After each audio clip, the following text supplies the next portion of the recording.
Chapter 16. The Undead Cataclysm. Pale skin drained of complexion, and golden irises housed in the center of dark eyeballs. With the sudden appearance of undead forces, both the Imperial Army and the Rebel Army had been doused with literal cold water as they fought a battle for the Imperial capital of Lupugana. Before anyone could notice, the battle between the living vying for control of the Empire had transformed into a struggle for existence between the living and the dead, and it was becoming increasingly severe.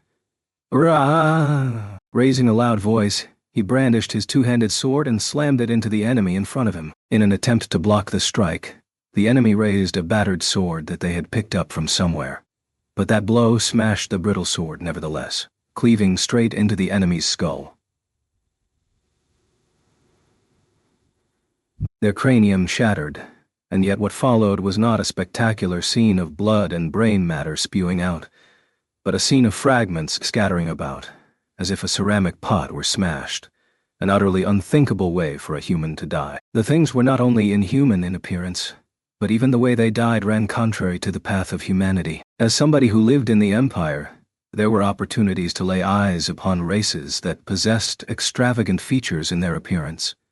But even if it was an opponent with a different number of arms or eyes, the way they died would remain constant. It was only logical that those with life should experience their lives come to an end in a manner befitting that quality. But these undead did not have that. Perhaps that was why he still felt such a strong repugnance towards them. Even in the Empire, where life was even said to be cheap compared to other countries, they did not trample upon life itself in the way these undead did. "General, keep the front lines at bay. Let His Excellency the Emperor and the civilians escape."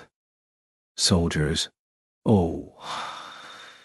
When one of the generals shouted a command, the soldiers around him roared as if they were in a fever. As a result of the undead forces, the rampage of the Cloud Dragon, and the bulwark of the reservoir in the northern part of the Imperial capital approaching destruction, His Excellency the Emperor made the decision to abandon the Imperial capital and withdraw all troops. The Imperial Army united all of its efforts to assist in the evacuation of the Emperor and the citizens of the Imperial capital. Ironically, with the advent of this third faction, the battle against the rebel army had gone undecided. No distinction remained between the regular army and rebels, and with the living and the dead divided into friend and foe, the fierce battle raged on. Just now, the Imperial soldier who had just destroyed a single undead was one who held their ground. He and the soldiers around him were fighting with all their might to stop as many of the undead as possible, even if only one, and see if they could take them down to meet death together. Soldier.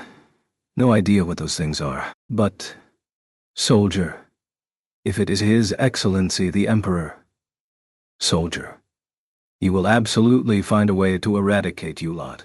No matter who the enemy may be, their faith in the apex of the Empire, Vincent Valaccia, would never waver. That was the greatest reason why the soldiers were able to hold their ground without a hint of fear. Vincent had continued to deliver results. The amount of spilled blood and piled-up corpses of Vincent's enemies was the foundation of the Imperial soldiers' faith in him. Considering the absoluteness of his reign, his fighting spirit was of a different purity from that of those who so casually plotted insurrection, and thus his fighting spirit directed towards the undead shaking the Empire was precisely the same. "General, HK, all troops, bring that one down," the general cried out once more in response to the onslaught of an undead with a massive body. A bald undead of large build swung their arms about, and the Imperial soldiers who stood in their path were blown away like scraps of paper. If they were to permit the large undead to do as it pleased, a hole would open in the front lines, and the defensive position they had gone through so much trouble to form would likely crumble. In order to stop it, the soldiers obeyed the general's order and leaped towards the huge body at once. Soldier.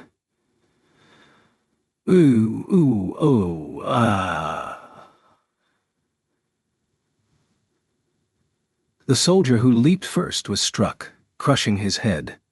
Evading that carcass as it flew towards him, one Imperial soldier kept close to the ground as he slashed at the legs of the huge undead. The attack connected, and his opponent's stance collapsed. But, having perpetrated such an impudent act, the Imperial soldier's eyes met golden irises looking down on him, and witnessed the dim gleam of a sword that had been plucked off somebody else. Just before he was impaled by its tip, the figure of a person wedged their way in front of the Imperial soldier. "General, Finish it. HK pierced through the chest. The general cried out as blood frothed at his mouth. Shielded by the general, the Imperial soldier gulped down and immediately jumped out from behind the general's back. Swinging his sword with all his might, he smashed the gigantic undead's head in. The sword broke in half upon impact, but without any counterattack. The large undead's whole body shattered. And so, just as the general collapsed to the ground on his back, the large undead was struck down, his chest pierced.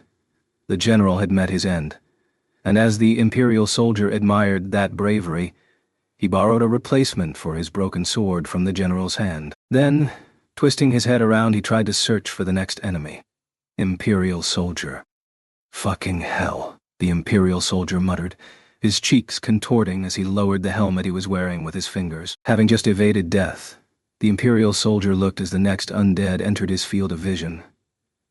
The general who had just died protecting him, his same equipment and face were worn by it. The corpse of the general was lying beside him, and he himself was gripping the general's sword. And yet, standing in front of him with a pale face and golden eyes, was that very same general. Imperial soldier. Fucking hell.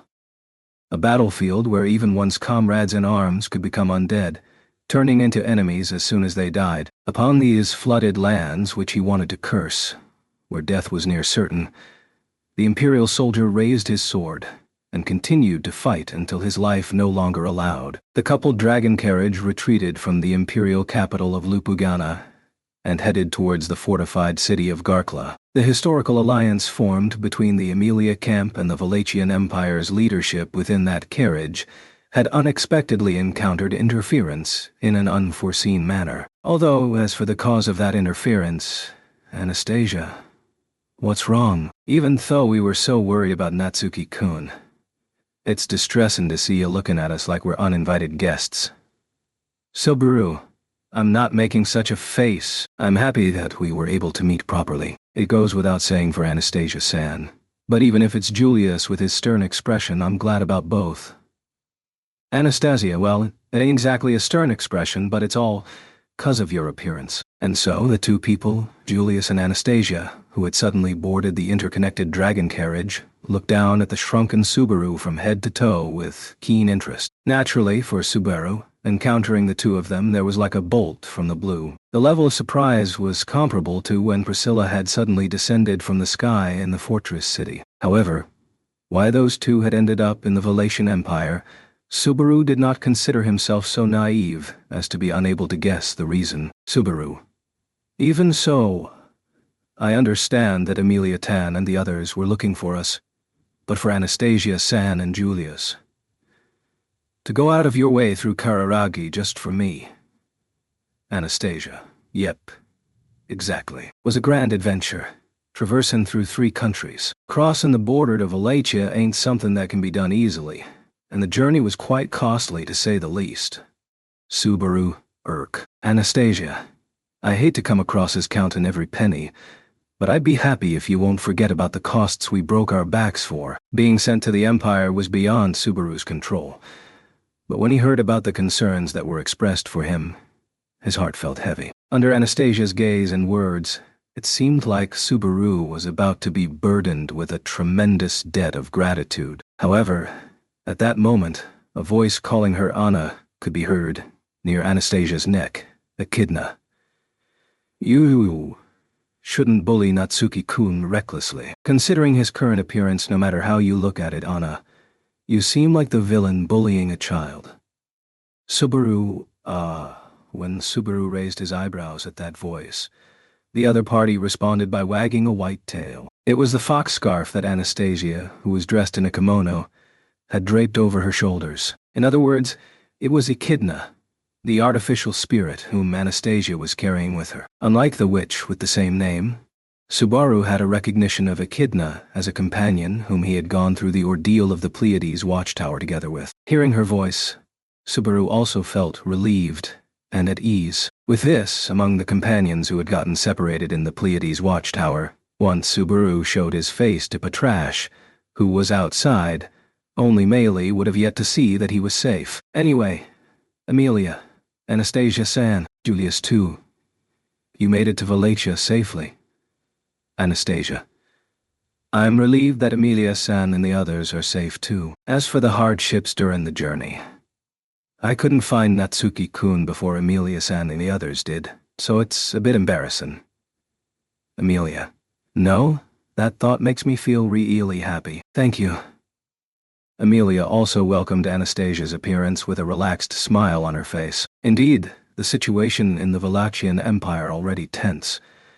And on top of that, there was the undead disaster following the Civil War. Inadvertently, she could say that she was very grateful that she did not cross paths with Anastasia and the others in the imperial capital. And with the joy of such an unexpected reunion coming to a pause. Vincent, are you quite finished rekindling your old friendship? Whether you know it or not, the time for the military conference is limited. The one who dampened the mood with those words, with a cheeky attitude and arms crossed, was Abel. With an unusually tolerant demeanor, he had been trying to gauge the atmosphere, but it seemed like he could not remain silent any longer. Making a sarcastic remark, Abel glanced sideways at Subaru, and then said, Vincent, another of your acquaintances. How unexpected. To think your influence has spread as far as Kararaji. Subaru. As for that, it's a bit complicated. Anastasia-san and the others are on the Kararagi side, but not exactly on the Kararagi side. So, what's the deal with him? Subaru's puzzled question stemmed from the presence of Halibel, who stood beside Anastasia and the others. Halibel, the wolf person who was known as the strongest in the Karaji city-states, demonstrated his existence while shaking the kaizeru he held. Subaru wondered what position Anastasia and her group held, given Halibel's title and affiliation. Julius. I will handle that explanation. I will give a first-hand account of the particulars that allowed us to get on that flying dragon ship. In response to Subaru's question, Julius brushed the scar beneath his left eye with his finger and began to answer. The new white scar on Julius's profile, combined with his unfamiliar appearance in a traditional Japanese outfit, emphasized his dignified and handsome aura, giving Subaru a strange sensation. It was not to say that the influence of regression had not affected Subaru's perception, but it was probably more due to the changes on Julius's side that caused this sensation. Somehow, it felt like the current Julius had more composure than before. While there was elegance in his previous demeanor as the finest of knights, it seemed to be different from his current composure. It might have even been considered something that stood in stark contrast to it. His attitude, which seemed like he had discarded long-worn armor. Was it a result of the experience in the Pleiades watchtower, or was there some other reason behind it? That remained uncertain. Julius, Your Excellency, the Emperor Vincent Wallachia, I am relieved to see you safe and well. It is an unexpected honor to have the privilege of an audience with you once again. Ignoring Subaru's impression, Julius, having taken a step forward, bowed as he elegantly spoke. Abel, protected by Gauze's large build as he stood, raised his shapely eyebrows at Julius's greeting. Subaru, too, harbored a sense of unease with Julius's once again part. Vincent, once again you say? But neither do I remember granting audience to a swordsman of the city-states, nor do I recognize your face. What prompted you to say once again? Julius, with all due respect, I once received the opportunity to have a glimpse. However, at the time, I was not a swordsman of the city-states, but a knight of the kingdom. Vincent, the kingdom. Upon hearing the response of Julius, who did not show fear even when addressing Abel, the Wallachian emperor, Abel's black eyes narrowed in deep thought, but he could not seem to find any memory of the occasion. With such a dignified demeanor, there was no way that Julius could possibly be telling a lie. As such, even though the two were actually acquainted with each other, Abel had forgotten it. In other words, it was evidence that the effects of gluttony, which caused those around Julius to forget him, had yet to be undone. Vincent, you are deceiving me, and thus I do not understand your behavior. Berstets. Yes, I too have no recollection of ever seeing this person. Vincent, it would be rare for Berstets to not be present at an audience. That is to say, it is not an issue between you and I, but one of a larger scale. By merely questioning the presence of Julius within Berstets's memories with a single word, Abel detected that extraordinary circumstances were entangled in the discrepancy of perceptions between himself and Julius. Witnessing Abel's speech and conduct, Subaru could not help but mutter, "Is this guy for real?" Subaru, is it really normal to accept that so easily? Something that's so absurd. Vincent. We are in the midst of an emergency, in which the dead have risen, and the Emperor is being driven away from the imperial capital. Speaking of the grand scheme of things, the fact that your body has shrunk does not make much of a difference either. What matters is whether or not it can be conceived as possible. Subaru. I wouldn't say that me shrinking is something that happens every day either, though. No matter what kind of profound mysteries this world held, even if those were deemed as plausible theories just because they could be conceived, it did not make them things that could be so easily accepted with an yes, I see. As Subaru's brow wrinkled, Beatrice, holding his hand, rubbed the wrinkle between Subaru's brow with her other hand. Beatrice, don't overthink it too much, I suppose. It's much more convenient if they have the tolerance to accept it than if they were to be obstinate about it, in fact. Subaru, that's true. Also, that feels good. Please keep doing it a little longer. Beatrice. Roger that, I suppose. While Subaru continued to receive an eyebrow massage from Beatrice, Julius, with the questions that arose from the first act of his greeting cancelled, he returned to the main topic. That was Julius. First of all, the lady present here is Anastasia Hoshin-sama. I presume you have already been made aware of Emilia-sama's identity and status, but Anastasia-sama is also of the same status. Serena. Ho ho. The same as Miss Emilia. In other words, candidates for the next king of the kingdom are together in a foreign country. My goodness, that's quite the amusing and rare situation. Serena contorted her facial scar in amusement, and Julius nodded silently at her words. At his affirmation, the gazes of the Imperial camp members turned towards Emilia. And meeting those gazes, her lips formed a smile. Emilia. Yes, Julius is telling the truth. Anastasia-san and I are both candidates for the royal selection, and we're friends. Anastasia. Though for the time being, the thing about being friends is an agreement for after the royal selection is over. Following that introduction, I'm a representative of Karari's Ocean Trading Company and one of the candidates for the royal selection in the Kingdom of Lugunica. Vincent. In addition to that impressive title, you are yet another person of the kingdom. Anastasia, I feel a little sorry if my title happened to surprise you, but to tell you the truth, it ain't the only title I got right now. That's the reason we went out of our way to ride that flying dragon ship, ain't it? Just a short while ago, Abel had formed a friendly alliance with Emilia as the head of the empire. As Abel expressed his disapproval at the fact that another person from the kingdom had now become involved here, Anastasia put a stop to that. As Anastasia noted that she had a title that had yet to be disclosed, Emilia put her finger to her lips with a puzzled look on her face. Emilia. But Anastasia-san is a representative of the trading company, a candidate for royal selection. And there's still more? Oh, maybe the employer of the mercenary group that Mimi and the others are a part of?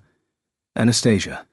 The Iron Fang's under the jurisdiction of the Hoshin Trading Company, so I don't bother to add it to the title of trading company representative. Still, it's a separate matter from that.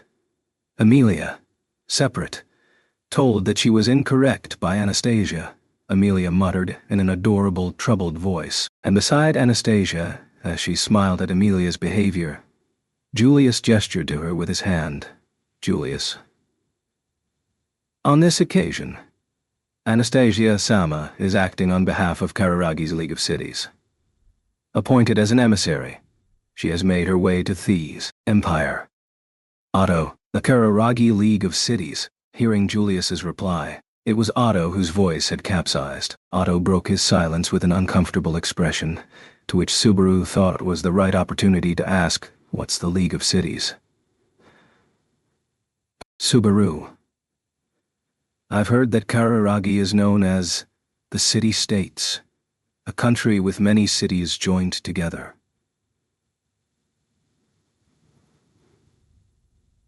Otto. That understanding is correct. The Kararagi city-states are, roughly speaking, a country composed of 10 large cities. Each city has its own mayor, who is the representative of the city, and there is a council formed by these people, which is the League of Cities. Subaru, huh? It's like the Council of Ten in Pristella. Otto. Rather, Pristella's Council of Ten is probably inspired by the League of Cities. As is the case with the Water Plumage Pavilion, there is a large influx of Karagi culture in Pristella along the border. Subaru. Oh, come to think of it. The Water Plumage Pavilion, where they had stayed at the invitation of Anastasia and her companions, was said to have wafu style both inside and out, which had been introduced from Kararagi. Going further back, Subaru believed that Kararagi's Japanese style itself might be knowledge that was brought from his world, but he put that aside for the time being. In any case, Subaru, it's not a peaceful situation when you're not only a candidate for the kingdom's royal selection, but you've also entered the empire at the behest of the League of Cities as an emissary. Anastasia, you're right. Though not as bad as with Lugunica, Valakshya ain't on the best of terms with Kararaji. I mean, the empire is basically hostile to everyone. Subaru, it's probably because the emperor is so sharp. It's possible his corners will be a little rounder from now on. Vincent, silence. When Subaru joined Anastasia's brazen and blunt comments, Abel, without changing his expression, hurled an admonishment at Subaru. Subaru stuck his tongue out at that, and Julius was taken aback by this exchange with Abel. Right after, he looked at Subaru in surprise, but since it would have been a long story if he were to explain, Subaru covered it up by simply sticking his tongue out at Julius as well. Anastasia, we heard about the mess in Valakshya while we were in Kararaji, but we didn't come here to take advantage of it. Vincent, that is very auspicious. However, it is not as if you have no intention of doing so. Anastasia, well, you've got to be tough to get by. Wouldn't it be more uncomfortable for you to be helped for free, Vincent? But of course. At that mischievous look in Anastasia's eyes, Abel's gaze briefly turned toward Amelia. As for Amelia, she looked at them curiously, but from Abel and Anastasia's points of view, Amelia's good intentions were probably way more unexpected. Even Subaru would not go so far as to say that they should help Abel and the others without compensation, and if he did, Otto would give him 1,000 hellish sermons. Then, a hoarse voice asked for a chance to speak. When Burstets received Abel's silent affirmation, he turned his narrow, nearly thread-like eyes toward Anastasia and Julius while saying, Burstets, I am wondering, may I ask why the city-states have sent an emissary to the Empire in its current state? Perhaps you suspect that the problems of the Empire have come to your country, and you are pursuing them? Anastasia, even Kararagi, which believes that time and money are of equal value, certainly wouldn't come to talk about money in the middle of such a busy day. Besides, interference in internal affairs will only cause loss if you're not prepared for it. Vincent, you are being evasive. Did I not say that time is limited? Anastasia, you're impatient, aren't you? All right. Hallibel. You're fiend with me talking. Anastasia called Hallibel to her side as the Imperial leaders were eager to proceed. Leaning against the wall of the dragon carriage, Hallibel, who was making a ring with the smoke from his kasiru, stroked the fur on his chin as the gazes gathered from around him. In Subaru's eyes, his fur was really nice, lush, and a full coat. Hallibel. Then I'll go for it.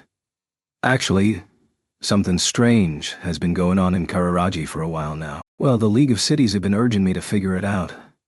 Subaru, something strange? Hallibel? Y'all can imagine what I'm talking about, right? The Hotok-san have been moving.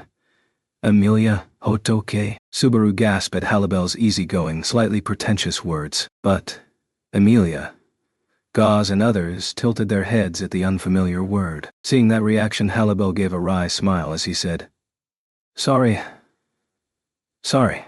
And Hallibel. Righty, right.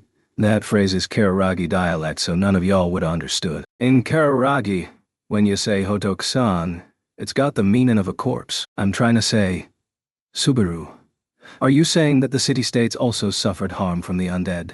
Hallibel. Something like that.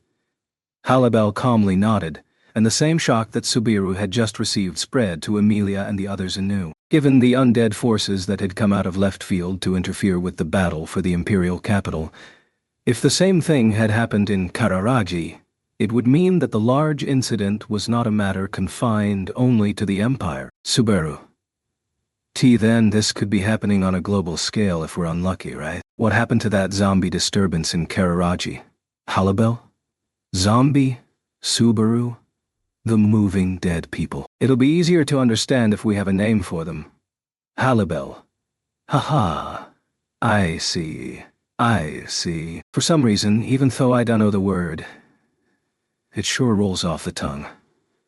Gathering Subaru's response, Halibel gnawed on his kasiru and replied in somewhat of a good mood. But, frustrated by Halibel's reply, Subaru hastily shouted out, Halibel-san! With every passing moment, if the undead cataclysm was continuously expanding. Subaru.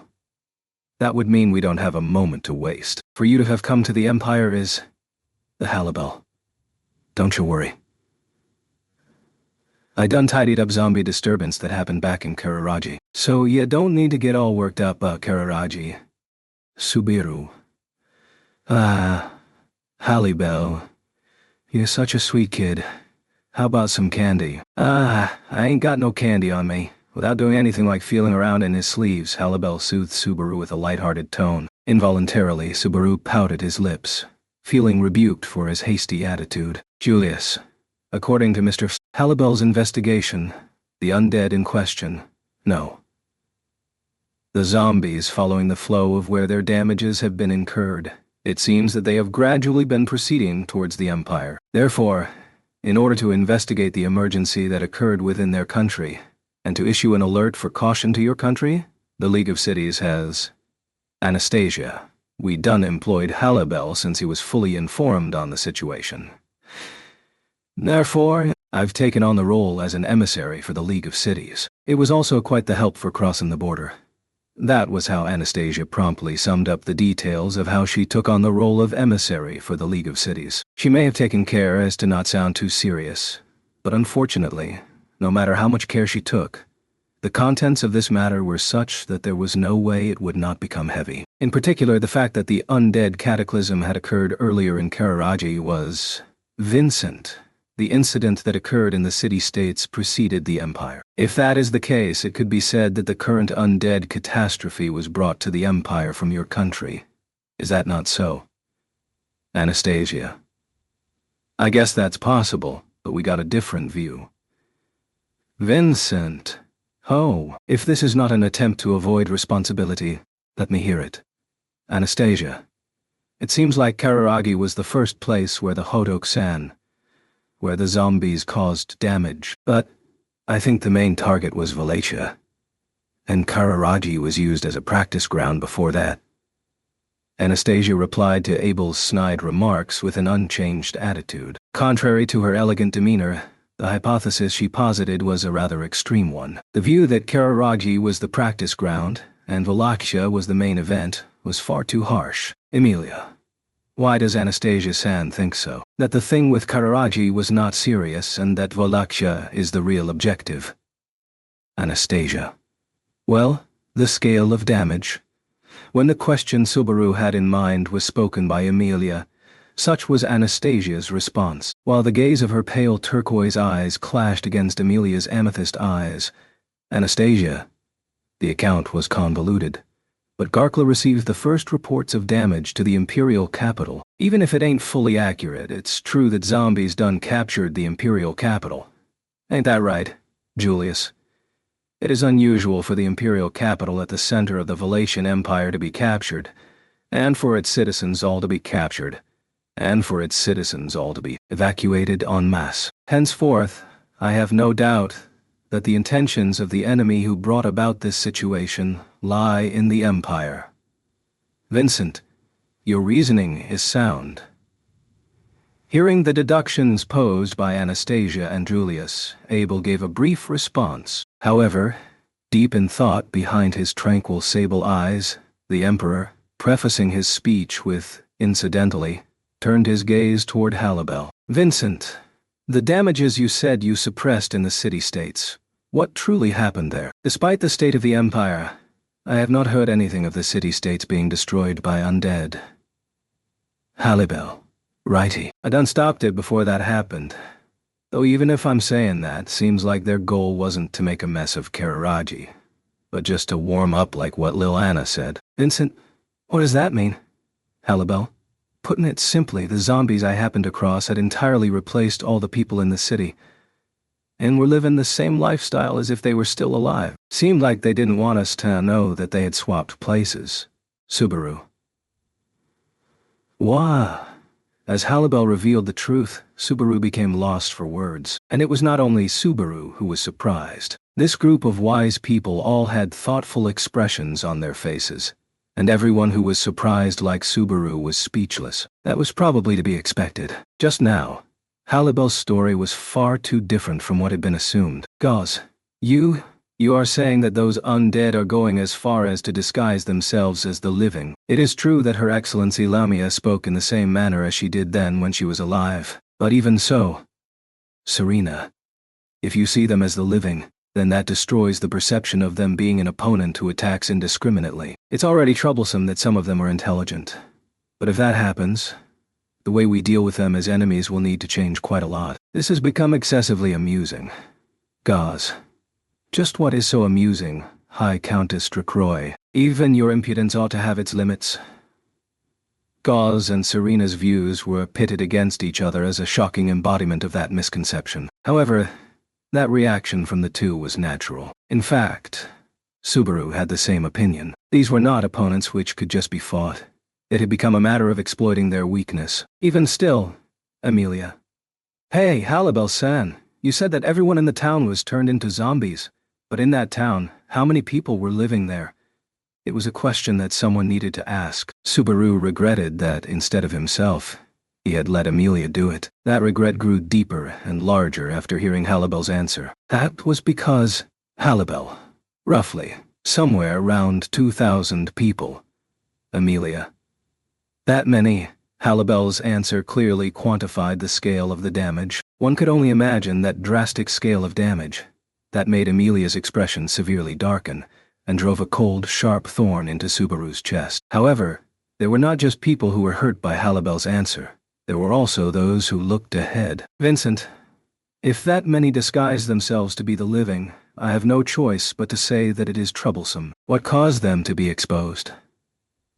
Anastasia. The reason they were discovered was the amount of supplies that were going in and out of the city. They disguised themselves to some extent, but the numbers between the living and dead people didn't match up. The Hotok-san don't need food or drinking water, so that's where the discrepancy came from. Vincent, the boundary between the living and the dead. It appears it cannot be crossed. Unlike Subaru, whose emotions halted him, Abel and Anastasia did not stop. While he felt frustrated by that difference, he also did not want to forget what he had told Abel, that it was necessary to not throw away this frustration. Vincent, the Berstedts, you had an army stationed in the western part of the empire, correct? Indifferent to Subaru gritting his teeth, Abel posed a question to Berstedts. Berstedts nodded briefly with a yes to the Emperor's question. And Berstedts, we have received reports of unrest along the national border with Kararagi in the west. It was before the signs of civil war had expanded, but we feared countermoves and polarization of the rebel army, so we kept it maintained to keep them in check. You do not mean, Vincent, the one entrusted with that army. It ought to have been Groovy Gumlet, was it not?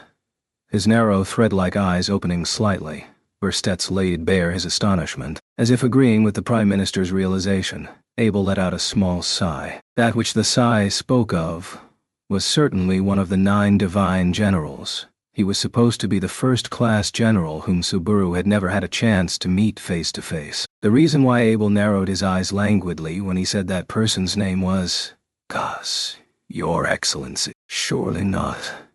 Surely not. General First-Class Groovy is, Vincent, keeping the unrest on the national border with the city-states in check, if that is why they did not participate in the great battle of the imperial capital. And if it has reached a state that we are not even able to meet with them, then there is no other recourse but to assume the worst. Serena, assume the worst, Even I would have a hard time calling that amusing. Gaz's face flushed red, and Serena erased the thin smile on her lips. Giving a nod at these leading figures' reactions, Abel spoke. Vincent, Groovy Gumlet and his army have already fallen into the hands of the undead. If they fail to unite with us in the future, we ought to operate under that assumption. Gauze, HK. In response to Abel's words, Gauze's entire body trembled, and he gnashed his molars. It was not a metaphor. He really ground his molars, as an immense amount of indignation ran through the body of the warrior named Gauze Ralphon. The possibility of having lost his comrade was hitting him hard. Even for Subaru and the others who did not know him personally, it was a silent blow. Erstets. Your Excellency, as per your speculation, if an undead can pretend to be alive, then, Vincent. Indeed, the reports from various regions on their own have lost credibility. Without increasing the accuracy of the information, to engage in the battle for the recapture of the imperial capital will be next to impossible. Which of the delivered reports were from their living allies, and which ones were from the undead enemy, was not known. Presented with such a frightening possibility, Subaru gasped. Subaru.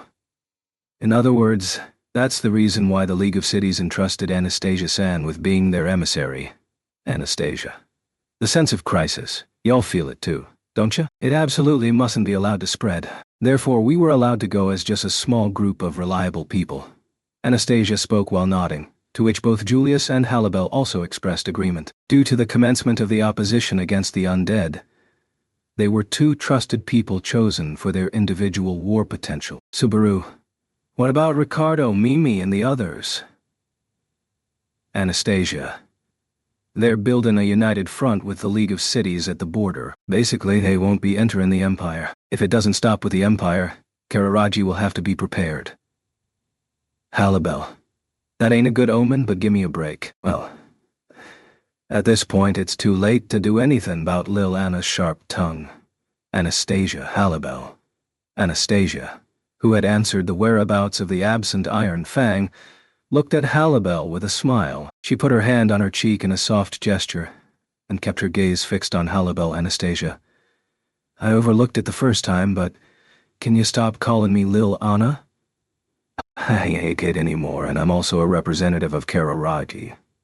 Halibel, though you say you're not a child, you don't look any different from when you were a wee lassie. Your character hasn't changed from the old days when you were such a rascal together with Ricardo. Anastasia. Halibel. Alrighty. My bad. Waving his hand, Halibel raised the white flag to Anastasia. The seemingly familiar relationship between the two was intriguing, but compared to the pressing issue at hand, it could only be considered a trivial matter. Indeed, from the point of view of having to defend against the unprecedented undead cataclysm, Julius. Once again, I would like to convey the intentions of Kararagi's League of Cities in order to contain the damage caused by the undead, the damage caused by the zombies. The city-states will extend as much support as possible to the Empire. Vincent. Well, regarding the support, we can work out the details later. Do you people have any ideas of means to stop this situation? Halibel. About that, it ain't a natural phenomenon that the Hotok-san wake up, right? No doubt it's the result of some fella's gaudy intentions. In other words, Anastasia. The mastermind, the caster, the ringleader, or whatever you want to call it, they gotta be subdued. A huge problem that could plunge the entire world into crisis, and the plan to overcome it. Stopping the entity responsible for this problem, the unseen enemy, was the highest priority of the Kingdom of Lugunica, the Velashan Empire, and Kararaji's League of Cities. Subaru, the unidentified enemy. Thinking of the enemy whose true nature was unknown, Subaru murmured softly. What did this enemy look like? And just what were they thinking when they made preparations to commit such terrible barbaric acts? The mere thought of the hardships and obstacles that awaited them in their quest to defeat this yet-to-be-seen enemy sent cold sweat down his spine. However, Subaru, with this many members gathered here, Subaru's heart, seized by fear as it was nevertheless encouraged by the presence of those around him. The Amelia camp, who had even come to the Empire in search of Subaru and the others, the leaders of the Empire, who hardened their resolve to unite for the sake of protecting it, and the reliable reinforcements from Kararagi. Subaru. No matter what the enemy is planning, there's absolutely no way that we're gonna lose. That was Natsuki Subaru's sincere declaration of war against the enemy. Indeed, it was around the same time as Subaru's surge of enthusiasm from within the coupled dragon carriages. Ferociously, the reservoir's water gushed forth from the destroyed bulwark, engulfing the imperial capital. As the muddy torrent swept away buildings and tore people and trees asunder indiscriminately, the blue-haired boy, having escaped to a high vantage point, used his hand as a visor as he gazed over the view. Boy, oh dear, I tried to buy as much time as I could, but I wonder if everyone was able to successfully escape. Hopefully Boss and the others didn't let the blood rush to their heads and mess up the decision to retreat. Lightheartedly muttering so, clad in a kimono and wearing zori, was Cecilus. In this grand battle for the imperial capital, as the most difficult problem in all aspects concerning the complete change in the situation was identified by his natural intuition and drama geek mindset, the leading actor of the world rushed to the theater. Scene. In fact, if Cecilus had not taken such a selfish and arbitrary action, the imperial capital would have been engulfed by water much sooner, and many more people would have failed to escape, resulting in an enormous amount of casualties. In that sense, Cecilus's actions, beyond anyone's expectations, coincidentally brought about a fortunate outcome for many. However, that was not the case for Cecilus, as the person concerned. With the sudden appearance of the undead forces, the state of the battle for the imperial capital had changed, and trying to surprise the third enemy who was attempting to snatch victory through a boorish intervention, Cecilus had leapt forth. Undoubtedly, he was in a state where he could sing his own praises of it having been a performance meant to enchant the world. And yet, Cecilus. Even so, this was completely unexpected. Within the imperial capital engulfed by the muddy torrent, Cecilus murmured so, scratching his cheeks at the sight of undead who had all fled to higher ground like he had, still maintaining their fixation over those who yet lived. There was no doubt that they existed outside the natural order, resurrected by a technique unknown even to Cecilus. In fact, he had also encountered the being that had made them into such things, even though everything up to that point had proceeded in accordance with Cecilus's intuition. Cecilus, unbelievable. Who could have imagined that the situation wouldn't be settled even when the caster is defeated? Collapsed at the feet of Cecilus as he raised his voice was the caster who had resurrected and commanded the undead. With beautiful pink hair and long ears, the young girl appeared to be around the same age as Cecilus.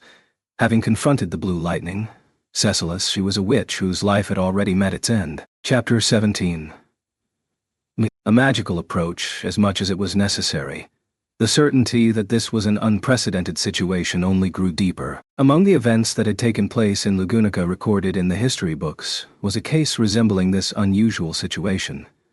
But in that sequence of events, the case was not treated as anything major.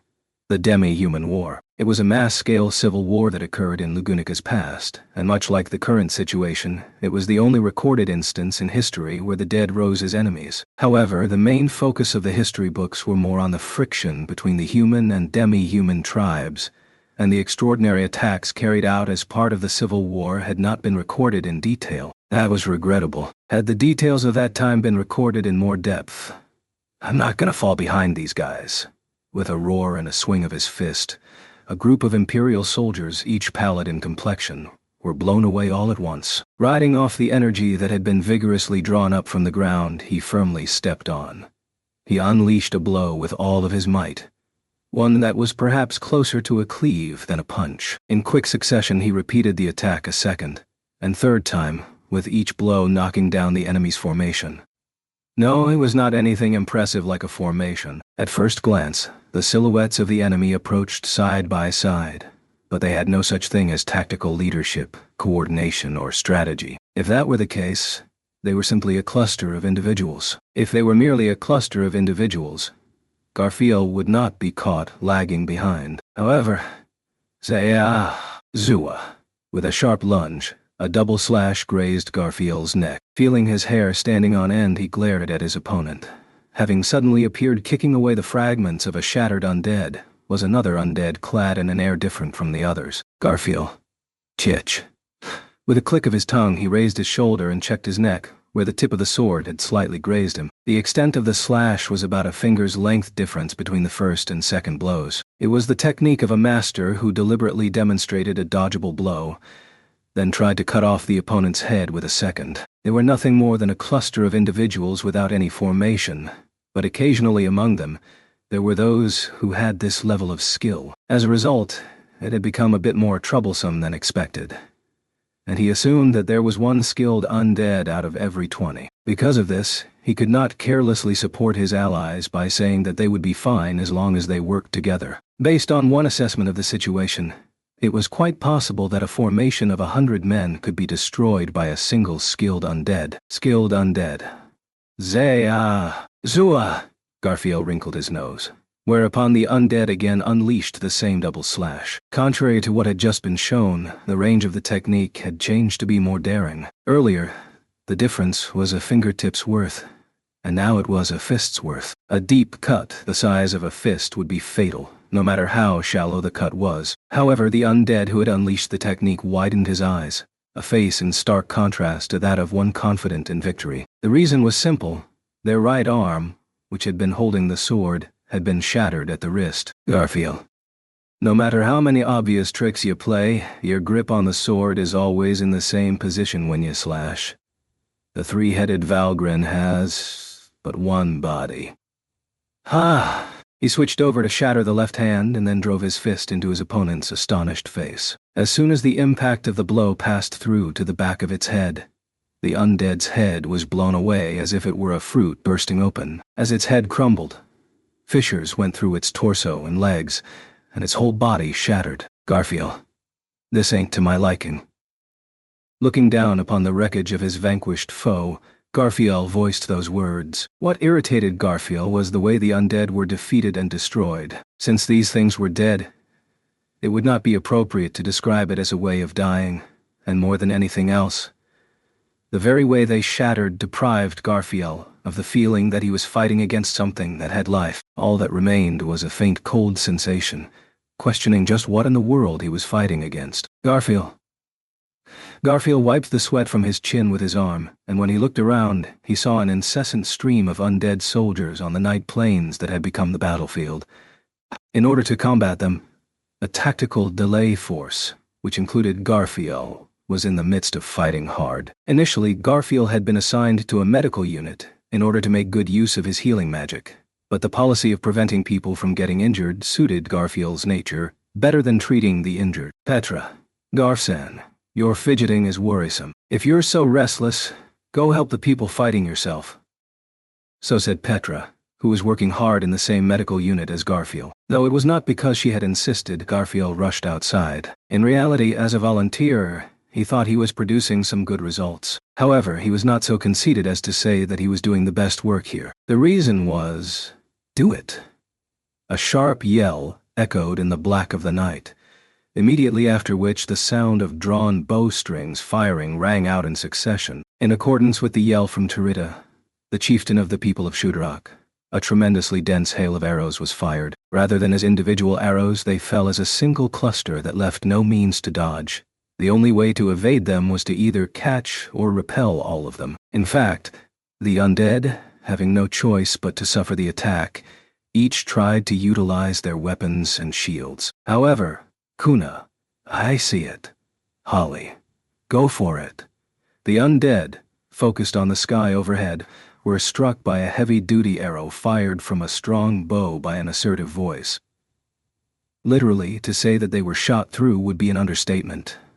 That absurd impact was like being rammed by a full-speed dragon carriage. The undead that assumed a defensive stance were blown away along with the group behind them at the same time. Garfield, my amazing self ain't supposed to lose to you, but that's fucking insane. The undead who were weak were eradicated by the rain of arrows which dominated the area, and the undead who were strong and survived that attack were sniped by the strong bow. The rhythm of the coordinated hunters greatly impressed Garfield. Even for Garfield, his movements would halt if he was turned into a hedgehog from getting pierced by arrows.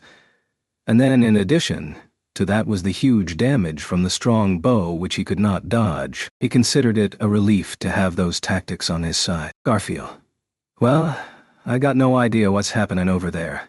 In contrast to the great strength of the Shudrak, another group won Garfiel's admiration in a different way. They accompanied Subaru, who should have fought alone in the Empire. They should have fought alone in the Empire. They were a group who all looked rough. The self-proclaimed Pleiades Battalion. Pleiades. Let's go. Let's go. Let's go. Pleiades. Strongest. Invincible. Bring it on. Bring it on, Pleiades. Ooh. They were abnormally loud in the midst of a nighttime battle, and Garfield's eye could not spot anyone as being exceptionally skilled in martial prowess. Of course, many of them seemed to have refined their techniques to the level of an Imperial soldier, at any rate. It was hard to say if the majority of them were trained, but they were good at giving in to their instincts and the way they raged about. But even so, they were strong. Already, the difference in physical strength was like an adult compared to a child. It's beautiful. Their strength is refreshing. A voice reached Garfield, who was staring at the way the Pleiades Battalion fought. When he turned his head, lined up next to him was a woman with dark brown skin and dyed red hair. Mizelda. Mizelda, who had a single wooden leg, wore a smile the color of blood towards the battalion's violent fighting style. Garfield, I don't get it, but they have something to do with Captain. I do wonder what they're doing, but I ain't worried that it's bad. Mizelda, Captain. Subaru, is it? Emilia and the others. They put great faith in him. Garfield, faith? A word like that is an understatement. Captain's a man who gives back my amazing self's expectations and faith 100 times over. It was neither an exaggeration nor a bluff. From the bottom of his heart, Garfield held zero doubt in praising him in such a way. At Garfield's answer, the quality of Mizelda's smile changed, from a mask of war to something that was somehow calmer and harbored a sense of understanding. Mizelda, I also understand that feeling. In the lifeblood ritual, and in all the subsequent battles, Subaru continued proving himself to us. He has the soul of a warrior. Though he may not have a good face for a man, he'd make a good husband for Tarita. Garfield, stop talking about his face. The captain also worries about the look in his eyes. Besides, Mizelda. Besides, Garfield, no matter how charmed someone gets by Captain, there's someone that he's already decided to fall for. Mizelda, I see. That's right. Garfield rubbed his nose with his finger, and Mizelda nodded profoundly. He was unsure to what extent were her words a joke, and to what extent were they genuine praise, but the fact that Subaru was also valued within this empire made Garfield proud. Wherever he was, Subaru involved the people around him and brought about great results. However, though Subaru could get on exceedingly well wherever he found himself, it was the wish of Garfield and the collective will of the entire camp to have him stay with them. It was for this reason that everyone went through great lengths to rush to the heart of the empire. Garfield, and yet they had the nerve to get in the way of our amazing selves reuniting with the captain. HK, Garfield was a military officer, one who loved to compete against the strong. But he was not a battle junkie who chose to fight anyone and everyone, no matter the time or place. To reunite with an important companion, to be in a situation in which that delightful reunion time was interrupted by constantly appearing enemies filled his heart, not with happiness, but solely with hatred. Garfield, but they sure are a weird-ass lot, ain't they? Mizelda, the dead coming back to life is unnatural. I understand what you're saying, Garfield. That ain't what I meant. Mizelda. His fangs creaked as he bit them together. Mizelda raised an eyebrow at Garfield's mutter. In a purposeful response to her doubt, Garfield jerked his chin, directing his gaze towards a group of undead that were still being targeted by the Shudrak's arrows. Garfield, look closely and you can tell. There ain't a surefire way to kill these guys. Some break with one arrow, while others don't, even with 5 arrows in them. Mizelda, there are also some tough beasts, just like people. Isn't it the same thing, Garfield? I know the difference between strong and weak. This ain't like that. He could not explain it well, but from Garfield's view, even among the undead appearing roughly equal in strength, he sensed a difference in their level of toughness. Whether an arrow hit a vital spot or not seemed to have little relevance. Some seemed to be unaffected even when an arrow pierced an eye, while others shattered from a single arrow lodged in their shoulder. It felt as if simply gauging them by the strength or weakness of their life force. Garfield. Damn it. Just thinking about it hurts my head. It's a guilt-a-law that fell one step short. If we just crush 'em all, it ain't matter anyway. That is exactly how a guilt-a-law that fell one step short would think. Isn't it? At that moment, Garfield's shoulders jolted in response to the voice descending from above his head. When he hastily looked up, there was a silhouette leisurely approaching from the thickly clouded night sky. It steadily grew into the shape of a man that Garfield could not stand. And then, since you are struggling, let me give you a handy. Garfield. Dudley, you bastard. Oops, I feel bad saying this after you'd finally gotten used to my alias. But after the meeting we had earlier, there's no longer a need to hide my name. So, as usual, you can... Garfield. Fucking Roswell. Roswell. While there is an unnecessary prefix, but you can call me that, I don't mean ended. Indeed, Roswell, who had landed on the ground, was laughing, provoking Garfield's irritation. Since infiltrating Wallachia, he may have concealed his facial makeup and outlandish costumes, but his unique manner of speaking, which likewise should have been sealed away, had returned. Hearing that the pseudonym was also lifted, it could be inferred that the discussion in the dragon carriage had probably been settled. The negotiations that Otto, Frederica, and the others had mentioned before, to reach a consensus regarding their involvement with the Empire, without twisting Subaru and Emilia's feelings. That in itself was a joyous thing for Garfield. Garfield, if you finish talking, I'd like to hear how it turned out. Beatrice, have you changed sides? It's rare to see you to be with that bastard. Beatrice. It's out of necessity, in fact. If possible, Betty would rather not leave Subaru's side for even a second, I suppose. But it can't be helped but to be relied upon, in fact. With that said, Beatrice flung herself out of Roswell's arms. Since it was for just 1 month, Beatrice being active even in Subaru's absence was still fresh in her memory. So now that she somehow managed to reunite with Subaru, Garfield thought that she would have been resolved to never leave his side again. In fact, just before everyone was about to smother the awoken Subaru in the coupled dragon carriage, the girl had been mumbling along those lines with a completely determined look in her eyes. For her to leave Subaru's side and come to the battlefield with Roswell. Beatrice. Garfield. Betty is here to ascertain the origin of that unease you felt, I suppose. Garfield. The origin of the unease? Roswell, if you go into a battle without knowing your enemy, the results will amount to less than half of what you expected. You compensate for this by knowing your enemy, especially this enemy who is shrouded in far too many mysteries. After letting go of Beatrice, Roswell swung his arms as if feeling somewhat lonely. At the words of those two, Garfield felt optimistic about the outcome of the conversation, and his fighting spirit surged, even though the bearer of this message was the despised Roswell. Mazelda. Not Dudley, but Roswell. That's your real name then, Roswell? Yes, Miss Mazelda. Due to certain reasons, I had to falsify my name. I do apologize. Not only I, but also Emilia Sama, who you knew as Emily, had to do the same. Mazelda, it was done by a man with a nice face. You are forgiven. Beatrice. What an outrageous basis for a decision. In fact, Mazelda digested the issue of the pseudonyms with her own peculiar sense of values. Beside her, Garfield gazed towards the pair of Roswell and Beatrice. And, Garfield. So, the fight's gonna continue in the Empire, and the reason you two came is... Beatrice. Events outside the realm of reason are best identified by magicians who have the ability to interfere with reason, I suppose. Roswell.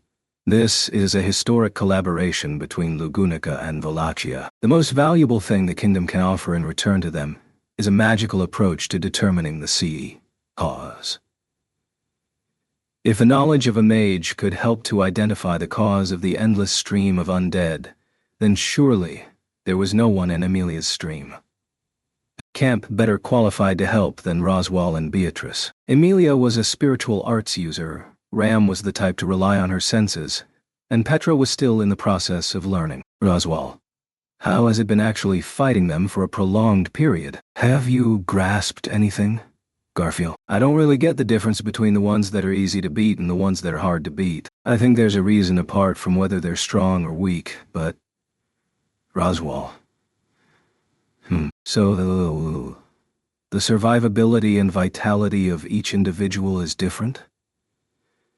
Garfield inwardly clicked his tongue at Roswaal, who was in thought with a long, slender finger on his chin. It was true that he did not like Roswaal's every move, but the tongue click just now was not due to irritation with him, but rather for the fact that he was counting on his thoughts and knowledge, because he honestly thought that Roswaal was reliable in this situation. Beatrice. Roswaal, looking at it in a daze won't lead to the answer, in fact. Roswaal. Agreed. Well then, if it comes to this... Beatrice, how much mana do you have left? Beatrice, after having met with Subaru, perfectly full, I suppose. Roswaal. Very well. Ian. Suddenly smiling, Roswaal's heterochromatic eyes narrowed, and soon after, 4 different colored lights, mana, floated in the air around him. Roswaal snapped his fingers and the 4 colored lights raced through the darkness of the night at arrow-like speeds, piercing into the distant group of undead, each light displaying their own powers. One of the undead burst into flames, and another was encased in ice. One had its limbs severed by a blade of wind, and one was pierced through the groin by a block of rock that rose up from the ground. All of them were fatal wounds, a destructive force that shattered them into infinitesimal pieces with a cracking sound a second later. Garfield and even Mazelda raised their eyebrows slightly in surprise at the result. Roswaal. As it was reported, it's the fire attribute that works the most effectively. Wind did poorly, and Earth is treated no differently than a physical strike. Freezing seems to be inefficient with its mana consumption. However, to Roswaal, the executor of the attack, it was not the fact that the undead were defeated, but rather how the strength of the attacks affected the defeated undead. And then, Beatrice had also begun the same examination, but in a different way than Roswaal. Beatrice. Vita. Beatrice held her hand up to the night sky, and her chanted magic meddled with the rain of arrows, which was released by the people of Shudrak as the arrows tore through the sky. Innumerable arrows poured down upon the undead, their weight multiplied several times by the effects of Beatrice's yin magic that altered the weight of its target. The increase in their power could be gauged from the spectacular sound that came from each undead as they were pierced into the ground. Beatrice. As Garfield said, there is no explanation for why some zombies crumble and others don't, even though the arrows are of different weights and have different power, in fact. Garfield. If you make all the arrows heavier, won't it be hard to tell the difference? Beatrice. Don't think so lowly of Betty, I suppose. Instead of making all of the arrows the same weight, each arrow was tested differently, in fact. Beatrice appeared angry, puffing out her cheeks like a little girl, but her reply in an effort to not be treated like a fool was even more foolish. Garfield. As a person who could use magic, albeit specializing in healing magic, understood the precision of the magical manipulation that Beatrice was doing, one could see that what she had just done with magic was of equal difficulty to threading many needles at once without using one's hands. Moreover, Beatrice and Roswaal were... Roswaal. The cause of their crumbling is not the loss of their limbs. Some of them are still alive even after having their vitals gouged out. Although they are humanoid in appearance, it is better not to think of them as living creatures. Beatrice. It's not easy for anyone other than you to treat them like they're not living creatures when they're laughing, angry, and even talking. Suppose. Maybe it's contingent on the accumulation of a certain amount of damage, in fact. Roswaal. That's quite an insulting assessment. I've spent a lot of time with all of you, and I think I've regained a lot of my humanity. Some of them can be taken down with just one leg blown off. If it's a condition of damage accumulation, it doesn't add you up, Beatrice. It's a ridiculous argument to settle it as a simple difference in individual endurance, I suppose. Roswaal, what other reason could there be? The flow of mana is uniform. Beatrice. Indeed, it is uniform. Wait, in fact, it's way too uniform, I suppose. While exchanging banter with each other, Roswell and Beatrice's investigation of the enemy progressed. Surprisingly, as they discussed, the two of them checked the disposition of the undead who attacked them, using their respective areas of magical expertise. Fire, wind, and purple arrows raged, and the undead were unable to get close to the two as they fought back to back. Of course, Garfield and Mazelda also attacked the undead to keep them away. But even without them, Roswell and Beatrice would not be deterred, although he would not say it since Beatrice would absolutely hate it. Mazelda, those two couldn't be more in sync. Garfield, we absolutely can't let them hear that. As with Garfield's thoughts, Mazelda gave the exact same assessment, while showing off coordination that could only be described like that. Beatrice, unaware of what they were thinking, lowered her eyebrows and called out, "Roswell, Beatrice. Going to touch them just once, in fact." Roswell, how reckless. After saying this, Beatrice lightly kicked the ground with her foot and jumped forward. With a flutter of the hem of her dress, Beatrice's small body soared like a feather. This was also an unnatural jump, her own weight eliminated by using yen magic. As it was, Beatrice was headed for a single undead who had its back to her. Sensing Beatrice's approach, it turned around to face her. Roswell, Gewald. A moment later, the undead's right hand that held a sword was vaporized as it was about to strike Beatrice with it. Roswell was pointing at the undead. A white light that had emitted from his fingertip had burned the opponent's arm. The undead was stiffened in astonishment, and Beatrice placed her hand on its forehead. Then Beatrice's distinctive patterned eyes widened. Beatrice, as expected, I suppose.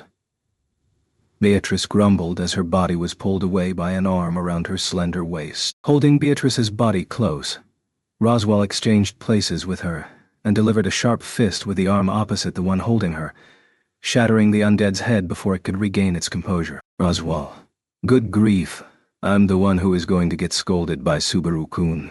Beatrice, and it's Betty who will get all the praise from Subaru, in fact. It's restoration magic, I suppose. Roswell, so that's the reason. Roswell, who had complained about Beatrice's recklessness, closed his yellow eye at what he was told instead of an apology. The current interaction with the undead gave Beatrice some kind of certainty. It seemed that Roswell understood this in a few words, but unfortunately, Garfield had no clue what it meant. Garfield. Oi. I don't understand at all. Explain it in a way that even Amelia-sama could understand. Beatrice, essentially Amelia and Garfield are about the same in terms of their comprehension, in fact. Now we zombies bodies and know the structure of the mechanism behind it, I suppose. Garfield, like I asked, what the hell does that mean? Garfield asked a question with gnashed teeth. Garfield was already aware of the existence of restoration magic. It was a magic that could restore damaged objects, and he heard that the best users could even restore burned books from ashes. However, it was said that there were few users, and that there were also noticeable shortcomings, such as the need for exquisite magical precision and the tendency for restored items to deteriorate in quality. And above all, life could never be restored. This was not restoration nor repair, but the forbidden realm of something like the sacrament of the immortal king that had been brought up a few times already. Roswell. Teacher chose mana for her vessels, and I chose blood for mine. But this enemy chose earth for their vessels. Are they not bothered if the contents overflow? Roswell, covering his mouth, spoke of the revelation that Beatrice had given him. Even then, Garfield's understanding fell short of theirs, but he could intuit that it was a path that would lead to answers that were terribly disturbing and unpleasant even for Garfield. Disregarding Garfield, Roswell looked at Beatrice with a grim expression on his face. Roswell. Beatrice, this isn't the sacrament of the immortal king, right? Beatrice, the basis is the same, but the approach is different, in fact. For the sacrament of the immortal king, the vessel comes first, and the soul second, I suppose. However, as for these zombies, Roswell, the soul comes first, and the vessel after. The body changes form to suit the soul. At Roswell's comment, Beatrice nodded deeply. As usual, Garfield could not understand the crucial part of the exchange between the two. Garfield, holding back his bitterness, suddenly could not believe his eyes. Garfield. Roswell was there with an expression that reflected even more anguish on his face than Garfield did. He had never imagined he could have this contorted expression on his face. Nay, Garfield had hoped to punch him in the stomach someday, wanting to bring about an anguished face, but for a reason unrelated to Garfield's desire, Roswell was in agony. With that agony reflected in his eyes, Roswell opened his mouth. Roswell, I think I might know who this enemy is. Garfield. Eh? For real? Then, Roswell. But, wait, that can't be. After all, by my hand, she was. Gone was the composure he had just prior, and Roswell's voice was filled with hesitation and doubt at his demeanor of not stating things clearly. Garfield blinked, and then immediately bared his teeth. If it had been Garfield himself, it was possible that some absurd idea would have popped up. However, it was Roswell, not Garfield, who had come up with the thought. Garfield. Bastard, this ain't the time to be uttering such weakness. Roswell. Beatrice. Roswell. Clarify one thing, in fact. Garfield leaned forward as if wanting to grab Roswell by the collar. However, before his hand could stretch out in aggression, Beatrice's voice struck the silent Roswell. Beatrice fixed her eyes on Roswell, and after waiting for him to meet her gaze, Beatrice? The cause of your hesitation, is it related to Mother, I suppose? Roswell? Am I that easy to read? Beatrice. Only matters related to Mother can upset you so much, in fact. Also, more recently, about Ram, I suppose. Roswell. I'm confident I'd be overcome by emotions if something happened to you as well. With that, Roswell, who had responded with a wry smile, closed his eyes firmly and tightened his cheeks. Then, having pushed aside the hesitation and weakness from before, he opened his eyes and nodded. Roswell, Beatrice's observation is correct. The mechanism by which the zombies are revived without the original corpse is an application of restoration magic. The prerequisite for this is the invocation of the soul, which is an application of the sacrament of the immortal king. Beatrice. Both restoration magic and the sacrament of the immortal king aren't the kind of techniques that can be used immediately upon understanding the theory, in fact. To begin with, given the feat of combining such fundamentally different types of magic, it can't be said that there are even a handful of geniuses who can do it, I suppose. Those who could do it would be Roswell, of teacher's lineage. However, it cannot be teacher. Therefore, the teacher that Roswell spoke of and the mother that Beatrice spoke of were the same person, and by no means could it be said that that person was completely unrelated to Garfield. Although it could be confusing because there were multiple people with the same name, when he heard that the name of that witch was involved, Garfield immediately understood. A single word from Beatrice had cut through Roswell's agony, and his attitude of trying to admit what he did not want to admit might have also played a role in Garfield's understanding. However, Mazelda. What a boorish gaze. Suddenly, Mazelda murmured in a low voice. Because it was about the intricacies of magic, Mazelda, who probably could not keep up with the conversation between Roswell and Beatrice any more than Garfield, had given up on understanding the cause of Roswell's agony, and was focusing solely on hacking the undead. The woman had stopped in her tracks, and she was looking upwards with her fierce eyes narrowed in aggression. Garfield also looked towards the target of the hunter's piercing gaze and choked up. Not only Garfield, but Beatrice and Roswell as well. However, the reason behind the reactions from those three were slightly different. For Garfield, it was because he saw a familiar figure that should not have been there. For Beatrice and Roswell, it appeared that a more negative feeling was the reason. In the night sky, with long, fluttering pink hair, was a girl clad in black. Her face was the same as the being Garfield had admired ever since he could remember. However, with cold eyes that had never been directed at Garfield, she was looking down at him. Girl. This was not desired, but implementation was successful. Seemingly, this world has recognized my existence as its own life, the familiar face murmured in a familiar voice, gently tracing the crack that ran through her face with her hand, and glaring at Garfield and the others through her golden irises. In response, Roswell swallowed his saliva with an audible gulp and opened his mouth. Roswell. So, you were alive.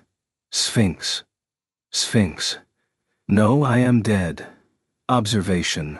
Required. With an indifferent voice, as if teasing, the girl with an appearance that looked exactly like Ryuzu, Garfiel's grandmother, the witch, Sphinx, with the face of an undead, declared so. Chapter 18. Reunions are but a moment, her long pink hair fluttering. A young girl clad in black floated in the air. The young girl of slightly elongated ears narrowed her slim eyes, that outward appearance serving as proof of her elven descent, a race that was loathed in this world. However, those external features were, strictly speaking, a misperception. The reason being that, upon pursuing the history of the young girl, the most peculiar fact about her would not be the elven part, but rather the way in which she was born. Using the elf, Ryuzu Meyer, as a model, a certain technique established in the sanctuary was used to produce replicants, constructed using mechanisms similar to the artificial spirits. Each one was a brand new life. Among the many such replicants produced,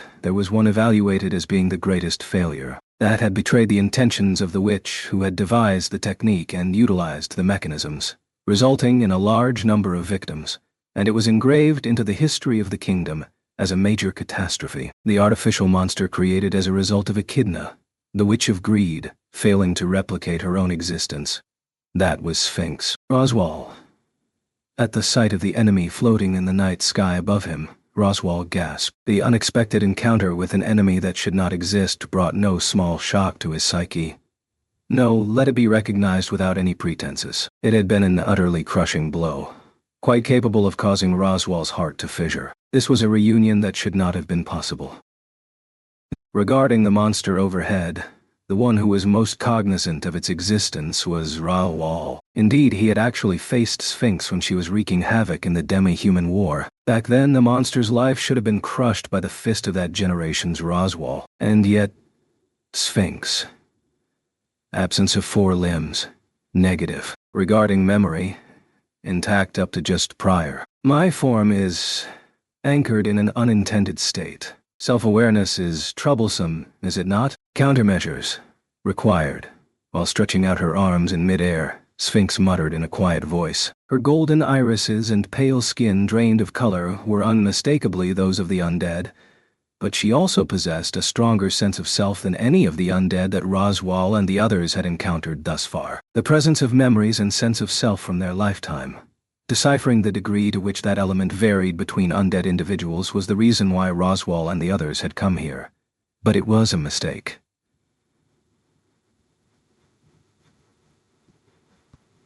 A mistake that spanned around 40 years, at that. Sphinx's survival was a major blow to Roswell. But what he lamented even more was that Beatrice and Garfiel were also present here. He should have never allowed them to meet, regardless of Sphinx's true identity, for the enemy to have that appearance, an appearance which both Beatrice and Garfiel had emotional attachments to. He should have absolutely never allowed them to meet. Hiding that regret behind a blink of his eyes, Roswell clad his heart in armor, and without taking his gaze off Sphinx, Roswell. Garfiel, you must not rush ahead. Garfiel. Beatrice, get behind me. Beatrice. Roswell, calm down, in fact.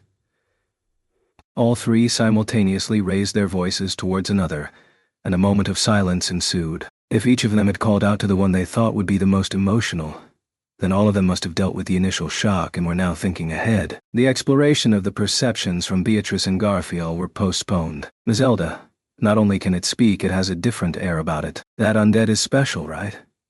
Unlike Roswell and the others, Miss Zelda, who had no reason to stiffen, narrowed her eyes, drawing back his chin at her words.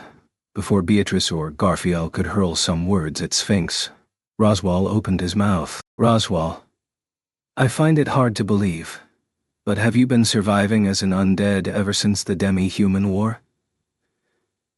Sphinx, I sense a slight discrepancy in that phrasing. If the term undead is adequate, would the term surviving not be unsuitable?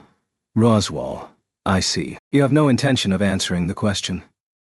As always, you tend to get on people's nerves. Sphinx, The form of your question was improper. I merely pointed it out. It was a reply that was nothing short of vexing. And yet, Sphinx's expression showed no change. From the very beginning, the girl was a monster without any semblance of emotion. So by becoming an undead, she had also lost what could be called the warmth of a heart. To be precise, it could be described as the coldness of a lifeless body. But the moment she took on that undead body, the sense of unease that Roswell felt was unbearable. This was employing the same mechanisms as the technique of producing replicants devised by the Witch of Greed, Echidna, as well as the artificial spirits whose bodies were constructed using mana. There were also the improvements that had been made to the sacrament of the immortal king, which he and Beatrice had hastily deciphered earlier. Clearly, this monster had become an existence more dangerous than ever before. Garfield. Bastard, what the hell even are ya, oi? Perhaps frustrated upon seeing the lack of progress in Roswell's exchange, Garfield interjected. The boy, his sharp canines clattering, and emerald-green eyes brimming with indignation. Garfield. I know there's others who look and speak like Nana, but, you see, I know everyone who is Nana's face by name, and exactly where they're at. Sphinx, Garfield. So what the fuck are ya? Garfield was talking about Ryuzu, the grandmother he loved dearly, and the replicants who had the same manner of birth as her, but lacked a sense of self due to not being assigned a role. Even those replicants were given names, and the Ryuzas who lived independently were now in charge of their education, hoping that one day they could be entrusted with carrying out the camp's duties. Anyhow, it seemed that through Garfield's intuition, he discerned that Sphinx was not one of those, but rather another that had been born in the same manner. To Garfield, she was no different from a blasphemous existence that tarnished his family. In response to the question from the fervent boy, Sphinx silently lowered her eyes, and, Since a short time ago it seems the atmospheric mana has been disturbed by you two. Garfield. She had completely ignored Garfield's presence, as if the question had never even been asked. Sphinx's gaze turned to Roswell and Beatrice. At that fact, Garfield's throat clenched, and the intensity of the anger in his eyes grew. Understanding Garfield's anger, Roswell closed one eye. With only his yellow eye, he glared at Sphinx, torn between cursing at her and provoking her. Beatrice. There's a vague idea as to who you might be, I suppose. Roswell. Beatrice. Beatrice.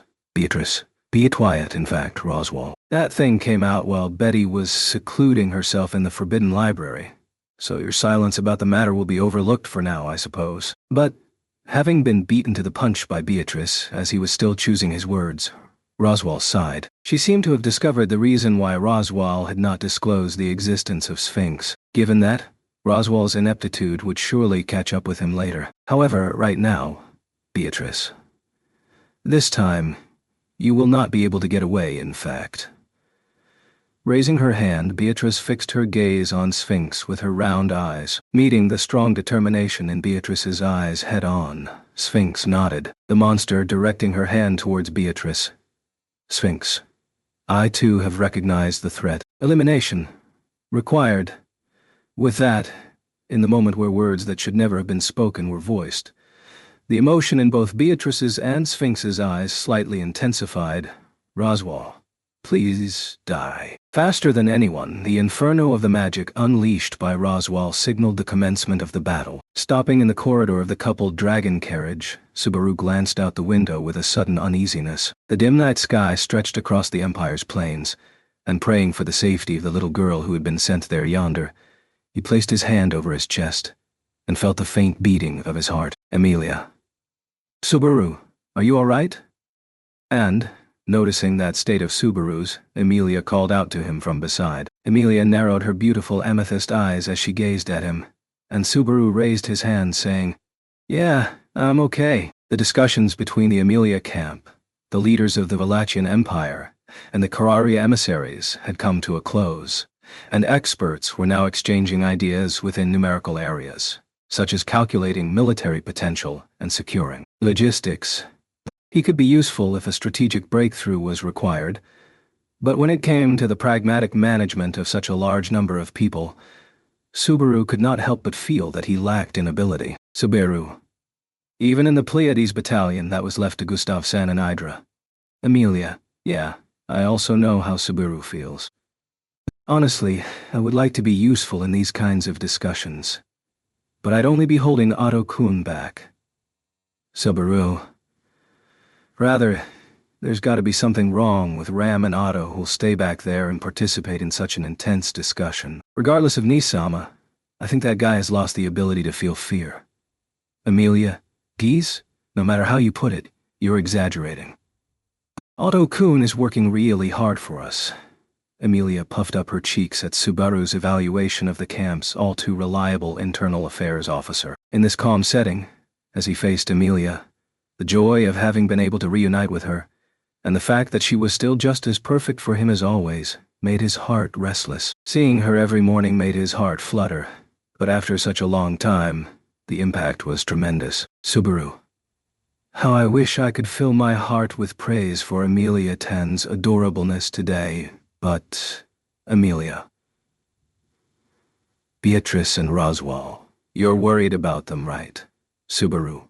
For my sake, Biko might be working herself too hard. When she correctly guessed why he had looked out the window into the sky beyond, Subaru gave a wry smile. Though he had said it jokingly, it was no surprise that he had been greatly concerned. In reality, Beatrice had indeed departed with heavy breathing for Subaru's sake. Cooperation with Roswell, with whom she had complicated feelings, was another of his worries. Beatrice and Roswell, who had been brought up in the conversation, had left the coupled dragon carriage and converged with a group performing a tactical delay on the enemy forces, and were conducting inspection of them. That inspection was, precisely speaking, to ascertain the characteristics of the undead. Subaru. As a matter of fact, they'll see if the zombies are being resurrected using the sacrament of the immortal king that we've heard so much about, or if it's actually using magic. Amelia. Wallachia seems to have fewer magic users than Lugunica, so I'm sure there are things that only the well-versed Beatrice and Roswell would notice. If they can explain what they find to Abel and his group, I think it'll help. Upon having said that, Amelia tilted her head slightly. Amelia. Honestly, I wish I could have been helpful too, but I'm not really knowledgeable in magic. I always just use it while saying hayaya. After all, Subaru. That's because Amelia Tan is more of an intuitive person, you know. Your needs are different from the bookworm Biko or the otaku-type Roswell. There are scenes where you really shine, so it'll be all right. In fact, in my eyes, you're always shining like the evening star. Amelia. Sorry, I've got no idea what you're talking about. He had tried to encourage Amelia, who was frustrated at not being able to help Beatrice and Roswell, but his words came up short. Nevertheless, it was fortuitous that Amelia and he were able to share their concerns in this way, and not burden themselves with them. To begin with, Beatrice and Roswell were not the only ones Subaru was concerned about. He was worried about Garfield, as well as everyone else from the Pleiades battalion who were all fighting in the same place. Among the members of the battalion, only Tanza had remained on the coupled dragon carriages, while the rest of the members had temporarily disembarked and arranged to join the tactical delay force. The members of the battalion were his comrades, who up until now had all become one to overcome fierce battles, including Cecilis, who for some reason had still not converged with them, no matter how much time had passed. Subaru trusted all of them. Subaru. But even so, worrying is worrying. Please, everyone, don't be too reckless or get too carried away. And so Subaru put his hands together in prayer. Subaru Amelia-sama, so this is where you were. Amelia. Ah, Julius. The door that separated the aisle was opened, and Amelia raised her eyebrows at the handsome man who appeared from the other side of the door. Just as she had called, there appeared Julius, wearing a knight's sword over his traditional Japanese outfit. After doing a small bow, he went right up to Subaru and Amelia, who were standing along the corridor, and then relaxed his lips, which had been somewhat stiff just a few moments prior. Julius, back there. I was unable to exchange many words with Webb. You? Subaru? Yeah. I caused you, Anastasia-san, and Echidna all to worry. Really. Thank you for coming all the way out here to find me. Julius. How surprising. As soon as Subaru sincerely expressed gratitude to Julius and Anastasia for their efforts, Julius raised his eyebrows slightly in earnest, And, Julius, to think that you would so honestly express your gratitude. Perhaps it is because you are younger in age, and your stubbornness has been lessened in a way that is appropriate to your appearance. Subaru, shut it. There might be harm in that, but I'd at least say thank you even if I hadn't shrunk. Just where do you think we even are? It's hell, Amelia. It's Wallachia, not hell, right? Putting it like that is inconsiderate towards Abel and the others from the Empire. Subaru. Oh, really? The majority of why I feel like this country is hell is because of the way that guy does things.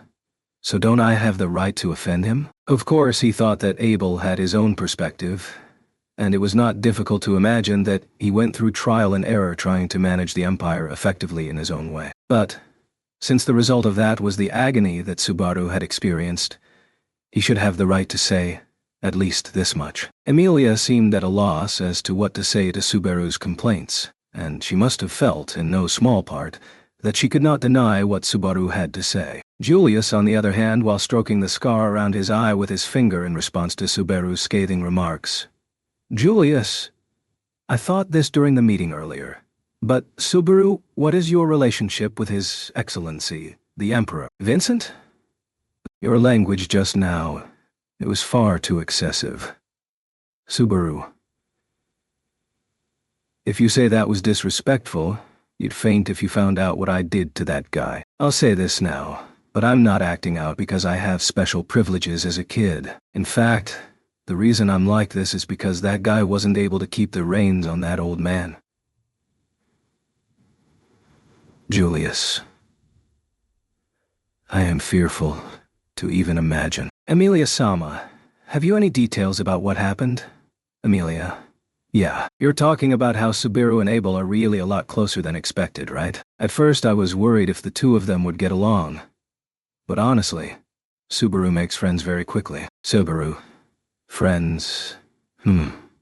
With regret for Amelia, who boasted as if it were her own accomplishment, Subaru was subtly pondering where to place Abel's presence among his relationships. At the very least, despite the fact that they had beat each other up while spilling their hearts, it was not as if they were a couple of delinquents who fought each other in a riverbed and immediately warmed up to each other. Julius, Subaru, have you decided on whether you think of me as your friend? Subaru, huh? Well, that's... I guess so. I used to think it was questionable, but for the time being we crossed the sand sea together, so we're good. I think. I think we're good. Julius. I see. That is a relief. This is the second best thing to hear after the report that you, Amelia Sama, and the others were all safe. With an exaggerated joke, Julius's doubts were resolved for the time being. However, that was only the start of things considering Subaru's current situation, which at a glance was obvious to anyone. Subaru's biggest problem had not yet been solved. Julius. Subaru, about your body? Subaru. The old shinobi did it to me. You should also give it a try. I'd like to see it. Julius. I will refrain. I do not really want to face my younger self. Rather, someone like Anastasia Sama or Amelia Sama would have been quite adorable when they were children. Subaru, Tan's younger self. Oh, yeah. Why didn't I think of that? Emilia. Me? I don't know. I had seen my younger self in the sanctuary, and I think the current Subaru and Beatrice are cuter. Amelia, who did not rate herself highly, would say as much. But there was no way that could be true. Since the grown-up Amelia was this beautiful, she must have been a beautiful little girl, even when she was young. That was, she might have been evenly matched with Beatrice. Julius. Nevertheless, hearing you speak like that, I am relieved. It seems the path to returning you to normal has already been set. With Julius's words, Amelia also nodded, saying, That's right. Being taller than Subaru, she placed her hand on his shoulder from behind and, Amelia. The old man who made Subaru tiny also seems to be one of Abel's allies. Right now he's out there fighting the zombies, so when he comes back we'll have to ask him to return Subaru back to normal. And then... Subaru... Actually, there's something I need to tell you about that. Amelia. Feeling slightly uncomfortable, Subaru glanced back at Emilia, who was standing directly behind him. Emilia, who was resting her hand on Subaru's shoulder, widened her eyes at his words. Julius, who was facing him, also furrowed his brows. Subaru, while scratching his own cheek with a finger, said, "Subaru? I plan on not returning to my original size even after Albert-san returns. I think it'll be more convenient to stay in this small form for the time being." Emilia, why? Could it be because a child's body needs less food to eat? If that's the case, I can share my side dishes with you. Subaru. Your concern is incredibly cute, but it's not that. Shaking his head, Subaru gently dismissed Emilia's assumption. In response to Subaru's reply, Julius wore a serious expression, narrowing his yellow eyes. Julius. It is you after all, so it must be something you think is necessary. Subaru. I haven't introduced them to you or Anastasia-san, but I became comrades with some people from Valachia, the members of the Pleiades battalion. Julius. Pleiades. Because of the existence of the Pleiades watchtower, Julius was alert to the sound of its name. However, not wanting to interrupt, he disregarded the doubt and urged Subaru to continue. Nodding to that concern, Subaru continued. Subaru, when the members of the battalion, I don't know all the details, but when all of us, including me, unite our feelings as one, we become incredibly strong. It's not just emotional strength or anything. Julius... Emilia-sama? Emilia. That seems to be true. That girl called Tanza-chan and Subaru's other friends are all really strong and fight very hard. Subaru. And I've been lying to all those friends. The lie that I am the Emperor's son. Even with Emilia's affirmation, the words that followed had Julius staring in astonishment. Emilia, also taken aback, placed a hand over her mouth, which had gasped out an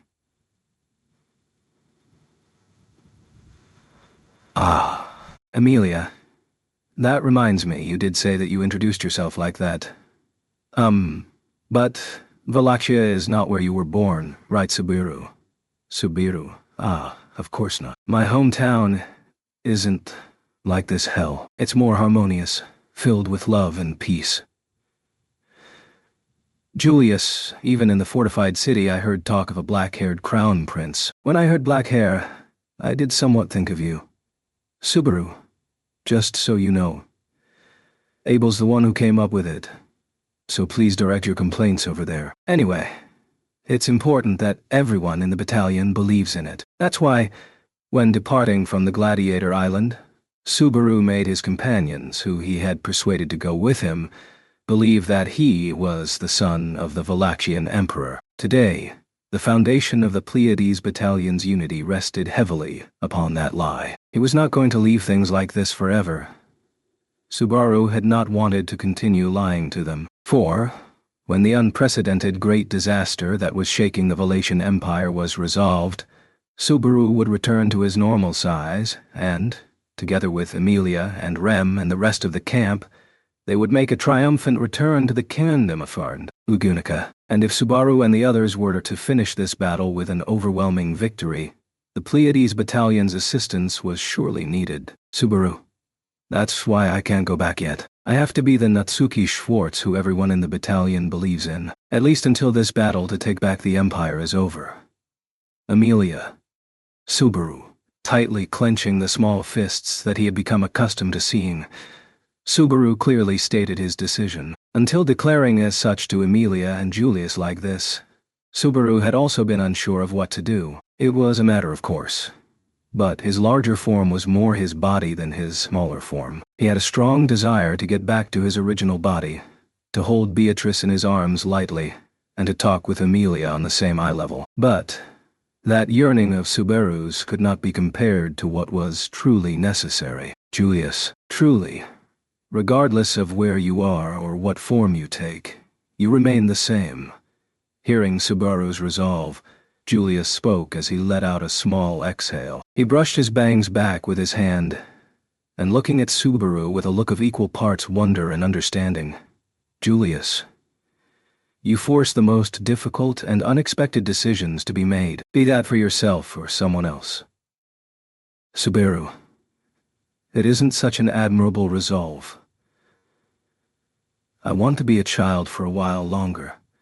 That's the kind of determination you'd hear in a Showa-era song. Told such by Julius as he faced him, Subaru replied, feeling somewhat embarrassed. Then, a hand was gently placed on Subaru's head. He turned his head and found his gaze meeting a pair of amethyst eyes. Emilia lowered the ends of her eyebrows and looked affectionately at Subaru. Emilia. Doing that, Subaru's going to get me worried again. Subaru, I don't really have an excuse for that. No, I really want to return to my normal body and flirt with Emilia, you know? But... Emilia. I know. Subaru has thought about it a lot, and chose what he thought was the best option, right? I also feel the same as Julius. That's just who Subaru is. A flustered Subaru moved his hands up and down, and Emilia smiled at him as he panicked. She placed her hand on Subaru's head, and this time poked Subaru's nose with her finger, continuing. But, you know, Emilia, no matter how small Subaru is, I know that Subaru will still be Subaru. Even if you don't revert from being tiny, I'll keep waiting for you until you grow big again. Subaru, all the same, I'd also like to avoid being unable to go back to normal, but... what did you just... Emilia. With a gentle manner and tone of voice, it made Subaru's eyes blink as he felt like he had been told something incredible. But the person who had said that to him, perhaps not understanding the meaning of Subaru's reaction, tilted her head curiously with a face that was completely innocent. No, even just tilting her head to the side made him embarrassed. She had an incredible temptress inside of her. Emilia. Feeling the red color involuntarily rising in his cheeks, Subaru looked to Julius for help. However, he shrugged his shoulders at Subaru's gaze and heartlessly brushed aside the latter's dependence. He cursed at the unreliable Julius in his mind, thinking that maybe they were not friends after all, and looked around regretting his earlier judgment.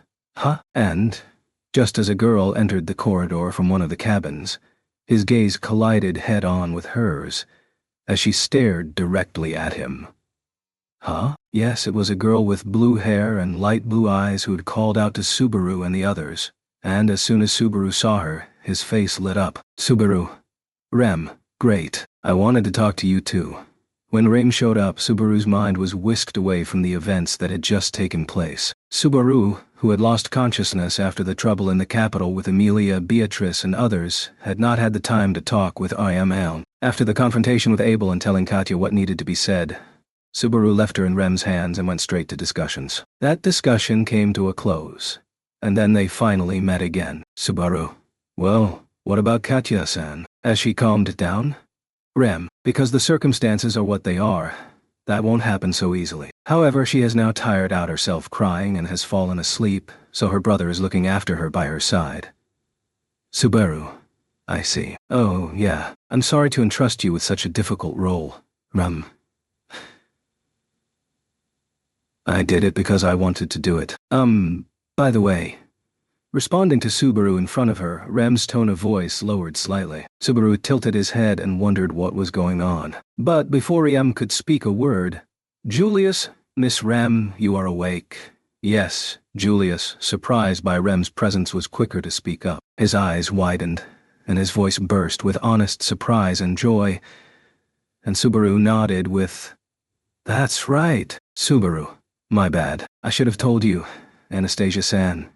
And Echidna. Rem woke up after we got separated from everyone else. But, Julius, I have no recollection of Miss Rem. So, her circumstances are the same as mine? Subaru. Not only that, but she's in a similar to Crush-san. Hybrid situation, Julius. Then, she has no memories.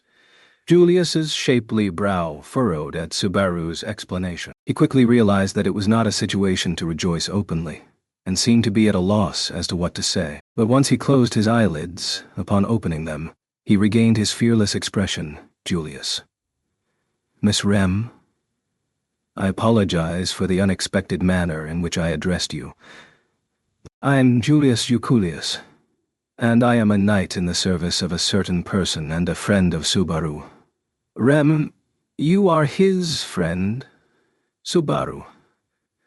The emphasis on that makes me want to protest, but yes, he's one of them. One of the people who helped me a lot when you wouldn't wake up.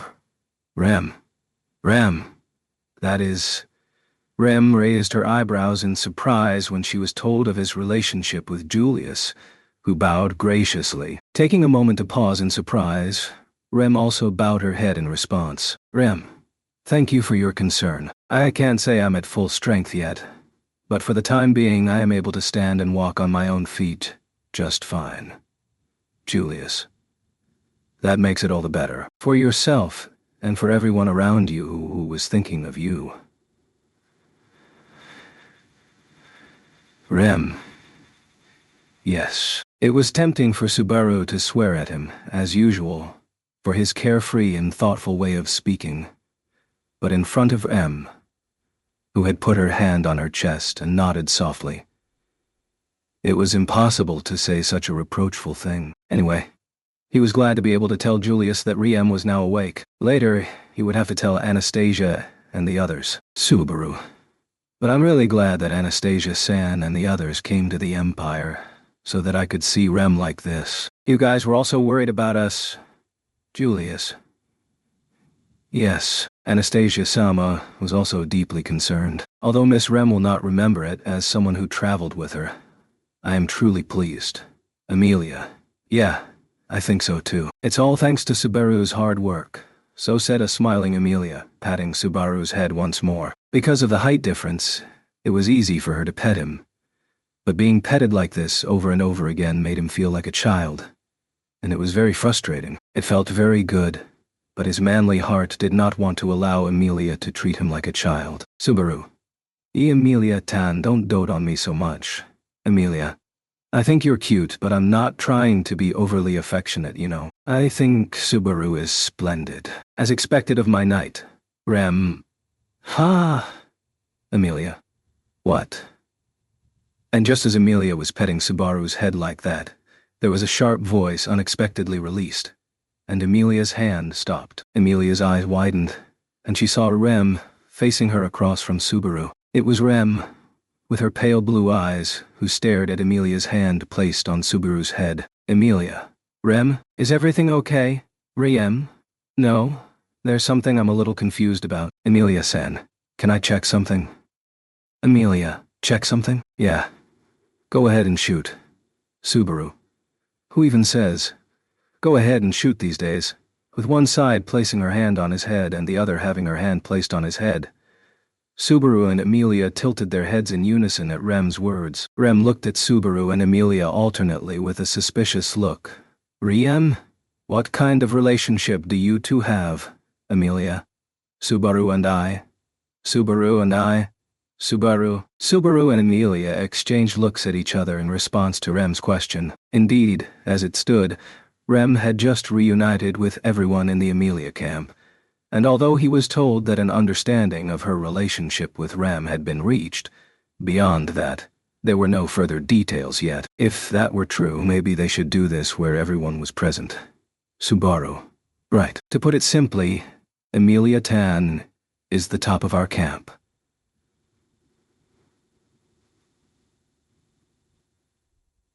The future monarch of a country called the Kingdom of Lagunica. Amelia.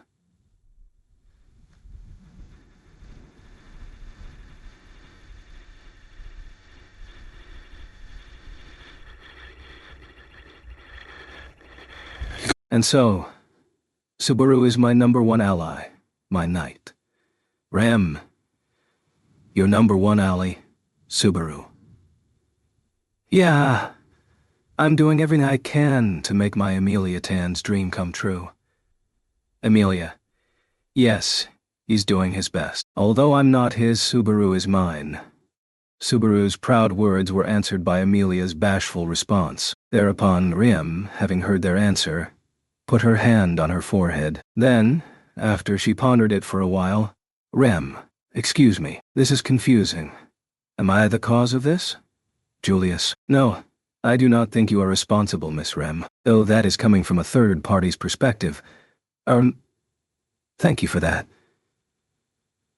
For some reason, Julius answered Rem in such a manner, the latter seeming like she was troubled by something. It was not clear why Julius, who was from outside the camp, seemed to have such an understanding attitude when not only Subaru, but also Emilia, did not understand Rem's confusion. Emilia. Maybe I just said way too much about Lugunica to the current Rem. Subaru. I've told her bits and pieces of it here and there beforehand. Perhaps Priscilla may have told her some unnecessary things in Geralt. Julius. Wait, why is Priscilla Selma's name being mentioned here? I find it hard to believe, but is Priscilla Selma also here in the Valatian Empire? Rem, would it be all right if we dealt with my confusion first? In seeking to resolve the questions that had been raised before, new questions had emerged, so they were on the brink of going around in circles. For the moment, there was a struggle to decide on the priority of questions, with the feeling that there were too many topics that needed to be properly discussed with Julius and Anastasia and the others. The first and foremost priority, though, should have been to clear up Rem's confusion, but Subaru, as he and Emilia were trying to find a solution to Rem's confusion, Subaru's attention was suddenly drawn to something that passed slightly out of the corner of his eye. It was something outside the window, descending from the night sky to the field in a flash. Emilia. Subaru. As Subaru's eyes widened involuntarily, Emilia's questioning voice called out to him. Putting off responding to her, Subaru rushed to the window and peeked outside. Normally, Subaru would never ignore Emilia's call. However, right now, rather than responding to it, he gave priority to confirming the glimpse of what he just saw. His eyes strained at the landscape as it passed by, and he refocused his vision on the thing that had descended from the night sky. That... Subaru. What are they doing here? A person who should not be here. Pulling it out from the fringes of his memory, Subaru blinked his eyes repeatedly and would vocalize that name. The person present there, who was supposed to be living a peaceful life in the kingdom of Lugunica. Subiru, Ryuzu-san.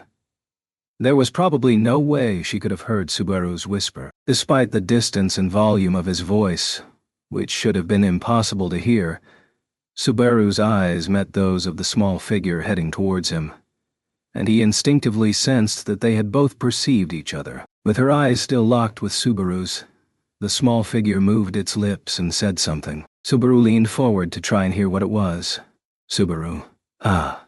Immediately following, a white light rained down upon the coupled dragon carriages, engulfing Natsuki Subaru and most of the occupants on board, utterly blowing them away. Chapter 19. Valga Cromwell's Stratagem. The battle began forcibly with a salvo from the impatient Roswal. Roswal, please die. And then, in contrast to those cold words, a scorching inferno erupted as if burning the sky to nothing. The flames furiously blazed, spreading across the night sky all at once. The inflamed sky caught the eyes of everyone, including the warriors who were still fighting against the undead with their lives on the line. Even though the goal was just to reduce a single enemy to ashes, this was overkill. Beatrice.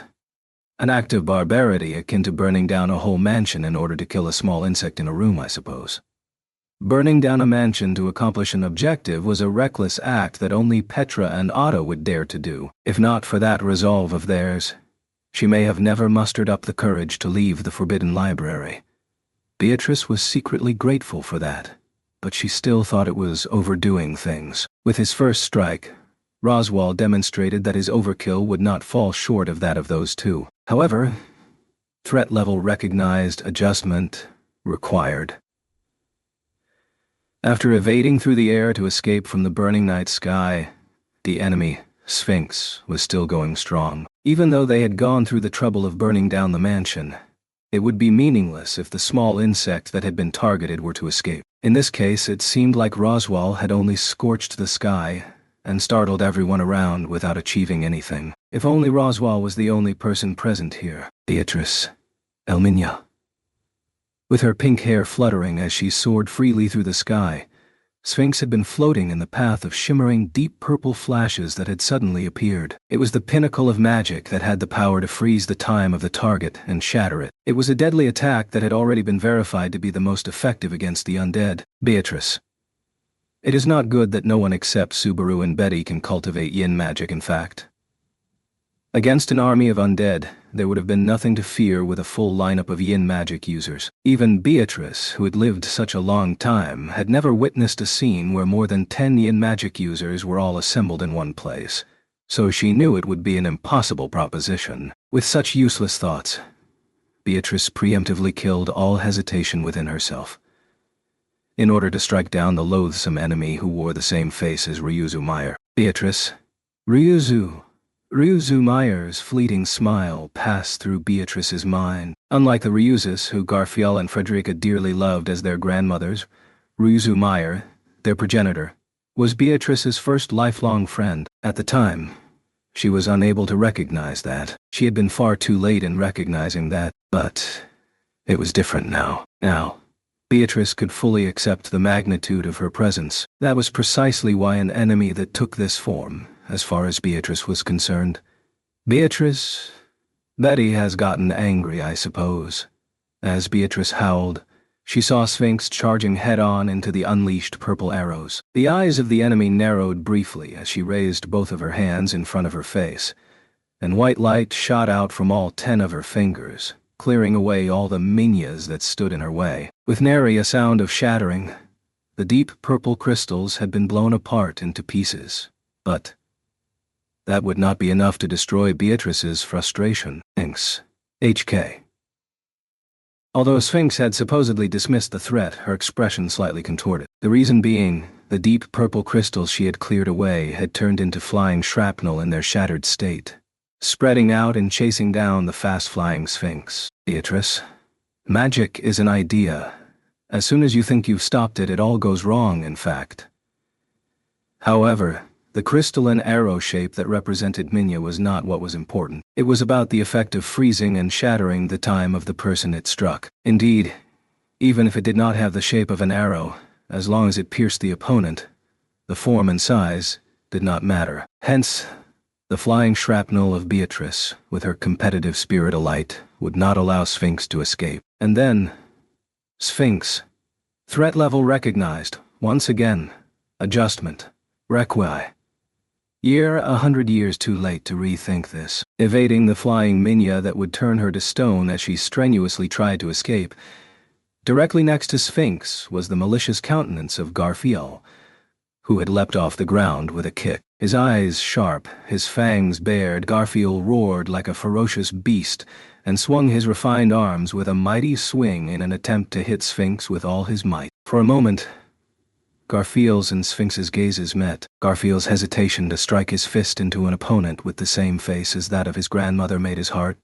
Garfield, compared to Nana, the smell of your heart is completely fucking different. Such outfield concerns were unnecessary for the dependable military officer of the Amelia camp. A fist was unleashed, striking Sphinx's cheek. The girl's body was shot from the air straight into the ground, and the fist continued to press her against the ground with tremendous force. There was a thunderous crash and a cloud of dust that rose as if a large rock had fallen. Beatrice could see Sphinx's body flutter like a leaf on the other side of Garfield's arm. Garfield's blow was one of pure fury, void of any semblance of mercy or hesitation. If she suffered a direct hit, even one shot would likely reduce Beatrice to mana. Sphinx was blown away as she rolled behind the plume. Roswell. It's a 3-person encirclement. That was some nice teamwork, wasn't it? Beatrice. Says the guy who lost his temper first, I suppose. Garfield, teamwork with you is fucking disgusting. As Roswell shrugged his shoulders, as if to say that he was completely unperturbed, Beatrice and Garfield each responded with abusive language. Receiving such cold treatment, Roswell shrugged his shoulders once more. And then, Sphinx. Once again. Threat level. Recognized. Adjustment. Required. Sphinx muttered as she slowly moved her body on the ground as the plume began to settle. Felled to the ground and coated in dirt, Sphinx did not show any expression of pain. but it was clear that she had accumulated damage from the sound of her voice. Sphinx. Still, her golden irises shone as she trained her gaze on the three of them. They were not filled with feelings of hostility or anger, but rather a monstrous gaze of intelligence that saw them as nothing but targets of her curiosity. Garfield. Tietch don't like this. Like Beatrice, Garfield felt a chill go down his spine at the gaze of his enemy and clicked his tongue. Roswaal narrowed his eyes in silence as well, and began to knead mana within himself in obvious discomfort. Once again, Roswaal gave a sidelong glance, wondering if he should rush ahead, and Beatrice glared at Sphinx as she stood up, then immediately moved forward. Acting as the representative for the unreliable pair, she would try and find out her true intentions. Beatrice. Sphinx, Betty dares to call you out, in fact. Just what are you thinking? It happened when Beatrice tried to finish her question. Sphinx. Now standing up, Sphinx's body trembled and her gaze fell on her own chest. From Sphinx's small chest protruded the tip of a blade. It was a deadly blade that had stabbed her in the back and jutted out of her chest. And the one who was holding the blade was... I have a bad feeling about this girl. There are no reasons to keep her alive.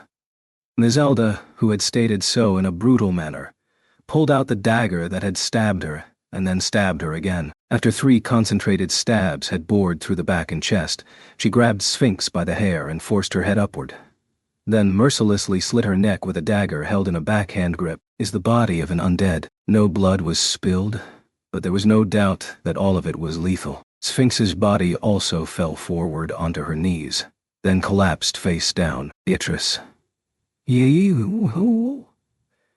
HK.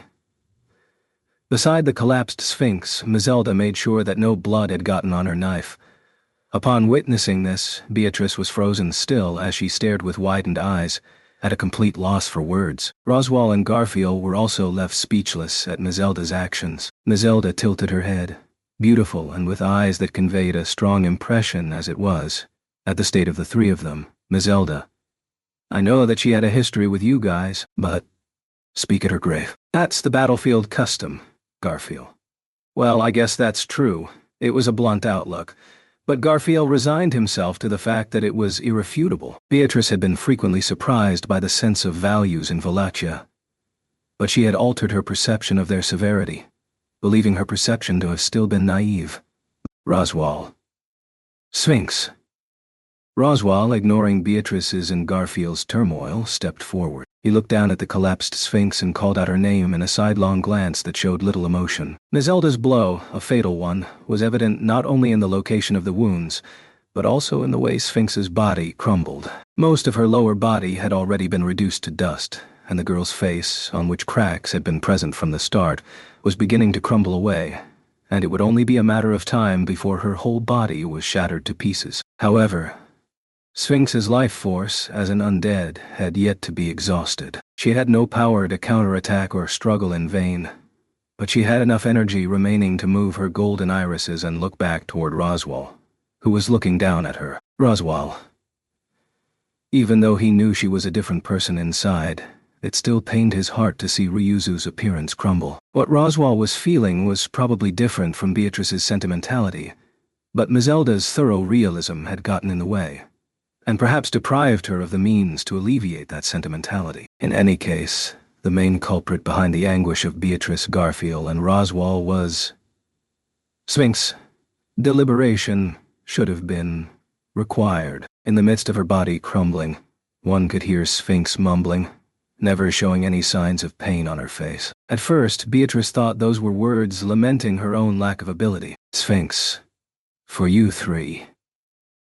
However, the words that followed indicated otherwise. Beatrice caught her breath at the added words, and Garfield groaned. Huh? Beatrice, as well, was not quite sure of their true meaning, but she could sense that it was not a throwaway line that could be ignored. From there, Roswaal. Damn it! Roswaal looked up as if he had been played. He had a look of impatience and remorse on his face, and turned around toward the rear. Back behind, to the sky he had flown through with Beatrice, towards the coupled dragon carriages that were still advancing forward. Likewise, drawn in by Roswaal's unease, Beatrice also turned to face there. Then, while she was struck by the turmoil in her own small chest, Beatrice. Subaru. So she had called out his name. An instant. Yes.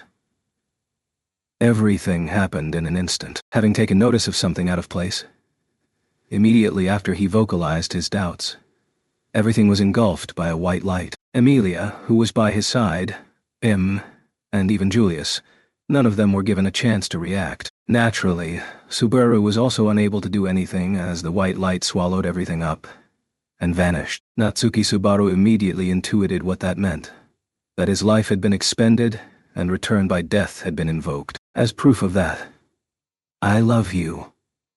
As if to say that she, having found him once, would never let him go again, he heard the whisper of her voice. Would it be all right if we dealt with my confusion first?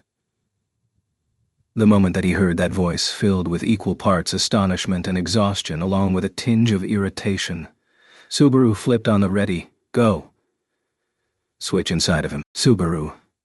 Verifying his footing and the situation around him, he discerned the specific moment from the faces that were present. The scene was in a corridor of the coupled dragon carriages, when Rem had joined in on the conversation he was having with Emilia and Julius. From the flow of the conversation, Subaru's last remark was Priscilla may have told her some unnecessary things in Geralt, which was made in deliberation over Rem's state. Towards the front of the coupled dragon carriages, Abel, Otto, some others were working through the details regarding military potential. Beatrice had been sent off quite far away together with Roswell, and they were taking an approach from a magical perspective in order to find means to counter the undead. The two were headed to the place where Garfiel and the people of Shudrak were fighting hard, alongside all the members of the Pleiades battalion who should have also been there. The feeling akin to a prayer for nobody to get seriously injured, along with the faith that if it was them, they would be all right, caused his heart to feel obstreperous. With that having flipped the switch,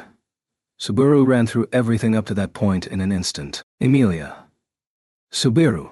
In a surprised voice, Emilia called out Subaru's name. For a moment, her eyes must have caught the rapid movement of Subaru's eyes darting round and round. Once before, after having seen Subaru in the same state, Tanza had pointed it out. Tanza. Schwartz-Sama's eyes were darting around all over the place. It was, eerie. That was Tanza's comment, choosing her words carefully and yet still unable to find the right ones, concerning Subaru's unusual behavior as he endeavored to grasp the situation immediately after returning by death. Having laid eyes upon the same thing, Emilia's reaction being much more reserved was understandable. Anyway, Subaru. Emilia, just wait a little.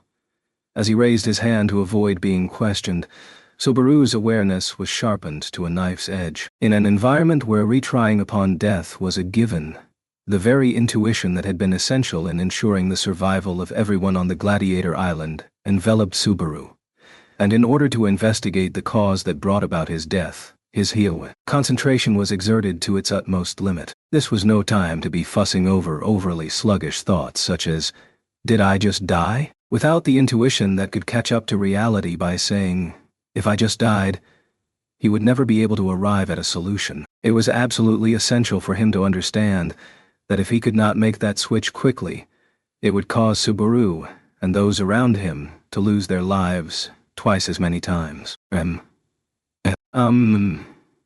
Emilia. Rem, please.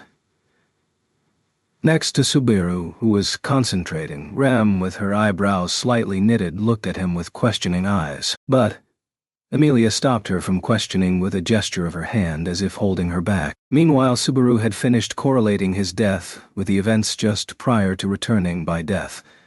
Subaru, outside the window of the coupled dragon carriage as it ran, he once again caught sight of the foreign object blending into the Thera landscape. Ike. Instantly, Subaru jumped toward the window of the dragon carriage and... Subaru, Julius! Outside, Julius. Understood. Emilia and Rem had felt the sudden change in Subaru, and naturally, so did Julius. The fact that he sprung into action with nary a moment's hesitation upon Subaru's call was proof of that. Behind Subaru, as he jumped towards the window, Julius drew his knight's sword, slashing the wall of the corridor with a diagonal swipe, and extended his long leg, kicking it down. Then, carrying Subaru under his arm, He leaped outside of the effective range of the divine protection of wind evasion from the numerous ground dragons. Julius, leave the landing to me, Subaru. I'm counting on you. The moment they exited the divine protection's range, fierce winds and inertia battered Subaru and Julius. But Subaru passed all the preparations for survival over to Julius, who took it upon himself. Two quasi-spirits of hues yellow and green gently emerged around Julius, with one turning into a blanket of wind, and the other turning the ground into a cushion to support their landing. Julius's technique, woven together by his renewed bond with his quasi-spirits, was masterful. However, Subaru's attention was not drawn to it in the slightest. Even when the window he had jumped through was cut off together with the wall, even when he elegantly landed in through the windstorm that followed, his gaze remained fixed on a single point: the girl who was descending from the sky. Subaru. I knew it, the same as Ryuzu-san. With her pink hair and black robes, she was identical to the lovely and old lady Ryuzu. But no matter how much Emilia and the others were worried about Subaru and Rem, they would not have dragged Ryuzu to the Valachian Empire. In other words, that could not have been the real Ryuzu. Nor was there any possibility that it was any of the replicants, like Pico or the others, all of whom took the same form as Ryuzu. In order to tell them apart, they had all been given different hairstyles, individual ribbons, and hair ornaments. The fact that none of those were present meant that it could not be any of them. Subaru. Julius. It's that girl. Seize her! Subaru shouted, pointing to the fake Ryuzu in the air before they had even landed on the ground. Hearing Subaru's request, Julius also spotted the girl blending into the night sky. Leaving all questions about who or what she was doing behind, the finest jumped into action. Dropping Subaru on the soft soil beneath his feet, Julius's body was enveloped in the remnants of the blanket of wind, using it as a foothold to leap through the air and advance towards the fake Ryuzu in a straight line. Because of his extraordinary momentum, the fake Ryuzu also recognized him as a threat. That instant he realized that the eyes of the fake Ryuzu shone a brilliant golden radiance even at night, and understood that she was a pale-skinned undead, something he had not been able to recognize from a distance. Without any delay, the fake Ryuzu directed her hand towards Julius, and as she was about to unleash an abominable white light at Julius, Ness, lend me your strength. A white light, different to the one alight on the fake Ryuzu's fingertips, made Julius's whole body faintly luminescent, and in turn, a black light faintly enveloped the fake Ryuzu's whole body. The moment it became clear that Yang magic and Yin magic were being simultaneously employed by the two quasi-spirits respectively, Julius's night sword flashed, and the strength drained from the fake Ryuzu's arm, which had been housing light. Fake Ryuzu. Explanation required. Julius, I cut the tendon in your shoulder. Of course, it will likely reconnect soon. Julius sincerely replied to the fake Ryuzu, who asked the reason for the lack of strength in her arm. At the end of his answer, Julius twisted in midair, and his long, howling leg struck the floating girl, knocking her body to the ground. At the spot where the fake Ryuzu fell, the ground transformed together with a yellow light. The ground, which had become viscous, softly and deeply received the girl's body, and then hardened all at once. As a result, the fake Ryuzu was stuck, as if wrapped in a quilt made of stone. Julius, I recommend you do not resist. If you fail to heed this warning, I will treat you as an enemy, be you alive or dead. Fake Ryuzu. His sword thrust before the fake Ryuzu, who lay on her back atop the ground, Julius declared. Having thus rendered his opponent powerless, Julius nodded to Subaru, who had ascertained that for himself. Having had no choice but to watch the sequence of events go down, Subaru scratched his cheek with his finger. Subaru. No, that's what I had wanted you to do. But seriously, this guy. Clearly you've gotten a lot stronger than you were before. His style of fighting with the support of the quasi-spirits was more sophisticated and refined than before. Contracted with quasi-spirits of 6 different attributes, the Spirit Knight displayed his hybrid fighting style, combining both magic and swordsmanship. Emilia. Wow, amazing. You took her down in the blink of an eye.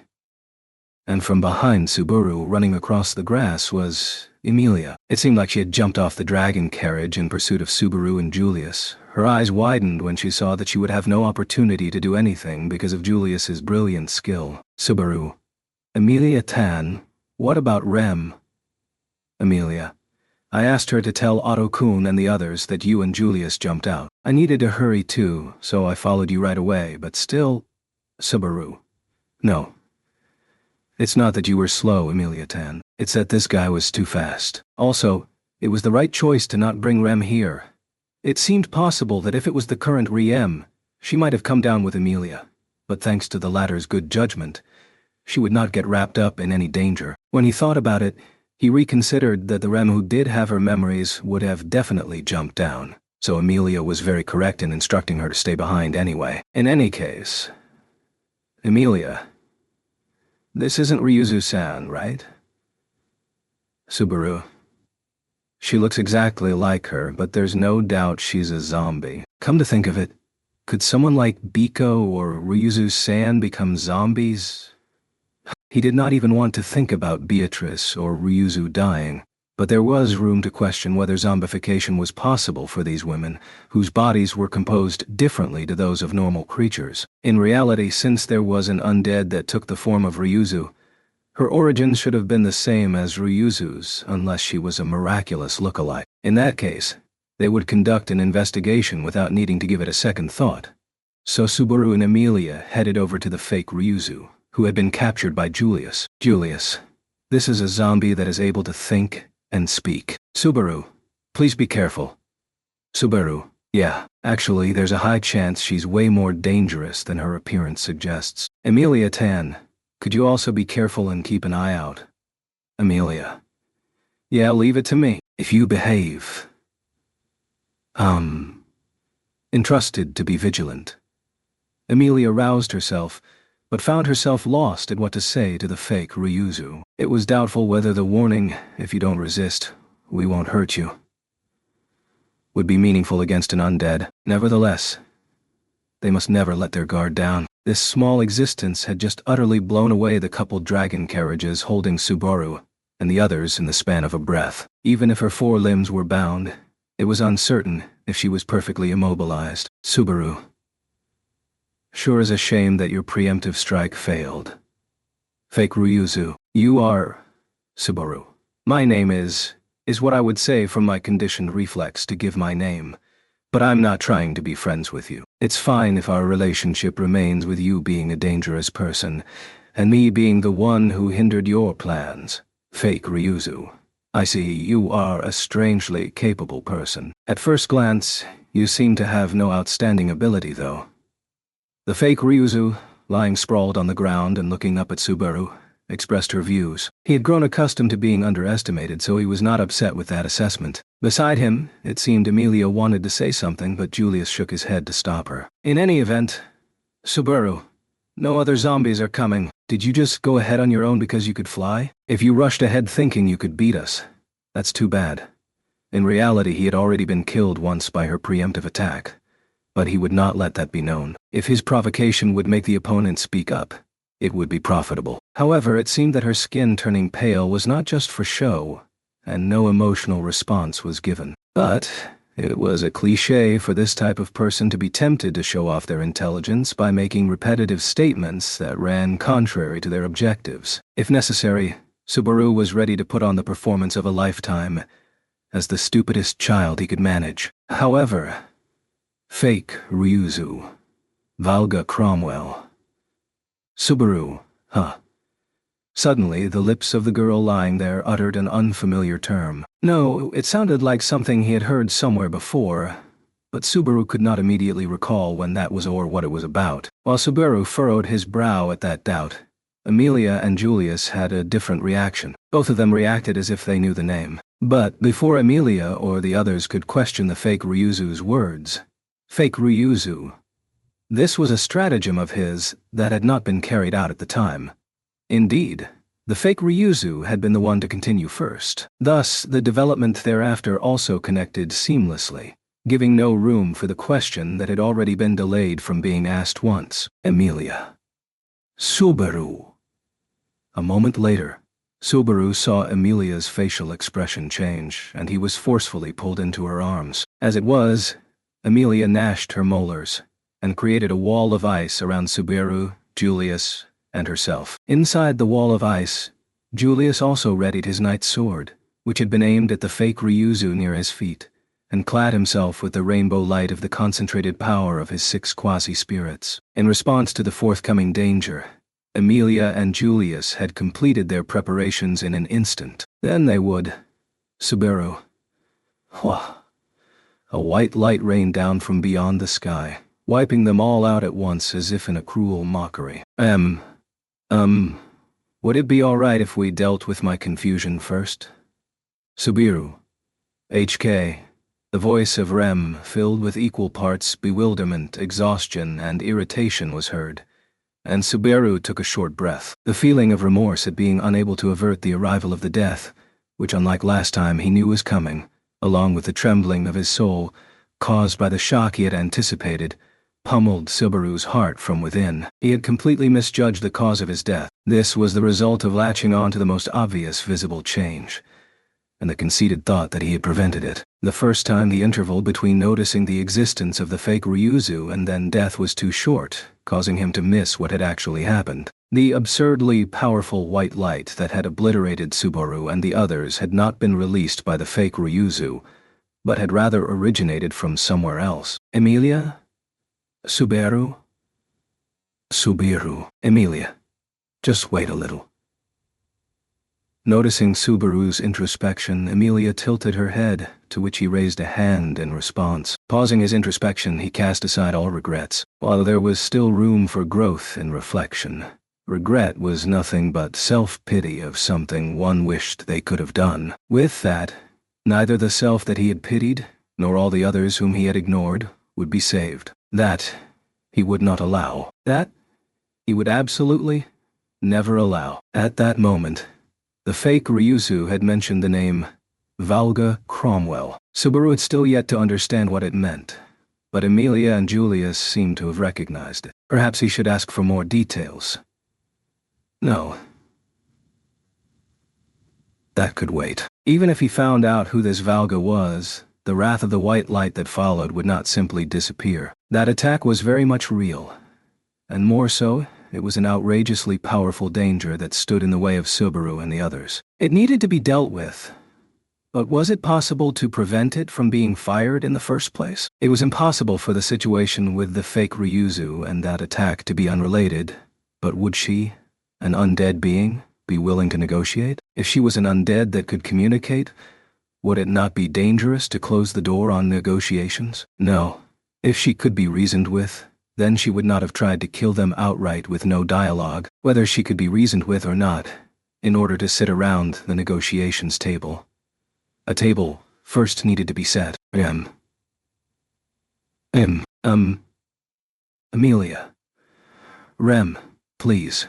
Beside Subaru, whose thoughts were sparking in full throttle, Emilia stopped Rem's question. The flow of events was the same as before, however. From this point on, it had to be steered toward a different progression. Within his mind, he processed everything that had happened in order to get off this rail track that ended in death.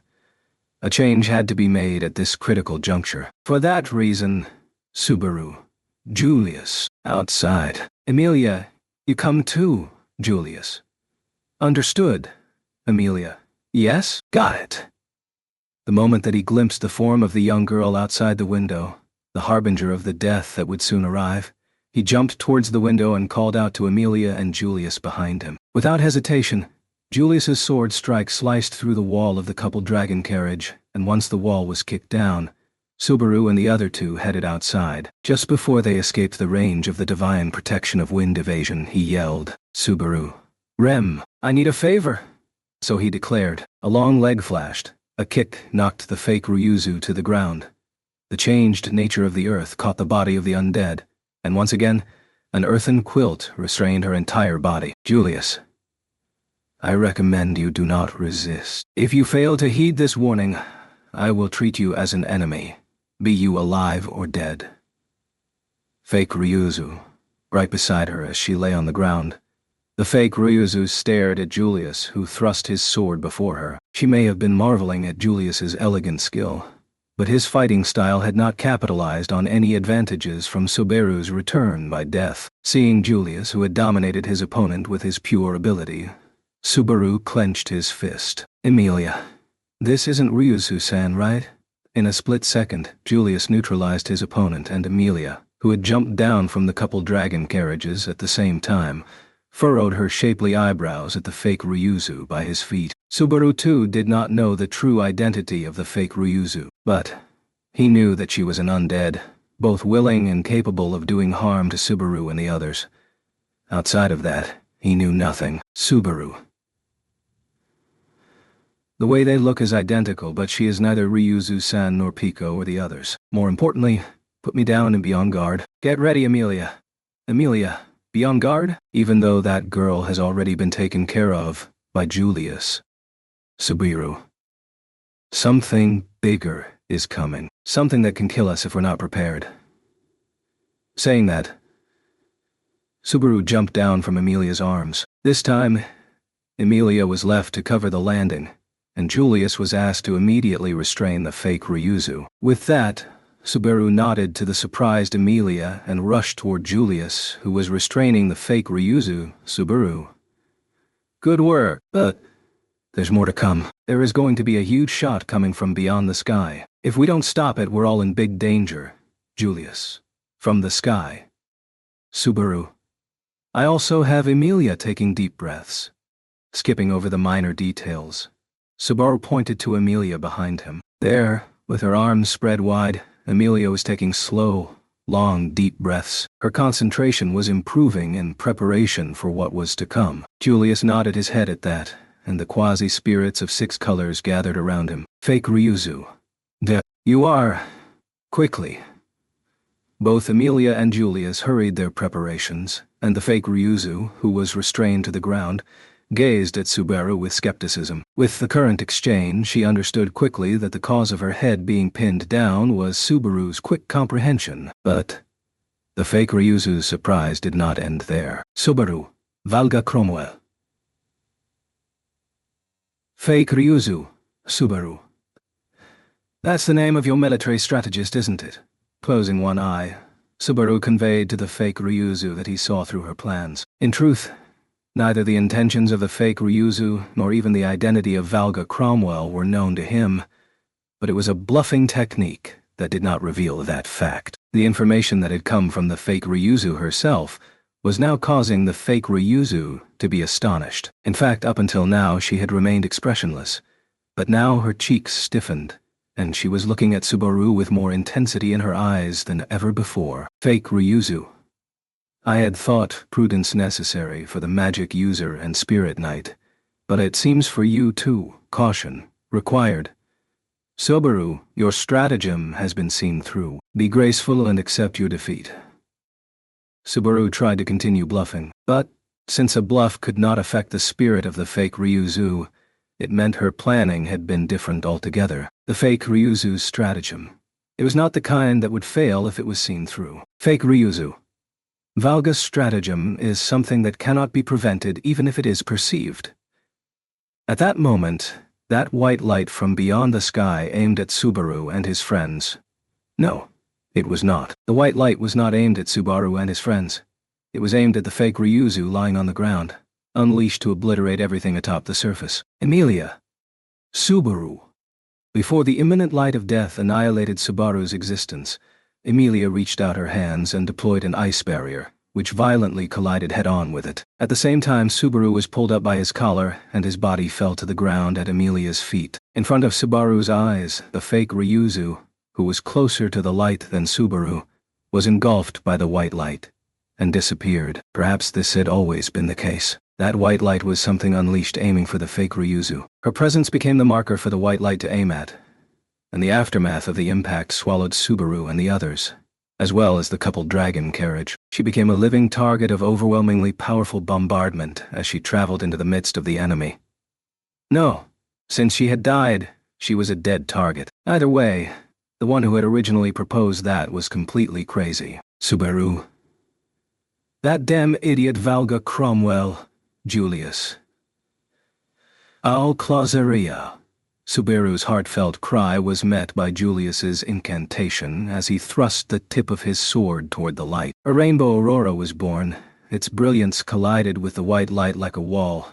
It just barely restrained the light enough to prevent it from shattering the several ice barriers created by Emilia, a white light of destruction, and the protective ice wall clad in an aurora. Unlike the last time, when they had no choice but to face it without sufficient preparation, there was time to formulate strategies against the white light. This was the reason why Emilia and Julius were able to resist the attack compared to the last time. But even still, Emilia. Asha, Julius. Ku. HK with desperation in their voices.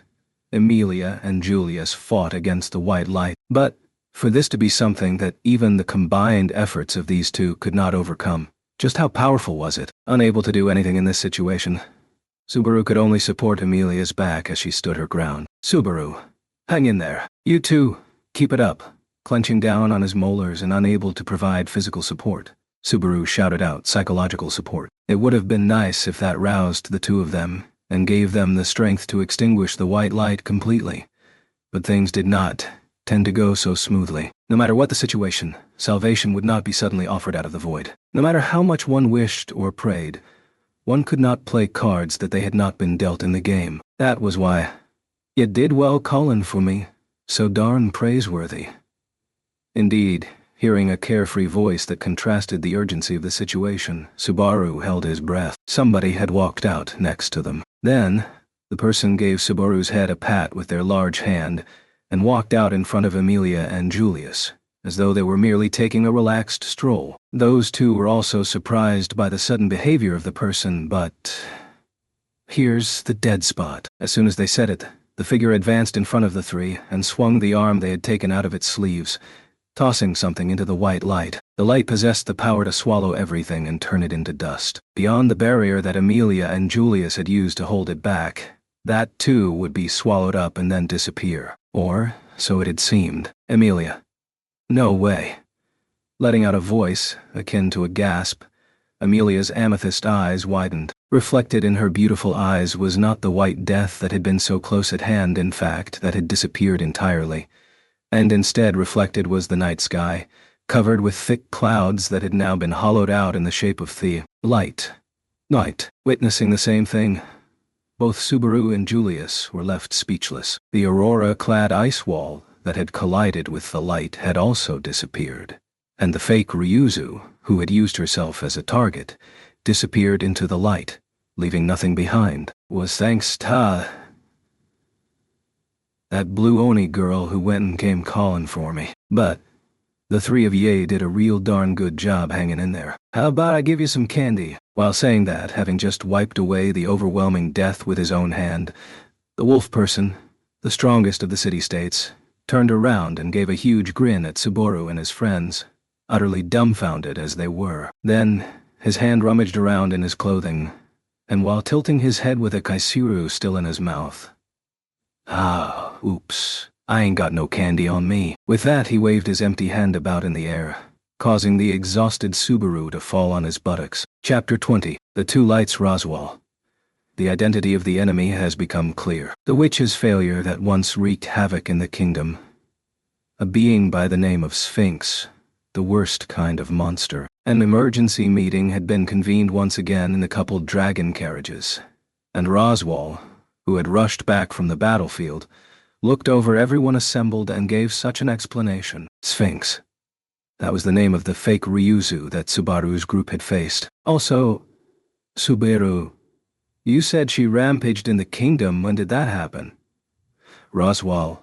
Approximately 40 years ago, in the midst of the demi-human war. Subaru. HK. Hearing Roswell's response, Subaru's eyes widened in surprise. The demi-human war was an incident that frequently came up in conversation, but it was an event that had taken place exclusively within the kingdom of Lugunica, the stage for the Civil War. To think that he would hear about it, even when in the Valatian Empire. Julius.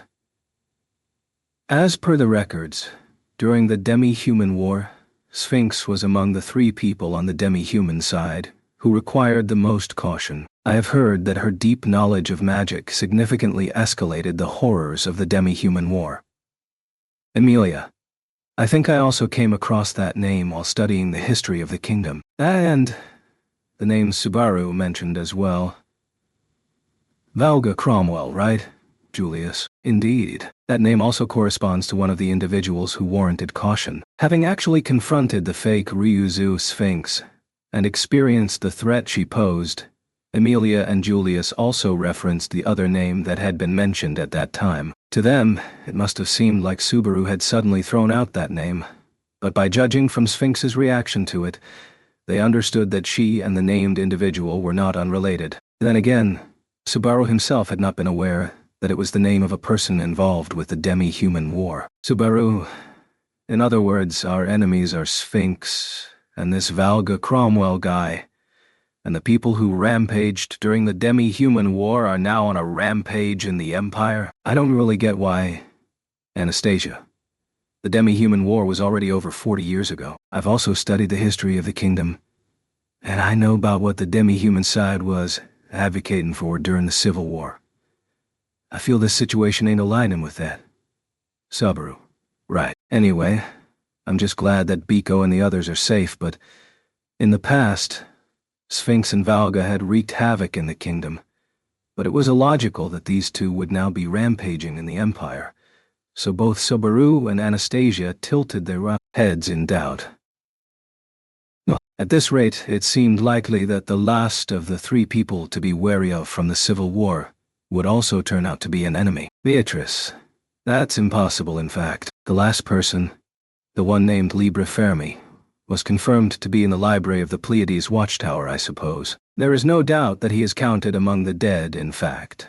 Snuggling up to Subaru's side, Beatrice negated his worry. Ever since hearing about the predicament in which Subaru's group had found themselves in, Beatrice, who had literally flown back with Roswell, had firmly resolved to not leave Subaru's side. For Subaru as well, letting her go to the battlefield had been heartrending, so he was more than willing to accept Beatrice's cute resolve. Anyhow, Subaru.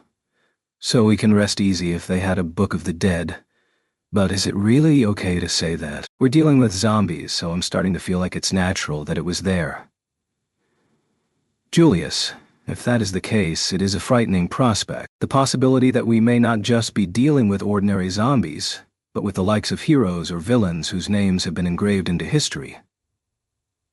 Subaru.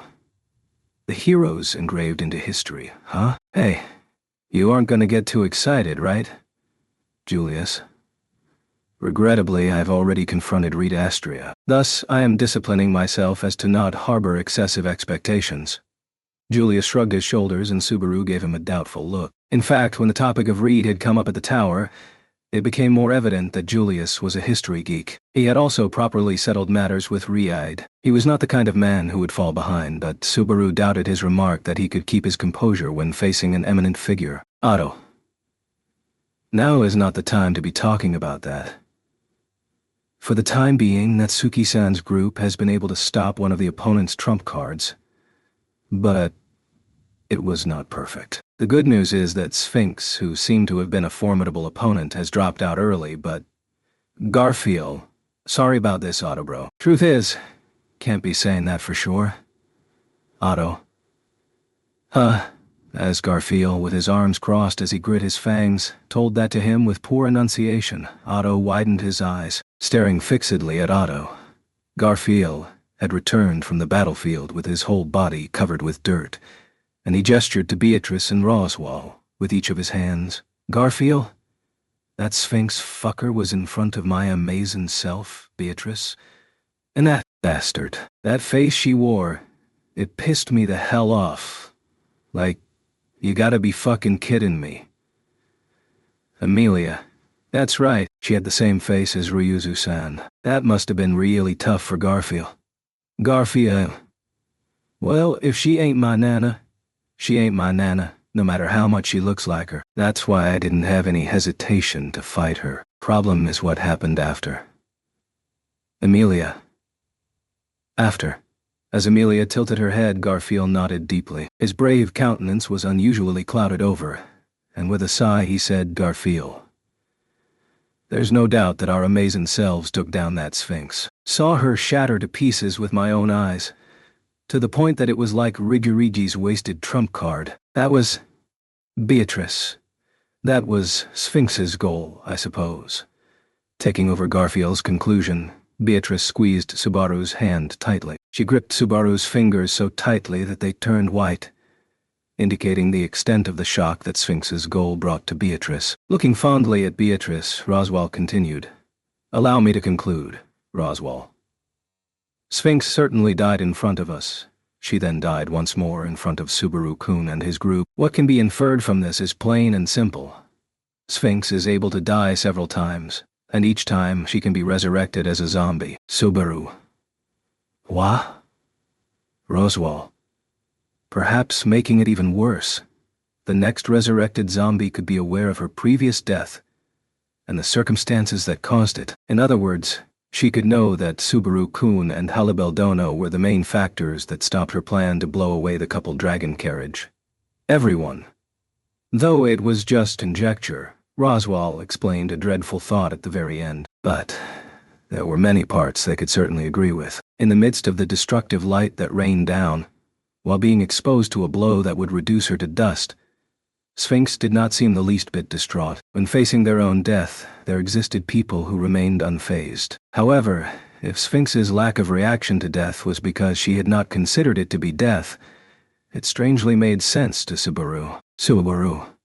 It's just like return by death, Subaru thought, though he did not say it out loud, thinking that losing one's own life was not a detriment, but rather that it could even be a weapon used to accomplish a devastating attack. The functional difference was the fact that the reality of death itself would not disappear. Come to think of it, rather than Subaru's return by death, it may have been more comparable to the troublesome possession ability of Betelgeuse, who he had once fought against, Julius.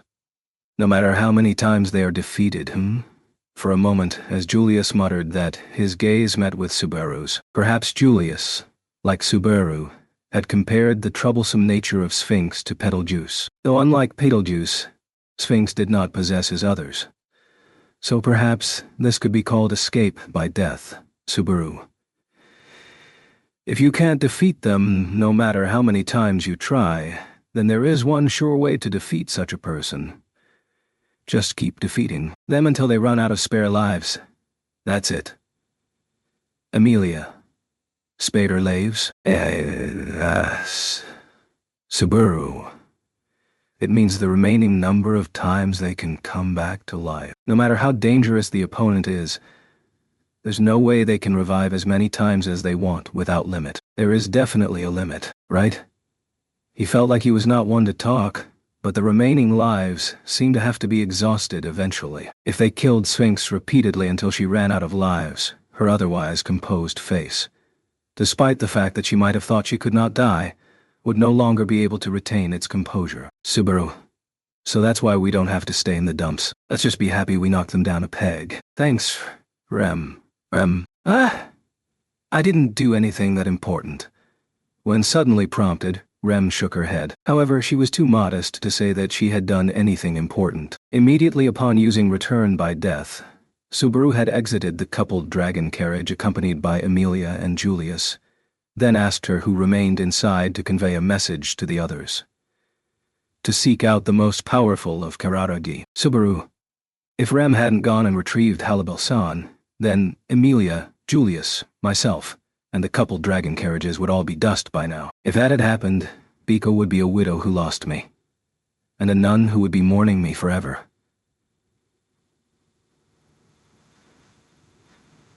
Beatrice. Don't just casually state the worst possible outcome like that, in fact. It's something unthinkable. If you die and leave Betty behind, then Betty will really become that nun, I suppose, Amelia. I guess it's thanks to Rem that Beatrice didn't become this nun and that we can talk like this. Thank you, Rem. I understand. At least I think I do. Rem was somewhat reserved in accepting the thanks from both Beatrice, who was almost in tears, and Amelia, who was smiling. The sight of Amelia, Beatrice, and Rem, all together again, made Subaru's heart swell with emotion. Then, he turned his gaze to the tall figure standing there. Subaru. Of course, thanks, Halibel-san. To be honest, I was just banking on the reputation of Halibel-san's name to see if you could do something about it. Halibel. Ha ha ha. Ain't it a good thing to be honest? In fact, I was also surprised when I was suddenly called by the young blue Oni girl. If I'd been hit by it without knowing, I'd also be dead, you know. If anything, I feel like I narrowly escaped death, 'cause she told me about it. Halibel laughed with an attitude that was not befitting of his accomplishments. His laid-back tone lacked a sense of urgency, but without him, Subaru and the others would have been annihilated. It was a good decision by Subaru to have called him on the second time, but it was horrifying to imagine him not having been there in this coupled dragon carriage in the first place. In that short time, he had to assemble all of the combatants on board of the dragon carriage and find the best solution. Even so, there was no guarantee that there could have been a solution, and that was truly because of the strongest of the city-states. Anastasia. You say it like that, but how did you actually do that? Amelia. Yeah, Julius and I did our best, but I think we came up a little short, so I'm really glad that Anastasia-san had Halibel-san on our side. Anastasia? I see. Well then, it was worth spending a lot of money to get him to come with us. Quietly, Amelia and Anastasia also reassessed Halibel, who lacked a sense of urgency, and in any case were able to reflect on the situation because everybody had taken the best possible action. That was Subaru's takeaway from the incredible assault just before. Subaru. So, that's how the whole mess went down earlier. Well, it was fast, and all of us did our best to save everybody's lives, you know. And of course, there's something to be said for that, right, Vincent? It was a great service. You bastard. When the Emperor, Abel, who had been quietly listening to the report up to this point, expressed his gratitude, Natsuki Subaru shook his fist intensely. Though it was a matter of course, the escape-by-death strategy that Sphinx had used when attacking the coupled dragon carriages needed to be shared with the Imperial leaders who had become relevant parties before they could even become aware. The coupled dragon carriage was supposed to be a considerably important and highly classified secret typical of the Valachian Empire. Since it had been necessary to destroy a part of the valuable vehicle, a concrete explanation was needed. Be that as it may, Subaru, even though we put an end to such a situation, you're just settling it with the words great service. Goss, what are you saying, Natsuki-dono? How could you ask for any greater reward than words of gratitude from His Excellency? You should feel ashamed as a subject of the Empire governed by His Excellency. Amelia, Goss-san, don't be mistaken. Subaru is not a child of the Empire but of the kingdom like us. Subaru. Amelia, your voice is getting wound up all loud again. Unlike the Imperial soldiers who had maxed out their loyalty, Abel's words of gratitude were not enough of a reward for Subaru, though, if it was thanks from Amelia, whose voice had grown loud to match Gaz's, it might have made up for Subaru's dissatisfaction. Vincent, currently, we have been driven out of the Imperial capital, and are en route to re-establishing a condition from which we can deal with the situation. Even if you demand a reward corresponding to your achievement, I shall not make empty promises. Therefore, I have naught but words to grant you. Subaru, don't tell me so proudly that your wallet is empty. Wah, Anastasia-san. Anastasia. Yes, you ain't got no need to get so frustrated. I'll be making sure that you, Julius, and Amelia-san get your fair shares paid exorbitantly by the Empire. Subaru, whoopee, rip 'em off.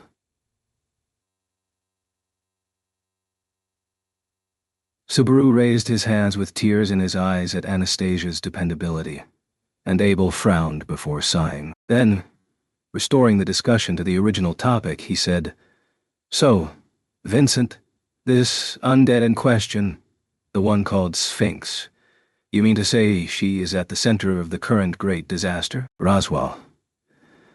At the very least, she must have been the one who constructed the technique that revived such a large number of zombies. Alteration and improvement of existing techniques. That's what that failure would do. Amelia, Roswell, I know you hate her, but don't use so much nasty language. Roswell responded to Abel, and Amelia raised her eyebrows slightly at his statement. Her gentle amethyst eyes grew severe, and as she fixed her gaze on Roswell, Amelia, we don't want to speak with foul mouths, right? Even if you happen to do a good thing, if you're always saying nasty things, no one will be willing to listen to how you really feel. Roswell. Yes. I'll bear that in mind. Amelia, yes, please do.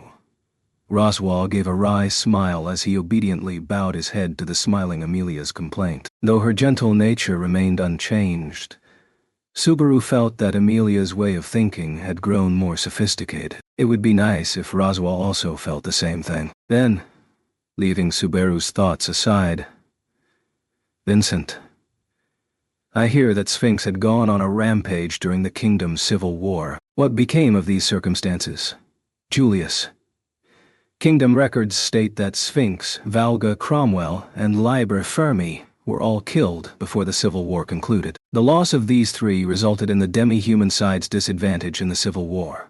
That is what I remember, Vincent. I see. But there is no possibility that the undead are simply sprouting from the earth without cause. Is it not the fault of your kingdom that they have become undead and presently ravage the vast lands of the Empire? Roswell. Oh my. Someone as eminent as His Excellency. The Emperor Vincent is saying the most nonsensical things. As Abel posed that question with a single eye closed, Roswell smiled and shrugged his shoulders, indicating to the view outside the window with his hand, Roswell, the deepest depths of their thoughts are still unknown. But since they are bringing disaster to the Empire, and not to the kingdom where they have memories of defeat, it's clear that their agenda is different to what it was back then. Considering their silence for the past 40 years, it is unrealistic to think that the kingdom's record is wrong. Having said all that, Roswell moved his hand back from gesturing outside and held up one finger, saying, but then again, Roswell, if there was anyone who participated directly in the demi-human war and had the opportunity to kill Sphinx, but failed to do so, then just as you say, Your Excellency, I believe they should be blamed. Vincent. Foolish. They would have participated in the kingdom's civil war over 40 years ago. Asking an old soldier who decided the outcome of the battle, it is not even worthy of discussion. Subaru, well, that's right. For a start, I'm relieved you're not a guy who would make such unreasonable demands, huh? What's the matter, Biko? You're making an ugly face. Beatrice. Betty's face is always adorable, I suppose. Abel quickly conceded that Roswell had made a sound argument, and retracted his point. Such restraint might have been a habit, but it was a bad habit, so it would be better to change it. To Subaru's side, as he thought that to himself, Beatrice wore a glum expression for some reason. It was true that it was adorable, but apparently there was something in the current exchange that weighed on Beatrice's mind. Perhaps this face of Beatrice's was Roswell-related. Vincent, so, what else did you uncover? Making such a dramatic show of jumping out is no accomplishment if it yields the same result as having stayed on the dragon carriage. Beatrice, it was Subaru, not Betty and the others, who made a dramatic show of it, in fact. But it is also Betty's duty to take responsibility for Subaru's dramatic show, I suppose. Roswell, of course, there were some fruits of our labor. Not so much about the peculiarities of zombies, but we did learn several things. Asked by Abel, Beatrice and Roswell responded confidently. To the two of them, Subaru snapped his fingers and said, As expected of you. Subaru. So, did you figure out the zombie's weak spot? If we figured that out, we don't have to be afraid of Sphinx when she appears again. Otto. Natsuki-san, please do not get your hopes too high. No matter how you look at it, such impressive results are... Beatrice. You underestimate Betty and Roswell too much, in fact. Of course we figured it out, I suppose. Otto. Why, Subaru. For real, Subaru and Otto were astonished at Beatrice's words, with her chest puffed out and her face smug. Beatrice, pleased by their reaction, smiled and said, "Naturally, in fact." Beatrice, the hint was Garfield's intuition, I suppose. Garfield, who was already rampaging across the battlefield before Betty and Roswell, noticed something strange, in fact. Garfield, that said, if Beatrice and that bastard hadn't come along, might have forgotten about it. Roswell, I think it's a real waste that you're someone with excellent intuition, but you don't trust in it. Oh yeah? Oh yeah, I had intended to compliment you, but... Garfield, I ain't gonna be happy whether you praise or criticize me. As Garfield rebuked and stuck out his tongue, Roswell closed one eye and shrugged. Aside from their usual bickering, Beatrice continued. Beatrice, the discrepancy Garfield noticed was the difference in the durability of the zombies, I suppose. Some zombies would die from a single arrow, while others would still be alive and well even after being pierced by 10 arrows. That's the discrepancy, in fact. Amelia. But isn't it because each zombie's strength is different? I'm stronger than Subaru, so it could be that kind of discrepancy. Beatrice, that was not it, I suppose. Even with the same difference in strength between Subaru and Anastasia, there was still a discrepancy between 1 arrow and 10, in fact. Anastasia, being compared with me, seems like Natsuki-kun's still as pitiful as ever. With an elegantly wry smile, Anastasia glanced at Subaru. But, since Subaru had been shrunk, there was no room for him to refute the claim, and he responded to her concern with a wave of his hand. However, Beatrice's mention of a discrepancy was certainly something that caught his interest. Also, the fact that Beatrice and Roswell had uncovered the truth behind that discrepancy. The answer was... Vincent, state your conclusion. What caused the discrepancies between the undead? Beatrice. Bugs, I suppose. Subaru. Bugs. When Abel's question was answered, Subaru furrowed his brow at the contents of the answer. Then Beatrice looked towards Roswell and nodded. With that signal, Roswell took something out of his own pocket. And, Roswell, everyone, please be extremely careful. It has been frozen to stop its activity. But if the ice breaks, it is presumed that a zombie will be born here. Subaru, what are you talking about? Hey, what the hell is that, Roswell? Beatrice said it, didn't she? It's a bug. I'd even venture to call it a core bug. As he stated this, in Roswell's hand was a small block of ice being pinched between his fingers, about the size of a coin. Inside, there was a red, round object. Upon closer inspection, he understood that it was a small, round bug that looked like a caterpillar. Roswell, this core bug is lurking within the body of every zombie, and this worm is the zombie's lifeline. In other words, it is undoubtedly their core. Subaru, these bugs are their cores. That means Julius.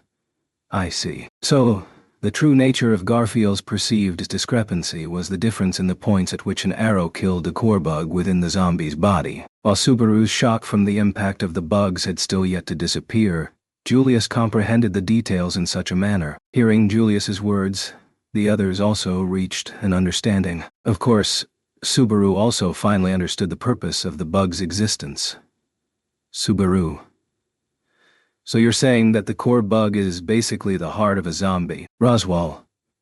We will be working to unravel more about the technique, but this core bug acquires the data of the target, that is to turn into a zombie, and then reproduces the original form by making a vessel out of earth. That is our conclusion. Beatrice. Indeed, in fact. Without objection, Beatrice nodded her head in agreement with Roswell's conclusion. But Subaru was utterly shocked at the conclusion that the two had reached. If the zombies were being created by magic, he could accept it in a fantasy sense. However, when it came down to magic bugs creating the zombies, the feelings of disgust prevailed. Subaru. Even though I loved catching bugs when I was a kid, how pathetic. Otto. Though, I do not think that is the kind of situation where you should be reflecting on that. In any case, our people have produced good results. How do you like that, Your Excellency the Emperor, Vincent? At the very least, you have proved that you are not merely an incompetent bunch who make big talk and produce no results. I recognize that. It was a great service. Otto, perhaps it would have been better had I not asked.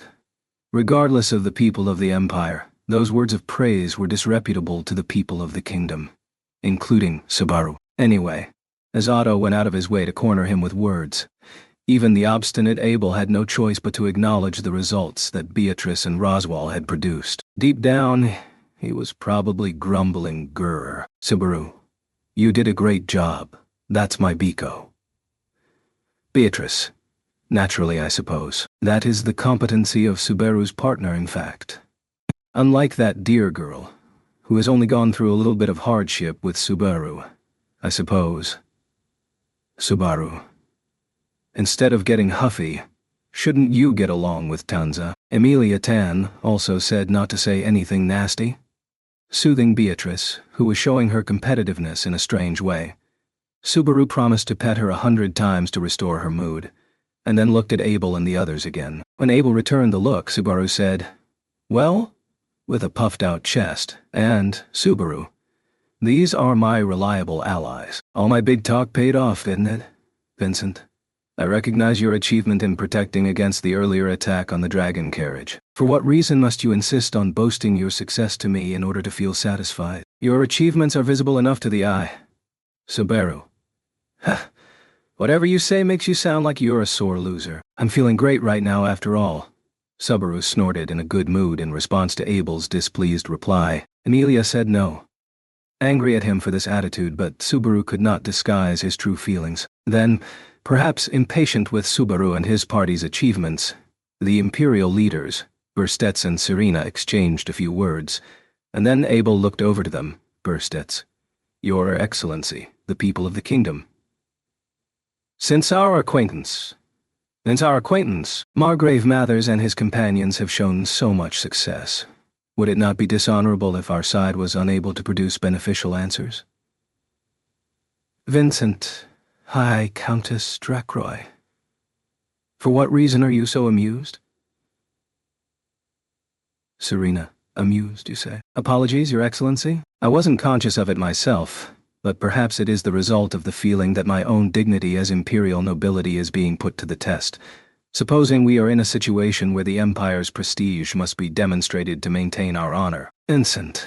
Putting her hand over her ample chest, Serena replied as the white scar on her face contorted. She was not smiling, but the tone of her voice and the intensity of her eyes were rather good-humored. In a situation where she was absolutely not the superior, she exhibited an outstanding mental fortitude to be dealing with the Emperor with such a tone. Subaru. Could it be that Serena-san is quite the dangerous person, Garfield? I don't know if she's bad or not, but she's pals with Roswell. Subaru. Ah. Seeking information about Serena, with whom he had little contact, the first bombshell thrown in was enough to break down the wall of doubt. However, it was hard to say whether it had been Roswell or Serena who had decided to be friends. After all, it was clear as day that their cross-border friendship was a factor behind why Emilia and the others were able to come all the way to the Empire, to look for Subaru and the others. Come to think of it, Roswell was also very impudent during the ceremony for the royal selection. It made sense to hear that he was friends with Serena, who held that attitude towards Abel. Astasia. Enough times passed that I can talk about it, but Natsuki-kun was also like that back then, right? Subaru. I can't hear you. I can't hear you. I can't hear you.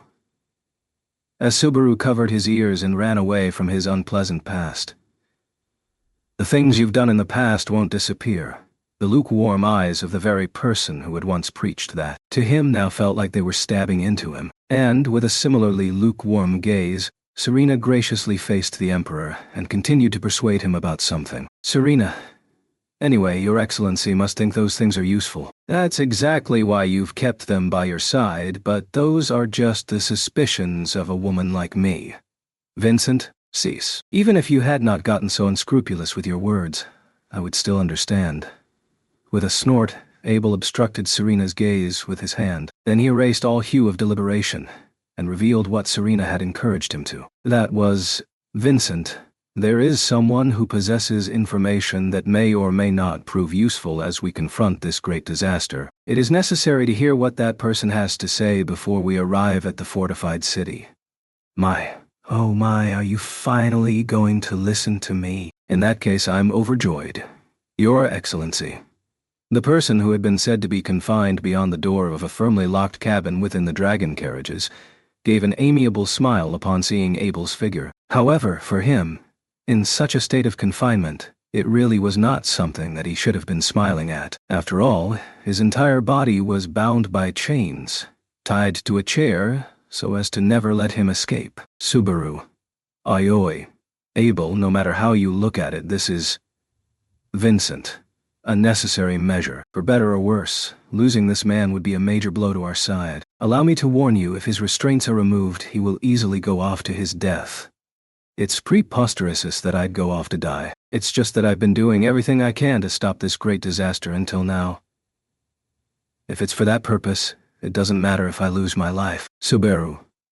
Oh. Thoughtlessly smiling, the delicate man rocked back and forth in the chair he was bound to, feeling a sense of insanity from that manner of speaking.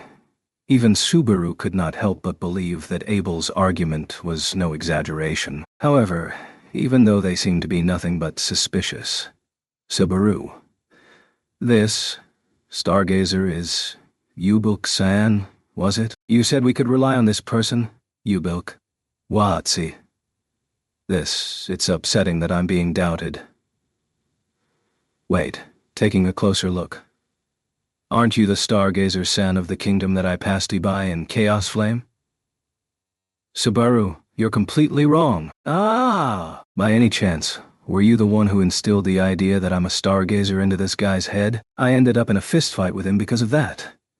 The delicate man with a sparkling face, Yubilk, had uttered a rash remark that caused Subaru to snap back. For Subaru, being treated like he had the dubious occupation of a stargazer was a huge inconvenience. Of course, since stargazers took on some sort of prophet-like role, Subaru understood there was a risk that he, who could return by death, could appear to be like them. Even so, it was a huge inconvenience. In any case, Subaru, I'm not the same as you. Keep that in mind. Yubilk. Huh? That sure is strange. I heard that you were the same, though. Subaru. Was that from the stars? In that case, Abel, we aren't going to be able to rely on this person. If it turned out that the stars gave incorrect answers, they were something he would unfortunately want to avoid right now. At the present moment, the important thing was to acquire accurate information from the stars. No matter how trivial, vague prophecies that could be taken either way, along the lines of the Barnum effect, were unnecessary. Hence he promptly turned his back in disappointment, but, Yubilk, wait, please, why? I understand, you aren't a stargazer. That doesn't matter to me. Subaru. I'm bothered by your manner of speaking, but even if you amend your statement, it's not like your credibility is suddenly restored. Yubilk. I don't care if you keep me locked up like this, but, please, at least listen to what I've gazed from the stars. That's all you need to do. Subaru. Twisting around in his seat with a burst of strength, Yubilk appealed so, his eyes ablaze. With such vigor, the chains wrapped around him forcefully tore into his skin, to the extent that his blood mercilessly started to spill out. Completely ignoring the pain, he was trying to convey some information that he had heard from the stars as a stargazer. If he could do that, injuries would not matter to him. It seemed as if even his own life did not matter to him. Subaru. Abel, these stargazer people are Vincent. Do away with that sentiment. Hear what he must say, and then decide if it is worth consideration. That intense fixation towards the stars gave Subaru an unpleasant sense of déjà vu. Abel did not agree with that judgment of Subaru's, and he proactively fixed his gaze on Yubilk. Seeing Abel's willingness to listen, Yubilk ceased his writhing, his gentle face forming a smile. Yubilk, rest assured, Your Excellency, no matter how mighty the great disaster may be, the stars are on the side of Your Excellency, Vincent. The same cruel stars that make no distinction as to which Vincent Valacia is left behind. Do not make me laugh. Speak. What must you convey? Ubilk. 2. There are. Abel posed this question with arms crossed, and Ubilk gave that short reply. Hearing it, Subaru muttered, 2 inside his mouth, and Abel urged him to continue through his silence. Subaru was extremely apprehensive as to whether they could put their trust in him. But at the very least, this stargazer was said to have predicted the arrival of the great disaster itself. And right now, they would provide information for the Saka of the shaking empire. That was Ubilk.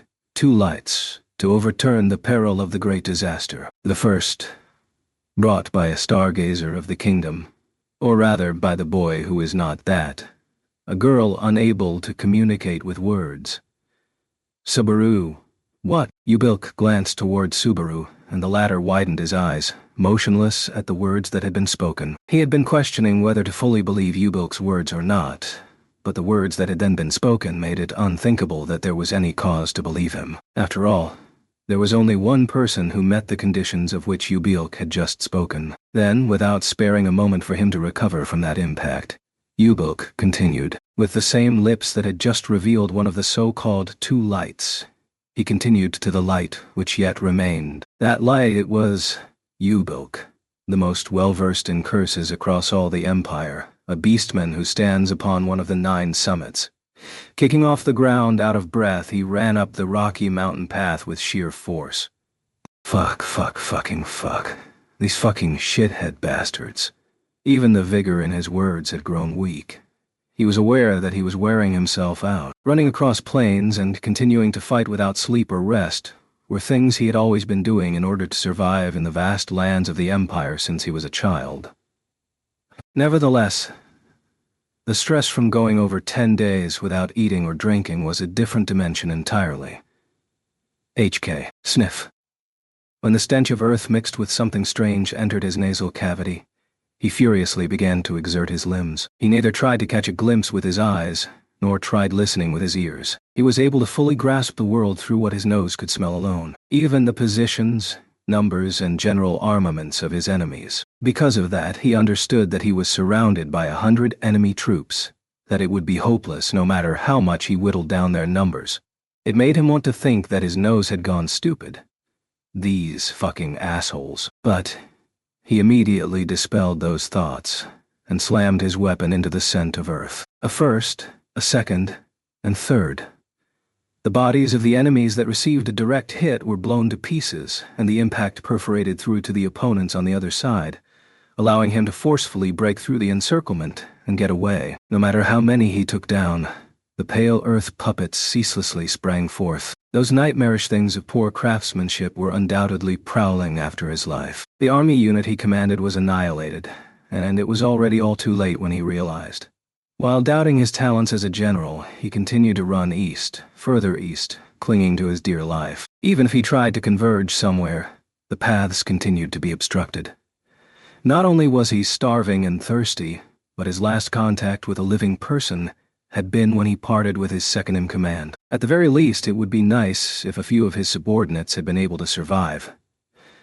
The moment his thoughts veered off topic, his reaction to the enemy slashing at him had been slow. His shoulder plate protected against the attack as it grazed his shoulder, and taking the opportunity to escape the impact, he kicked off the surface of the mountain trail. Compared to proceeding up the narrow path filled with those hindrances, slipping off the side of the cliff was much better. Deciding that, he ran down the cliff, steep as a right angle as it was, and began to shake off the pursuing enemies quicker. Even if he was going to be cornered by the number of enemies being thrown at him, a small breather would be somewhat helpful. Having faith in that, he ran. HK, this smell is mixed among the earth, vegetation, and slight fragrance of flowers. The smell of life tickled his nasal cavity, sensing something that was different to the scent of iron from the weapons his pursuers held. His thoughts were scattered into 1,000 pieces for a moment, but he immediately consulted the situation and followed the smell of life. He hesitated about dragging other people into his fight with this enemy. However, if he were to avoid that, he would suffer from hunger and thirst and lose all his strength. That would be the stupidest, most idiotic fucking conclusion he could reach. Fuck. A hidden village. Following the smell of life, he entered an isolated settlement among the mountains. In the Empire, there were a considerable number of people who abandoned their land in order to evade taxation, and either became bandits or went to live in the mountains or forest. This settlement was probably one of those hidden villages. As a general of the Empire, he typically would not let the existence of this hidden village slide, but it's a fucking emergency. It's fine for now. Now, more importantly, wondering if anyone was present, he gazed over the whole settlement and sniffed his nose when nobody entered his vision. The origin of the smell of life was this settlement. But what potently ticked his nasal cavity was not a lingering scent, but the stench of somebody who was currently present here. He headed in that direction, and if they were someone who could fight, he would request their assistance. Even if they could buy him a little time, he would probably be able to use it to regain his physical strength through a meal and water. Rousing his heart right before he was about to wither and die, he relied on the scent and went towards a large building in the settlement. He approached the entrance and burst inside. "Oi, I don't know who you are, but would you lend me a hand against these fucking bastards?" That instant, 2 columns of wind violently flashed to meet his entry. Fucking close one. Right away, he leaned his head and hips back in order to evade. He was late in sensing that what had been unleashed were sharp slashing attacks. He had barged in requesting help, but instead an attempt had been made to kill him. He snarled his fangs and intently glared at the opponent who had performed such a foolish fucking action. And then...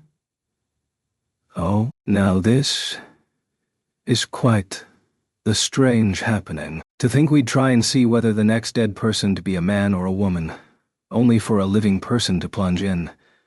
Redhead, looks like I'm the winner of our bet. Shut the fuck up, be quiet, die. Winning, losing, it's all fucking worthless. As he glared, what had entered his vision was the inside of a spacious building, where 2 middle-aged men sat by a circular table. Furthermore, they were men who absolutely reeked of liquor. One held a katana, and the other a knight's sword. While looking at the drunken state of the two, anger surged up within him, and for a moment it caused him to forget about his empty stomach and parched throat. "Hey, motherfuckers! These perilous days of the Empire aren't the time for you to be getting fucking shit-faced drunk. Fucking hell!" With that, the master of cursed tools, Groovy Gumlet, exclaimed in a terribly straightforward manner. Chapter 21.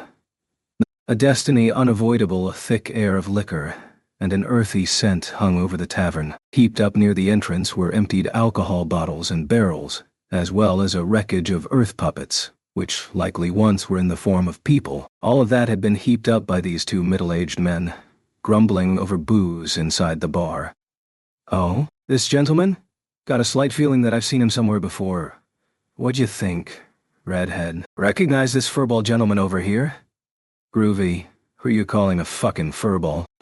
Don't fucking fuck around. I've been doing nothing but running without drinking or eating anything, so I'm fucking exhausted." As the man with a ruddy face grinned in good humor, giving his knees a good slap, Groovy flared up at him. For some reason, the middle-aged man, blue hair tied behind his head, began to laugh with increasing amusement. And that's inevitable! After hearing Groovy's complaint. It seemed like he was in a completely drunken state. Since the blue one was out of the question, Groovy looked towards the other, towards the red-haired, middle-aged man. He was sat quietly in his chair, glaring at the bottle in his hand. "Groovy, oi, you over there fucking redhead. Are you the same type as this fucking blue-haired motherfucker?" Redhead. Groovy. "Don't ignore me. Stop fucking keeping silent and look over." Redhead. "Shut the fuck up. Here." Before Groovy could finish his sentence, a flash of silver surged toward him in retaliation. While still seated in his chair, he unleashed a horizontal slash aiming for Groovy's neck. Something similar had happened when he had first barged into the tavern, but this was precise swordsmanship that sought to strike the opponent's vitals. If the opponent had not been Groovy, it might have been a fatal attack. But, Groovy, who do you think you're picking a fucking fight with, asshole? Evading in a way such that the sword attack only skimmed the tip of his nose, Groovy took a step and closed the distance in a single instant as his fist howled. Equipped with a gauntlet, It slammed into the side of the red-haired, middle-aged man's torso, the resultant shock wave launching him into the wall. Coughing out a caw with cries of pain, the red one's body spun around as it flew. The man crashed into the wall without taking any measures to defend himself. And as Groovy gave that a sidelong glance, he caught the bottle of booze out of the air as it flipped around vertically. The alcohol that the red one had been drinking. Groovy poured it down his throat with tremendous vigor. Groovy. Kua. That fucking burns. I'd prefer water and some fucking food, but... Blue-haired man. Bravo, bravo. My. Your skills sure are nothing to scoff at, Mr. Furball. The redhead should have also been considerably strong. I'm amazed that you dealt with him so easily, Groovy. Glancing back towards the red-haired man who was upside down against the wall, the blue one went down onto his knees and offered up his katana as if to say he had already been beaten. Sitting on his knees and with his face flushed red, the blue-haired man praised Groovy's strength, and while displaying that he had no intention of fighting back, he deeply bowed his head. Blue-haired man, we've caused you a terrible inconvenience, Mr. Furball. We fellas are just wanderers, and we ended up aimlessly stopping by this settlement. However, by the time we stumbled here to this village, it was already like this. All the villagers were gone, and it was occupied by a group of those there earth lumps. Groovy, so you're trying to say that you fucking dumbasses had no choice but to drink up all the booze that the dead left behind, blue-haired man. Dearie me, it's a bit embarrassing, but you're exactly right. We were bored. So we ended up betting on whether the next earth lump that came through the door would be a man or a woman. Smiling like a fool, the blue-haired man divulged the particulars of a bet that would make one forget that this was a time of emergency. Those particulars were nonsensical, but Groovy could not tell if they were gambling with the alcohol that did not really belong to them, or if it was with their own lives on the line. Wherever these men lived or died was all up to their own whimsy. However, Groovy, I really don't fucking like this. Blue-haired man. What'd you mean? Groovy. Bastard. You got the nerve to get on your knees and offer up your katana, acting like you got no fucking intention of fighting. But my nose can't be fucking fooled. Don't fucking stare at me with that murderous intent. Fucking hell. Blue-haired man. Sniff. Groovy snorted his nose and glared at the blue-haired man, to which he responded with a troubled expression, scratching his cheek with an but.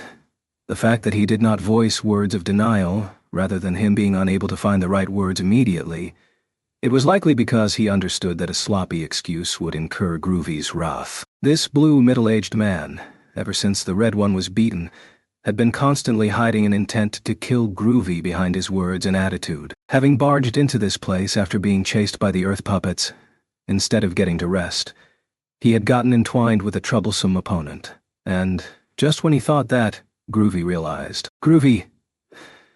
Bastard. I remember your fucking scent. The stench he had smelled somewhere before. Groovy recalled it as all the hairs on his body stood on end. He would not say that he could remember every scent he had ever smelled, but distinctive smells were difficult to forget. Faced with that scent diluted by a murderous intent when he tried to recall his opponent's identity.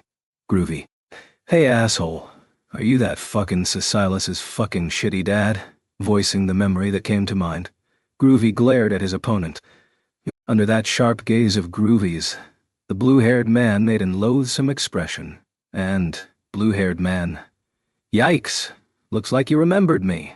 Groovy, fucking hell. You have the fucking nerve to try and kill me because you didn't want that leaked. Stop fucking joking around. To begin with, why the fuck are you even alive? Didn't Silas kill you? Blue-haired man. Even if you ask me why, I can only answer that I'm alive, 'cause I'm alive.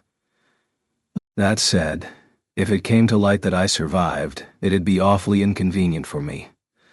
Loosely shaking his head from side to side, the blue middle-aged man answered shamelessly.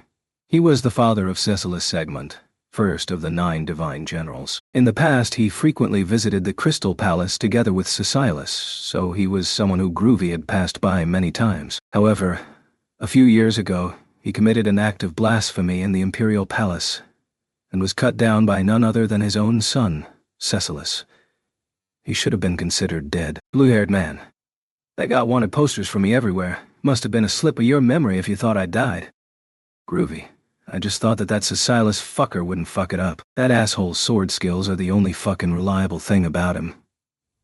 If he still fucked it up, then he's nothing but a fucking piece of shit. There's no fucking way he took discretion just because it was his fucking parent. Blue-haired man.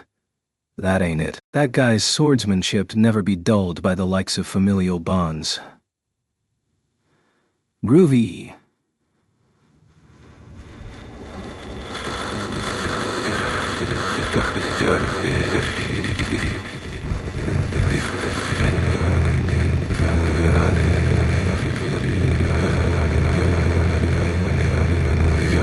Groovy withdrew the words that he was going to bite back. He did not know much about the parent-child relationship between this blue-haired man and Cecilus, but this was the father who raised Cecilus to become that Cecilus. It was not difficult to imagine that he was also a good-for-nothing monster. If Cecilus's skills had not dulled when cutting down his father, then that also probably stood to reason. However, Groovy, fuck.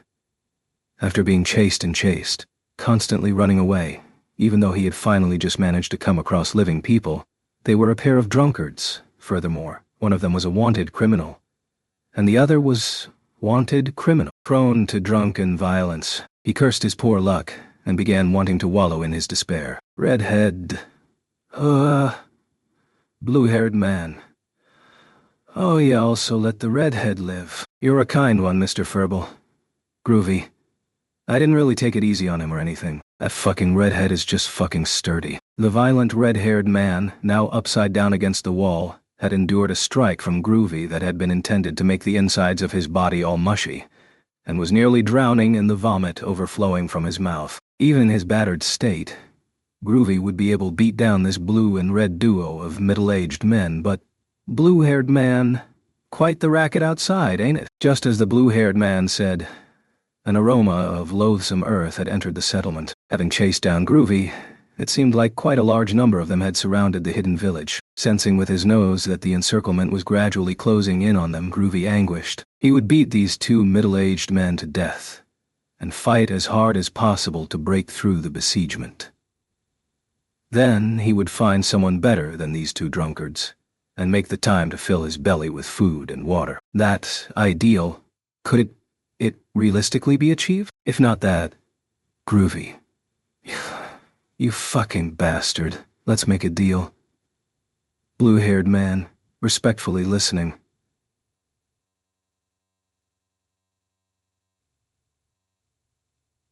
Still seated on his knees, the blue-haired man humbly placed his katana by his side. Until just before, this guy had been trying to kill Groovy with the exact same posture and attitude, to the extent that he wanted to call him a barefaced liar.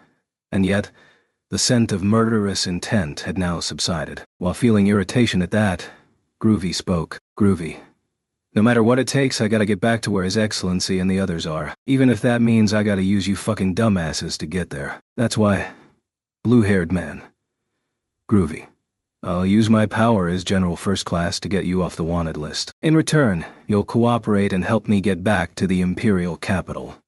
For Groovy, this was a desperate last resort. If he were in perfect condition, he would have never thought to rely on such men. But if he remained stubborn and collapsed, just who would that benefit? Groovy. That would be the fucking piece of shit who constructed this whole fucking incomprehensible situation. Honestly, he felt like there was lots going on in the shadows behind the civil war shaking the Valachian Empire. Keeping vigilance over the west side was indeed a believable reason for why he had been sent far away from the imperial capital. But in that case too, he slightly suspected that Vincent had had other motives. The reason he obediently followed that was because he had thought it was fine to believe in Vincent's judgment. Thus, in order to hear the answer of what he had believed in, Groovy had no choice but to go back. Therefore, Groovy, do you accept the deal or not? Hurry up and decide, you fucking asshole. Groovy bared his fangs and howled opposite him. The blue middle-aged man closed a single eye in deliberation. Before the man, whose mind was difficult to read, could voice his answer, there was a loud crash behind Groovy. The tavern's door had been destroyed from the outside. Maintaining the vigor from breaking down the door, the pale earth puppets burst inside. Right before their hands could reach Groovy's small back, a sword flashed. With a slash from the unsheathed katana, the heads of the earth puppets were parted from their torsos and turned into clods of earth. The one to perform those actions, the blue-haired man, returned his katana to its sheath in a natural motion and stood up. Then, the man, his face ruddy, stroking the stubble on his chin with his empty hand, blue-haired man. In addition to erasing me from the wanted list, how much am I getting paid? Groovy, you sure are a fucking piece of shit through and through. Fucking bastard. Taking that shameless question as an answer, Groovy took a long, deep breath. Then, it seemed like his vision spun around and, Groovy. Fuck. Indeed, his physical strength had reached its unavoidable limit, and overwhelmed, Groovy's consciousness sank to a dark riverbed. Blue-haired man. Goodness gracious, to think he'd doze off and delay sorting out the finer details for later. This furball gentleman is quite the pleasant character. Having languidly tumbled down on the spot, the small beastman began heartily snoring. One of the apexes of the Valachian Empire's military strength, Groovy Gumlet of the 9 Divine Generals. Looking down on him, Rowan Segmont, his face red from drinking, tilted his head in contemplation. The terms that had just been presented, Groovy did not seem like the kind of person to go against his word. Upon consideration, these terms were sufficient. Of course, he also considered continuing to run away. He could stab the sleeping Groovy in the heart here, but then he would merely proceed with his life on the run. Rowan. If I did such a thing, just who in the world would it benefit? Plus, it'd be more proactive of me if I took this as luck being on my side. At long last, the curtain rises on the third act of my life. As he took firm steps upon the ground, Rowan worried about the slight cramp in his left leg. However, he then chuckled to himself, realizing that there was no longer any need to act reactively. Nevertheless, the top priority right now was to get out of this place alive. So as he sensed the presence of the earth lumps gathering outside the bar, he heaved Groovy up. Then, he stepped towards his companion who was upside down against the wall, Hankel, and gave him a good kick. Rowan. Hey, redhead. Wakey wakey. The situation's changed. Hankel. Rowan. I'd have trouble sleeping if I just left you here. Redhead, if your life has come to a dead end, then your best bet is to turn the tables by taking up the sword and fighting alongside me here. Rowan spoke in an intensely loud voice, and Henkel reluctantly opened his eyes up wide. Through his upside-down vision he looked at Rowan, and at Groovy upon the former's shoulder.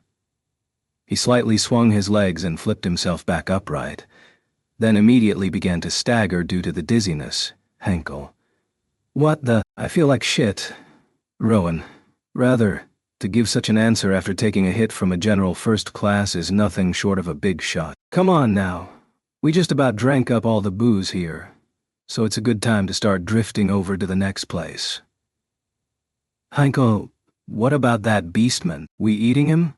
Rowan, maybe if we're ever really pressed for food, but for now we ain't intending on doing that. Well then, using his sleeve to wipe the vomited booze off Henkel's mouth, Rowan gave him a hearty clap to the back. Then, adjusting Groovy's body on his shoulder once more, he turned around. All at once, the lumps of earth surged into the tavern. Facing them, Rowan used a single hand to tear his katana out of its sheath, and as he wore a large grin on his face, Rowan.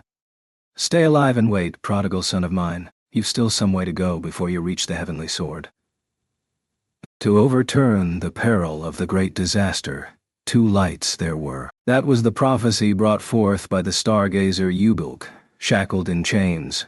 No, as he would put it, it was the commandment. This statement from the stargazer, a being treasured in the Valachian Empire and reputed to have accurately predicted numerous events, struck Subaru with a profound impact. Frankly, Subaru did not have much faith in prophecies or premonitions. He considered such things as a sort of fraud through the employment of various psychological techniques. Of course, he recognized that in this different world, phenomena unconstrained by common sense could very well occur. After all, depending on how one saw it, the results that Subaru's return by death brought about could be regarded as a way to avoid the worst possible future through foresight. If possible, he would have been more grateful to know the future without having to die. Regardless, Subaru.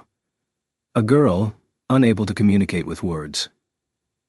To rephrase and say that Subaru was not the stargazer, going to such lengths just to transmit accurate information. The implication brought to mind an individual, and Subaru caught his breath. However, before Subaru could inquire about the true intent, Abel, standing beside him, turned a cold gaze towards Ubilk Vincent. One of the lights you spoke of, if it is Groovy Gumlet, he is dead. Ubilk, eh? Ubilk's eyes widened and his mouth gaped open at the outright declaration. That was to be expected. If someone were told the subject of their grand announcement was dead, anyone would have such a reaction. In fact, Subaru was also taken aback by Abel's claim. Ignoring Subaru and the other's surprise, Abel, his arms folded, shrugged his shoulders lightly. Vincent. Out of a mouth that pompously declared that the stars are on my side came that. It is rather a letdown, to say the least. Subaru. Hold on, hold on, hold on. Don't just speak as if it's true. It's still unconfirmed. Vincent. Fool. With no signs of him converging, he is as good as dead. Subaru. Don't lump as good as dead with he is dead. You overthink the worst-case scenarios so much that you kill people off in your mind. Subaru snapped back vigorously at Abel's words, which seemed to be needlessly stirring up Ubilk. There was no particular reason to deceive Ubilk right here and now, so this was a well-deserved retort. In response to Subaru and Abel's exchange, Ubilk released a conspicuously relieved sigh. Ubilk. I received no indication if he was alive or not. So, wouldn't it be fine to assume General First Class Groovy Hassan died, Vincent? We have long lost contact, and there is no movement from the army he was supposed to be leading in the West. If his whereabouts are unknown, it would be more constructive to speak as if he is dead. Subaru? Constructive in building what? A graveyard? Possibly taking Subaru's words as teasing. A hint of severity entered Abel's gaze. However, since there was no reason to back down from his stance, Subaru stuck out his tongue in response and turned to Ubilk. His trust in the stargazer, it remained shaky at best. Subaru. At the point when the stars spoke to you, Ubilk-san, was this groovy person definitely alive? It would make convincing this guy easier if he was. Ubilk. I'm sorry to say, all I received from the stars were the essentials of those who could resist the great disaster. I'm not privy to whether these individuals are alive or not. Vincent. So Groovy Gumlet, having died, holds a countermeasure against the great disaster. The issue of life or death was getting tiresome, and Subaru gave up on correcting it further. However, Abel's offhand remark held significant implications for the future. If one assumed Ubilk's prophecy was believable, then whatever unique thing Groovy alone possessed would be a necessary component to stop this disaster. In addition to that, Subaru. Lewis. If one of the two lights Ubilk spoke of referred to Groovy Gumlet, a general first class of the Empire, then the other pointed to her, the girl who was transported to the Valatian Empire alongside Subaru and Rem. She who had overcome countless hardships with them, joined them in these coupled dragon carriages, and was one of the most troublesome characters, even in this world. Ubilk stated that she was necessary to repel the disaster. Lewis and Groovy. There should have been something common between these two that was effective in defeating the enemy. Vincent. Groovy Gumlet is known as the master of curse tools. He is familiar with magic and curse arts, possessing the skill to create equipment incorporating these techniques. Perhaps he had followed the same line of thought as Subaru. What Abel revealed was a unique skill that Groovy possessed, one that could not be replicated by others, which likely contributed to his selection as one of the lights. Subaru. So, as one of the generals of the first class, he must be pretty strong himself, right? Vincent. There is no doubt that he is sufficiently competent. Even amongst beast people, his senses were exceedingly sharp, especially in his sense of smell. None across all the Empire could rival him. But, based on the conditions stated by this damn stargazer, his skills as a warrior are not what requires attention. Subaru. I know. Magic and curse arts, huh? In regards to magic, Beatrice and Roswal had already shown promising results. They had discovered that the core bugs lurking within the undead were undoubtedly at the center of the mechanism that birthed the undead. However, neither Beatrice nor Roswal were included in the two lights Ubilk had mentioned. In essence, the emphasis should not have been on exceptional magic users, but rather Subaru and Vincent. Curse arts.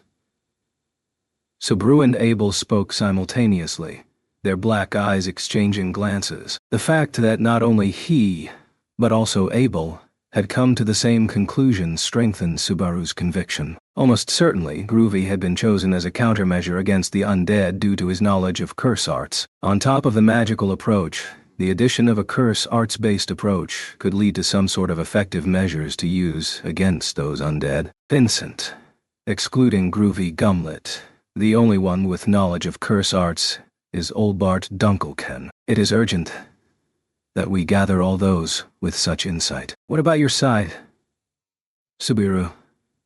As for us, Biko has a bit of knowledge, and I myself am still cursed. I wonder whether Roswal or Nisama is more knowledgeable. Vincent. Disregarding that one part, it is necessary that we have them speak from their knowledge. In the past, when he had been bitten and cursed by a pack of Olgarm witch-beasts, Subaru had been told that the after-effects were still nested within his body. Fortunately, since it did not interfere with his daily life, he had left it alone.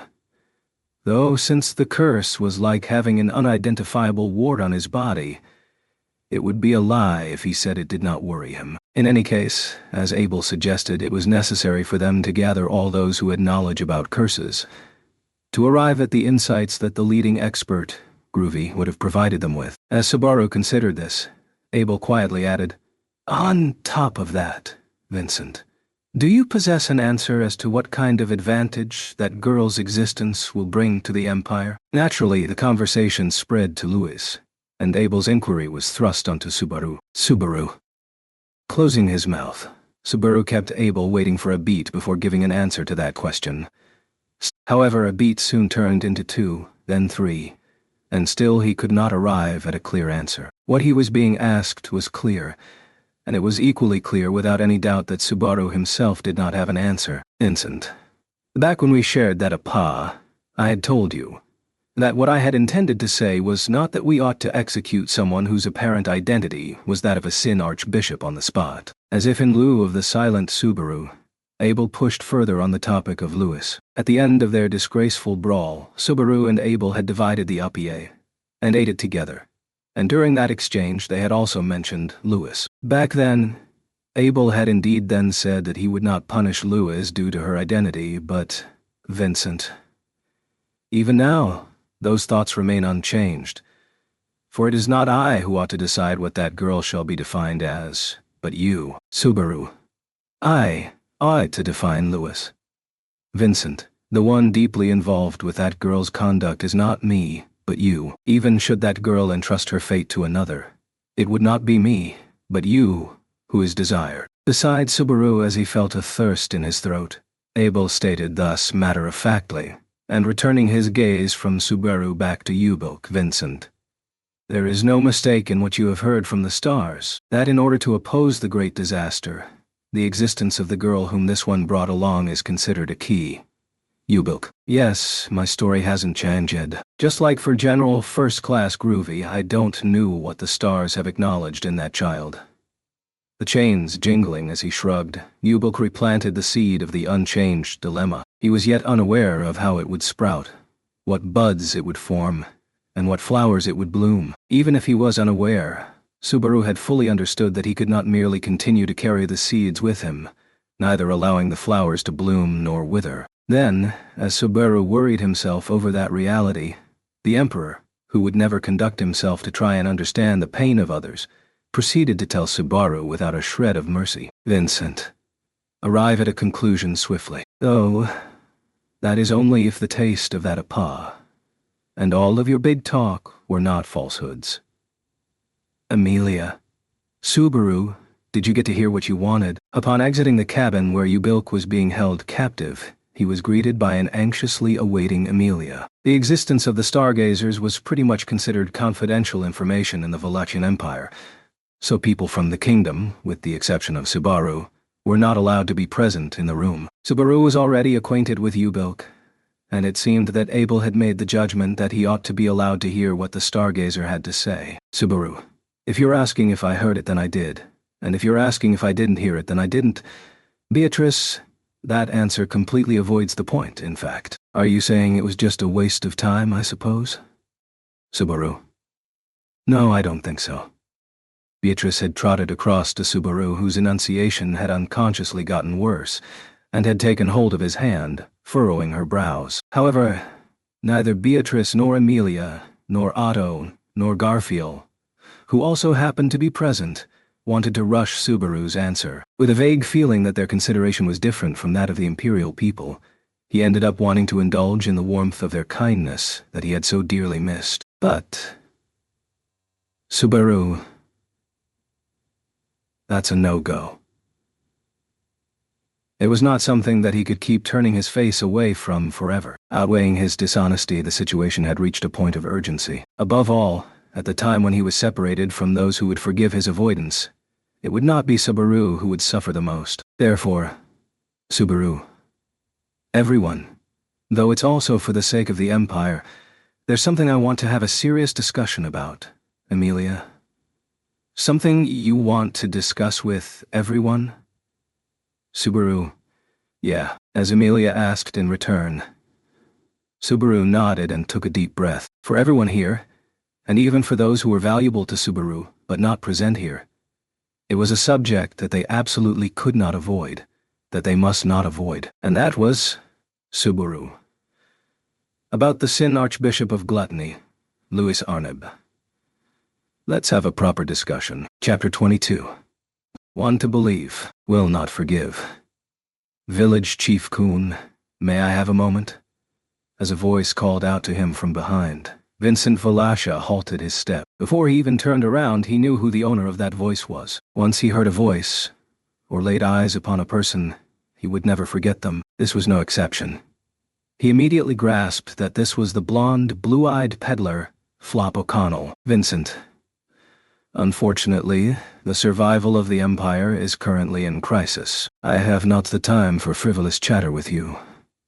Though he had grasped it, Vincent would not engage any further than grasping it. The oracle he had received a moment ago from the stargazer, Ubilk, left him no choice but to discuss with Burstets, Serena, and the rest of that lot regarding how they should handle it. Groovy had been designated as a countermeasure against the enemy, but since there was a high chance he had lost his life, to formulate a plan that depended on him would be an act akin to the height of stupidity. On that point, putting his expectations in Natsuki Subaru, who was headed to persuade the other person who had been designated, was a foolish idea that was less objectionable. In the first place, there was no chance that Vincent would be able to persuade that girl. He would not even be able to come to a mutual understanding with her. Since the cards in Vincent's hand could not be used on the young girl, it was logical to let Subaru deal with that side of the two lights. Ergo, the only thing Vincent could do was continue scrutinizing the details for a realistic plan.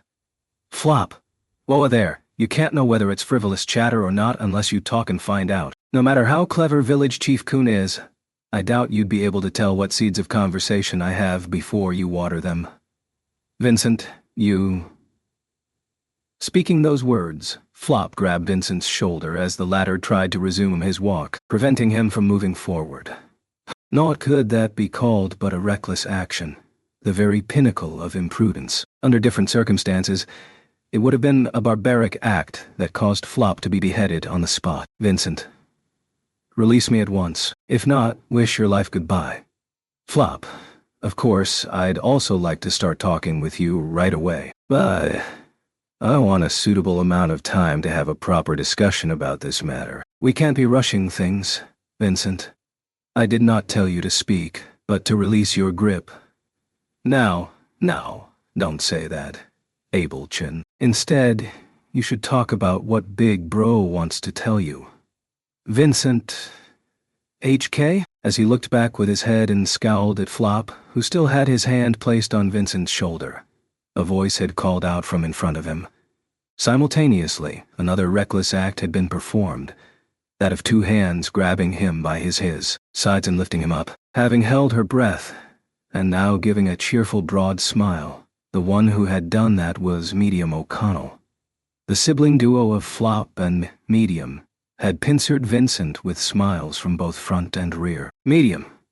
Abel Chin. You've been disregarding Big Bro this whole time, right? Big Bro is so injured and worn out that he always needs to lie down for even just a second longer.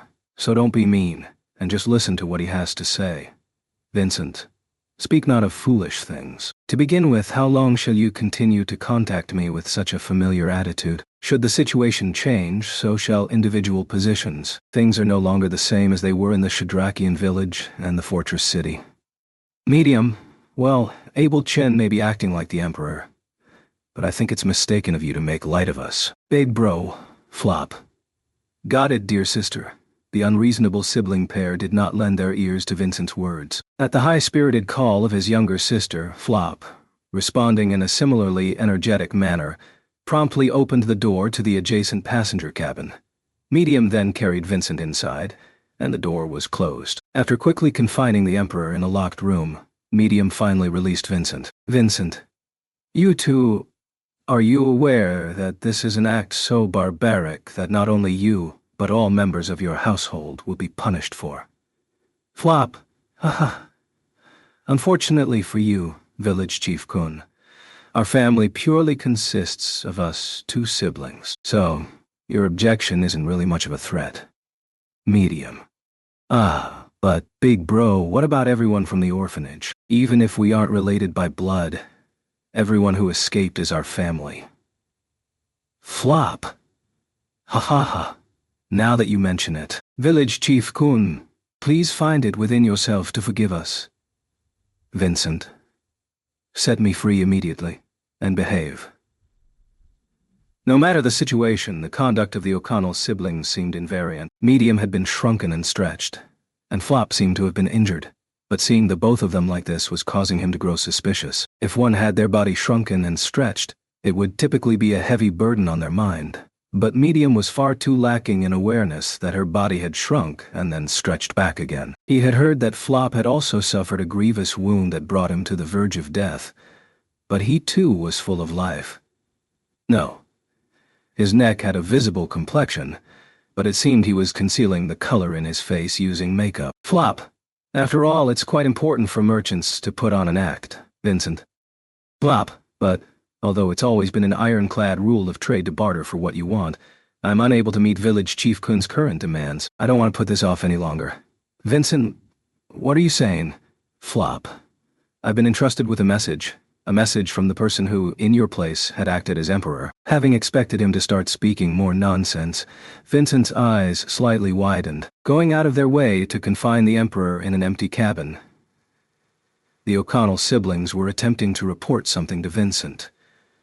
In this world, there was only one person who had held that position. That was why. Flop.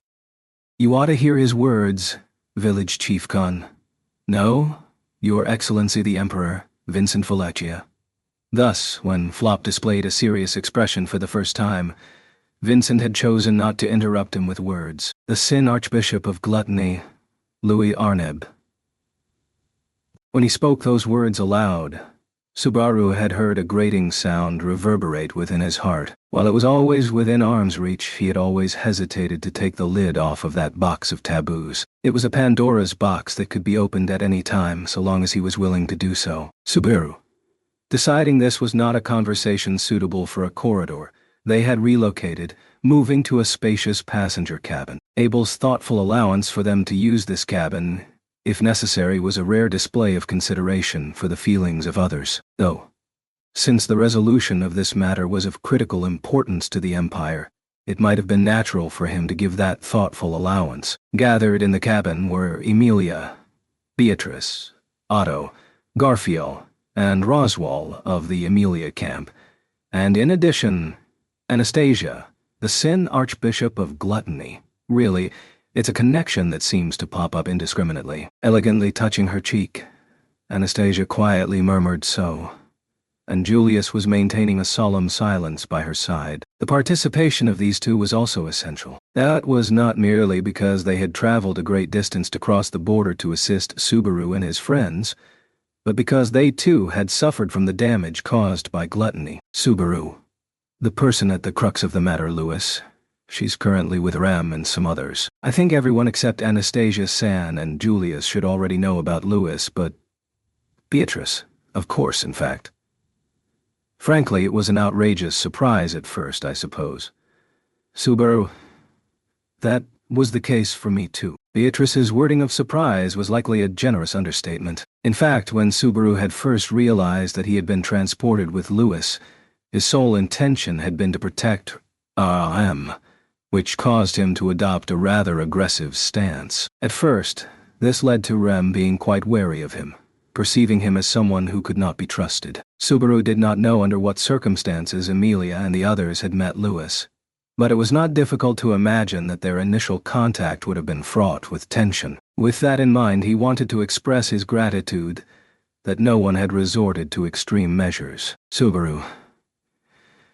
You all did well to hold yourselves back. I'm sure Otto and Garfield were ready to erupt at any moment. Otto. Indeed, Garfield and I were of the opinion that we should either eliminate or restrain her. The fact that she was not subjected to either was due to Emilia-sama persuading everyone else. Subaru. Emilia-tan did that. As one might expect, it seemed that Otto was at the forefront of the radical faction, but his views had apparently been tempered by Amelia, who was of the moderate faction. As Subaru and the others turned their gazes to her, she gave a short nod, saying, "Yes, Amelia." Medium-chan was defending that child, Louis, with all her might. Considering how much those around her cherished her, I was scared of trying to decide anything and everything on the spot. Subaru. I see Medium-san did that. Hearing that Medium had defended Louis, Subaru felt a faint sense of relief. Originally, Louis had grown quite attached to the cheerful and caring Medium. Still, the last time Subaru had witnessed that between the two was back in the demon city of Chaos Flame, when Medium had been afraid of Louis after her identity as a Sin Archbishop had been revealed. If Medium had still defended Louis after that, there must have been some shift in her feelings that had taken place somewhere unbeknownst to Subaru. That made him happy. Emilia. That's something I've also experienced. Having people say that I'm really scary, that I seem like a witch to everyone, and nobody around me would want to talk to me. So, Otto. For Emilia-sama's case, it is due to irrational prejudice against half-elves. However, with this girl, there is a difference, a clear distinction, resulting from none other than her own actions. Amelia, Otto-kun. As Amelia explained why she stood by Louis in addition to Medium's protection, Otto bluntly offered his stern comment. He did not hesitate to clarify his position as an ally of Amelia and, simultaneously, an adversary of Louis. Indeed, their journey together so far had been nothing more than a deferment until the final conclusion. Roswell, may I have a word? Into the tense atmosphere created by Otto's declaration, Roswell raised his hand casually. As Subaru's glance urged him to speak, Roswell closed his blue eye. And Roswell, Ram, Anastasia-sama, and I joined later, after all. We really don't know how that girl, Louis, behaves. But is there anything suspicious about her? Of course, Garfield has been keeping his eyes, ears, and nose peeled on her. Hasn't he? Garfield. I wasn't exactly peeled from head to toe like that, but I gotta agree with Otto, bro. That's why, from the moment we met her till the big battle, I kept a close eye on her, but... Roswell. So it turned out to be in vain. Dean, how can you definitively say that the girl is a dangerous Sin Archbishop? Otto, because of Beatrice-chan and I. We encountered a girl claiming to be Louis Arneb, the Sin Archbishop of Gluttony, in Pristella. I had my leg gouged in then, and it is not something I will forget. Roswell, representing those who had less interaction with Louis, made a statement to which Garfield and Otto expressed their respective views. As Otto stroked his leg, it was a reminder of the injury that had caused him to be taken out of action for quite some time. It made sense as to why Otto, in particular, was very cautious of Louis. Julius. My apologies for following the Margrave, but may I also speak? Once Roswell's question had been addressed, Julius quickly joined the conversation. In this discussion about gluttony, Julius, who had been making a difficult face from the beginning, glanced at an even more grim-looking Subaru out of the corner of his eye and said, "Julius, first, I would like to confirm. Is it correct that the girl named Louis, who is currently riding in this dragon carriage, is indeed the same individual as Louis Arneb, the Sin Archbishop of Gluttony?" Amelia. What do you mean by that, Julius? Amelia Sama and Lady Ram must be aware. In order to replicate the powers of those it devours, there were instances where gluttony had changed its appearance to match that of its victim. In other words, Anastasia, so you're suggesting the possibility that the Louis we're talking about in the Sin Archbishop of Gluttony might not be the same person, but one who was consumed by the other? At Julius's conjecture, Amelia and the others wore faces of surprise. Indeed, considering the nature of gluttony, it was not an improbable theory. If gluttony could mimic the form of the person it consumed, it would make sense that the original who was consumed would still exist somewhere. If this was true, then the existence of this Louis could be separated from that of gluttony. However, Subaru. No, that's not likely. Louis, I believe, is reproducing the abilities of those she has devoured. It must be due to the authority of gluttony. Julius. I see. My apologies for such misleading speculation. Julius closed his eyes and apologized as Subaru shook his head. It was no fault of Julius. If his hypothesis were correct, Subaru would not be as troubled as he was right now. But they could not resort to makeshift solutions created by tiptoeing around the issue. What they needed was not just an answer, but an answer derived from a shared understanding of the truth. Louis had been transported alongside Subaru to the Valatian Empire, and yet, despite being treated so harshly by Subaru, she pushed herself time and again to help him, suffered injuries, and even put her life at risk. It was her, Louis Arneb, the Sin Archbishop of Gluttony, who was the same person as the Louis that they all knew. To get everyone to acknowledge that she was an essential presence for the upcoming battle, Subaru.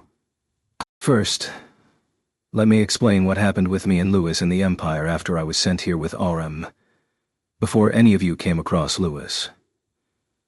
Silently, everyone directed their gazes towards him. Under the scrutiny of his trusted comrades, Subaru unmistakably felt a sense of suffocation. It was as if a grading of exams or a verification of answers was about to begin. It was a verification of whether Louis could truly be accepted by his comrades for who she was. Amelia. Subaru, there's no need to rush. Amelia gently reassured Subaru, who was bracing himself for what was to come. Beatrice, by his side, gave his hand a gentle squeeze with a nod of affirmation. Comforted by their consideration, Subaru took a deep breath and began to speak. Subaru. The very first thing we noticed was that we were next to a large forest far to the east.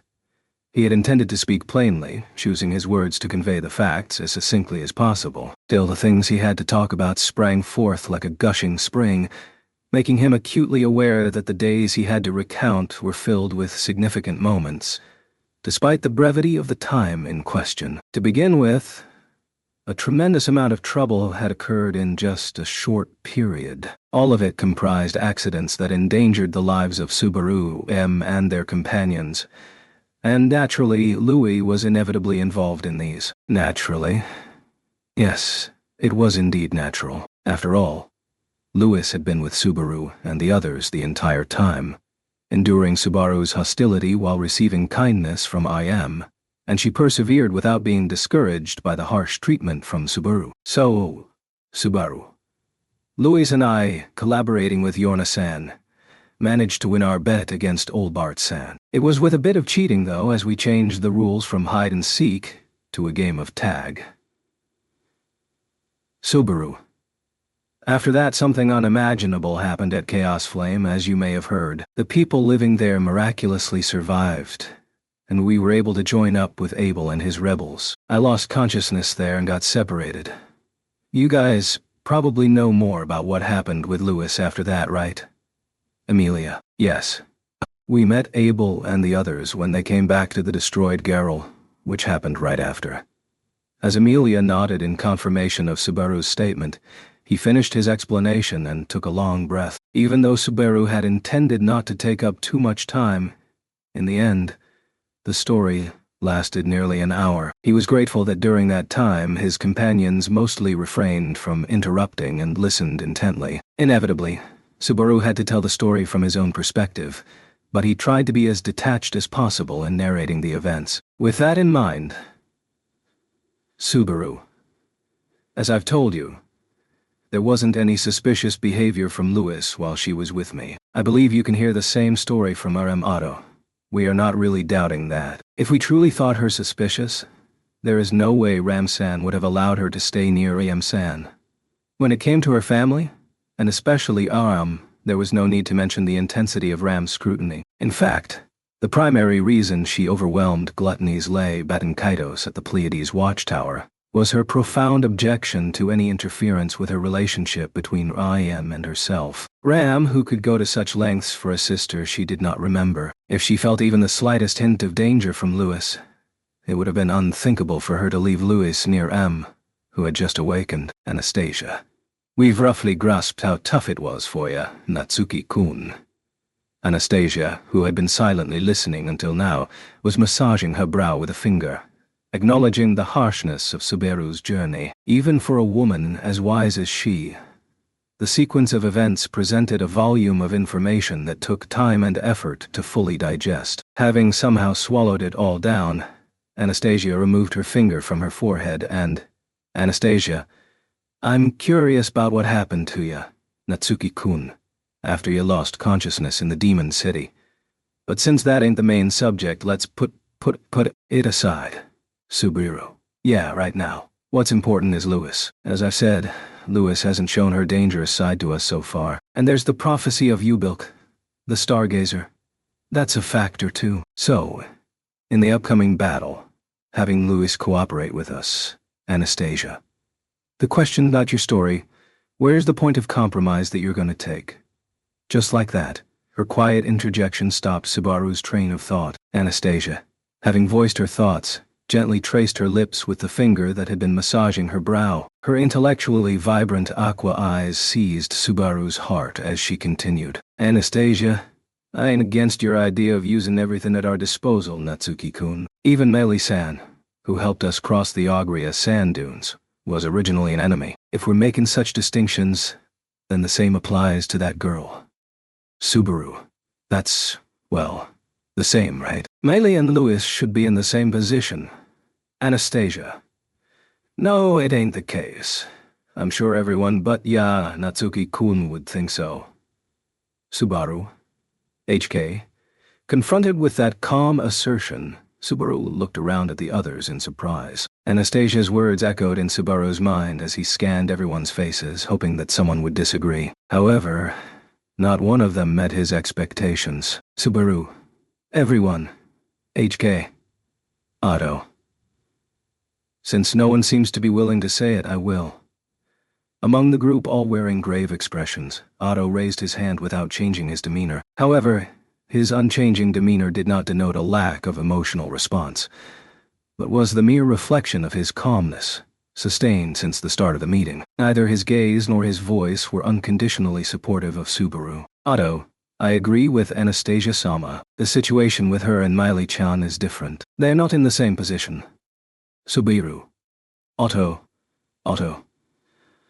I will take it upon myself to say what no one else seems to want to. It is because she is a Sin Archbishop. Otto answered Subaru, whose voice had inadvertently risen with a calm tone. Anticipating Subaru's question, Otto's response was as fitting as it could possibly be for the reason why none present could side with Subaru. Beatrice. Subaru.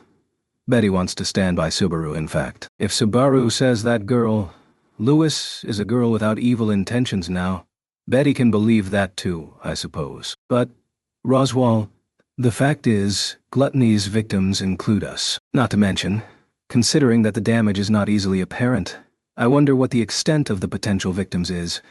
Right, Julius? Though there is no way to confirm it, the bitter regret of those who lost themselves, forgotten by others, and could not return while having anybody to turn to. I cannot imagine how they must feel. Following up on the concerned Beatrice, Roswell and Julius expressed their genuine opinions as a person heavily concerned with a victim and as an actual victim of gluttony's authority, respectively. Roswell and Julius were correct. Those who knew they had been affected were comparatively better off. There must have been many victims who could do nothing but be truly wrought in despair, having lost their names and memories, left without a place to return, unable to be saved, and thus, the sin archbishop of gluttony who had created numerous victims, Emilia. It's not that everyone doesn't believe it.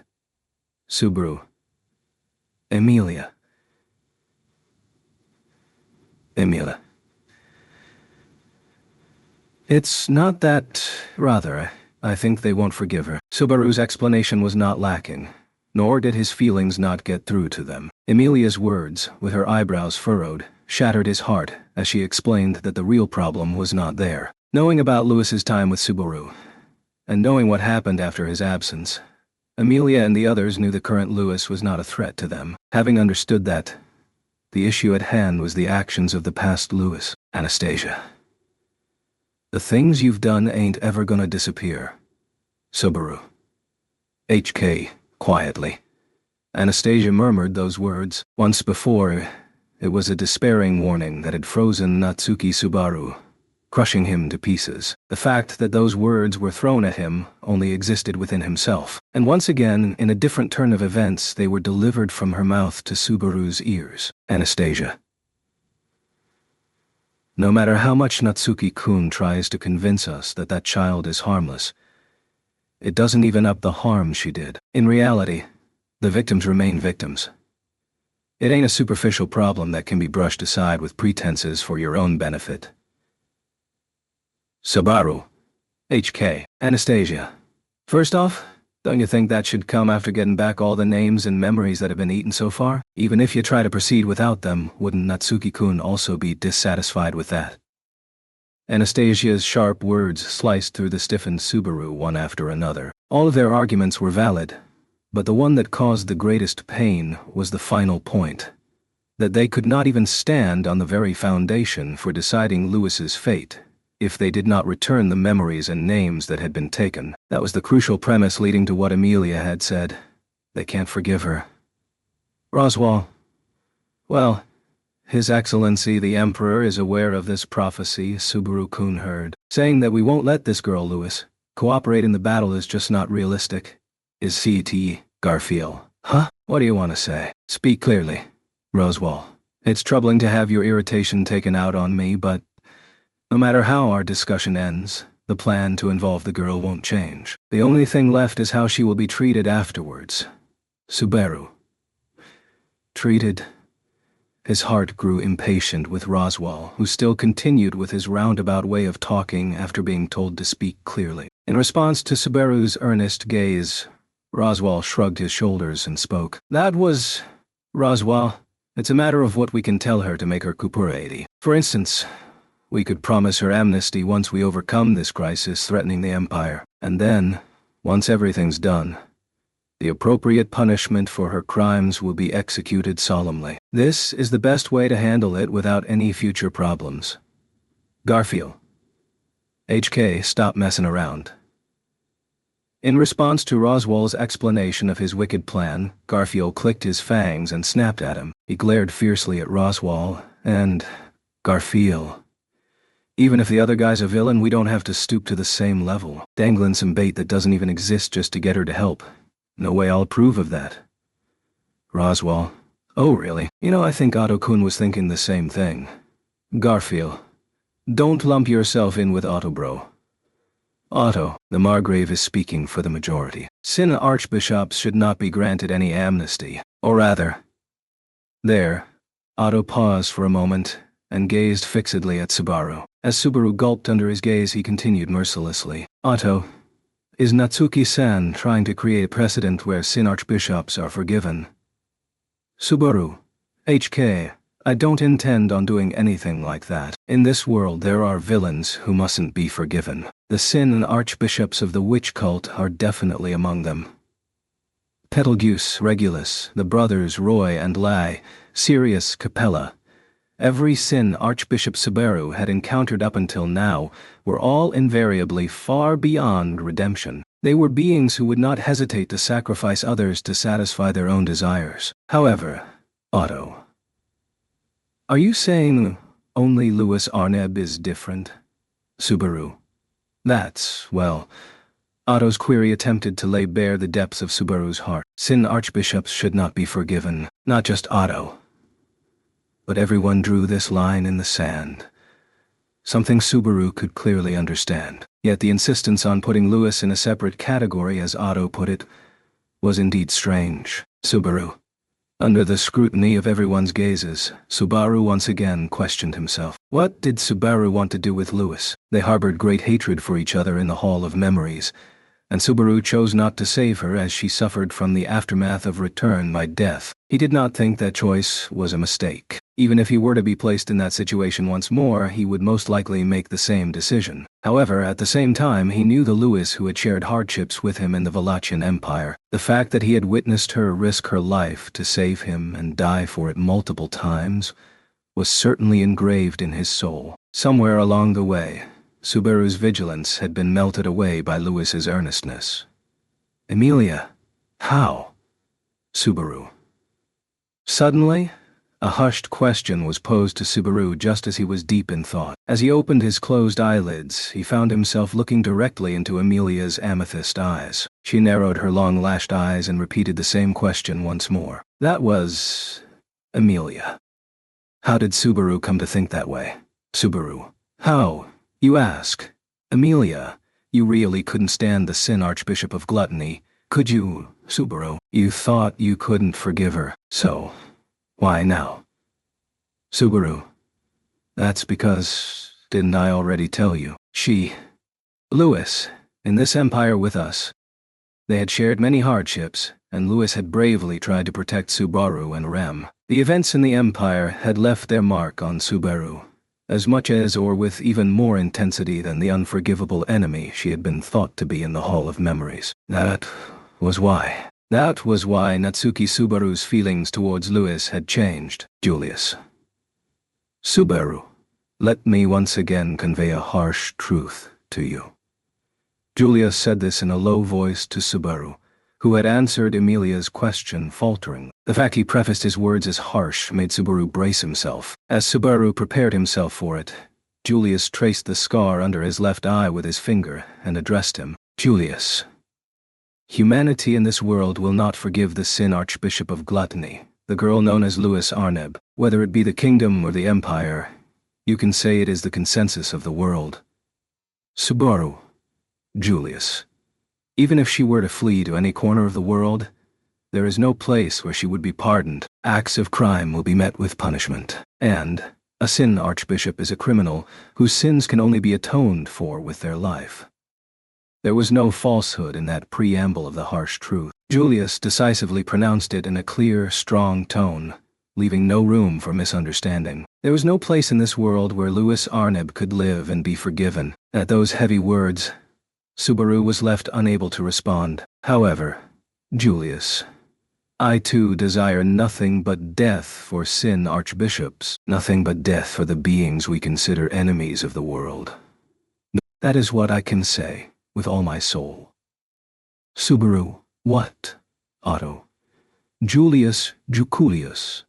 The person who had raised their voice sharply, glaring at Julius, was Otto. Subaru, unable to comprehend the meaning behind those added words, was left aside with widened eyes as Otto and Julius stared at each other piercingly. Julius's gaze was filled with pain, while Otto's was bitter, their eyes wounding each other. Otto.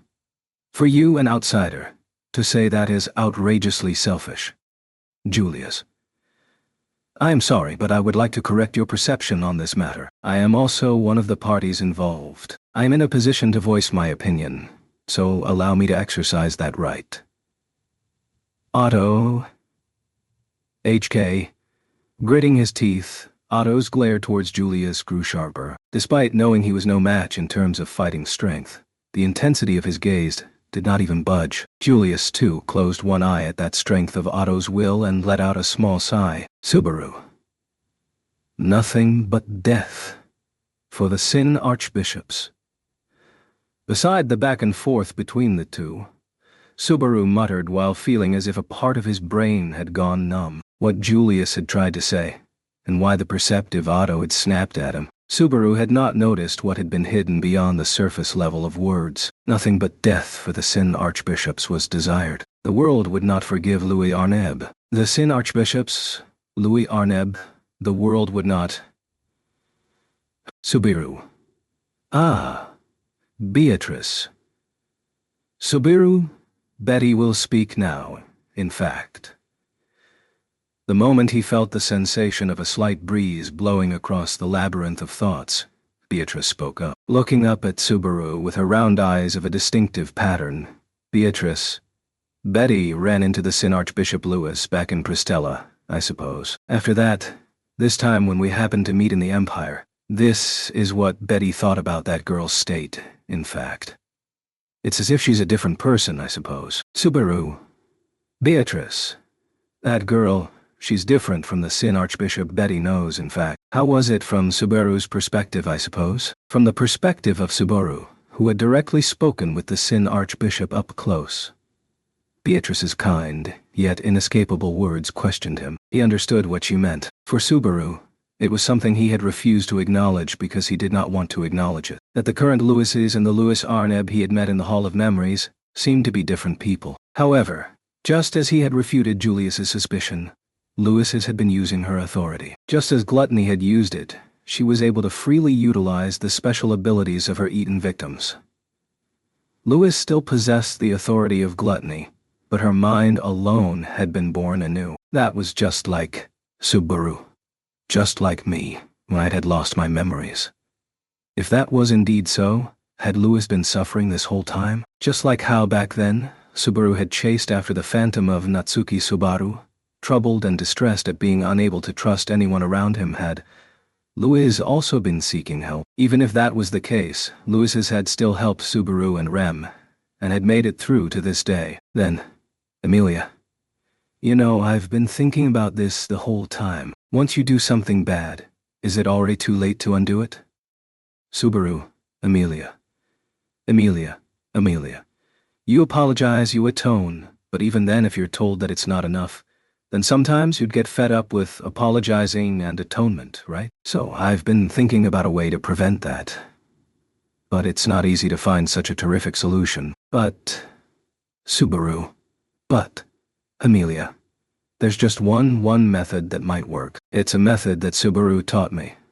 Amelia placed her hand against her chest, and she carefully chose words that could fully convey her emotions. Hearing the words that she had spoken, Subaru searched his own heart. But, among the things Subaru had taught Amelia, as for something that could be applied to this moment, nothing came to mind. To Subaru, who had no idea what to expect, Amelia, with her gentle gaze upon him, Amelia. It's to think I want that person to be happy more than you think I will not forgive that person. Subaru, Amelia. For lots and lots of the people around them to think I want that person to be happy.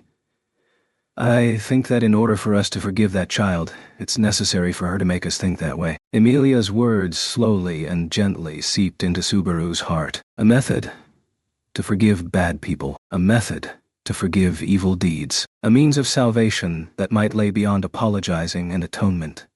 That was the earnestly thought-out answer that Amelia had given. Whether she had learned that from something Subaru had done, or it was something he had once taught her, he had no idea. But it felt like those words had fallen firmly into Subaru's heart with a thump. Why was it that Subaru was so concerned for the sake of a Sin Archbishop?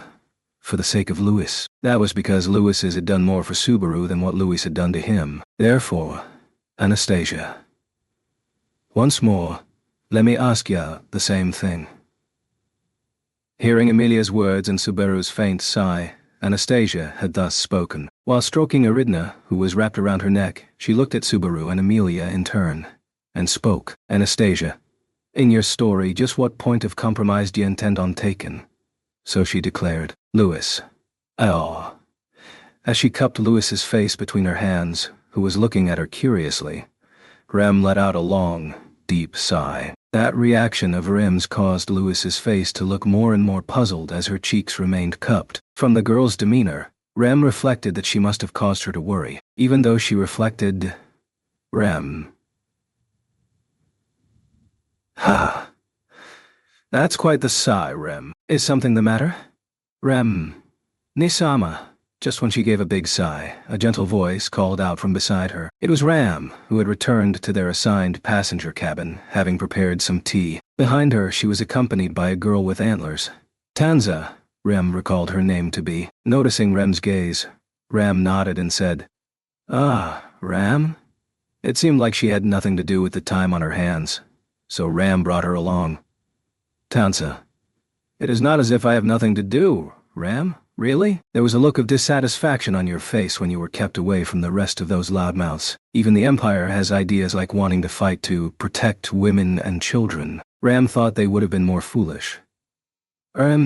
Nisama, that is a bit of an exaggeration. Rem's cheeks stiffened slightly at her sister's rather blunt statement. It was still taking quite a bit of time to come to a thorough mutual understanding between herself and her sister. But even so, since the appeal from the root of her soul was honest, Rem could feel her heart stirring with every single move Ram made. Regardless, Tanza looked discontent with the way Ram had put it. Tanza, it may be true that many of the people in the battalion, especially Cecil Sama, think about things in a simple manner, but among them are those who are as sharp-witted as the governor. Rem, I see. So, it was that sharp-witted governor who told you to stay behind. Tanza, no, it was Schwartz Sama who had told me to rest. Louis, you. At Ram's switch-up, the corners of Tanza's mouth slightly stiffened as she replied. Immediately Louis, whose cheeks were being cupped by RM, moaned as the pressure of the hands grew stronger. Oh no, thought Rem as she apologized to Louis with an, I'm sorry, Rem. I carelessly did such a thing. Are you all right, Louis-chan? Louis. Oh, ooh. No. That has nothing to do with this. Louis, ooh. Her cheeks still being sandwiched, Louis cast a doubtful gaze on Rem after hearing the latter's answer. Turning away from Louis's gaze, her eyes met Ram's, who had just been serving the tea. She placed a cup of warm, fragrant tea in front of Ram. Despite being a confidential dragon carriage of the Empire, it's not as well stocked with tea leaves as you'd expect. The flavor isn't anything too notable, but it will keep your body warm. Rem. Thank you. I'll take a sip now. Rem. So, did Barusu do something rude to you? Rem. Tui. Finally releasing Louis's cheeks as soon as she put her mouth on the tea, she sputtered it out. As Rem quickly put down the cup, Louis tried to wipe her face with her own sleeve. Rem. I'm fine, Louis-chan. What is it, Nisama? Ram. Nothing at all. Barusu's behavior is usually rude and inconsiderate. Even if it is guesswork, chances are high that it is the reason why Rem's face looks so gloomy. Rem. That's also a bit of an exaggeration, no matter how you say it.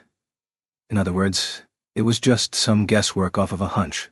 So Rem breathed a sigh of relief as Louis wiped her face. But that reaction was enough for the perceptive Ram to guess the reason for her sigh. Sitting cross-legged just in front of her, Ram stared at Rem as she tilted her cup. Under the pressure of that silence, Rem soon relented and confessed. About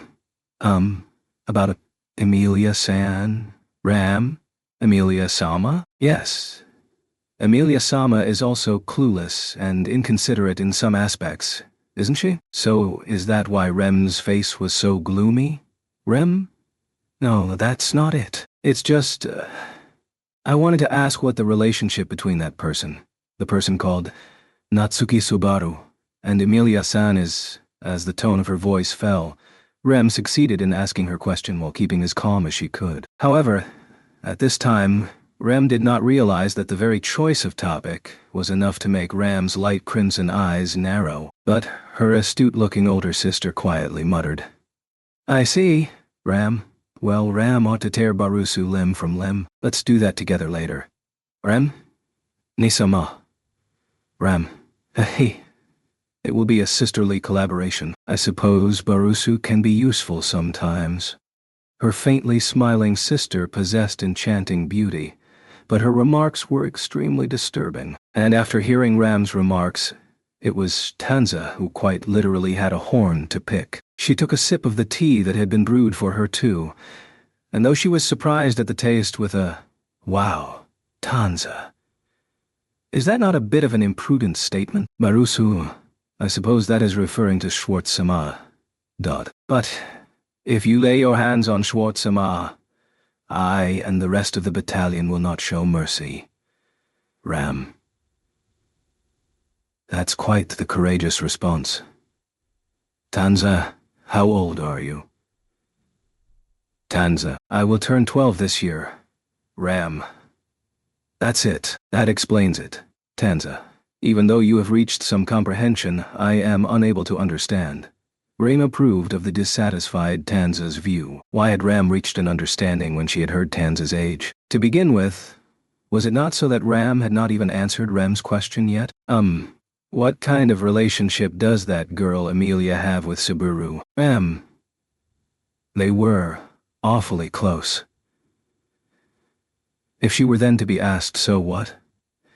Even Rem would be unable to reply with anything but, "Huh."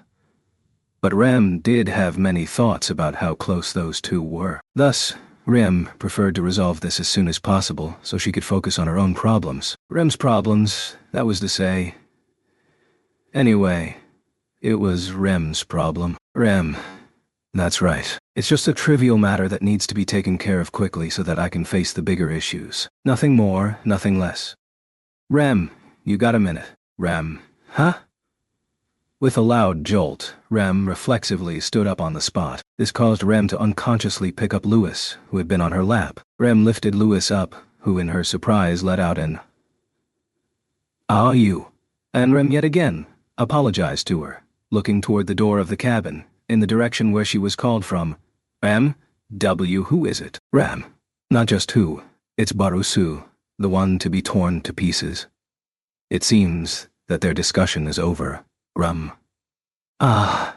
At Ram's words, as she gracefully tasted her tea, Rem let out a small sigh and hugged Louis. With an "Ayo," Louis twisted her head and Rem closed her eyes as she buried the tip of her nose into her golden hair. Just before, Rem was present when an attack was launched on the coupled dragon carriages, but afterward, she did not join the subsequent discussion where Abel had taken Subaru with a serious look on his face. Of course, there was also the fact that she would not be useful even if she got mixed up in an important conversation, and there was also the small issue that she had ascertained earlier that was still bothering her. However, the biggest reason was Louis.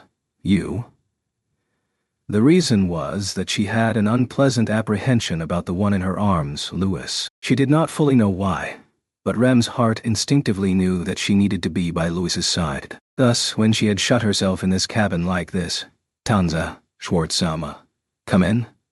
Subaru. Ah, thanks. Wait, Tanza was here too. Tanza was here too, Tanza. Yes, since Schwartz-sama conspired with everyone and forced me to stay behind. Subaru. Something about the way you put it makes me feel guilty.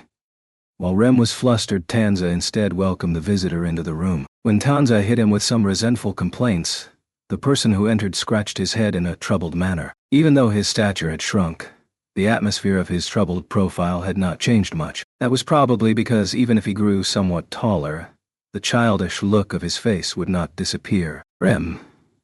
Despite the mean-looking eyes, he's a strange person. Subaru. Hey, just now, did someone say something bad about my eyes? I heard you know. Ram. This is quite the considerable feat. To think that the complaints of the people of the kingdom of Lugunica could be heard across the border. Subaru. There's no way the whole kingdom is talking about my eyes. They're making delightful conversation about dinner and plans for tomorrow and whatnot, I bet. Giving an exaggerated response to Ram's teasing, Subaru strode into the room with a great deal of swagger. For some reason, Rem felt unable to look at Subaru, so she hid her face behind Louis, whom she was holding up with her arms, and did not face him directly. Instead, Louis took her place and spoke in Ua to Subaru. Subaru. Yo, Louis, I also have some business with you. Would you happen to know where Ram is? Louis. Ow. Subaru. I see. So you don't know. Welp.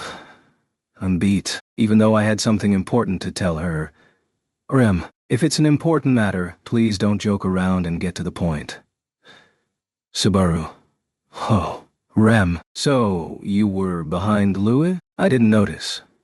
Subaru forced an unnatural and exaggerated reaction when I'm interjected. But then again, his forced behavior seemed to have fooled Louis, as she shrugged her shoulders in disappointment that she could not hide Rem from him. As she lowered Louis to the floor and stroked her head to comfort her, Rem narrowed her eyes. Rem, perhaps you're overdoing things. Subaru. Rem, I think I've said it before. Please stop overdoing things and shouldering reckless burdens like that. After all, you're not a hero who can do everything. Subaru's attitude just before seemed to be some sort of brave front. So M quoted the same words that she had told him in the past. Subaru's eyes widened at those words, however. He immediately smirked and said, as Subaru, Nah, surprisingly, I'm objectively viewed Superman, so while I'm grateful for Rem's opinion, I'll just accept it as a cute voice. Rem, please, don't joke around. Subaru. I'm not joking. Rem, I have something important to tell you about Louis. Straightening his posture, Subaru erased his smirk and said so straightforwardly. Hearing that, Rem gulped, and in her place, Ram sighed at the exchange of the two. And Ram, Barusu, shall Ram and Tanza excuse ourselves? Subaru. Nah, it's fine if Nisama and Tanza stay. Nay, Sama can be the representative of the big sister division, and Tanza can be the representative of the lowly division. Ram, you are saying Ram is superior to Frederica as an older sister. Naturally. Tanza. What do you mean by lolly division? Requested to be present, Ram puffed out her chest and Tanza cocked her head. Then, Rem gently pulled Louis closer as Subaru turned his gaze towards them again. Holding the back of Louis's head to her chest, Rem fixed her eyes on Subaru. And then, Subaru, let's resolve it. This lovely relationship between us that we don't really understand. Chapter 23. Louis. Truly, their relationship had been a peculiar one, Natsuki Subaru thought. Perhaps rather than peculiar, it ought to be called a malignant providence that had guided Subaru and his companions thus far. Their ideologies, their ways. He despised absolutely all of it with every fiber of his being. The Valatian Empire, the one who had given him the unbearable yearning to cry his heart out for reasons he did not understand. Bereft of her memories, Rem, the one he had cast the entirety of the blame upon, who he had utterly loathed. The Sin Archbishop of Gluttony, Louis Arneb, served with a situation he could not help but curse, lamenting and raging in accordance with the path that had been laid out for him, while he repeatedly continued to crash. Subaru had been able to survive through these days by dying over and over again. Here, there were also people who he had made contact with, who had helped him, and he had helped. The Valatian Empire. He was together with the one whose kindness and deep thoughtfulness made him yearn to weep. Bereft of her memories, Ram, the one who had risked her life time and time again, bravely devoting herself to him. The Sin Archbishop of Gluttony, Louis Arneb, processing the curse that had been served to him, refusing to follow the path that had been laid out for him, while they continued to gently hurt each other. Subaru had been able to survive through these days by dying over and over again. Was it malediction, grief, or hatred, or perhaps, without cursing, without grieving, it could be forgiveness? The time had come to resolve this relationship, which up till now had continued to remain ambiguous. Subaru's declaration upon entering the passenger cabin cloaked the space with an air of tension. Present in the room were Rem and Louis, joined by Ram and Tanza, totaling 4. The former 2 were directly concerned in the matter, the latter 2 witnesses. Subaru desired to converse with them. Emilia, Beatrice, and the rest were waiting for the resolution. Regardless of the form Natsuki Subaru's answer would take, they were waiting. Has the important discussion with Abel-san concluded? Before Subaru, who had been considering how to broach the subject, Rem was the first to speak. Seated beside Louis, with her hand in hers, Rem's words, whether she was conscious of it or not, seemed like an attempt to keep things in check. In response to her question, Subaru shook his head. Subaru. It's paused for now. That discussion can't proceed until we've resolved our own matters. The discussion with Abel also involves Louis. Louis, are you, Rem? Why is Louis-chan involved? Subaru. It's because according to the prophecy of the Stargazer guy, Louis's presence is crucial for us to win this battle. Rem. Ham. HK. As Subaru presented the prerequisite without concealing anything, a bitter expression crossed Rem's face. Holding Louis's hand, Rem looked at Subaru with her pale blue eyes and said, "So that means, Rem, you're saying that you're going to make Louis-chan fight. Despite her being so small, just a child who doesn't understand anything, you're suggesting such a cruel thing. Subaru, whether she needs to fight or not is a question for later. But let me clarify something first. The notion that Louis is just a kid who doesn't understand anything is a mistaken one. Rem, what do you... Subaru. Even though communicating with words is difficult, Louis clearly understands the situation she's in. She chooses who she wants to side with, and who she doesn't, knowing that she is here with us. Rem, that's... HK. At Subaru's calm words, Rem lowered her head. Speechless. Rem, too, understood that Subaru's objection was the truth. If it were not so, Louis would not be here in the first place. From the moment she had been cast into the Valachian Empire, she was in an incomprehensible situation.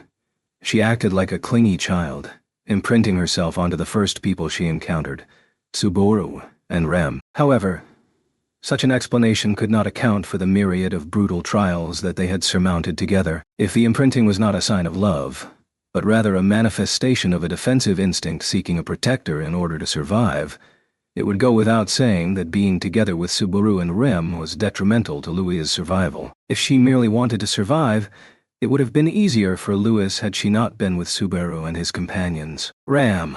On that point, Ram agrees with Barusu. Although only bits and pieces of the situation have been heard from Ram, that child being here, despite having been separated from both Rem and Barusu, is a result of her own choosing.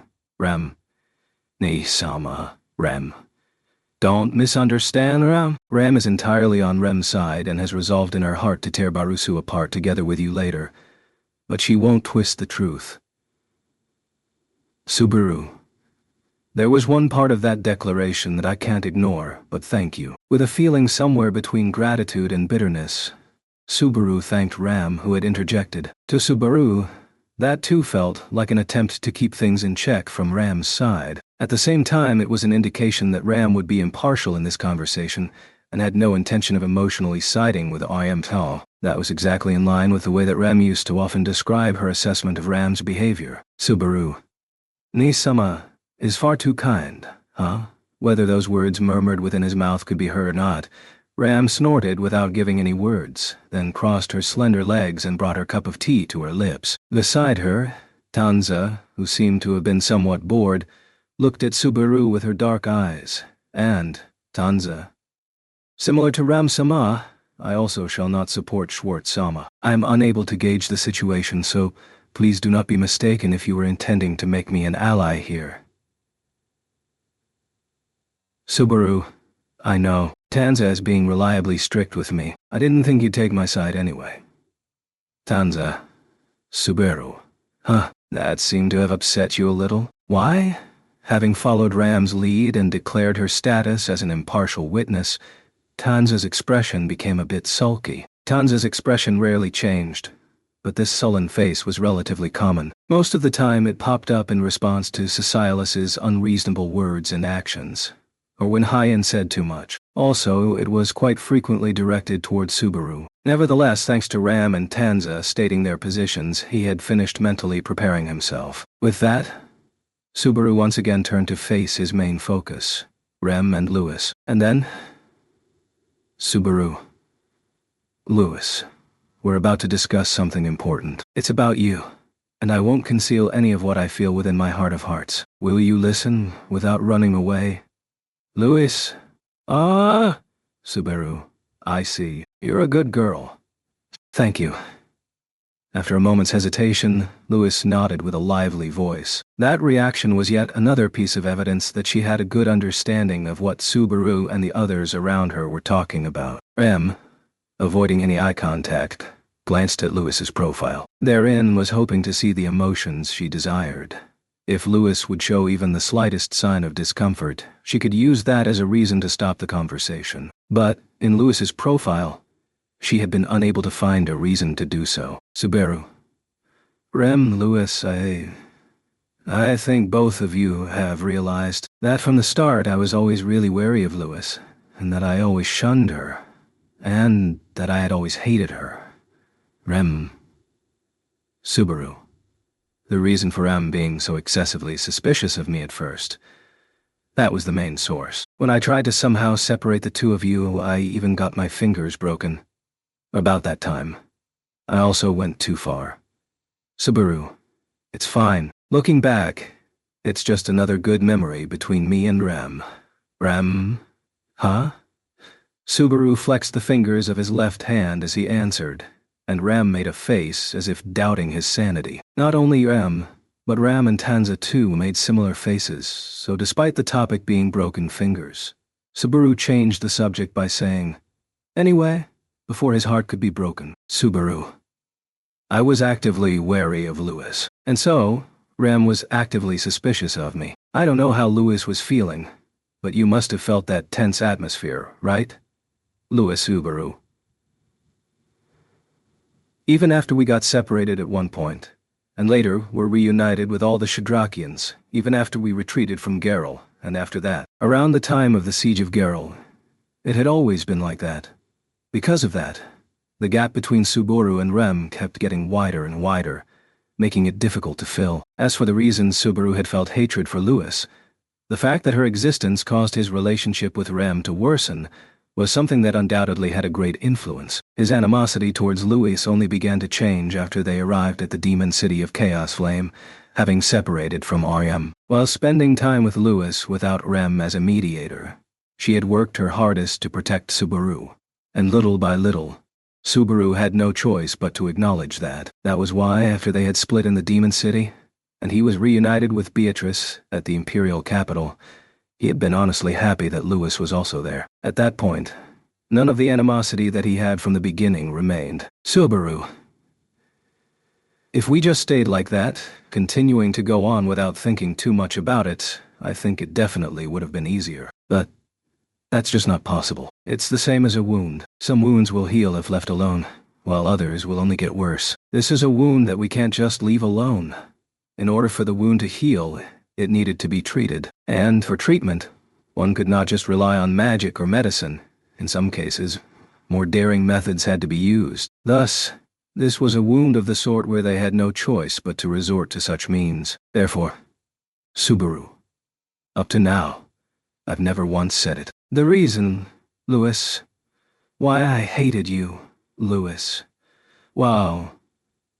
Staring into those blue eyes, Subaru poured out his feelings. As if responding to Subaru's serious gaze and tone of voice, Louis did not avert her gaze either. This girl had resolved herself to accept whatever he might say. Instead, Rem. Please stop. Biting her lip, it was Rem who spoke in such a trembling voice, in a voice that trembled as if she was pleading. She remained holding Lewis's hand as she spoke. No, that was wrong. It was not that. The one with their hand being held was not Lewis. It was Rem. It was Rem whose hand was being held by Lewis. That much was clear. Rem, I don't want to hear it. The reason that you hated Lewis-chan, I don't care about such a thing. Isn't it fine to just think that you were cold-hearted? Weakly shaking her head in refusal, Rem rejected Subaru's words, stopping herself from putting pressure on Lewis's hand by instead clenching her other hand so tightly that her bones creaked. Rem tried to refuse what came next. He wanted to respect those feelings of Rem's. He wanted to grant all of Rem's wishes. Subaru. I'm sorry, I won't let you plug your ears on this matter.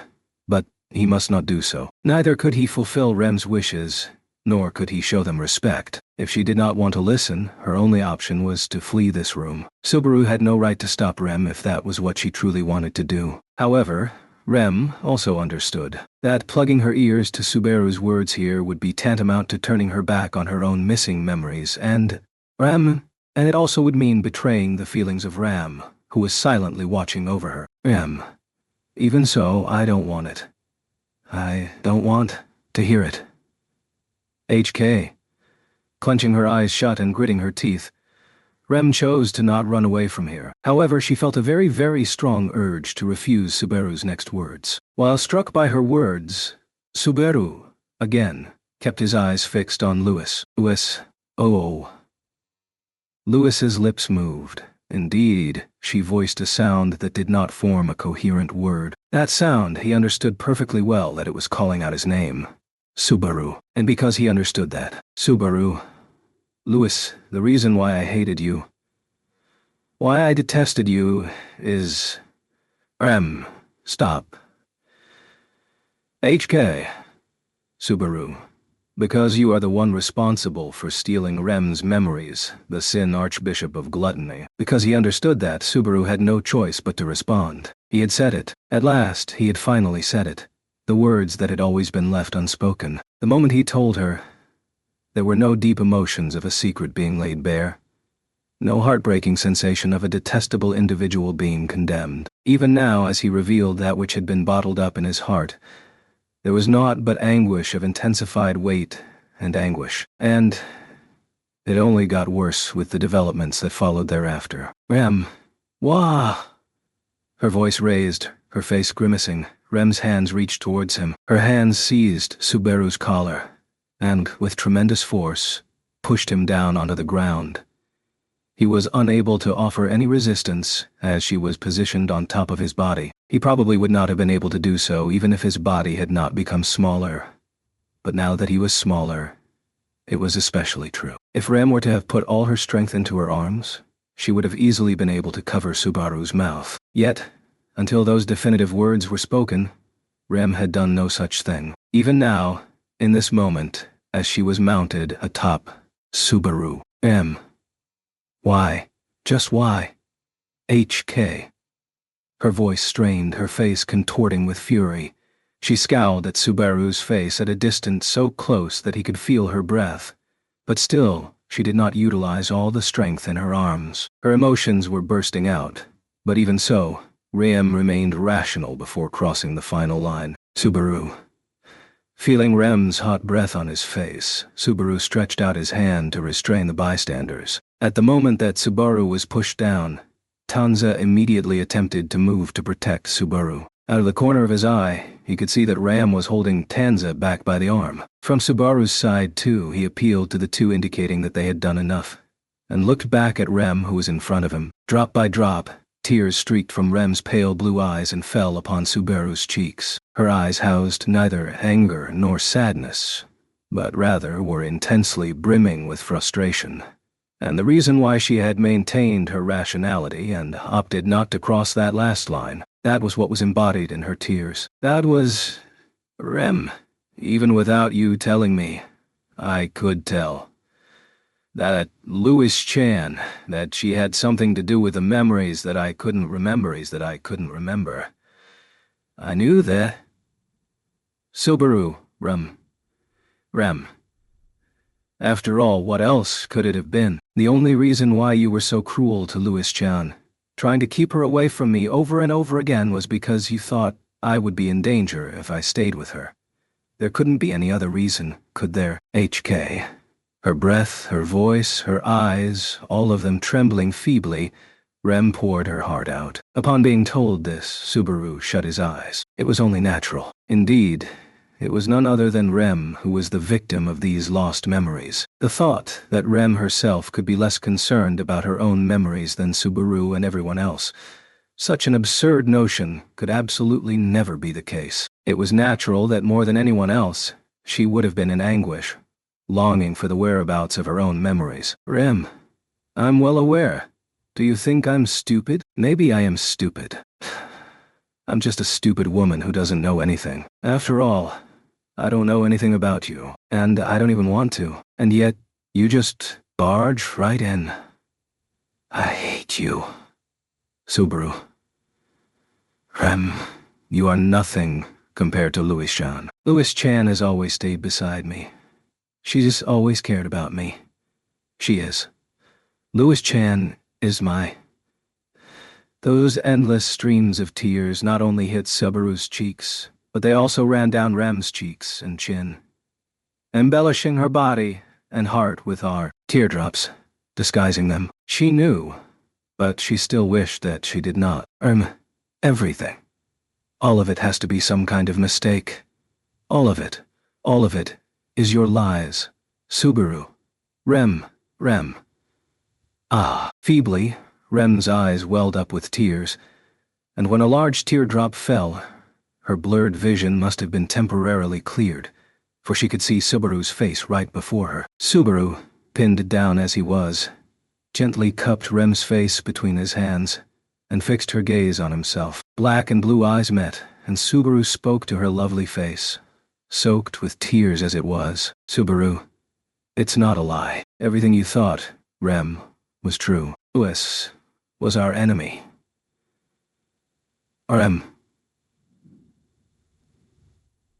HK, what do you mean, enemy? Is it because of what she did to me? To my memories? If so, then... With a strong shake of her head, Rem raised herself up as she left Subaru's hands. As it was, she turned toward Louis, who remained standing in initial position. Rem. Then, I'll forgive Louis Chan. I'll forgive her, so isn't that enough? See, with that, everything will be solved, won't it? Subaru. No, that's not enough. That doesn't solve anything. Why, Subaru? Because I will never forgive Louis for the pain she caused you. Her voice cracking, Rem said she would forgive Louis, to which Subaru thus declared. Hearing Subaru's words, Rem's eyes widened, letting out a hoarse breath. Suddenly, Rem's body lost its strength, and Subaru slowly raised himself up. Rem, still on top of Subaru's body, stood up and exchanged glances at close range. Subaru, it's not just me. It's Rem. It's everyone else. It's everybody who cares about you, Rem. They won't forgive Louis. No matter how much you say you forgive her. Rem, that's just Subaru. Besides, Rem, the things Louis did, they weren't all to just you. Many more people are suffering from Gluttony's wrongdoings because of the things Louis did. Even if Rem really forgave Louis, even if she forgave her out of compassion and not out of impulse, there were many more Rems in this world who could not forgive Louis. So long as those people were not saved, Rem's desperate plea would never come to fruition. Rem, many others? Subaru, yeah, to an outrageous extent. So many people are suffering. Rem, well, there's nothing that can be done about it, right? Subaru, Rem, from the very beginning, there was nothing that could be done. That's the sort of issue this is, right? You're saying that there's nothing that can be done. Is that the resolution you were speaking of? Her lips trembling, more large tears began to well up in Rem's eyes, in a manner likely more intense than how she anguished over her own memories. Rem wept for Louis, that she wanted to save Louis regardless of her own memories, that she truly desired to save her. In accordance with how emotional she had gotten, Rem's lips trembled. She wept. Those tears, that trembling voice, both caused Subaru to feel the pain of being torn apart. Subaru, I'm sorry. It must feel like I'm messing with you. Rem, please, don't apologize. Subaru, but I'm sorry. This whole time, I've only been saying things that are hard and painful for you, Rem. Rem, like I said, please don't apologize. HK, I don't want to hear it. Subaru, I'm sorry, but you have to listen to me. Rem, like I said. HK, Subaru, I don't want to give up. I don't want to continue being unable to forgive Louis. Rem, huh? A gasp escaped from Rem's throat, and her eyes opened wide, facing Rem. Subaru took in a deep breath and licked his lips. Word by word, he ensured that his thoughts, exactly as he had intended them, were fully conveyed to the girls who he wanted to hear them. Subaru, I'm the same as you, Rem. I want to forgive Lewis. I don't want to continue being unable to forgive her. But I can't. After all, Rem is really important to me. Rem. HK Subaru. That's why I won't forgive Lewis for the terrible things that she did to you. For taking away your memories, and for causing you to still suffer like this, Rem. Gently reaching out, Subaru wiped a tear from Rem's cheek with his finger. By the time he wiped off that single droplet, many more teardrops had already moistened Rem's cheeks. Even so, Rem did not break Subaru's finger. It was as if to say he had not been denied.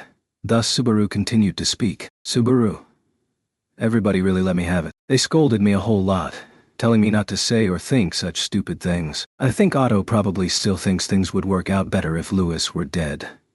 But that was surely the natural mindset. This was not to say that it was a self-purification process, but everyone knew in their hearts that it had to happen. Even Subaru knew it in his mind, and that was why he strongly faced strong opposition. However, Subaru, Julius told me, he's an incredible guy. On the other hand, he might be an idiot. He's as much a victim as you are, Em. But he shouldn't say those things like they're normal. Sir.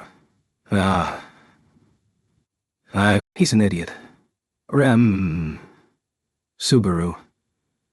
I've been told lots of things by smart people. By stupid people. Tons of things by cool people. By kind people. By amazing people. And I've thought about it a whole lot. And I've decided, my point of compromise. Point of compromise. Subaru. I want to believe in Lewis. I want to forgive her. But I won't forgive her right now. So, as he voiced his thoughts, watching Rem's eyes waver in front of him, the words of a certain man passed through Subaru's mind. How could I go along with someone who decides who lives or dies based on his own fickle whims? The words of a man with whom Natsuki Subaru had been incompatible clawed painfully at his soul. He was told that his attitude of deciding to forgive or not based on his own fickle whims was not something worthy of trust. There was no doubt that those words were correct. That which was the least reliable was Subaru's own heart. Even so, it was a matter of reaching a compromise with his heart, something that he could not yield to anybody else, and proceeding onward. So easily moved, so quick to come around, with this fragile and pathetic soul of his, he would reach a compromise. Subaru hugged Rem tightly, who was surprised by his words and unable to move. Despite the difference in height, Subaru pulled himself out from under her body and embraced the slumped-over Rem's head to his stomach. Subaru wished to convey that he truly cared about Rem from the bottom of his heart. And then, Lewis, oh. At the sound of that voice calling his name, Subaru looked at Lewis. Parted from Rem's hand, Lewis had been standing still, and knowing that it was now her turn, she called out to Subaru, Lewis. Ooh. Witnessing how forlorn Lewis appeared as she stood, Rem, still in Subaru's embrace, let out an ah and hurriedly stood up. Then, as Rem hugged Lewis from the front, I'm sorry, Lewis-chan. We, on our own, Louis. Oh, wow. Rem. I'm sorry. HK with a feeble apology. Rem wiped her face with her sleeve, then stood up beside Lewis. Once again, she tightly squeezed Lewis's hand, however. This time it was with a face that did not rely upon her. He felt just a little bit envious of Lewis, who was able to move Rem's heart like that. In addition to that, Subaru. Lewis, do you still want to become me? Lewis. You, Rem. What are you saying? Seemingly not understanding the meaning behind Subaru's question, the two of them tilted their heads together. Indeed, they had both tilted their heads. Not only Louis had too. Lewis had too. Subaru. As I told you earlier, Rem, even if you forgive Lewis, I won't forgive her. The many other people who have suffered harm due to gluttony won't forgive Lewis either. But, um, but, Subaru. But, Louis, I want to forgive you. If I was able to forgive you, that's what I would want to do. So, let me ask you this. Firmly, conscious to not let his voice waver, Subaru looked straight at Louis. He saw Rem squeeze Louis's hand, and Louis squeezed it back. While he hoped that this would be the answer to the relationship between the two. Subaru, are you a sin archbishop? Or is it possible? Louis...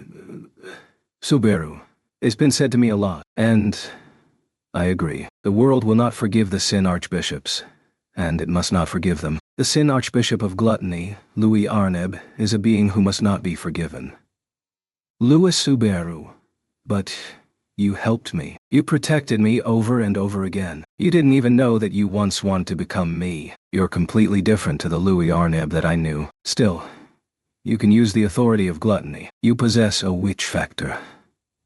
That was Subaru's full impression of Louis from the time he had spent with her thus far. She was of the same appearance as the sin archbishop, Louis Arneb, whom he had encountered in the Hall of Memories, and even though she possessed the same authority, she did not seem to be the same person. That was just like Natsuki Subaru from some time ago and Reem, who was like this now. Someone who, while being the same, was different. Someone who could make that choice of their own will, to be the same, or to be different. To that, Louis, he wished to ask, Subaru, are you a sin archbishop that no one in this world can ever forgive? Or is it possible that you might be able to take back what the sin archbishop has done? Louis, Subaru, can you start your life anew?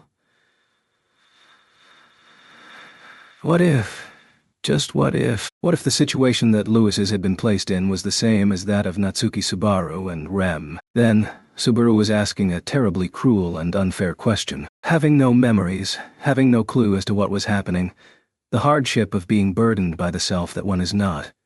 Subaru was keenly aware of those feelings. Rem, too, knew them well. And now, he was trying to force those same things upon Louis like this. However, Subaru, if you can do that, if that is what you desire, then take my hand. As he said this, Subaru slowly held out his hand to Louis. Louis's eyes traced back and forth between Subaru's face and the proffered hand. Similarly, as Rem held her breath next to her, her gaze shifted between Subaru's eyes and hand. Subaru, Louis, a lot of people curse you the same way that I do. I can't speak for all of their feelings. But I can just say one thing. Louis, Subaru, I don't know what you would need to do to get everyone to forgive you. It's just what you need to do for me to forgive you. I can tell you that. Before he had come here, before he had been permitted this time, Emilia had told him. Emilia had said it was something Subaru had taught her.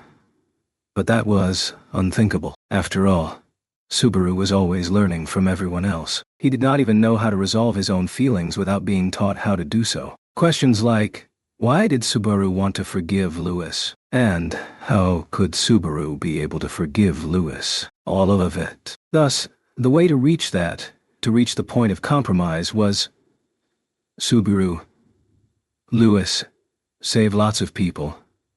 Louis, Subaru, right now, you're going through unreasonable circumstances. I know that without any memory you're being forced to bear an outrageously unreasonable cross. Even so, taking a deep breath, with unwavering eyes his gaze fell upon Louis.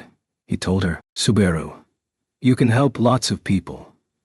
Louis, Subaru, if you help and keep helping, continuing to help more than you've stolen, at least I, and I alone, will be on your side. The things you've done won't ever disappear. That was what Anastasia had said to him once in the past, and then again just before, a statement that froze Subaru in his tracks. Now, Subaru found those words no different to traumatic advice that there were some things that even his return by death was unable to overturn. However, when Anastasia had made that statement, she had also said, Subaru, If you want people to believe you're doing the right thing, you have no choice but to show them something that backs that up. The only way to change their appraisal is to overturn it with a different one.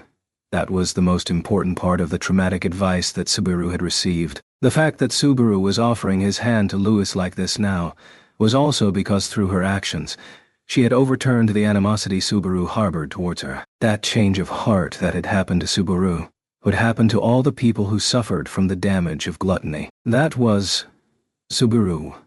That's the from zero I'm offering you. Not just from zero, but on a worldwide scale, she had no choice but to start from the negatives. Facing such an absurd, outrageous, and tremendously nonsensical challenge, it was grandly delusional reasoning. For who in their right mind would believe that such a thing could be accomplished? But that was the best that Subaru could offer. So then, if facing this absurd, outrageous, and tremendously nonsensical challenge was a grandly delusional reasoning that nobody in their right mind would believe could be accomplished, Subaru would lend his aid, in the same way that it had once been done for none other than Natsuki Subaru in the past. Louis. Hand outstretched, Subaru remained still, awaiting an answer to come. He did not rush her, nor could he wait forever. He was giving her the time she needed, and quietly awaited the needed answer. Rem. I don't know. During that stillness, beside the silent Subaru and Louis, Rem muttered. For but a moment, it seemed as if that statement meant that she did not comply with Subaru's proposal. However, Rem's eyes said otherwise. She continued. Rem. About the ones called Sin Archbishops, about the name Louis Arneb, all of it. Subaru. But if those so-called Sin Archbishops, and also this Louis Arneb person, if their existence is not forgiven in this world, then what will this child become? Her voice trembled, but her pale blue eyes were not filled with tears, as if to say that with a blurred and moist vision, neither would she be able to see the answer she coveted, nor the answer the other person presented. Rem's eyes were direct. To be neither a Sin Archbishop nor Louis Arneb, if such was her choosing, what would she become? As Louis, she would bear many unreasonable burdens and walk a path seeking forgiveness, unaware of whether it truly existed on the other side of it all. Such a girl, just who would she become? When proffered this question, all Subaru could say was, Subaru, speaka, Rem, ha. Subaru, to this girl, starting over as a new self with a new way of life, I bestow this name. Rem's eyes widened, and Louis's eyes followed suit. If she chose to live in a different way to how she had lived thus far, and set her sights on a completely different future from now on, Subaru intended to do everything he could to support her. Because in a world where nobody would forgive a Sin Archbishop, in a world where nobody would forgive Louis Arneb, he still wanted to forgive the girl who stood before him from the bottom of his heart. So that Subaru could forgive the girl, he wished for her to become such a person. Thus, Rem. Spica. Stunned, dumbfounded, Rem uttered the name, then looked to her side. The young girl fixed her eyes on Subaru. He too looked at her without averting his eyes. He wanted things to be like this. Such was his wish. But if he spoke it out loud, the girl would surely do so, not of her own wishes, but because she respected Subaru's. Thus, he would not say it, because he wanted her to choose for herself, and not for anyone else. He wanted her to walk and keep walking, so that when she looked back at the path she had walked, she would be able to think that it was a path that she had chosen to walk. Louis. Uowi. Subaru. The girl's thin lips moved. Subaru's name was called out gently. Silent and still, Subaru waited. He did not want to rush her, nor could he wait forever. He had given her the time she needed, and she had chosen what was needed. He wanted to hear her answer. Then, as Subaru desperately tried to contain himself, the girl's expression changed. Louis. Oh. Gentle and tender, words were spun, and a smile emerged. Then, as tears trickled down from the corners of her blue eyes, The girl's hand softly grasped the hand Subaru had held out, welcoming that light, soft touch. Subaru clenched his eyes shut. To be neither a Sin Archbishop nor Louis Arnab. A new way of life. Having been a Sin Archbishop, having been Louis Arnab. A past that could not be erased. Taking that upon herself, she would need to walk a thorny path. The girl. Spica. He held her hand so tightly and firmly, as if to never let go. Subaru. One day, I want to forgive you. So, let's do our best together. Spica. Oh. Flashing her white teeth, Spica gave a wide grin with her tearful face. Having witnessed that smile of Spica's from the side, Rem's emotions swelled up inside of her and burst forth. HK. With more passion and more tears than ever before, Rem embraced Spica, embracing her, cradling her, wailing her heart out. Rem cried. Startled by the embrace, Spica was drawn in by Rem's emotions, and as her expression clouded over and scrunched up, Spica? Spica, too, with a loud voice, her face scrunching up in a manner befitting her age, while shouldering a destiny that someone of her age should never have to. She burst into tears, just like how any other being who was newly born into this world would. Wailing like newborn babies, the girls kept crying. They just kept crying. Subaru also cried a little. Chapter 24. To walk in the light. Spica, is it? Looking at the two crying, Rem and the girl who had been Louis up until that point. A voice muttered. Subaru wiped his tearful eyes with the back of his hand and turned around to see Ram, the person who had spoken. With her usual calm expression, she sat with her long legs crossed and her chin propped on her arm that rested on the table. She tilted her head slightly and looked at Subaru with narrowed light crimson eyes. Ram. Where did that name come from? Subaru. It's the name of a star. From my hometown, though. Ram. So, you're a poet. Out of character for Barusu. But do you understand? With narrowed eyes, Ram's gaze turned toward the two in an embrace. That was enough to let Subaru know what Ram was actually saying. Naturally, this was something he had discussed extensively before coming to this cabin. Ram. Do you know exactly what it means to use a Sin Archbishop, even if it is for a greater purpose? Subaru. Of course, I thought about it. I can't say I understand for sure, but... Ram. If that's the case, then stop, Subaru. HK Subaru's throat let out a small sound as the cold, hard words struck him. However, Ram, with eyes unmoved by his pain, continued to add, Ram. If you don't properly understand, then don't do it.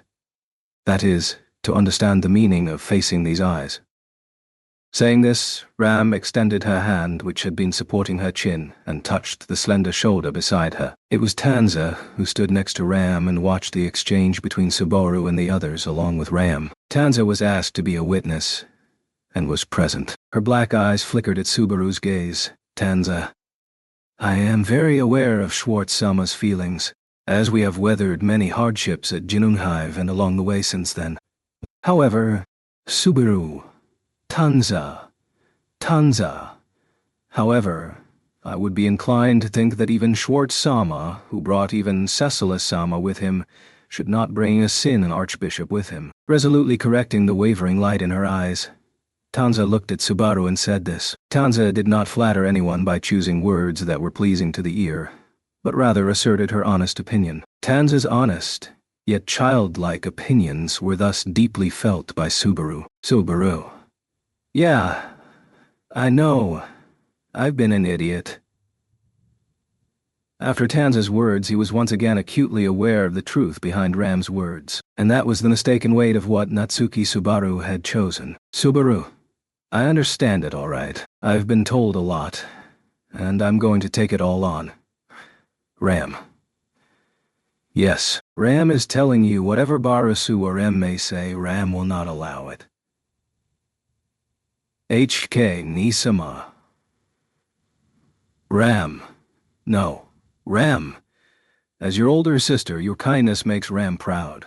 But this is different. Holding Spica in a tight embrace, Rem looked at Ram with tearful eyes, but, shaking her head in response to her sister's gaze, Ram clearly stated her viewpoint. It was natural. Ram was yet another victim of gluttony, robbed of her other half. He would never think of trying to say something so presumptuous, such as that her position was comparable to Subaru's. That was why for her to want to be forgiven, the entrance for such a wish has yet to be opened. The only reason why this girl, Spica, has not been torn apart by Ram even now is the issue of memories. That is all. I don't know how to get my memories back right now, if anything happens to Spica. Though it is unlikely, Rem's memories not coming back is an outcome that cannot be allowed to happen. Rem said it would be fine if they do not return, but Ram doesn't want that. For Rem and Ram to recall just how much we loved each other. Ram will ensure we remember. Flatly declaring that she would regain her love, Ram's conclusion was the same as before. When the Battle of the Pleiades Watchtower concluded, with Labat and Kaitos dying, and Roy Alfard successfully being taken into custody, Roy's life was not taken, as he was a possible means of helping the victims of the authority of gluttony. However, the only difference is that when compared to that Sin Archbishop, she is more cooperative. Subaru, Ram. Stop making that face. All right, if she wants to be forgiven, she has to make amends first. That is the logical thing to do. Anyway, she had already been told this. Subaru. Right. With a nod in response to Ram's words, Subaru pressed his small fist against his chest. Exactly as she said, Spica has been allowed a generous deferral for now. The people involved with her extended the period of deferral of her punishment because of her deeds and usefulness. All Subaru could give her was a name to kickstart her determination to begin living anew, and assist her by getting a lot of other people to agree to extend the deferment. Subaru. For the time being, Spica, are you unable to use the power of your authority to restore Rem's memory and name in one go? Spica. Oh. Subaru. As expected, that's asking too much. Peeking over the shoulder of Rem's embrace, Spica shook her head apologetically. She was opening and closing both her hands, but it did not seem easy to freely control her authority and return that which the gluttonies had collected. Are you sure that Louis-chan... No, Spica-chan can do this? Can Spica-chan bring back mine and other people's missing memories? Subaru. At least Spica is the one with the highest chance. Being able to do that is the minimum requirement. That in itself is already a different matter from what the Stargazer talked about. Rem was worried, but that was something that Spica would need to be able to do. This was the essential condition needed for Spica to walk while bearing the cross of Louis's on her shoulders. To that end, Spica needed to master the use of the authority of gluttony. Subaru. A momentary, fleeting anxiety shut down her words and made Rem's eyes waver. The generosity exhibited by Ram, the conditions necessary to undertake that, knowing the means that must be achieved in order to do so, the authority's very existence was dreadful. It was dreadful that in order to become something that was not the unforgivable Sin Archbishop, the authority utilized by the Sin Archbishop would continue to be used, and Spica's way of life would once again draw closer to that of Louis Arnab. To keep Spica alive meant to continue fighting against that fear. With that resolve settled, Subaru. I'll have you do it. I'm counting on you, Spica. Spica. Ooh. Ow! With definite determination housed within her blue eyes, Spica nodded vigorously at Subaru's words. Though Spica and the villainous Louis Arnab shared an appearance, their innermost feelings did not overlap. That was a hope that could certainly be believed in. Subaru. Tanza, I'm sorry I didn't take your advice. Tanza, do you expect me to just smile and forgive you? Saying it is something that always happens. Taking his eyes off Rem and Spica, Subaru turned back towards Tanza. The tone of Subaru's voice worsened, and Tanza responded in a voice stiff in emotions. At that response, Subaru shrugged his shoulders with a, No, Subaru, I don't expect that. After all, you rarely smile at me. Tanza, that is not what I... Subaru, I do know what you mean, but give me a break. Tanza, if that is what you want, there must be countless methods to choose from. Why not just say that her power is for the sake of the Valatian Empire, and, by extension, for Yorna-sama's salvation? Tightly pursing her lips, Tanza vehemently argued so to Subaru. Regardless of the authenticity of the Stargazer's prophecy, if attention was drawn to the fact that Spica's presence was essential to this battle, then Tanza would not be able to say no with Yorna's life on the line. But Subaru did not like that approach. Subaru. I could probably get Tanza to do as I say using that unfair tactic, but I don't like that idea. I don't want to use any unfair methods on anyone. You're one person who I feel that especially strongly about. Tanza. In that case, it is impossible for Schwartz-sama. Tanza finally turned away from Subaru, hugging her own thin arms, confronted face to face with gestures and words regarding his cowardice. Subaru let out a long sigh. The things Subaru wanted to do were always a path that would do nothing but hurt the people around him, the people who cared about Subaru. Ram? Well, how well did the unfair and cowardly Barusu play his cards out there?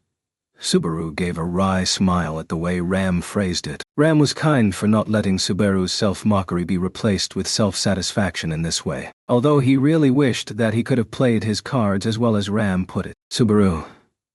I didn't do anything so perfectly. I had the means to do it over until I did it perfectly, but... For example, at the Gladiator Island, Subaru had been able to do that without hesitation. Whenever he went down a mistaken path or progressed into an undesired relationship, he gave it another go using a method to recover from those mistakes, with an assertiveness to just keep repeating in a cycle of trial and error. Subaru. But, now that I'm reunited with everyone, I don't want to do that. As he said this, Subaru slid his tongue around inside his mouth, that which had been stored there for an awfully long time, the drug cartridge hidden behind his molar.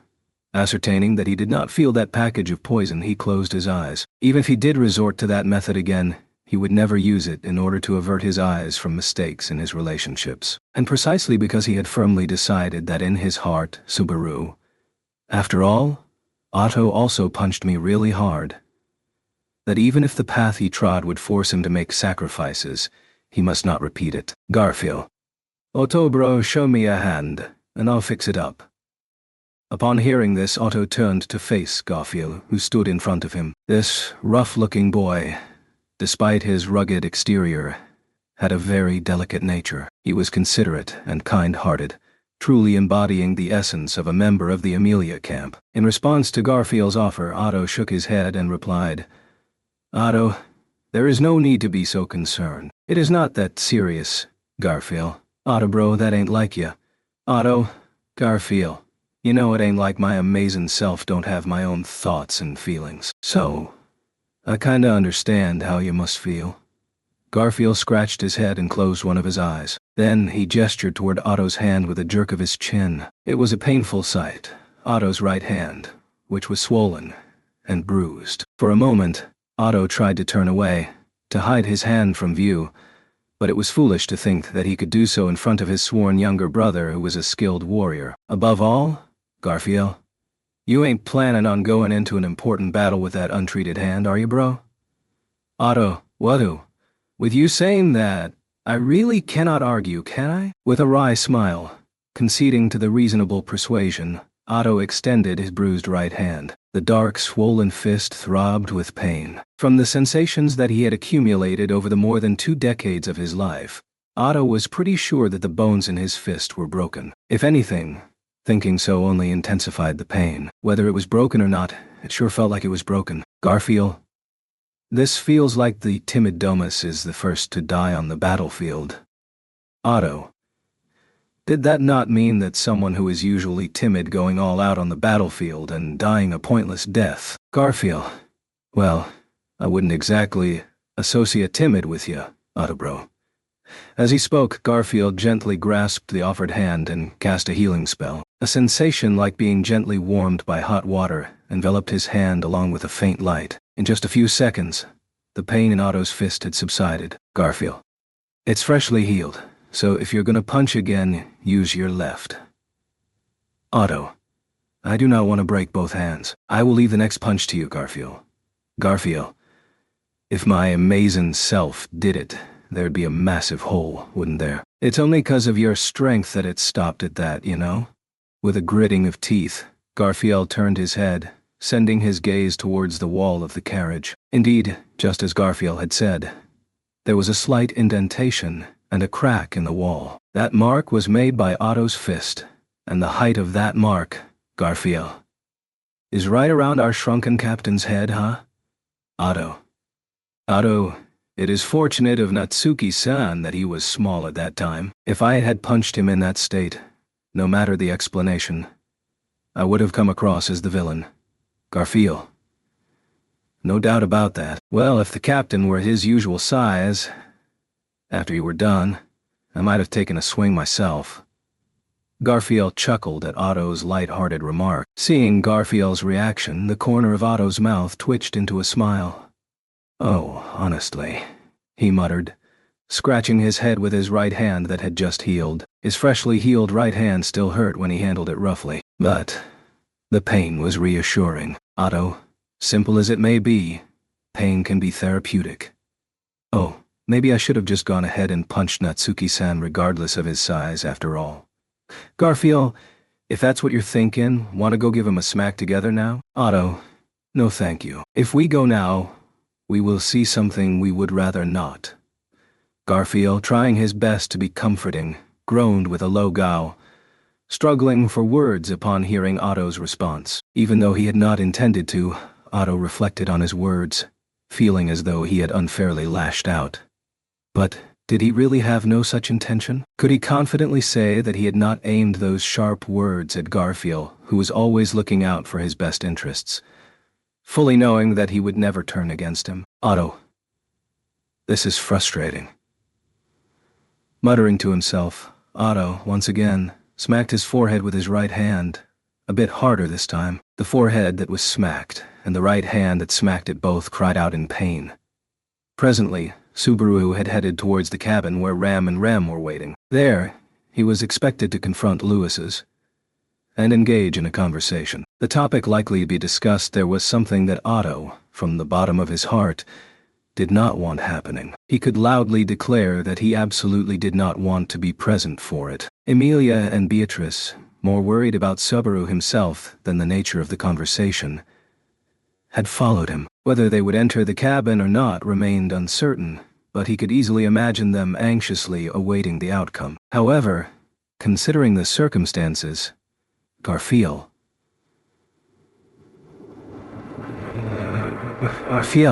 with his awkward expression and silence, probably had stayed here out of concern for Otto. Emilia, Beatrice, and Garfield all had a way of making Otto's heart sour. Otto's stance on the sin Archbishop of Gluttony, Louis Arneb, had consistently been that she must be eliminated at all costs. Because he believed this and had strongly resolved himself to it, there was a fact that Otto had deliberately not shared with Emilia and the others. Since their reunion in the fortress city of Garl, and through several encounters with Louise, the girl who was unable to speak, his ears had never once picked up on any malice from her. Otto's divine protection of the soul of language had a simple function, one that enabled him to communicate with any living being, and only that. While he had most frequently used it to exchange words with ground dragons or insects in order to gather information, if Otto so wished, he could even communicate with an infant. There was a time during his difficult days as a traveling merchant when he had taken on the task of looking after the infants of influential figures in various lands, simply to earn some money for his traveling expenses. Even though an infant's voice might not be able to form words, Otto could understand the underlying intention. In the same vein, while the utterances of Louis's might not have formed coherent speech, Otto was able to discern her intentions, and within them he found no malice toward others. Instead, her affection towards Subaru and Rem had made up the most of it. That was why Otto had placed a lid over this certain truth and never told Emilia or the others about it. As long as doubts were harbored, he could prevent them from getting too close to Louis. Once those doubts were dispelled, it was needless to say what kind of attitude the kind-hearted Emilia and others would display towards Louis, or how they would approach her in terms of emotional distance. Otto-kun, Garf-kun, mind if I have a word? Otto.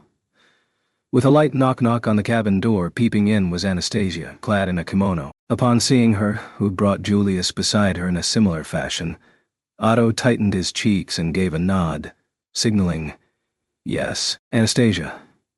It seemed like things over there were going to take a while, and I thought it might be a bit much for all of us to wait together. I was also worried about Otto-kun's hand, Garfield. Even without your worries, I already healed bro's hand. Besides, Anastasia." "Garfield, I ain't comfortable with you calling me Garf-kun."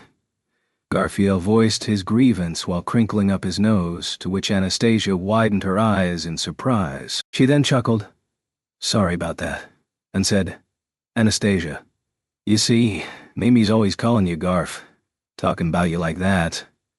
So I just got used to thinking of you as Garf-kun. Is Garf-kun not okay, Garfield? Not that it ain't okay, but Otto? Garfield, there is no need to fuss." While Garfield reluctantly stood his ground against Anastasia, Otto patted his shoulder and shook his head. When Anastasia and company had entered, Garfield shifted his position, placing himself between Otto and them. To be precise, it was not due to Anastasia. Garfield.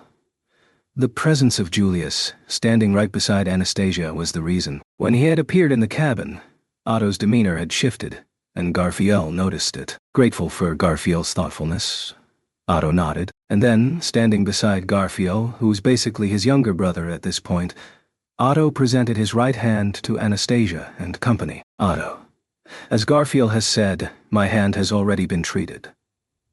"Anastasia, I see. That's good to hear. I was thinking about having Julius heal it if need be, but I guess I was being kinda nosy." Anastasia playfully stuck out her tongue while looking smug as she spoke, grating on Otto's nerves. If she thought they could not refuse her suggestion, she was unfortunately mistaken. While Otto and Garfield were absent from the Augria sand dunes, it was possible that the duo of Anastasia and Julius had deepened their friendship with Subaru, Amelia, and the others, but Otto, unlike them, I properly remember that you two are our enemies. Anastasia, you really are good Otto-kun. Of course, I don't dislike Amelia-san and the others, but without that kind of response, I'd lose my competitive edge too. Otto's gaze sharpened, to which Anastasia responded with a gentle smile. Although her expression and voice were soft, the light in her pale blue eyes was firm, and Otto too understood. Even though they had gone to the trouble of crossing the border into the Valachian Empire, Anastasia clearly established camp delineations. That was precisely why they had boarded the dragon carriage in a position of such importance to the Kararidi city-states. In that regard, the problem was not Anastasia, Otto. Knight Julius. Julius. Earlier, I made an excessive statement. Allow me to apologize for that. Otto. Apologize, huh? After addressing the other party with a harsh voice, hearing Julius's reply caused a sigh to escape Otto's lips. The excessive statement seemed to be the comment that was expressed over the treatment of the Sin Archbishop of Gluttony from the earlier exchange. In the sense that he was voicing his opinion, Julius was merely exercising his right to do so. Those were supposed to be Julius's own words to the then agitated Otto. Otto, you say that you have reconsidered? That you are an outsider after all? Julius. No. The Sin Archbishop of Gluttony's authority. I am involved in the sense that I have been harmed by it. I also have a younger brother, whose existence I cannot recall. From that point of view too, I do not consider myself to be an outsider. Otto, in that case, in what way did you exceed yourself? Lowering his voice, Otto furrowed his brow as he listened. Despite having offered an apology, Julius stated that he had no intention of changing his opinion regarding the part that Otto was concerned about. It did not come to mind, however, another reason for Julius to apologize. To the puzzled Otto, Julius then said, sincere gratitude and even a certain kind of respect towards the other permeating his yellow eyes. Julius, Otto Dono, for taking away your role. I apologize. Otto, Julius, I could tell by your reaction. Had I not brought it up, you would have spoken the same yourself. Nevertheless, using the fact that I myself am a victim of gluttony as a pretext, I took away your role as a person partaken in the camp. Therefore, cutting his words off there, Julius bowed deeply. Then, with the crown of his light purple hair facing them, Julius. From the bottom of my heart, I apologize. I am truly sorry. Yes, when shown such a genuine display of apology, Otto bit hard on the inside of his cheek. Had his reaction been any slower, he would have almost bit his lip in front of the other party. Bowing his head, Julius could not see it, but Anastasia could. That absolutely had to be avoided. Anastasia. Julius really wanted to apologize for that, didn't he? So I was thinking that if Otto Kuhn's hand hadn't healed yet, it'd be easier to start the conversation that way. Garfield, was that right? Well, sorry about that. Anastasia, that's fine. Even if, without a cue, my knight is good at apologizing properly. Setting aside Otto and Julius, the two parties involved exchanging such words were Anastasia and Garfield. Meanwhile, Julius kept his head bowed, and Otto belatedly realized that his response was being awaited. Otto needed to give a response, or this apology would not be complete. Otto, your head. Raise it, please.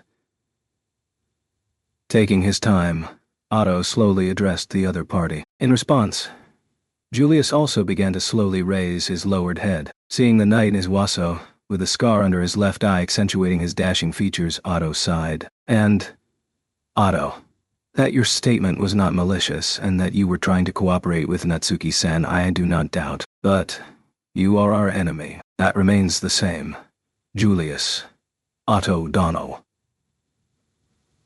I am not a knight, so we have no opportunity to cross swords. You are neither a merchant nor a civil official, so we have no opportunity to cross words. Nevertheless, though we are in a position to cross neither swords nor words, you are my enemy, and I am yours. Tightly clenching his fist hard enough that it hurt, Otto declared to Julius. Taking Otto's words head on, Julius's eyes widened. Be it astonishment or amazement, the fact that it was not the kind of surprise you would direct at someone you don't think of as an enemy protected Otto's pride. Otto, Anastasia-sama, I would like to say this beforehand. No matter what Natsuki-san's and Emilia-sama's opinions are, the reason for making use of the Sin Archbishop is in the Empire. If we are slandered because of the Sin Archbishop's existence, it is the Empire that should bear the blame. Anastasia. I have no objection to that either. Even if I did, I don't think I would take such a thing in my hands. 'Cause you know, that's how it is, right? Anastasia closed one eye at Otto, who turned in her direction and made a pertinent argument. As she stroked her white fox scarf, she turned her gaze in another direction, towards the cabin where Subaru and the others probably were. Anastasia, no matter what kind of plan it may be, as soon as a Sin Archbishop is allowed to be involved, people around us will be disgusted, regardless of how deep or shallow the relationship is. This isn't true just for the Empire, nor just Emilia's camp. It's true for us too. Otto, if you understand, then that is fine. Nodding to Anastasia's answer, Otto relaxed his shoulders slightly. If a Sin Archbishop was involved in a matter, it could not be received positively in any situation. That was the framework of this world and an unshakable truth. No matter what the victim Julius said, no matter how the kind-hearted Emilia showed the path to forgiveness, and no matter what the foolishly hopeful Subaru wanted, this remained true. For that reason, they must thrust at one another, knives pointed at each other's necks while mutually pressing their fatal wounds. Otto. Sorry, there is something I need to do. Excuse me. After confirming their common understanding, Otto suddenly said so. Hearing that, Anastasia tilted her head with a, "Is that so?" Beside her, Julius digested Otto's earlier declaration. His surprised expression tightened, but Otto could not bear to look at him for too long, so he quickly turned away. Garfield. Bro, my amazing self too. Otto, Garfield. Garfield. Otto. I'll be fine by myself. Swiftly, Otto attempted to leave the cabin. As Garfield tried to follow him, Otto blocked him with his hand, saying so in an easy-to-understand manner. It was not that he was okay alone. It was a plea that he wanted to be left alone. And then, the considerate younger brother obediently listened to him, nodded, and saw him off. Otto. Closing the quiet cabin door, Otto departed with long strides. He left Garfield in the same room as Anastasia and Julius. He was worried about what they would talk about, but he did not have the emotional leeway to support him. He did not run, but his mind was in such disarray that he wanted to run. Otto. My role, taken, wanting to apologize, his head bowed. Julius's words echoed within Otto's head, causing him to clench his molars. To be able to apologize, Julius was indeed the knight of Anastasia, a sincere and earnest person. Such a pleasant thought did not at all come to his mind. He just felt very bitter about Julius's misunderstanding. Julius was making a big mistake. Had Julius not said anything, Otto would never have said something that would poke a hole in Subaru's impasse. It was true that, as Julius said, he would be lying if he said he did not have the same thoughts as him, but one could be assured that Otto would never say that, even in his death. It was not because he was deprived of his role that he was so furious. Otto was furious with Julius there because he said something he should not have said. No, he did not want him to say. Julius did not understand that. And yet, the one making that misunderstanding, Otto. Indeed, those two are alike.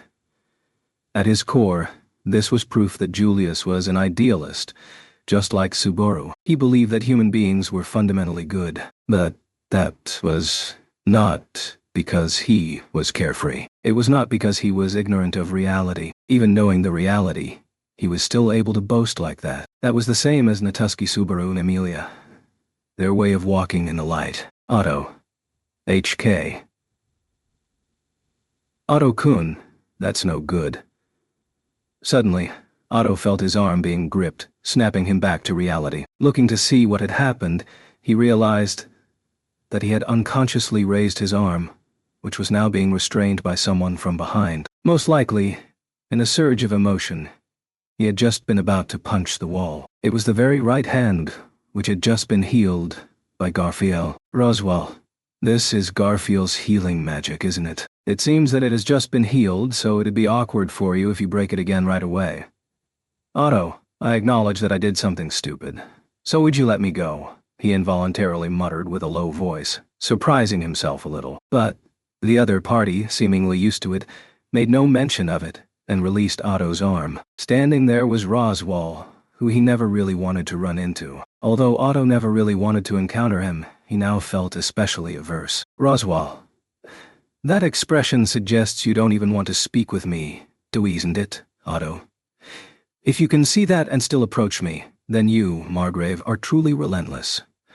Roswell, that's an uncharacteristically dull retort from you. Seems like you're taking it harder than I thought, Otto. Naturally, Roswell had also been a part of the earlier discussion in the passenger cabin. He was well aware that Otto's heart was furious during that meeting, as well as that he held an unyielding stance on how to treat the Sin archbishops. Knowing this and still acting this way, it was clear as day that Roswell intended to provoke Otto. If that was not the case, then he was far too inept at interacting with others. Otto, I am sure you can tell, Margrave, but I don't have the patience for this right now. If you do not wish for your whole body to be munched on by the rats that I have purchased, I would advise against ruffling my feathers, Roswell. If I ever find myself being nibbled by rats, I'll know that you were behind it. That may have been useful to hear, but I'm genuinely concerned about you. Otto?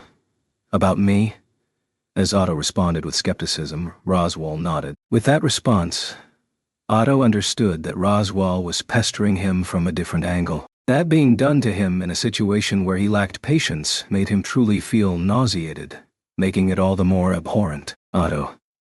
Margrave, what are your thoughts? Roswell.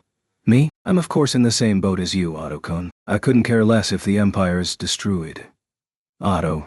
Roswell. Oh, perhaps I was mistaken? The Sin archbishops are nothing but poison and incapable of doing any good. Instead of pondering on how to make use of them, it would be better if the Empire just disappeared. Just as you suggested to Subaru-kun, it'd be fine if we just returned home bringing back only the members who we would feel guilty about abandoning. Roswell's attitude, shrugging as if to say it was a great idea, plainly displayed Otto's own views back at him, giving him an unpleasant mood. Shamelessly speaking in order to draw close to him, Roswell went out of his way to fire Otto's approach back at him, showing that the sheer nastiness of his character was reaching its peak. At the same time, even though Otto recognized the pragmatic side of his own suggestion, he was repelled by his own inclination to think of it as the best solution. Observing this self-loathing Otto, Roswaal peered closely and remarked, "Roswaal, I will tell you this much, I think you're doing more than enough, Otto-kun."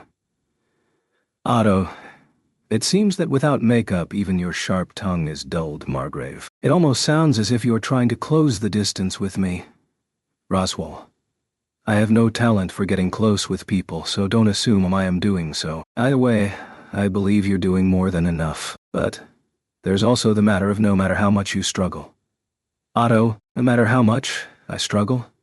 Caught off guard by Roswaal's choice of words, Otto's eyebrows twitched. As Otto repeated it, Roswaal gave a deep nod. He rested a hand on the slender chin of his makeup-free face, and as he closed a single eye, leaving his blue eye open, "Roswaal, this recent incident serves as a perfect example. In most cases, things go according to how Subaru-kun and Emilia-sama desire them to. Everyone rallies around, organizing their efforts, arranging the path for their wishes to be met." "Otto, what are you saying?" Taken aback by Roswaal's sudden assertion, Otto furrowed his brow. The idea that Subaru and Emilia's wishes always came true was incredibly absurd. If that were the case, Emilia would have been crowned king and taken on the name Natsuki Emilia long ago. The fact that this had not happened meant that it was not the case. "Otto, are you mocking me? Or perhaps, are you ridiculing Natsuki-san and Emilia-sama?" "Roswaal, neither. I merely pity you. Your family's contributions played a part in our journey, from Lugunica to Valencia. For that, I am grateful to you, and it is out of this gratitude that I offer this earnest advice." "Otto."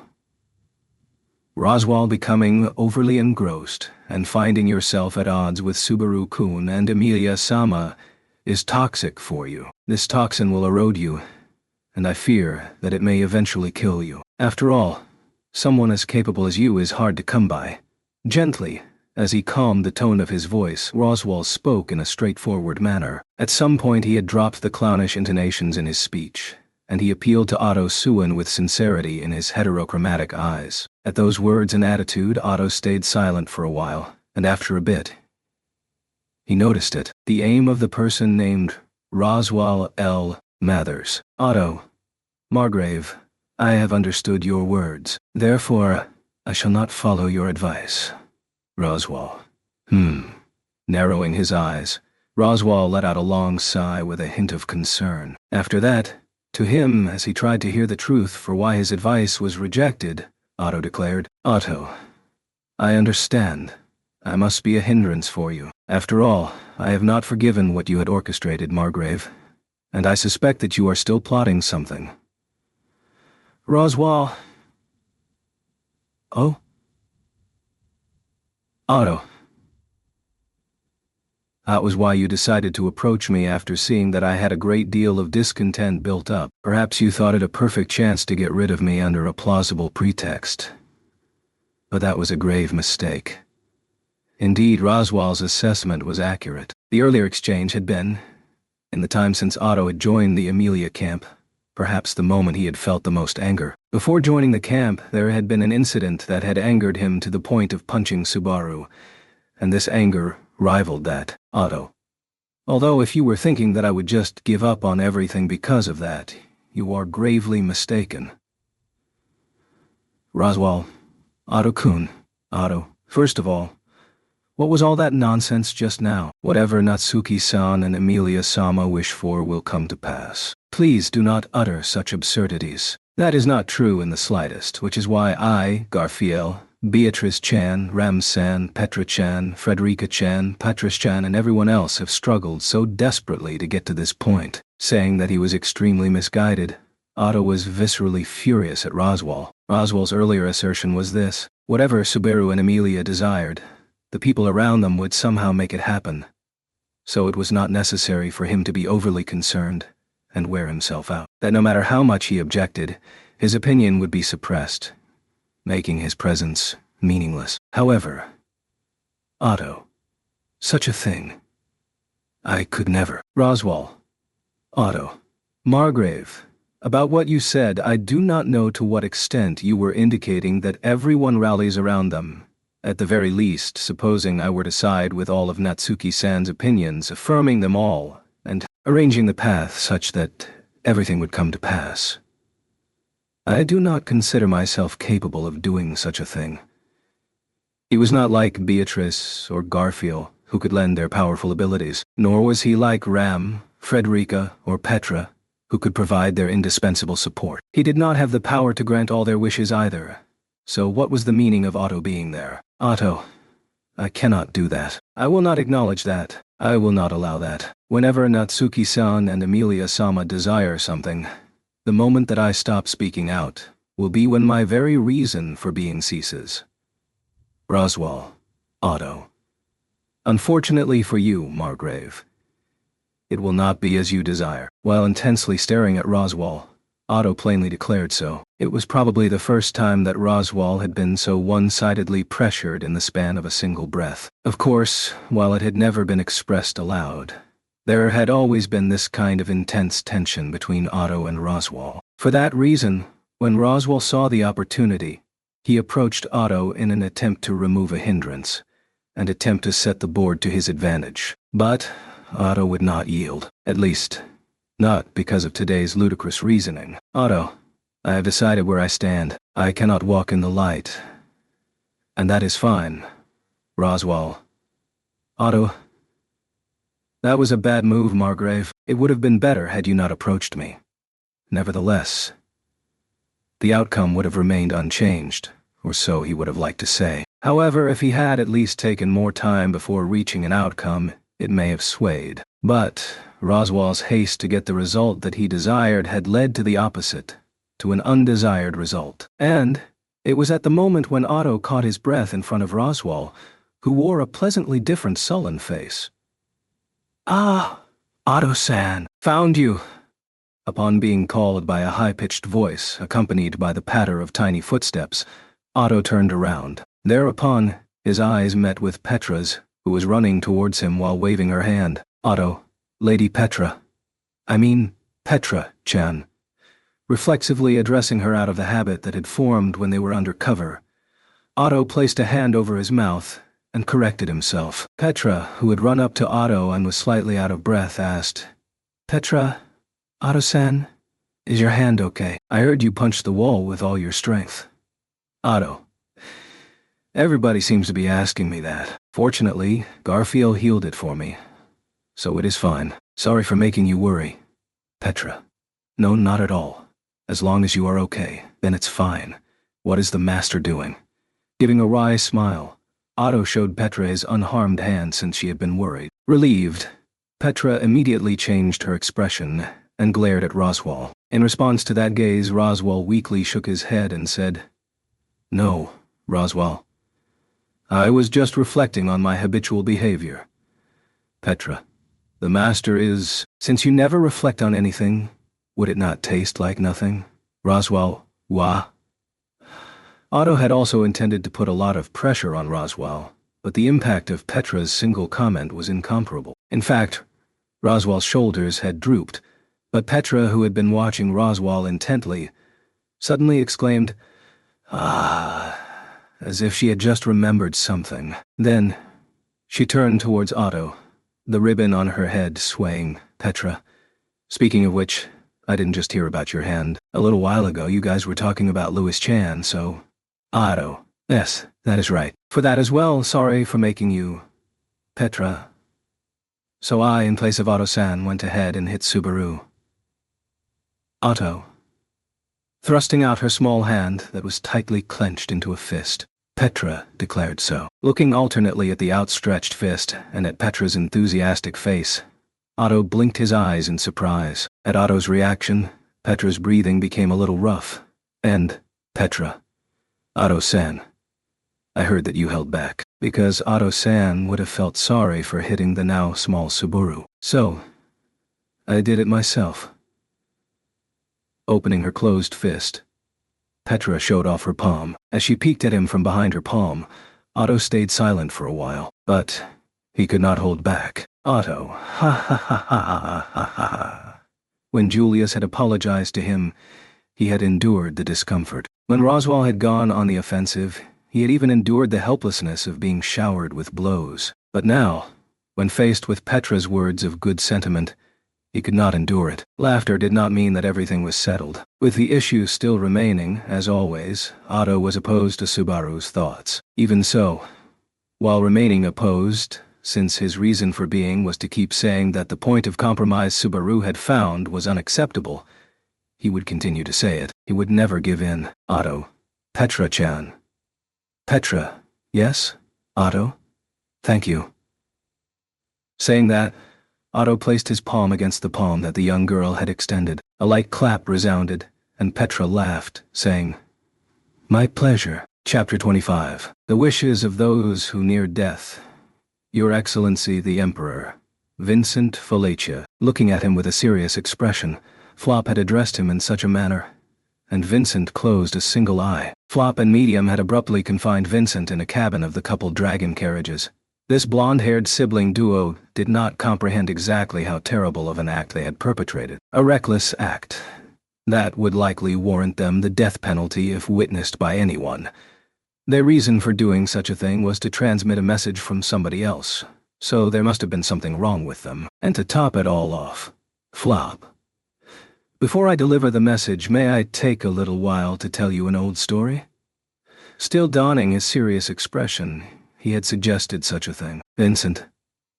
Unable to read Flop's motives, Vincent stayed silent with one eye still closed, perhaps thinking that the silence put him in an advantageous position. Flop continued with, "That and, Flop, I'm aware it's impudent, but after you hear the message, would you allow me to ask a favor of you?" Vincent. Hey, Flop. My. That's quite the scary face, Your Excellency the Emperor. However, please don't forget, I'm the only one who knows the message you ought to hear, so you shouldn't carelessly try to silence me. Vincent. I also have the option to order Olbart Dunkelken, who would force it out of your mouth via shinobi torture methods. Flop. Isn't it fine if we just have a peaceful chat together, Your Excellency the Emperor? Once Vincent included a threat, Flop immediately raised both of his hands. This was not merely a matter of having the courage to engage in negotiations against the Emperor. That said, the matter of the old story he had prefaced with, and the matter of the favor that had followed must have both been quite important to him, such that he went out of his way to bring them up. But then again, Medium. But big bro, there isn't a lot of time, right? At this rate, if Abel Chin doesn't return, won't Gaz Chin and the rest kick up a fuss? Regardless of your request, what's the old story? As Medium tilted her head, it almost seemed as if her brother had not shared any information with her. Vincent, you do not support your brother's reckless actions without questioning anything. Medium, huh? But it's what Big Bro was doing, right? If it's him, then I'll help out, no matter what he's doing. That's my family oath. Isn't that the case for Abel Chin, too? Vincent, fool, are you unaware of how Valachian emperors are born? Medium calmly spoke in a foolish manner, and when she heard his reply, her eyes blinked in surprise. Witnessing her sincere reaction, Vincent cast a reproachful gaze upon Flop, as if to say, even a lack of common knowledge ought to have its limits. Though it was by no means a nice story to hear, it was common knowledge that the brothers and sisters of the Valachian imperial family would kill each other to decide the next emperor. For Medium to not even know that, Vincent suspected some bias in Flop's methods of teaching, but, for whatever reason, Flop smiled upon receiving that gaze of Vincent's. Flop. I know what that gaze means, Your Excellency, the Emperor. You're surprised at my sister's lack of common knowledge, aren't you, Vincent? What else is there to be said? Additionally, cease referring to me as Your Excellency, the Emperor, every single time. If naught else is applicable, just Your Excellency shall do fine. Flop. I see. Understood, Your Excellency, the Emperor-kun, Vincent. Nodding his head and maintaining his smile, Flop continued, and Vincent narrowed his eyes. It could also be felt in his serious expression from just before, but today, Flop was not just a friendly merchant, rather, It seemed as if he intended to show the face that laid beyond his title. To be precise, a person who had some sort of reservations while facing Vincent was the face he intended to show. Flop. Dear sister, you just asked me, right? About why I want to tell an old story. Well, that's because in our past, there's a connection between us and His Excellency the Emperor Kun, medium. Huh? Really? Between us and Abel Chin? What is it? Flop.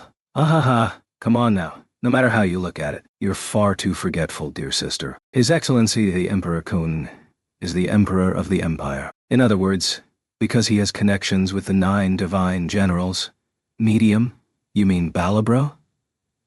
Her eyes widened in surprise, and the liveliness of Medium's expression suddenly vanished. She had voiced somebody's nickname, and there was also the term 9 divine generals from just before. Drawing a connection between the two, a single name naturally emerged in Vincent's mind. Vincent, are the two of you related to Balaroy Temeglif?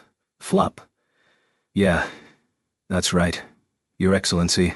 The Emperor Kun. He's what you'd call our sworn brother. We spent some of the most sentimental years of our lives with him. He's our extremely precious and beloved family. Firmly clenching his fist, Flop raised his voice as he answered, to which Vincent let out a sigh. The ends of Medium's eyebrows drooped, and her gaze alternated between her brother and Vincent. It was clear that bewilderment and signs of sorrow had emerged on her countenance. Flop. It also seems like High Countess Serena Drakeroy happens to be riding this dragon carriage too. As a matter of fact, my sister and I were also in the care of Countess Drakeroy for a period of time. Medium. Cicerina. Flop.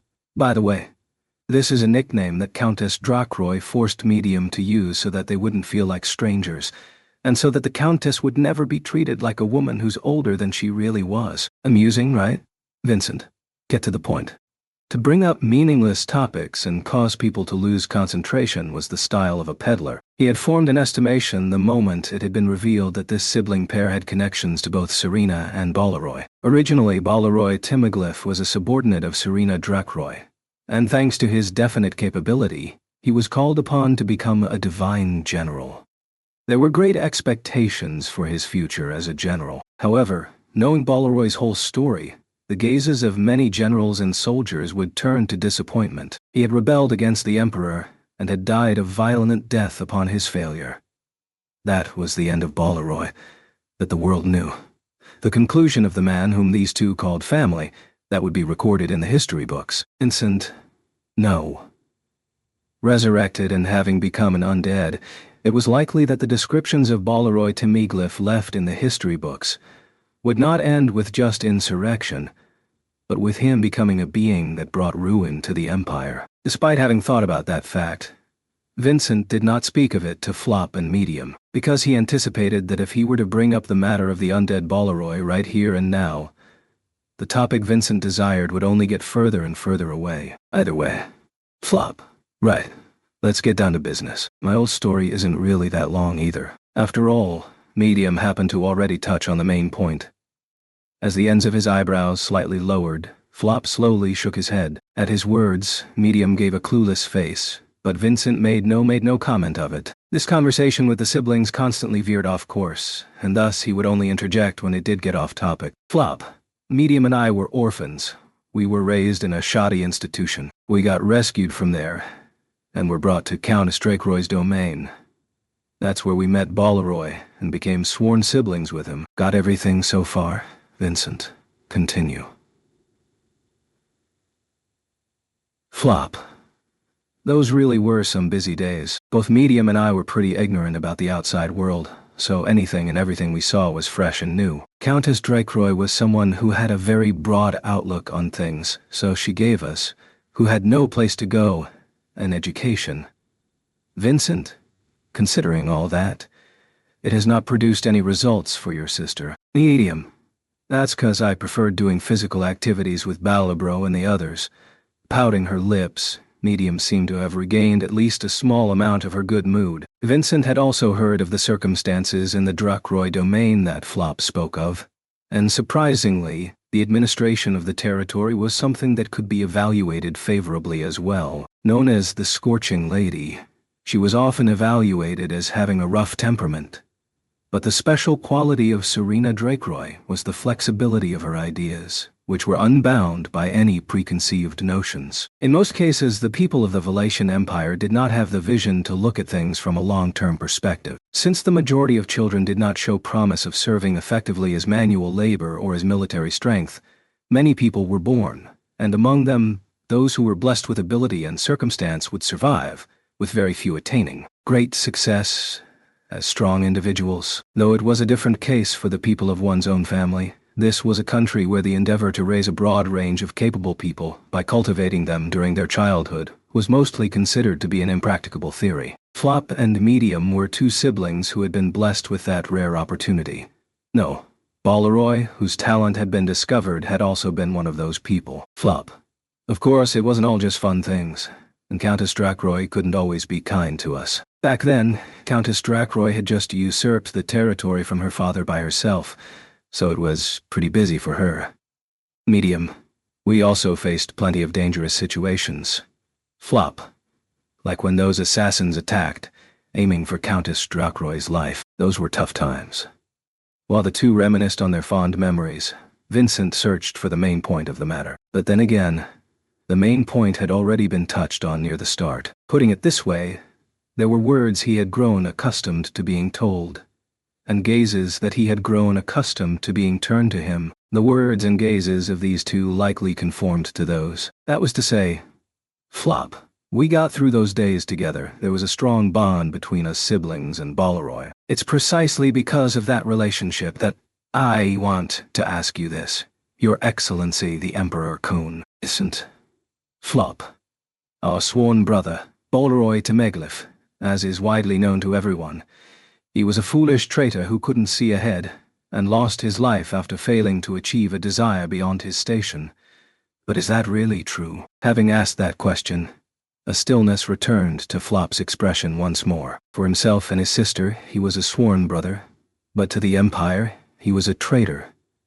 Such was the position of Balleroy Temeglyph, and of his death, Flop now inquired the truth from Vincent. As expected, these were words that had been said to Vincent plenty, and a gaze that had been turned to him many times. To die on the battlefield was the honor of a warrior. To refuse to yield even when pierced by swords was the way of the sword wolf. Even the Valatian Empire, a place where such things were valued, was not entirely filled with those who would celebrate the deaths of those close to them. It was logical that human emotions would seek out the meaning and reason behind death. Henceforth, Flop and Medium asking him this here was lamentation that he had grown accustomed to. Vincent, for what reason do you doubt? Do you suspect that impurities have mixed into the rumors that have circulated through the streets, and feel you cannot place trust in them? Flop. Nah, that's not it. It's just, I finally got my long-awaited chance to speak with someone involved. Then, it's not that strange to think that I'd want to hear a story that's much more trustworthy than the gossip, right? Vincent, though, this opportunity for dialogue was forcibly created by the two of you. When Flop tried to twist it into a matter of being an unlikely convenience, Vincent added that brief comment. And then, for a short while, he went into an unusual state of deep thought. The death of Balleroy Temeglyph, as was spoken of on the streets. The descriptions of his death left in the history books would have been that he died violently in the failure of his attempted insurrection. What Flop and Medium heard too should have been nothing more, and nothing less than that. Thus, Vincent would not consider restoring Balleroy's honor past his death. The story was nothing more and nothing less than that. Thus the world in which it was propagated was correct. Flop, I want you to answer. Your Excellency, the Emperor Kun. Once I know that, I'll deliver the message to Vincent. I do not know what it is you desire, but the rumors you have heard are not mistaken. Thus Vincent had tried to answer. However, Medium, Abel Chin. Vincent's words were interrupted by a feeble, short call. Vincent, standing before the cabin door, Medium was obstructing him from going outside. No. It seemed like she no longer had such intentions. Standing stock still, Medium's shoulders, of rather high stature for a woman, had been made smaller as she tightly hugged her own arms and looked at Vincent. In her blue eyes, tears had welled up. He had long become used to seeing people get teary-eyed while they made entreaties or pleaded for their life. Hence, that did not cause Vincent's heart to waver in the slightest. But, although his heart did not waver, it gave his presence of mind a short while longer to ponder.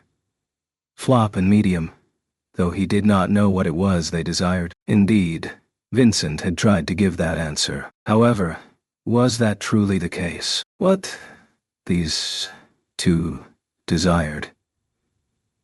He was sure to know. What these two desired was obvious, and Vincent had the answer. He had it, but even so, he did not speak. That was Vincent's way of doing things. But that way of doing things, it could be crowned with the title of same as ever was. Vincent. The same as ever was method was something that decided everything based on Vincent's own thoughts. But with the same as ever was method, Vincent had the rug pulled out from under him by his loyal retainers. He had received a hard punch from a man with a naive mind, saying that the act of regarding conjecture as a certainty was off the mark. The same as ever was method had its limits. What was required of Vincent had to be the beyond whatever was method. Thus, in order to obtain that method, Vincent, the true circumstances behind the death of Bolaroy Temaglyph, they differ from the rumors that have been disseminated throughout the streets. Indeed, Vincent had chosen to give an answer that differed to the same as ever was method. Flop and medium. The moment they heard Vincent's answer, an alteration was yielded in the expressions of Flop and medium. Flop's eyes slightly widened, and medium's eyes blinked in amazement. Though astonishment could be seen in both, the nature of each varied. Seeing the difference between their reactions, Vincent understood. Vincent. Flop O'Connell, you already knew that reality was not in accordance with the rumors, did you not? Medium. Huh, big bro. Flop, to say that I knew would be a tad incorrect. The rumors just didn't sound much like Bolaroy at all, really. Even medium thought that much. Medium. Yeah. Invoking her attention, medium nodded with a countenance of unfading perplexity. But Flop, who prompted his sister to nod, had not denied Vincent's query. Receiving Vincent's gaze, Flop slightly tilted his head. Flop, don't tell me. Did Your Excellency the Emperor Kun think that just because I'm close with Bolaroy, I would have already heard about it from him beforehand, and so I just tricked you into confirming the truth?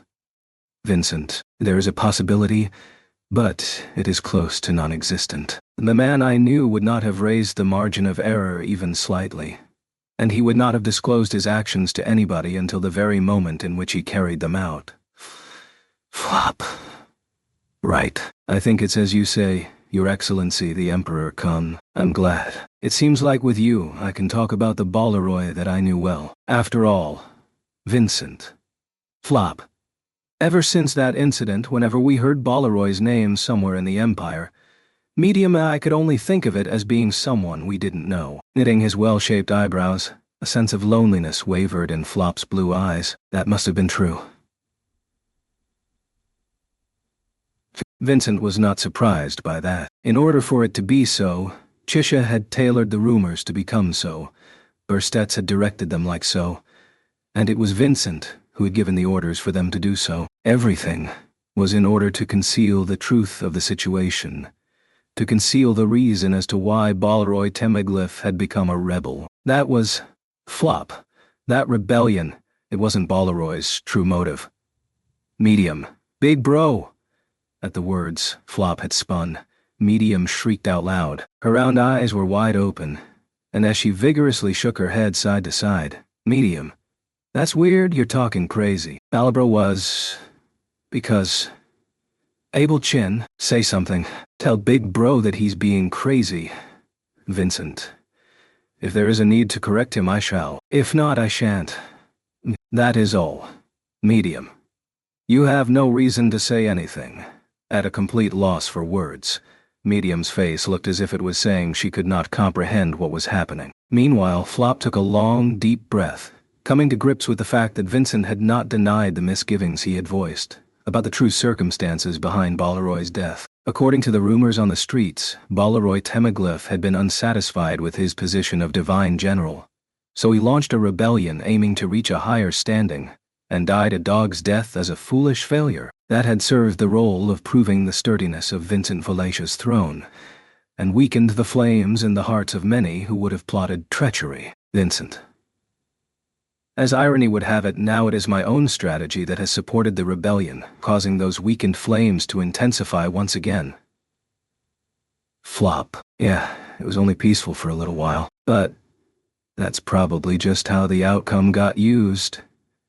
His original objective wouldn't have been that, Vincent. Flop. Balaroy had a different goal. Your Excellency, the Emperor Kun just made use of the outcome, but the prerequisite should have been something different. Your Excellency, the Emperor Kun, do you know that objective? There had been plenty of time for him to think about it. That was likely the reason Flop could speak without hesitation. Upon Balaroy's death, a rumor that differed from the truth had been circulated, and Flop always continued to think about just where the truth was. Ergo, he had not let this golden opportunity slip. The magical sharpshooter, Balaroy Temeglyph, his objective in taking part in that rebellion, that was, Vincent, to exact revenge upon the killer of Private First Class Miles, who had lost his life on a special mission to the Kingdom of Lagunica. Flop. H.K. Vincent. What is so surprising, Flop O'Connell? This ought to have been a fact of which you were aware. At every turn, you are attempting to test the Emperor. It is disrespectful. As Flop held his breath, Vincent spoke those words and snorted. Similar to how he had previously asked if the rumor about Balaroy was true or not, this had likely been another trap that Flop had set for Vincent. It was in order for Flop to ascertain if there was value in continuing this conversation. However, in response to Vincent's voice, Flop shook his head with a no on his expression of surprise, as a second type of surprise emerged. Flop. I have no intention of making shameless excuses. I certainly have tried to test you, but... Vincent, what is it? Flop. Your answer... It surprised me that you said the name of Big Bro Miles. Vincent... As surprise flowed through Flop's voice, Vincent narrowed his eyes. Setting aside the first answer about testing Vincent, the second answer was of a matter not worthy of surprise. Vincent knew about Private First Class Miles, who had a close relationship with Balaroy.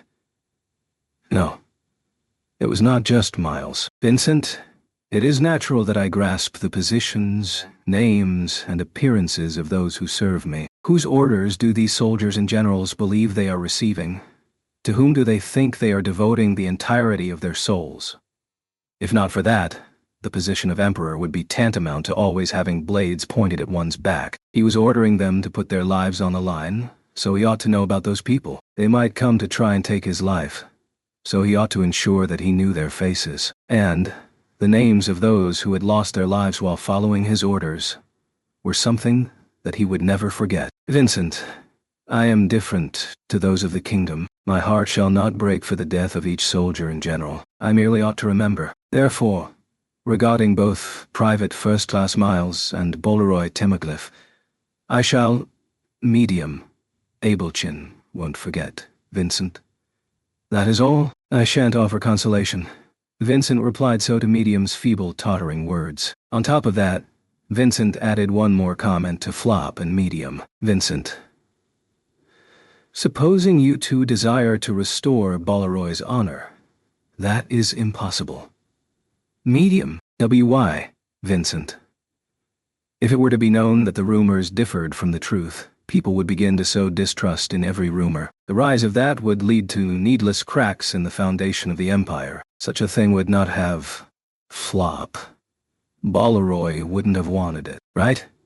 Flop confirmed that with Vincent, who wondered just how much Flop understood. Since it would be futile to keep it concealed, Vincent nodded. Then, an intense turmoil spread further and further across Medium's face. To that sister of his, Flop spoke gently, like a big brother, but also with a level of strictness. Flop, dear sister, you said it yourself, didn't you? That you'd help me out, no matter what I do. That's our family oath. I can also puff my chest out and say that. Medium. That's right. But, what do you mean? That's... Flop. If Balaroy had truly intended on starting a rebellion and killing His Excellency the Emperor Kun, he would have come to us and asked for help, even if it would have only raised the chances by a small amount. If he was truly serious about it, that's what he would have done. Medium.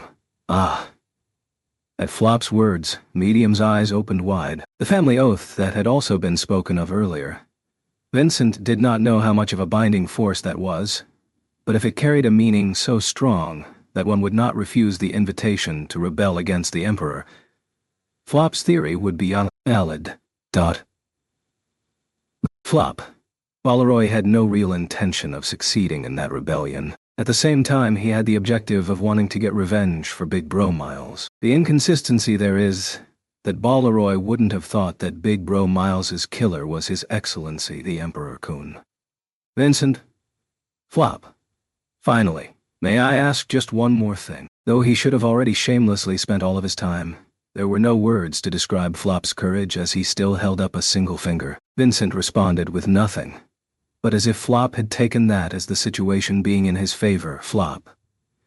Did Balaroy fulfill his dearest wish? Did he get revenge for Big Bro Miles? Vincent. No. Flop. I see. With just that brief response, Vincent would not hand over any more information. Even if Flop requested such, he had no intention of handing it over. Even if Flop aspired to get revenge for the two siblings, for Balaroy and Miles, it would be impossible for him to accomplish that. And above all else, that was because Vincent, Balaroy Tmaglyph, would not have desired it. Flop. Sorry for taking so long, Your Excellency the Emperor Kun. His dialogue with Vincent concerning Balaroy Tmaglyph having concluded, Flop bowed his head. His head had been bowed. In truth, the dialogue had taken a long time. Vincent, are you unable to imagine just how valuable my time is during this crisis? Flop. I have confidence in my appraisal of things. That's why I could tell that the message entrusted to me was of the highest value right now, and used it to get the answers that my sister and I wanted. Vincent, your disrespect knows no bounds. Additionally, do not speak falsehoods to me. Flop. Vincent, those were not the answers that you and Medium had wanted. Those were the answers that you had wanted. This was nothing more than her simply going along with your request. That was the family oath you spoke of, was it not? Jerking his chin, Vincent corrected the mistake in Flop's speech. Hearing that, Medium widened her eyes, and after a moment of surprise, Flop nodded with a right. Flop. I was the one who wanted to know the answer. If you're planning on execution, my head is the only one I want you to lop off, Vincent. Fool, you think I will engage with your careless remarks any longer? Medium, do not look at me with those eyes. Conveying that he did not have the time to go along with frivolous chatter, Vincent snorted at the gaze of Medium, which was seeming to plead for her brother's life, and then, Vincent. So, have you been satisfied? Flop? Yeah, that's right. I fully understand that amidst Your Excellency the Emperor Kun's precious time, you've earnestly engaged with me, and you did so without even getting caught in my repeated tricks. Vincent was silent as Flop unashamedly declared that he had tested the Emperor. Supposing Vincent's answers had not fulfilled Flop's desires, what would he have done? Inferring that question from the silence, Flop smiled. Flop. If that happened, I would have brought the message to Husband Kun instead of Your Excellency the Emperor Kun, save the Empire, and then have him become Emperor. Vincent. You. Flop. Nah. It's really good that we settled things without that happening. You weren't one of the makers of the world that I must get revenge on. Vincent? Revenge? On the world? At the words mixed into Flop's sigh of relief, Vincent raised an eyebrow. Then, beside the conversation between her brother and the Emperor, Medium sniffled as she responded. Well, Medium. Big Bro's always saying it. The reason that something unpleasant happens isn't because of a single bad person, but because of the world that made that person bad. Flop. That's quite a loose paraphrasing, but yes, exactly. Well, since this is an unpleasant world where those kinds of unpleasant things happen unreasonably, I'm striving to steadily improve it, even if through small things. That's my revenge against the world. Vincent, what nonsense. The world on which revenge must be taken, and the makers of that world. While thinking that the way it had been put was similar to Cecilia's segment, Vincent muttered. Hearing that mutter, Flop gave a wry smile, and Medium got angry with flaming eyes, saying, "What's with you?" At the reactions of the siblings, Vincent thought of it as increasingly foolish. There was no doubt that Vincent was one of the people who had shaped the world which Flop felt to be absurd. Even if someone thought about making change for certain reasons, as long as they did not enact it, they would remain as a target of that revenge. So, why had Vincent been excluded from that? He could not understand, considering that the origin had been him abandoning the same as ever was method, and then using somebody else's thinking as a reference while aiming for the beyond whatever was method. It was something that he did not even want to think about. More importantly, Vincent, you had said earlier, if I did not meet your expectations, you would deliver the contents of the message to another person, and thereby eliminate the peril to the Empire. Flop. Yeah, that's right. I had intended to entrust it to husband Kuhn, Vincent. It matters not who you were to entrust it with. Rather, if entrusting it implies that the great disaster will thus be eliminated, it must be a very important measure. A measure left behind by Chisha, who deceived Vincent and had schemed all sorts of things. Just what sort of thing was it? Vincent. Every single word and phrase, deliver it without leaving out anything. Assume that even a single omitted phrase can alter the future of the Empire. Flop. That was my intention from the start. But man, that's really scary. In total, I've been put in charge of 3 messages. Cheer me on so I can do it well, dear sister. Medium. Yep, leave it to me, big bro. Do your best. Receiving Vincent's threat, Flop hyped himself up as Medium raised her voice. As Vincent watched their charade, Flop cleared his throat a little once more. Flop. First is number 1. About Cecilia's segment, I had replicated a technique of old Bart Dunkelkin's to shrink him. Then he was sent to the Gladiator Island. Likely he has already crawled out using his own strength. But supposing he is late in his escape, assume that he is there. Vincent. Flop. Well, because when he was talking to me he looked just like you, Your Excellency the Emperor Kuhn. His tone and manner of speech were like yours as well. But that was exactly how he put it. As Vincent narrowed his sable eyes, Flop added that on, in a panic. But there was no need for him to explain. In reality, ever since Chisha had ousted Vincent from the throne, it was an undeniable truth that he had begun playing the role of emperor. Since Chisha had been cautious, he probably would have never returned to his original form, and there was no doubt that he approached his final moments while imitating even Vincent's tone of voice. When he had witnessed the shrunken Cecilus in the imperial capital, he had roughly fathomed a guess that it was something done by Chisha. The objective of that was also clear, since with Vincent ousted from the throne, Cecilus's presence would still be an impediment. Vincent. Even Chisha could have never deceived him. If Cecilus had been living his days normally in the imperial capital, it would have been impossible for me to have been removed from the throne, no matter what Chisha had prepared. To put it plainly, it was the right decision to shrink and banish a hindrance to his plan. If it was Chisha, Cecilus would have had enough negligence to get shrunk. Vincent. No objections. Continue. Flop. Then. Number 2. The sanctum has been detained in the fortified city. Depending on its presence, you may discover the way of being of the great disaster which invites ruin to the Empire. Vincent. Flop. To be honest, this seems quite important, but I don't really get what it means. But it doesn't seem like you need me to repeat it, so, then? Flop let out his words with an attitude that lacked confidence, and held his breath. The reason for that was because, upon hearing that message, a change was yielded on Vincent's expression. Vincent tightly clenched down on his teeth, then placed his hand to his mouth and kept silent. He would not close both eyes at the same time. Thus, he forcefully shut only his right eye. The reason he had aimed for the fortified city of Garkla was because he had thought that if it were Chisha, he would have left some sort of countermeasure there. But that was incorrect. What Chisha Gold had left behind in the fortified city was not a countermeasure. It was an answer. Vincent, we need to enter the fortified city as soon as possible. Medium. Wait, Abelchin. There were 3 messages, right? There's still one left. Vincent headed for the door, as his time was too valuable to remain at a standstill. But Medium stopped him, halting his step at her words. Vincent took a deep breath. The first was concerning Cecilus. The second was an answer. So then what had been left as the third? Vincent, let me hear it. If there is a card that still remains unturned, he would make full use of it and protect the Valatian Empire from the great disaster. As Vincent requested that, Flop looked back into his sable eyes, and, clearing his throat again to try and deliver the message exactly as it had been entrusted to him. Flop. Your Excellency, Vincent. Flop. My assistance in getting the wheel out of the ditch, concludes Harry. Vincent. What an enormous fool.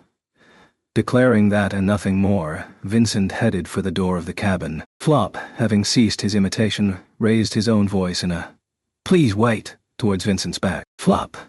Even if you hurry and rush out of the cabin, the speed at which we reach Garkla won't change. It would only be different if Your Excellency the Emperor Kun could run faster than an Earth Dragon. Vincent, I have no choice but to make haste for the fortified city. If necessary, I shall fly there using the dragon ship or by other means.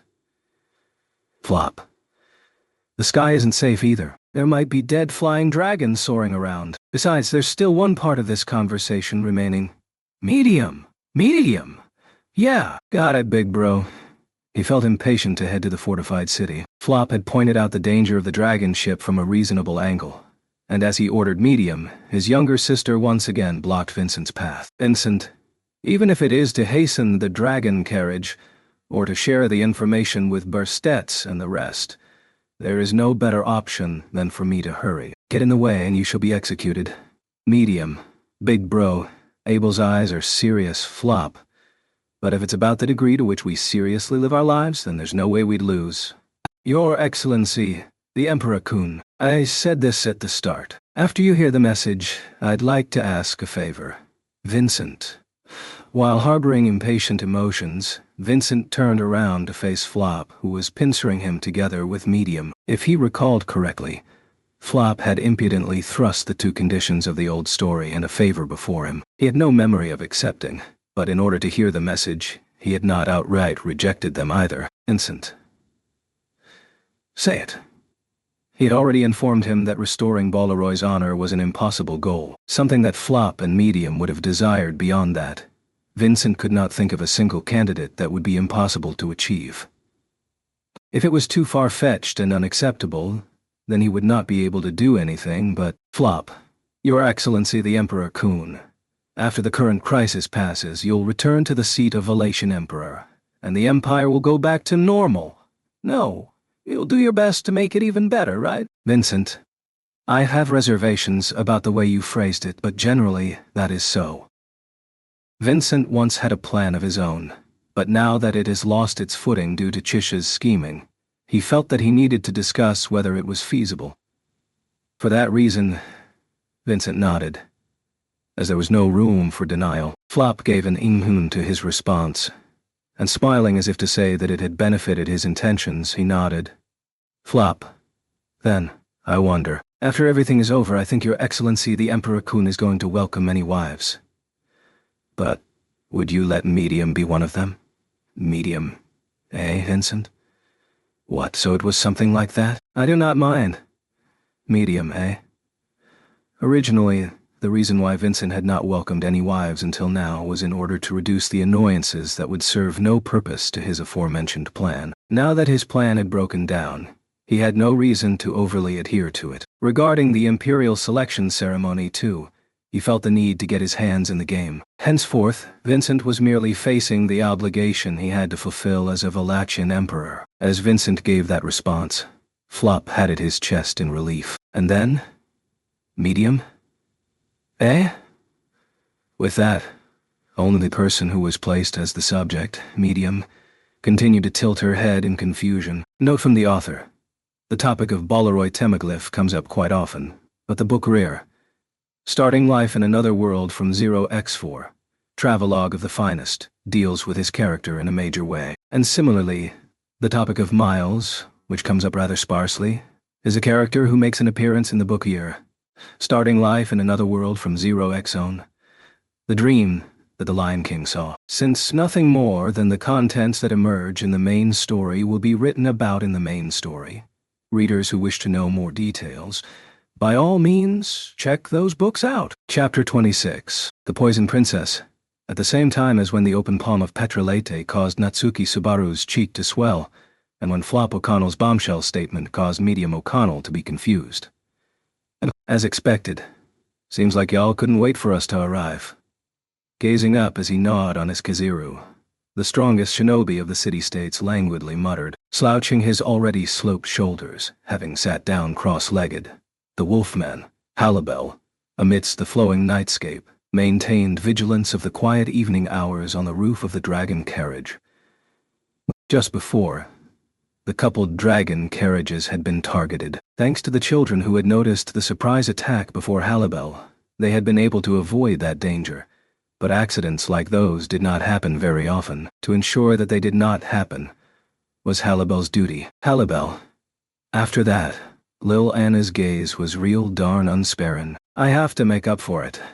The young girl who he had known since long ago due to ties with his kin had paid an extraordinary price in order to go to the Empire on this occasion. Accompanied by Halibel, she had taken on the role of an envoy for the city-states. Contrary to the expectation that this was an untapped business opportunity that ignited her merchant soul, her objective was actually to search for a friend who had disappeared. She was a girl who did not want to show weakness. Of course, that was not something she would ever admit. Halibel.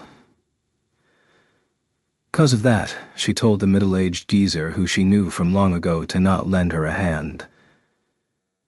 As he said that, Halibel slowly stood up, consisting of multiple dragon carriages coupled together. The coupled dragon carriages were being pulled without rest by a great number of ground dragons, an outstanding piece of engineering truly characteristic of the greedy empire, fully displaying the haphazardness of the divine protection of wind evasion. Even so, Halibel could not get used to that unnatural sensation. Even though the wheels were stumbling along an uneven path as the scenery flowed, neither wind nor shaking could be felt. Karagi had a low overall number of ground dragons, and beast carriages were commonly used, so he was well acquainted with shaking and sluggishness. And, speaking of unnatural sensations that he was not used to, Halibel, dang, even though the moving corpses were already quite considerable. Seems like flying dragons are also becoming zombies. Reaching his finger into a gap in his Japanese-style clothing, Halibel sloppily scratched his belly as he grumbled, reflected in his slit eyes as he gazed into the night sky.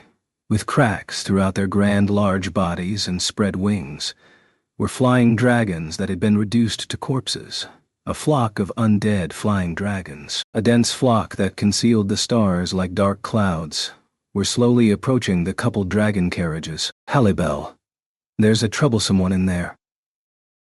As Halibel gave such an evaluation to a presence mixed in among the flock of undead flying dragons, as if noticing the presence of that repulsive enemy, unrest began to sprout among the ground dragons pulling the dragon carriages. Even though the ground dragons were known as loyal friends of people, it was not as if they had lost their wildness upon being domesticated. Feeling a sense of danger at the looming threat, even they would have a frightened heart. The coupled dragon carriages were a big deal as an invention, but such danger was always present. Ground dragons were already highly empathetic creatures. If one of them got frightened, that fear would spread like a chain reaction.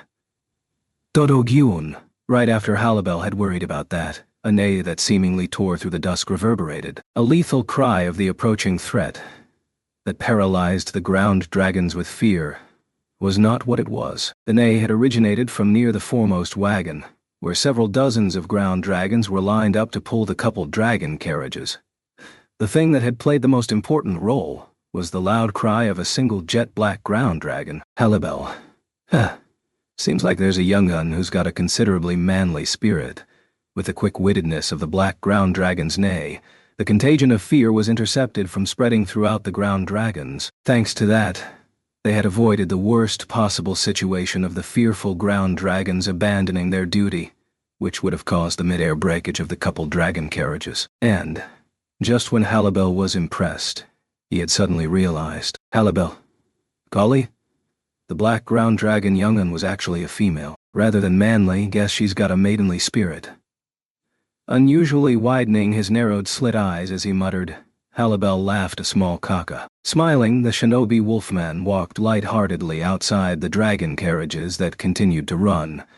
Stepping forth into empty space, he leaped into the sky. He would engage the formidable enemy that even the admirer deemed to be troublesome, in order to prevent it from drawing any closer. That formidable enemy was Subaru.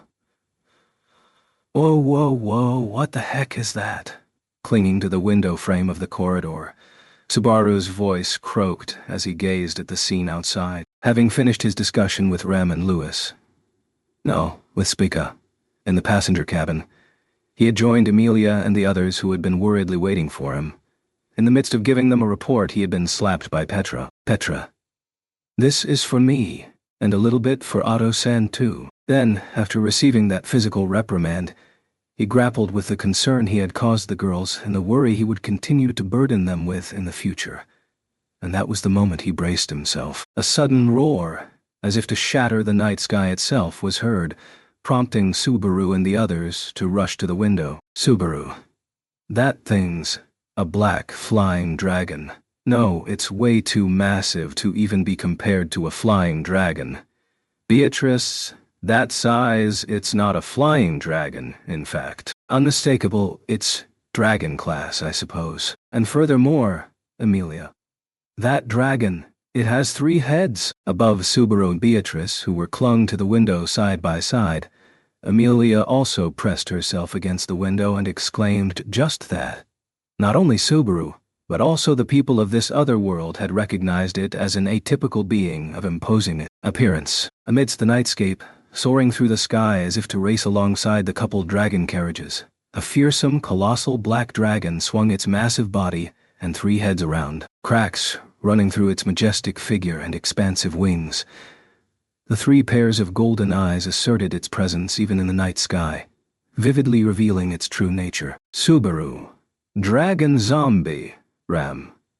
A black dragon with 3 heads. No way. The 3-headed Valgren, Subaru. Do you know it, Nisama? With their cheeks still pressed against the window glass, the trio of Subaru, Beatrice and Emilia turned their gazes to Ram behind them. Ram, cradling her own elbow, and as she stared out at the dragon with her light crimson eyes, Ram. It's the infamous blight dragon that once wreaked havoc in a city by the border between the Empire and the Kingdom. Subaru, I thought as much. It's a given that a unique monster with such a nickname would be formidable. Ram. A few years after the Demi-Human War, that dragon almost scorched the commercial city to the ground. Furthermore, Subaru. Furthermore? What? Is there something else, Ram? It was that battle in which the head of the family from 2 generations prior, Roswal Sama's grandmother, lost her life. After a moment's hesitation, the words Ram delivered made Subaru and the others catch their breaths. The threat of an enemy became far more visceral when one learned that a relative of somebody close to them had been a victim. All the more when it was Roswal's grandmother. There was no way she could have been weak. That stupendous blight dragon had been forestalled and was presently being held at bay by Halibel, but... Tanza. Who exactly are those wolf people over there? Pulling closer, with Subaru in the middle, Tanza peered out of the same window, unable to hide her astonishment at the confrontation unfolding outside. Surprised as she was, her phrasing was not incorrect, no matter how much it may have seemed so. Regarding the appearance of the fighting Halibel, her phrasing of those wolf people was indeed accurate. The reason was, Subaru, Halibel-san, it looks like there's about 3 of him. Emilia, no. There are 4 of him, Subaru. It seems one has been on the dragon's back the whole time, trying to whittle down its wings. Beatrice? In this case, Betty doesn't think the exact number is the issue. In fact, touted as the strongest shinobi of the city-states, Halibel had erased Sphinx's deadly attack in an instant. Those actions alone already lived up to his reputation, but the battle now within the view of Subaru and company was equally, if not more, befitting of that reputation. It was no big deal for him. Halibel, like a ninja, had split himself into clones and was engaged in aerial combat with the Blight Dragon. Given this high-speed combat, it was understandable that Tanza, unacquainted with Halibel, might have been fooled by the illusion into thinking that the true form of the strongest entity of the city-states was actually a shinobi group composed of Shianoran. Multiple people, called the admirers. In any case, Spica. Whoa. Rem. I believe the Blight Dragon isn't our only enemy. Wouldn't it be best for us to regroup with everyone else? Spica raised her voice in alarm while Rem, who held her hand, suggested regrouping. Ideally, Subaru would have wanted to share the details regarding the handling of Spica with everyone in a more calm situation. However, given how the situation was moving, they did not have that luxury. Subaru. Yeah, you're right. We should head to where everyone is. Abel and the others should also be on the move. Right now Emilia. Subiru.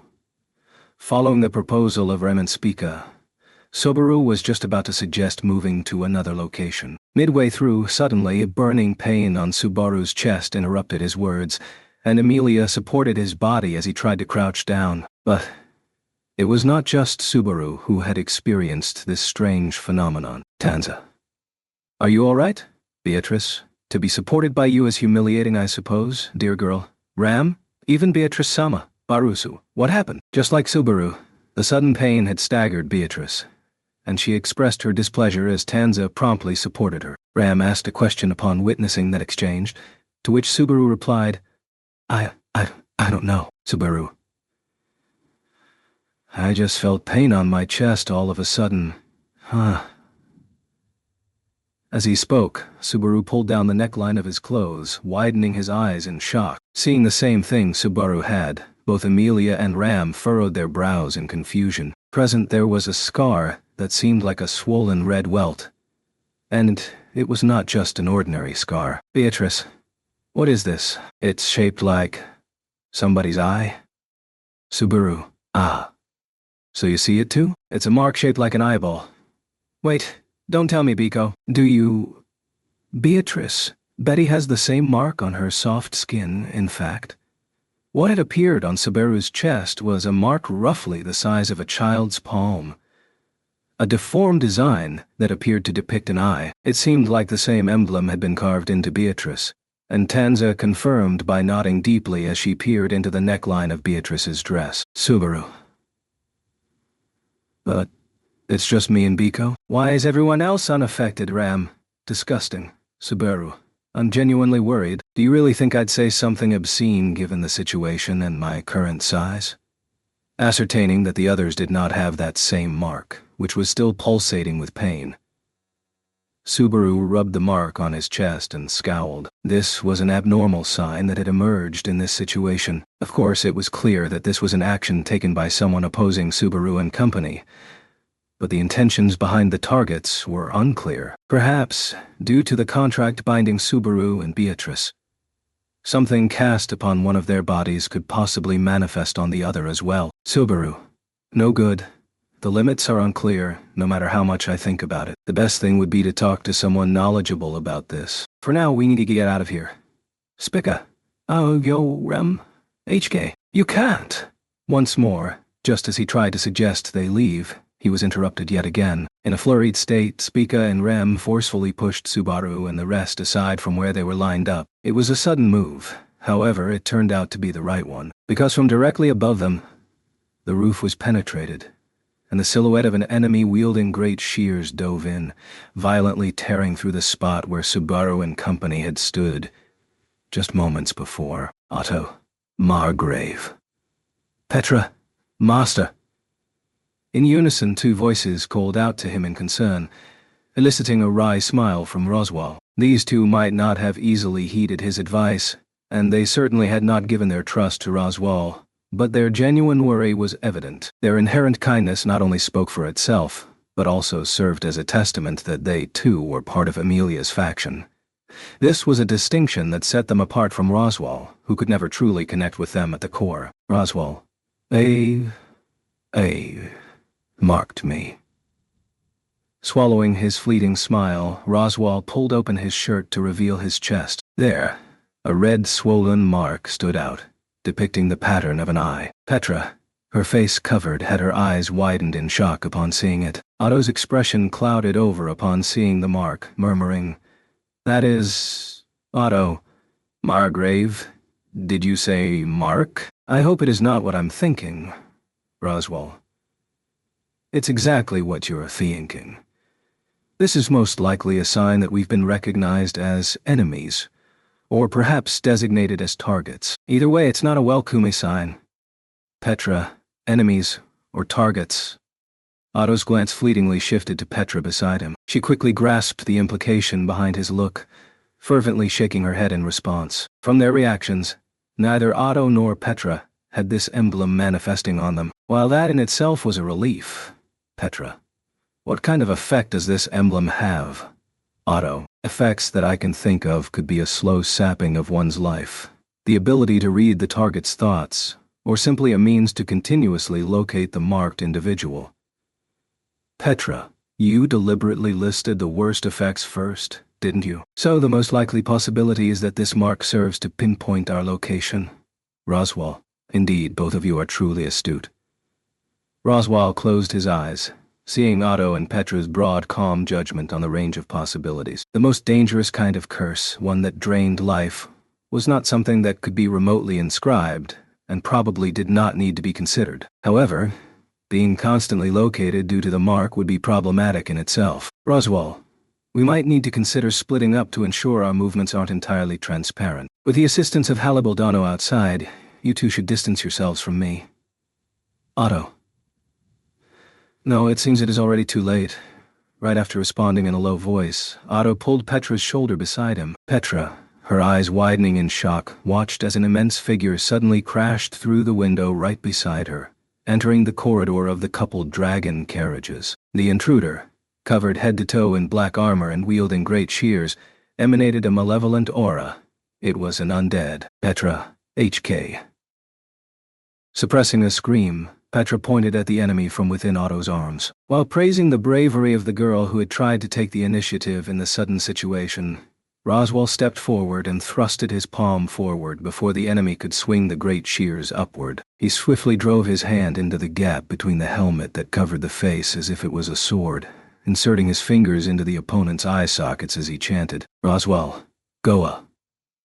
In an instant, flames engulfed and exploded from the creature's head, causing the armor to rupture from within. Despite their flashy entrance, the intruder had not landed a single blow. Believing he had chosen the best course of action, Roswell turned around, only to realize he had been overly optimistic. One by one, soldiers in similar gear began pouring into the carriage from the roof and corridor. In no time, the entire coupled dragon carriage had transformed into a mobile battlefield. "Medium! Abel Chin! Over here! Hurry! Oh, big bro, you run too. Flop. To tell you the truth, this is me running with my full strength, dear sister." Raising her voice with all her might, Medium protected the rear by repelling the enemy's attacks with her twin swords. The barbarian swords and the great shears clashed violently, and as they slipped through the openings she created, the two men she was protecting, Vincent and Flop, kept away from the enemy's onslaught. At first glance, that was a pitiful aspect, but there were reasons other than the fact that these two were respectively an injured man and a non-combatant. "Excellency the Emperor Kun, are you all right? Please don't tell me you've been poisoned. I'd be troubled if you were unable to keep your promise." Vincent. If you are worried, then hide your ambition a little. It is disrespectful." Flop. It may come as a surprise to you since you surround yourself with ambitious people, but there are people in the world who approach you for reasons other than ambition.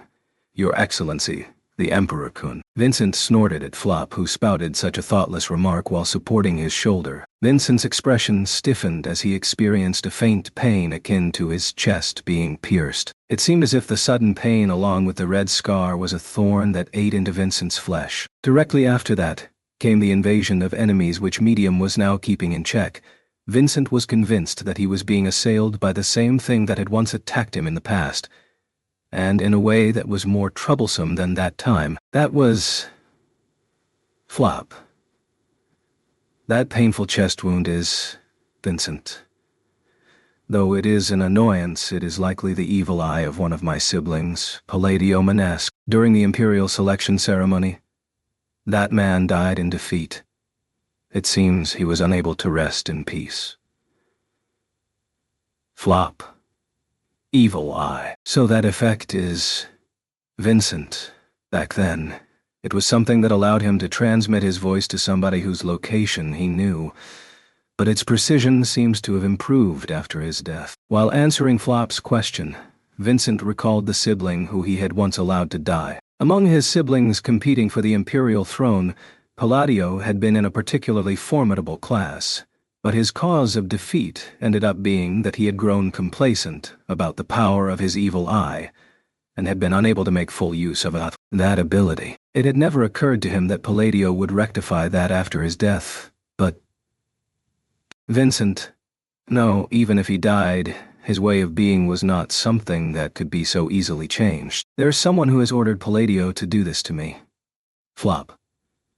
But if he was your sibling, that Palladio person must also be a member of the imperial family, right? No matter how undead he's become, for such a person to just do what he is told.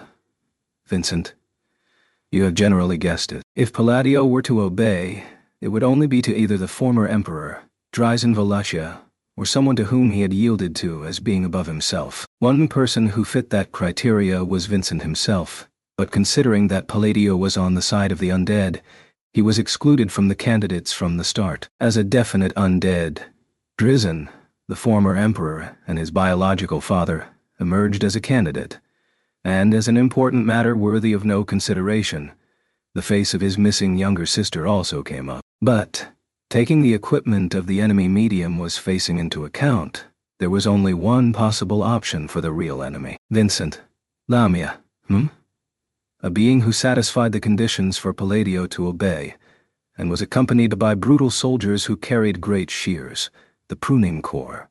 There was nobody else but Lamia Godwin. Vincent presumed that the enemy was one of the three siblings whom he had evaluated highly while competing for the imperial throne in the imperial selection ceremony, and he forcefully clutched his aching chest. And there, you're fucking annoying damn dead people. A rough, bellowing voice could be heard, and a drawn blade rampaged ahead of the path of Vincent and the two siblings. At a glance, coming from the opposite direction of Vincent and company, the soldier, a man with unruly hair and an eye patch, was mincing up the undead that had broken through the window and entered the carriage, and was reducing them to dust. Then, breathing heavily, the soldier noticed Vincent and company, and, "Oi, you lot, gimme a hand. My sister's exhausted inside of there." Vincent. Nay, it is you who ought to lend a hand. Huh? The hell are you saying? Why, yo, your excellency, the emperor. The man who had approached them with such a rough manner of speech shouted upon realizing Vincent's identity. Thinking that was the natural response, Vincent found satisfaction in the reactions of those who were insolent and disrespectful. And as he gestured behind himself with his chin, Vincent, cooperate with the ones behind me and stop the enemy Horses. Warm guys. With this, your sister shall be brought out. Yes, sir. Private First Class Jamal Orly reporting. Yes, sir. Vincent, exert your utmost efforts, Jamal Orly. The survival of the Empire hinges upon your performance. Jamal. HK. At Vincent's words, the one-eyed Jamal trembled all over. Immediately after, he let out a fierce, beast-like roar and ferociously leapt over Vincent and Flop's heads, rushing to aid Medium, who was fighting strenuously behind them, and he began to hold back the undead. Flop, you with the eye patch, the one fighting alongside you, Medium, is a candidate for the most honorable Empress Consort. So please treat her courteously, Medium. I still haven't said yes to that.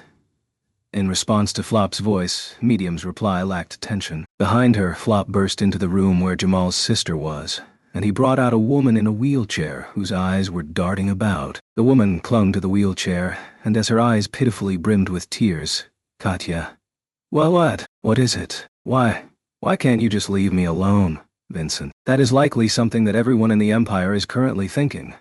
While he sincerely agreed with the voice of the woman who lamented the situation, Vincent shook his head. No matter how dire the situation became, they could not afford for the wheels of the coupled dragon carriages to come to a halt right here and now. If it were to stop, how much time would it take for the dragon carriage to start moving again? If that were to happen, Vincent, There is not a moment to waste. We must arrive at the fortified city. Serena, if you stop the dragon carriage right now, we'll be surrounded by even more enemy forces. The mechanism behind the coupled dragon carriages rely on the divine protection of wind evasion. So if we start going without the divine protection, we'll probably roll over. Anastasia.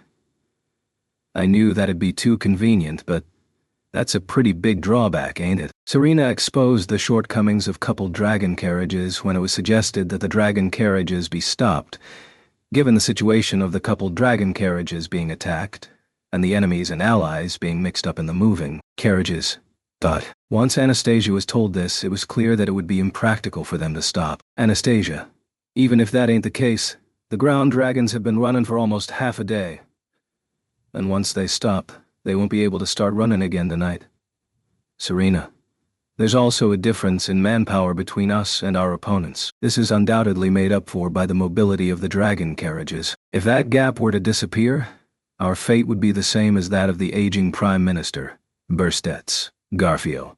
This ain't the time to be talking like that. Gramps, quit letting everyone tell you what to do, Burstets. This is the nature of High Countess Drakroy's character. Not to mention the fact that it is only natural that I will be executed after the great disaster has been resolved. Garfield, don't be so fucking determined to just give up. Serena made a light remark that was hard to judge as such, and Burstets responded with words that had no air of frivolity, to which Garfield raised his voice. This new attack occurred at a point in time where Anastasia and Garfield were in the same room. Normally, Garfield would have wanted to join up with Amelia and the others, but Anastasia. I'm sorry that you were forced to be with us, Garfcoon, but thanks to you, both me and Nissan and the others were saved, right? Garfield. Tss. I ain't worried about the captain, as long as Ram and Amelia Sama are with him, but I'm worried about Adabro. Anastasia. Reason doesn't disappear when we get emotional. Otto-kun's a merchant, so don't worry. He can take care of himself. Whoops. Garfield, his arms not looking particularly strong, snarled in frustration as he intercepted the great sheared Jaeger, who was boarding the carriage. With a blistering onslaught of punches, blows, and crushing strikes, he quickly hunted down the Jaeger in the blink of an eye. Then, Burstets, who was grouped on the same side as Anastasia as a non-combatant, narrowed his eyes even more at the sight of the undead, beaten and crushed to dust. Burstets, the pruning corps. It seems that Her Excellency Lamia is here, after all. Serena? Her Excellency Lamia Godwin? That's someone I would have liked to have met once. Anastasia, really? What kind of person are they? Serena, the Prime Minister knows more about her than I do. After all, it was the Prime Minister who wanted her to become Emperor. Serena shrugged as she held up her own sword, the blade of which waved through the air, and Anastasia turned her gaze to Burstets. The old man, who did not deny Serena's story, nodded, his eyes so narrowed, to the point of being like threads, that one could not readily see as to where he was looking. Burstets. She was a woman worthy of being the Emperor of the Valachian Empire. If not for Vincent Abelux and Prisca Benedict being in the same generation, she would have been Emperor. Serena, could it be that she has risen as an undead to come and fulfill that ambition? Perhaps, Prime Minister, you might be forgiven if you were to pledge your allegiance once again? Burstets. Unfortunately, Her Excellency Lamia and I are losers. It is not in keeping with the imperial way. Serena closed one eye and sighed as Burstets slowly shook his head. It seems Burstets's serious answer was not to Serena's liking. Anastasia, too, could detect the mixed feelings between the former master and servant, but not much more. Anna. Suddenly, as she was contemplating, Anastasia heard a call in her ear and raised her head. The call came from around Anastasia's neck, from Echidna, disguised as a fox scarf. Glancing over, Echidna's dark eyes turned toward the entrance of the guest room. Anastasia Sama, I'm back. Shortly after following her gaze, Julius appeared from the other side of the door. The handsome Julius held his knight's sword in one hand, and the slender man in the other. Julius had been ordered to separate from the others and pick him up. The figure shook his long gray hair, and as he raised his head with a pitiful expression, "Now, Now, I'm troubled by this all happening so suddenly. My chest is burning and aching, and with this swordsman here shaking me all about, it's all so terrible. Anastasia, instead of complaining so much like a chittering bird, shouldn't you be thanking me to my knight? You might be their target after all. Well, wearing a look of surprise, it was the one who had been restrained earlier in the back of the carriage, the stargazer, Yubel. Apparently he was in a position where he was a beneficial asset to the Empire, and was also a valuable source of information for it in its fight against the Great Disaster. In order to prevent him from being killed, Julius was sent to him. Anastasia. With Garf Kuhn, I thought there would have been a lot of detours due to him wandering off and fooling about. Garfield, I'm fighting properly, you know. Stop complaining. Anastasia. Really? If I didn't ask you to do this job, wouldn't you have gone to help Halibel outside instead? Garfield. Grar? Snarling with an expression that proved she had hit the bullseye, Garfield's fangs quivered. The coupled dragon carriage was being continuously attacked by their enemies, but ensuring the biggest threat could not approach them, keeping the evil dragon at bay on his own, was Halibel. The fierce dragon's roar could occasionally be heard along with the accompanying sky-cracking boom. If he were not the strongest of the city-states, it would be impossible to stall the world's most powerful species. Julius. Garfield. Thank you very much for protecting Anastasia Sama and the others. I extend my respect for your bravery, Garfield. Shut up. Just like the captain. My amazing self ain't too good at dealing with you. Julius. That is regrettable. As with Subaru, I was hoping to become friends with you as well. Garfield. Grr. Garfield vigorously growled at the words Julius spoke in his face, thrusting out his fist. As if intersecting with Julius, the coordination demolished the undead that appeared behind one another. Even if Garfield would not admit it, the two top-notch warriors were perfectly in sync. Anastasia. However, this is all just a stopgap. I don't want to stop the dragon carriage, but if it stops, then that'll be the end of the line. We have to get the situation moving somewhere, right? Nuug. With a deep and burly roar, a golden mace was swung. The horizontal impact scythed down the undead clad in bulky armor all at once, and the enemies that had been flung off of the top of the dragon carriage crumbled into dust even before they even crashed into the ground. However, even after dealing with several enemies at once, the number of foes did not abate. Damn it. Damn it, damn it. Such shrewd tricks. Angered was his stern face, covered in beard and scars, and Gaz Ralphon roared like a lion. In Gaz's field of vision he could see a swarm of undead flying dragons blanketing the sky. Deploying, the undead clutched in their talons down onto the coupled dragon carriages one after the other. This bold method of transport was the worst possible mechanism by which the enemy soldiers could board the coupled dragon carriages. Throwing the enemy soldiers down did not ensure that every one of them could catch hold of the coupled dragon carriages. Rather, nearly half of the soldiers failed to catch the coupled dragon carriages, and after being thrown by the undead flying dragons, simply fell to the ground below, and the outrageous occurrence of the impact reducing their resurrected bodies back into dust was repeated over and over. However, even a military deployment that could only be called a suicidal act for a living soldier turned into an efficient means of transportation that can be used without the fear of losses using dead soldiers, and thus implementing it was Gaz. It is the pruning corps of Our Excellency Lamia. Gaz had rushed to protect the ground dragons, who were of the most important position at the foremost wagon of the coupled dragon carriages, and he glared at the sky where the worst assortment of undead were being brought by the flock of deceased flying dragons. The pruning corps were the malevolent group that had carried out what came to be known in the Valachian Empire as the Great Purge. Every member was clad in an armor that disguised their facial features, and wielding massive great shears, they pruned any person deemed unnecessary for their master's supremacy.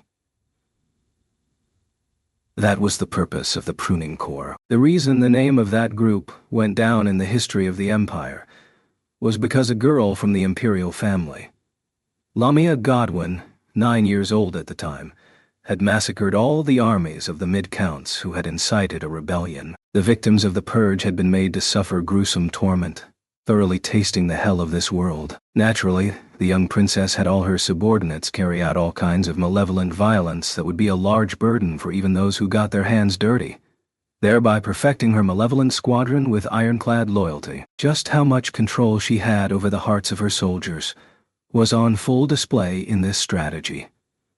The fact that even in death, that which gnawed at their very souls, Lamia's poison had not faded in the slightest. And then? My, even though so many years have passed, to think you would remember me and my adorable beasts. I am glad.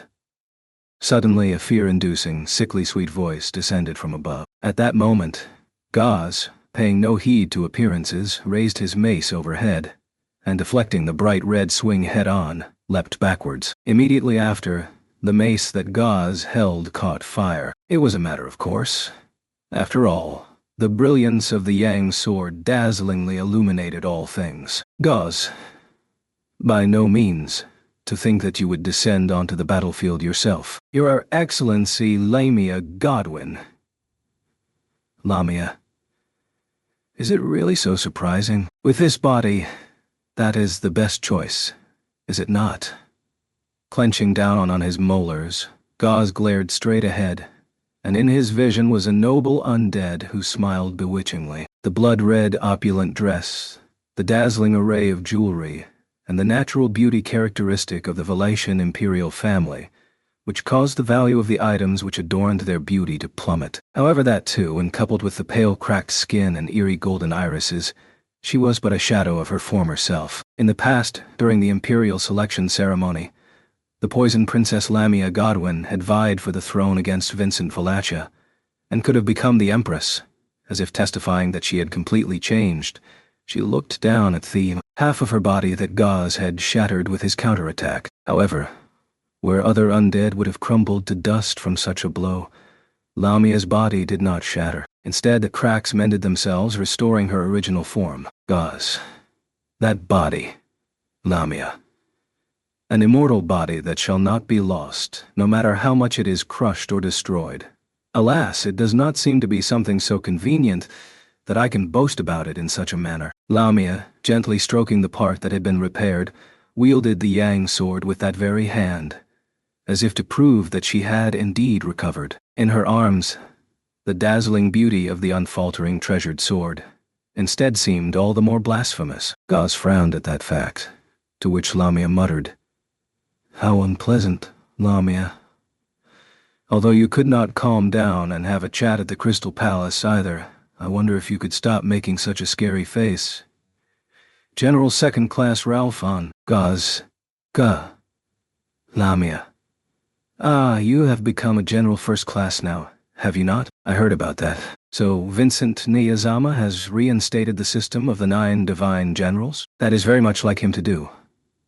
Placing the hand not holding the Yang sword against her chin, Lamia parted her lips to the side. Those gestures and speech were unmistakably those of Lamia, whom Gaz had also come to interact with while she was still alive, and he was both horrified and angered by the technique that allowed for the undead to replicate her former behavior. Indifferent to his inner thoughts, Lamia looked at Gaz's armor from top to bottom and said, "Lamia, the 9 divine generals, it is structured so that rising to the top is measured solely by strength. It is the perfect way to gather mindless, easily controllable pawns." Gaz. Certainly, part of the context behind His Excellency's reinstatement of the 9 divine generals was an intention to prepare a countermeasure against the current great disaster. That is something I acknowledge. Lamia, though from the way you say it, it seems you have an objection? Gaz, with all due respect. Lamia's statement, it sounded like it was praising Vincent's thoughts. Before they opposed each other in the imperial selection ceremony, it was said that Lamia had been quite fond of Vincent. Though life and death had separated their paths, her confidence in him remained intact, even after death. However, Gaz. Your Excellency Lamia, how much do you know of the time when you were not alive? Lamia. What a strange question. Unfortunately, I know nothing from the time I was dead. Right now, I am in the middle of brushing up on all the various things that have happened. I would not mind if you were to teach me a little. Gaz, Then just one thing. Pardon my rudeness, I wish to correct you. Lamia. Gaz. As your Excellency Lamia has rightly observed, the 9 divine generals of the present age are all highly capable. They are all strong individuals who make light of even myself. But there is not a single one among them who is an easy pawn to control. Puffing out his chest adorned in golden armor, Gaz emphatically boasted out loud, supposing that in preparation for the battle against the great disaster, Vincent had reinstated the 9 divine generals in hopes of having pawns that would do exactly as they were told. It could be said that his plan had failed. Every general first class was a hardened troublemaker. There was no way such a thing could be done so easily. Gaz. It is not to the extent your Excellency Lamia believes. The magnificence of the Empire is not summed up within His Excellency alone. Lamia. I wonder, could that be an insult to Vincent Nayazama? Gaz. No, never. Not at all, Your Excellency Lamia. At Lamia's narrowed eyes and the slightly sharp tone she had put into her words, Gaz shook his head. Lamia was angered by the feelings he had expressed about Vincent, but Gaz was also sensitive to any disrespect or rude remarks made about His Excellency the Emperor. However, ever since the decision to abandon the imperial capital, his stance had changed slightly. All of it had not been influenced by Gaz himself, but rather by a change in Vincent. Gaz, I am relying on your work, he told me. Lamia. What did you just say? Gaz. Your Excellency Lamia, His Excellency Vincent Valatia, who your esteemed self knew was indeed outstanding. And yet, now, even more. His Excellency, the Emperor is changing, striving for even greater excellence. Lamia, Gaz, the Valatian Empire hereafter will continue to flourish more and more. For that reason, we cannot let the hindrance from those who have once died go uncontrolled any longer. In the sense of seeking perfection from the Emperor, Gaz and Lamia were very much alike. But what decisively differentiated the two was their respective knowledge from the passage of the last 9 years. Those who continued to walk forward in time, they would leave behind those who had halted their step. That was a fact. Gaz, a wise man who does not cease his onward march, surpassing even the expectations and predictions of those who have halted, and pushing even further beyond. That is the apex of the Valatian Empire. His Excellency the Emperor. Raising the blazing head of his mace aloft, Gaz shook off his hesitation, and he charged forward. Up until that point, his love and reverence for Lamia, a member of the Valachian imperial family despite her altered appearance, had fettered Gaz. But those shackles were torn apart by a stronger and more fervent loyalty. Gaz. Ooh-ora! Raising a mighty roar, Gaz's singular swing drew a semicircle and slammed down onto Lamia, possessing unparalleled Herculean strength. A strike from Gaz using all of his might was not easy to block, even if the opponent was one of the 9 divine generals, even more so for the slender arm of a woman, even if that arm held the Yang sword. In fact, Lamia did not even try to block Gaz's strike with the Yang sword that she wielded. Lamia. With that unwise head of yours, you sure talk a lot, General First Class Ralphon. I am actually rather impressed, so I shall inform you. Her thin lips moved, and Lamia fixed her gaze on Gaz with a beautiful smile. The figure of the woman received the head of the descending mace in its entirety, and without offering even the slightest resistance, it shattered like ceramic, and was blown away into smithereens. Right after stating her intention to tell him something, she had been reduced to dust beyond any hope of repair. Of course, there was also the matter raised in the War Council earlier. Even if the undead were defeated, there was a possibility that they would rise again through the medium of the so-called core bug that the magicians from the kingdom had discovered. Gaz. Even so, the defeat of Lamia here, it should be a turning point in the situation. If the pruning corps no longer had someone to give them explicit orders, depending on the presence or absence of a commander, no, the difference in their ability would already be an advantage to his side. That confidence of Gaz was... Are you listening, General First Class Ralphon?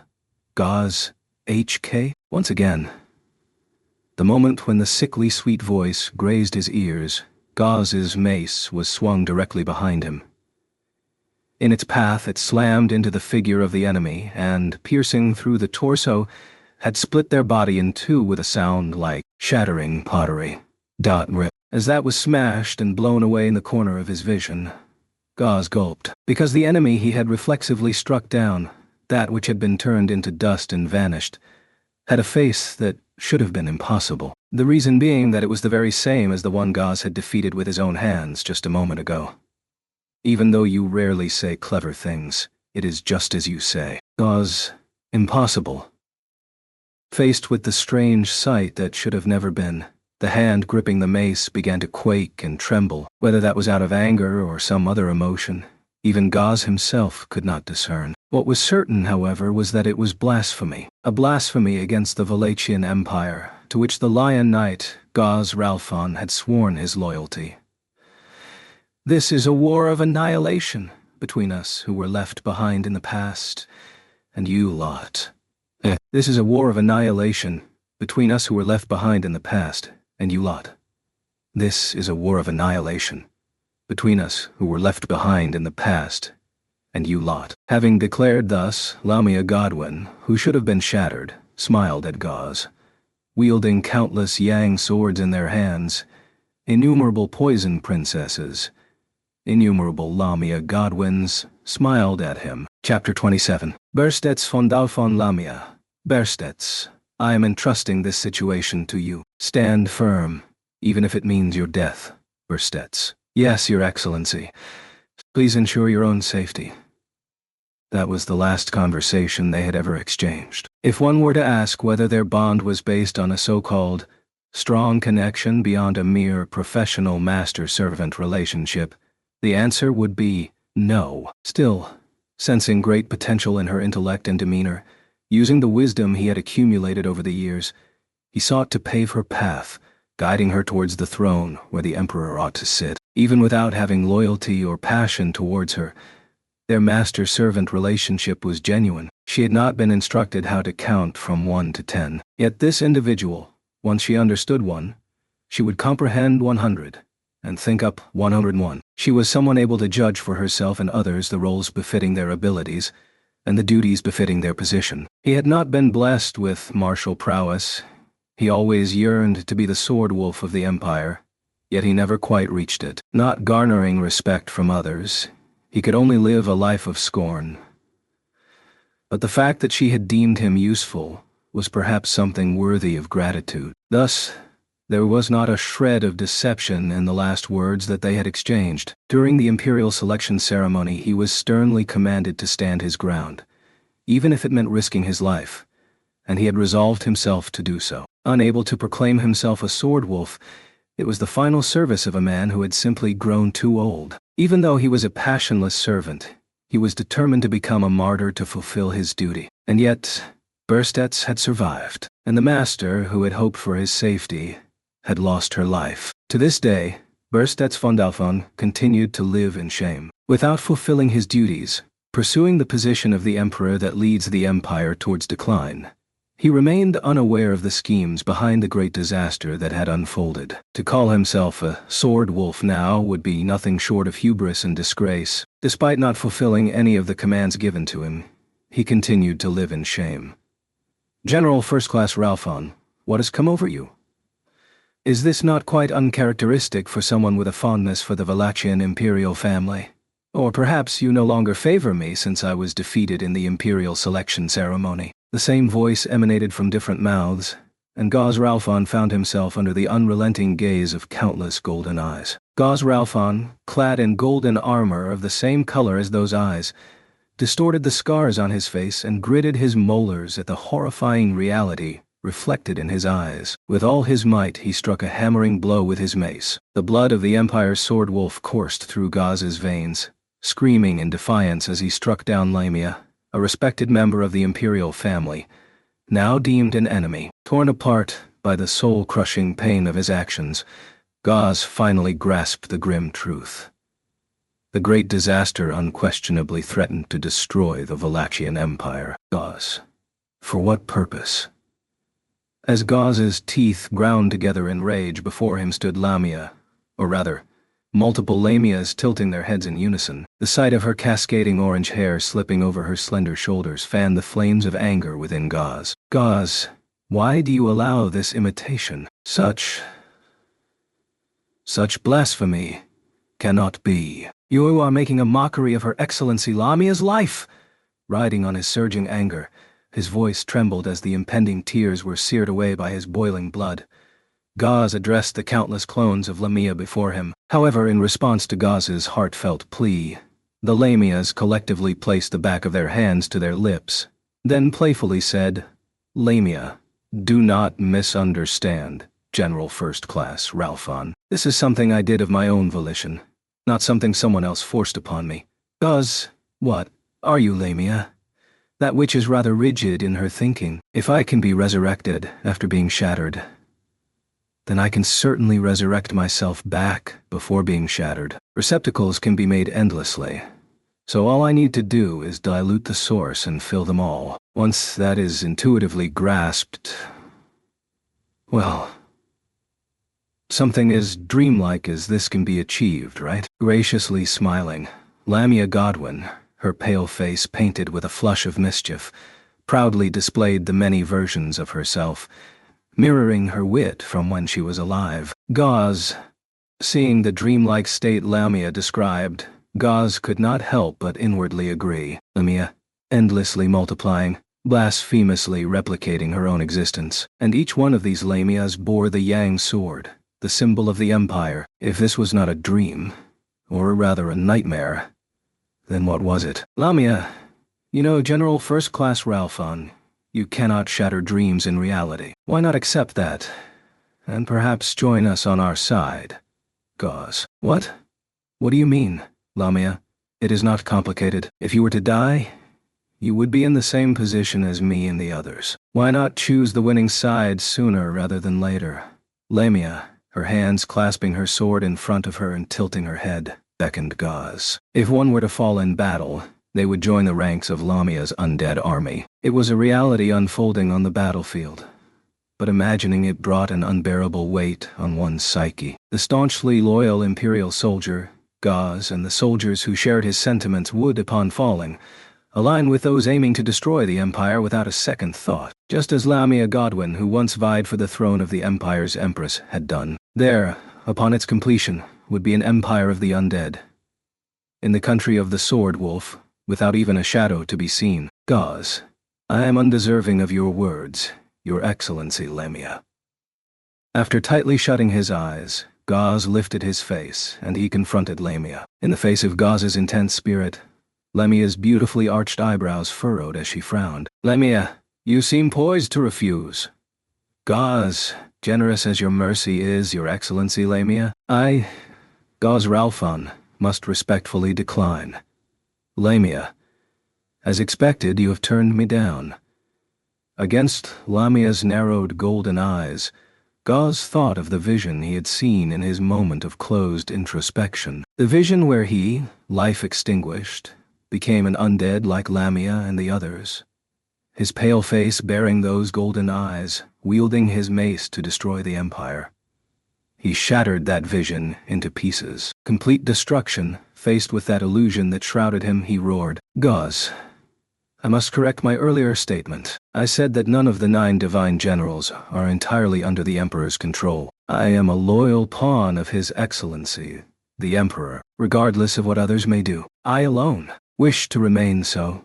Rejecting the fate of becoming a harbinger of destruction and death, he yearned to remain a living servant of His Excellency the Emperor. That was Gaz Ralphon's way of being as the Empire's sword wolf, his desired path. Deep thoughts, lofty ideals, he left everything to his ruler, Vincent, intending only to fulfill his designated role. That was to say, Gaz, I am the 5th of the 9 divine generals chosen by His Excellency the Emperor Vincent Valatia. I am Gaz Ralphon. He raised his golden mace, declaring his stand against the countless Lamias without taking a single step back. The next moment, the multitude of Lamias, brandishing their Yang swords, lunged at Gaz, who had so boldly proclaimed this. With a single touch of the sword, the scintillating flame of Valatia would incinerate a person down to their soul. But before it could touch him, Gaz's muscles pulsated, and his mace swept through the air. Gaz. HK. With unwavering intent, Gaz's swing struck the side of the attacking Lamia, smashing together about 5 of them in one fell swoop, turning their delicate porcelain-like bodies to dust. Witnessing this display, the remaining Lamias widened their eyes, their expressions changing. They gazed at the obstinately straightforward sword wolf and smiled cruelly. Lamia, no matter how bravely you roar and rampage upon your death, you will become my slave, you know. Gaz, if it is truly so difficult to resist, then I shall turn to stone before my life expires. I shall remain undying to offer my final act of loyalty to His Excellency. The Emperor. He swung his mace overhead, poised to ensure none of the gathered Lamias would escape. If the Lamias wielding the Yang swords scattered throughout the coupled dragon carriages, their radiant light might sear the eyes of Vincent. He was determined to prevent that, and for that purpose, the colossal form of the Lion Knight was ever present. In his fury, Gaz Ralphon raged on. Lamia, it seems like you've steeled quite the valiant resolve, but alas, how unfortunate. At the foremost wagon of the coupled dragon carriages as it barreled towards its destination, Gaz Ralphon fiercely howled his reason for being, preventing the wheels of the carriages from being stopped. While his ardor was quite considerable, his main desires would not come to fruition. Unfortunately for Gaz's desperate attempts to keep the now undead Lamias at bay, they had already reached other parts of the coupled dragon carriages. A matter of course. Even if she multiplied, there was no need for her to multiply in only one place. She was not bound by such limitations. While she would not say that Gaz's valiant efforts were in vain, they had little impact. Thus, in a dragon carriage full of those among the Empire's living who played crucial roles, the significance of keeping a formidable force such as Gaz Ralphon occupied went without saying. Lamia, unfortunately for you, you are not the one suppressing me, General First Class Ralphon. I am the one subduing you. As Gaz fended off against Yang's sword by his lonesome, while hindering his ardor, Lamia glanced into the distance as she headed for one of the center wagons. In the distant sky, there could be seen the figure of a wolfman clashing with a mighty blight dragon, dark as blackened clouds. Lamia. It's outside my calculations that Valgrind is unable to be used, but to successfully keep that one occupied is quite the achievement. Through her narrowed golden eyes, Lamia was able to see just how exceptional the wolfman scene with Valgrind really was. Gaz, one of the Empire's 9 generals of the first class, was undoubtedly among the world's mightiest warriors, and that entity, surpassing even Gaz, was contending with a being belonging to the world's most powerful life form. No, on the contrary, the Blight Dragon was the one who was being overpowered. The only reason why the Blight Dragon had not been completely overcome was because its ability to recover exceeded the damage from the attacks it was suffering. Even when shattered time and time again, the shinobi was not able to finish off the regenerating Blight Dragon. The fact that it could not be killed alone already made it more than enough of an unusual sight. Lamia. But it's unfortunate that the Wolfman will be of no use to us even if he dies. That's a comment I can't overlook. At the sound of light footsteps, followed by a rough voice, Lamia slowly turned around, looking in the same direction that Lamia was, watching the battle between the Blight Dragon and the Wolfman with a sidelong glance. Stood a blond man. No, it was a boy. Lamia gave a small snort and cast a smile upon the boy. Lamia, considering you have the stench of a foul beast, perhaps you are half beast? I don't want to hear that from a woman who reeks of dirt. Nah, it ain't just that. Lamia. Lots of women who all got the same face lined up for something like that. Nana's more than enough for me. With a firm thud, as he clapped his fists together in front of his chest, the caustic words of the half-beast boy caused Lamia, and the other Lamias, to narrow their eyes. The meaning behind the boy's complaint was unclear, but it was apparent that the boy had previously encountered another group of beings that all shared the same form, much like with the Lamias now. Furthermore, I ain't saying that my amazing self is all buddy-buddy with that shiny golden oldie there, but he's got a fucking loud voice. So I know that out of all the ones who are attacking here, You're the toughest bastard, Lamia. Indeed, just after the boy bared his fangs and snarled, Lamia could sense a shift in the atmosphere. Those were changes in various wagons of the coupled dragon carriages. Assuming the whole motorcade was divided into 5 parts, Lamia was currently facing off with the boy in the 3rd segment. Separate from Gaz's show of resistance in the 1st segment, these changes had occurred in the 2nd and 4th segments. The roof of the 2nd segment had been engulfed in flames, while the 4th had been glaciated over by a freezing wind. Both instances had taken place in wagons that had been boarded by Lamia separate to this Lamia, as well as the pruning corps. Keenly understanding that reality from her experience, Lamia touched the back of her hand to her lips and smiled. Lamia, I see. It seems that people from the kingdom really don't know when to give up. Why do you know that our amazing selves are from Lugunica, Lamia?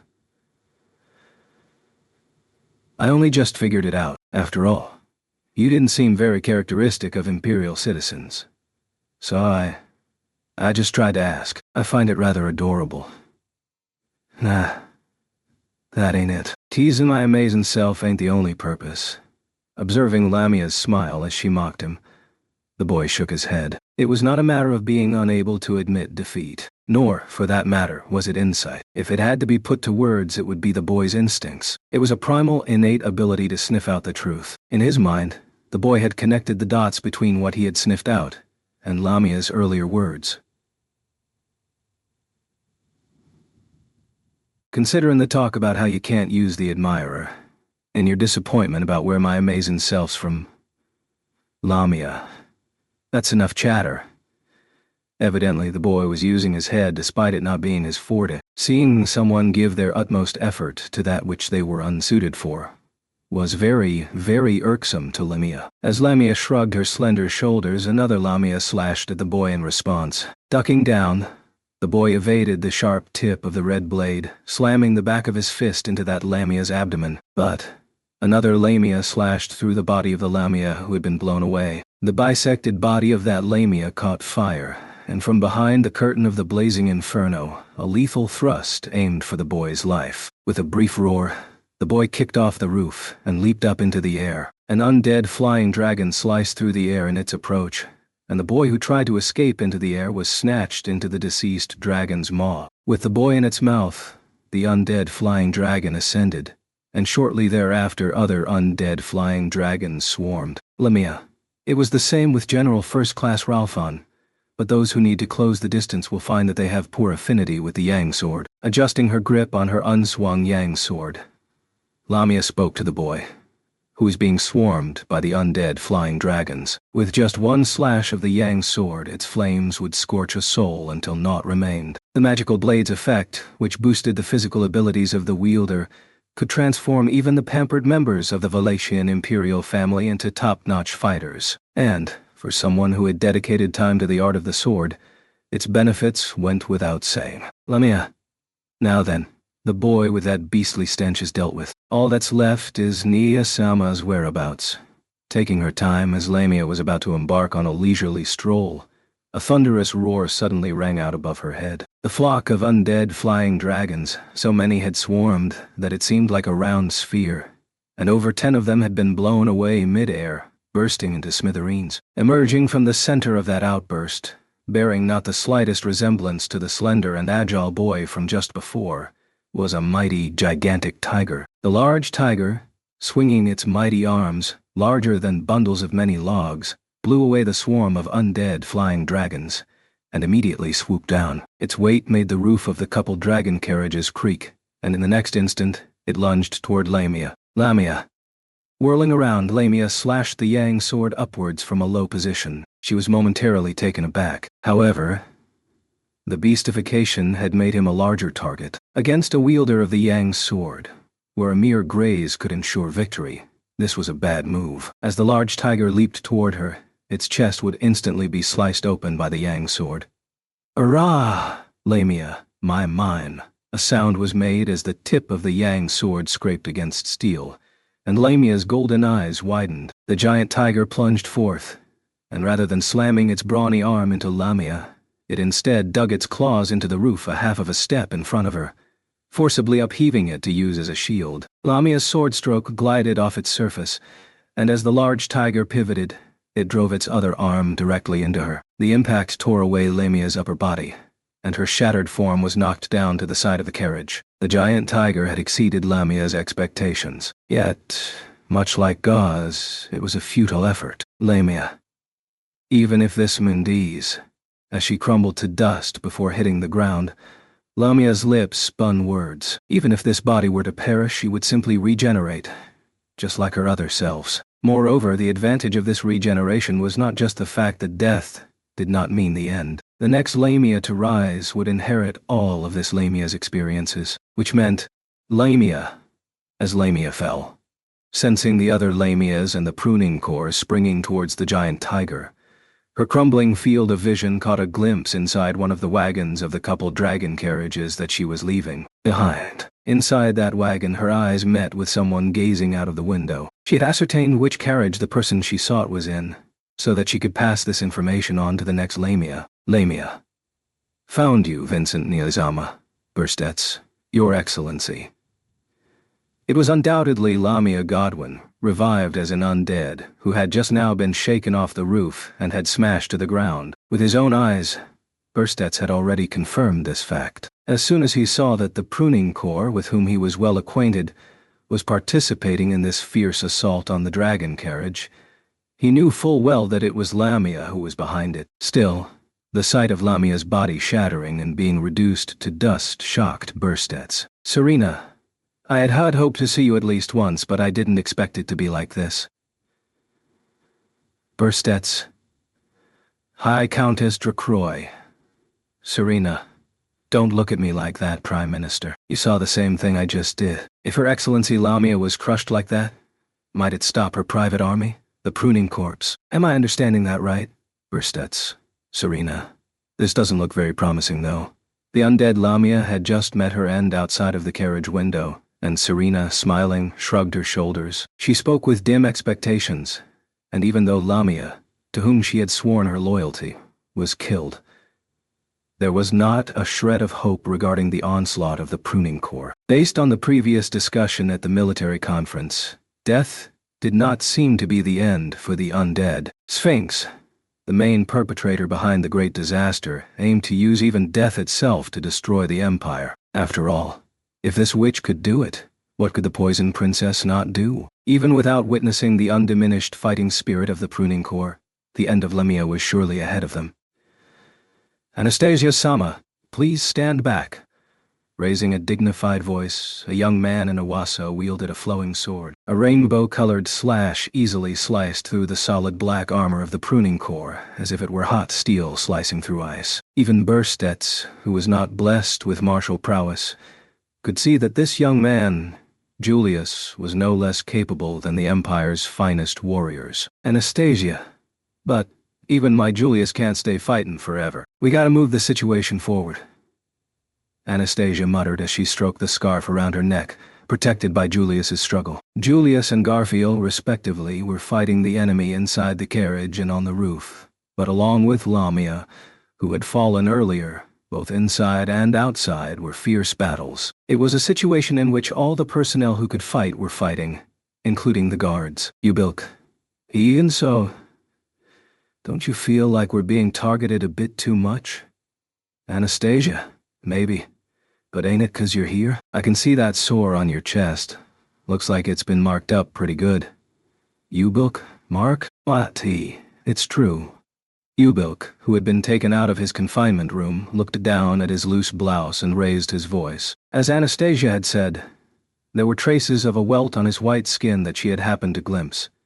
And if that had occurred at the same time as the attack, Burstets, an evil eye to grasp the whereabouts of a target, it cannot be His Excellency Palladio Manesque. Serena. Well. Are all of the participants of the Imperial Selection Ceremony here? Then, I'd like to reminisce with His Excellency Barthroy, who sent me flowers when I took the governorship from my father. The evil eye of Palladio Manesque, Prince of Wallachia, heir to the blood of the Evil Eye tribe, had captured its target, which must have been why the pruning corps continued to attack this place. Burstets guessed thus, and Serena, who herself was using her sword to keep the enemy in check, licking her lips. Serena. Whether we move from this place or not, I don't want to die because we made a choice between being in the front or the back. If we are defeated, the Empire is as good as dead. Not just the head but from the waist up. It will be interesting to see if there is any other way for creatures such as these to die. Burstets. I would be troubled if you were to say something unscrupulous. I am not sure about this old body of mine, but I cannot be replaced by the likes of His Excellency. Or you. Serena, no one is irreplaceable, Prime Minister. Indeed, I am in awe of you, just as I am in awe that you were appointed to represent His Excellency, the Emperor. Be that as it may, Serena, who never lost her bitterness under any circumstance, was moved when she took a jab at Burstets's conduct in the imperial capital. The choice of whether to move forward or backward emerged from the choice itself. There you are. You been standing your ground here, huh? Anastasia.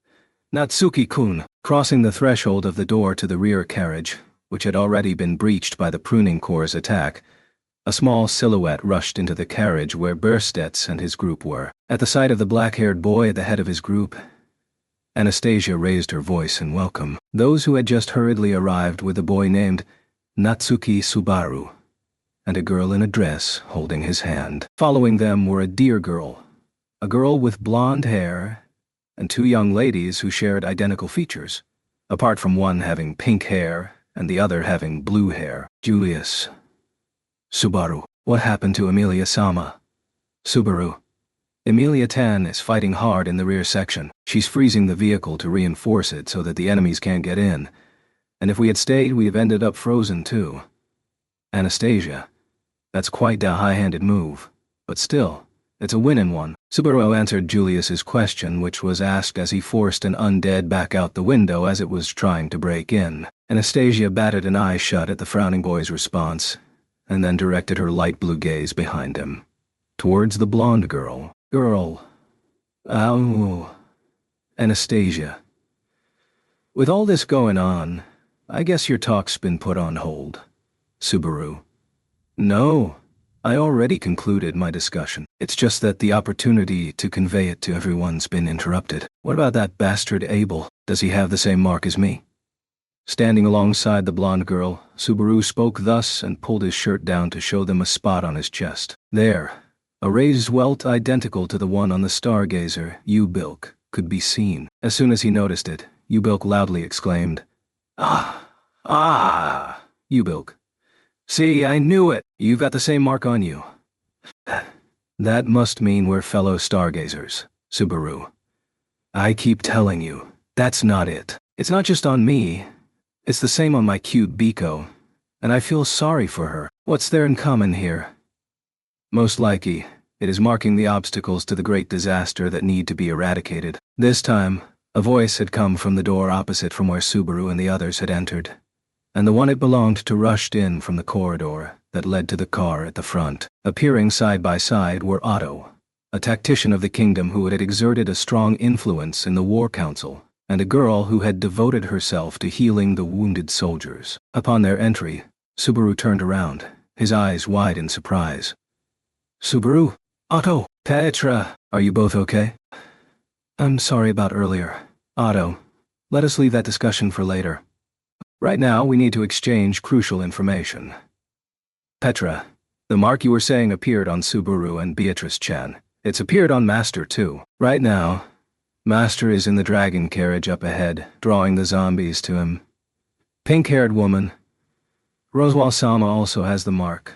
Upon hearing the report from the girl called Petra, the woman with pink hair, likely a relative of Rem, Castor Relem, Castor, eyes downward. However, if not only U-Bilk Subaru and the girl named Beatrice, but also the chief court magician of the kingdom had the mark, then the qualifications needed for being marked had become somewhat apparent. That being Anastasia, Margrave Mathers and Beatrice-chan, who went up against Sphinx on the plain. Also, Natsuki-kun, who stopped the ambush on the dragon carriage. And Stargazer-san as well, if I recall. Burstets. It cannot be confirmed from here, But there is a possibility that the same marking has also been carved on Alabel-san, who is fighting with that black dragon outside. Serena. And also our Excellency, the Emperor, I guess. I'd say that's quite likely. Every one of those named are all irreplaceable in their abilities. Serena made a quick jab at Berstetz's prior comment, while also agreeing with the opinions of the experts. Concerning the discussion that was started by Anastasia and the others, Berstetz also concurred. So long as the effect of Palladio's evil eye persisted, endless assassins would be sent after the ones who were targeted. However, wait, please. If your guess is correct, then I don't understand why the same mark hasn't emerged on this child. On Spica-chan. The one who voiced this was Riem, who was holding on to the little girl's shoulders from behind her. This girl that she called Spica, although her importance had not yet been detailed, was said to be one of those named in Ubilk's prophecy. In that regard, there was no doubt that she was an important person for the Valachian Empire. Otto. Spica, is it? At Rem's appeal, Otto muttered with an emotion that differed from Berstetz and the rest. Upon hearing his muttering, Subaru looked at Otto and, with a serious expression, Subaru. I've decided where I stand. The proof will be in her way of life from here on. Otto, what an odd coincidence. I have just made a decision as to where I stand as well. It would have been impossible for an outsider to guess how many complex emotions were involved in this quiet exchange. Moreover, in the midst of this assault, it was a situation that would need to be put on the back burner. Right now, the top priority should be pink-haired girl. We need to get a move on before Garf, who's howling above our heads, turns into a grilled tiger. Subaru. Don't make it sound like he's a grilled chicken. But Rem had a point earlier. Subaru nodded at the pink-haired girl's words, and when he turned around, everyone's eyes were focused on the girl named Spica. The girl made a choked sound at the concentration of their gazes and looked around with a puzzled face. Beatrice. If this stargazer is to be believed, this girl... Spica is the natural enemy of the great disaster, in fact. So then, why is she being overlooked, I suppose? Petra, is that really so weird? I mean, we would have never known if that guy hadn't told us about it, right? If that's the case, doesn't that mean that they don't know either? Subaru. So, does that mean there's not a stargazer on the undead side? Subaru muttered this realization as the girls continued to exchange questions. Ubilk turned around at that remark, but he shook his head lazily with a forlorn look on his face. Ubilk. Yeah. I'm sorry. I don't even know that, since it's not related to my commandment. Even so, can you at least tell me what it is about Spica-chan that makes you say she is a shining light? It would be irresponsible for you to just fling her name out. Ubilk Suori for being so irresponsible. Ubilk's seemingly defiant expression turned Rem's face a tense color. However, Ubilk's answer was less than desirable, but Rem's skewed topic might have been worth considering. With what materials we have at our disposal at the present, we have no choice but to use the coupled dragon carriage, which could break up at any moment, to charge toward the fortified city, all the while protecting those who have been marked. That city is supposedly still being repaired, too. Subaru, I don't think we have that much time left. Even as they spoke, the dragon carriage was slowly losing its original shape under the attack of the pruning core. As had been previously discussed, if it were to stop moving, it would inevitably be destroyed. To stop this battle, they must deal with the commander, Lamia, who was leading the enemy forces, Berstetz. As they sought for means which were more than just coping remedies currently, Berstetz noticed in his narrow vision that Subaru had a terribly conflicted expression on his face. The anguish that occupied his countenance was the result of having realized something and hesitating to say what it was, a statement that the boy hesitated to utter in this situation. His conflict was different from Serena's, who did not examine her statements carefully enough, and the content of this conflict was, pink-haired girl, Barusu. Otto, Natsuki-san. At the same time, two people called out to Subaru. Much like Burstett's, they must have also noticed the change in the boy's facial expression, and the two, who knew the boy much better than Burstett's, were able to understand what was troubling him. Closing his eyes at the intent of their gazes, Subaru took a deep breath, and, tightening his expression, "Subaru, speak as authority. It could be the breakthrough in this situation." "Oria?" Wielding a barbarian sword in each hand, Medium forcefully cut down the undead approaching in front of her. As a result of that large swing, her backside was left completely exposed, and another pair of great shears from an undead were about to strike her. However, a slender longsword intervened in its path. "Jamal, don't mess with her so lightly, you big fucks." The one who howled and slashed wildly was the one-eyed Imperial soldier who called himself Jamal. Working together with Jamal, Medium was struggling to protect her brother Flop, Jamal's sister Katya, and the self-indulgent Abel from the constant attacks of the undead. Even now, Medium stopped her foe in its tracks with a front kick, cut off its head with a barbarian sword, and turned the undead back to dust. Jamal also severed his foe's knees with his twin swords, skewered its chest, and destroyed it. "Jamal, most honorable Empress Consort, I'll take care of this. You just stay back." "Medium, like I said, I haven't said yes yet." "Jamal, candidate for the most honorable Empress Consort, stay back."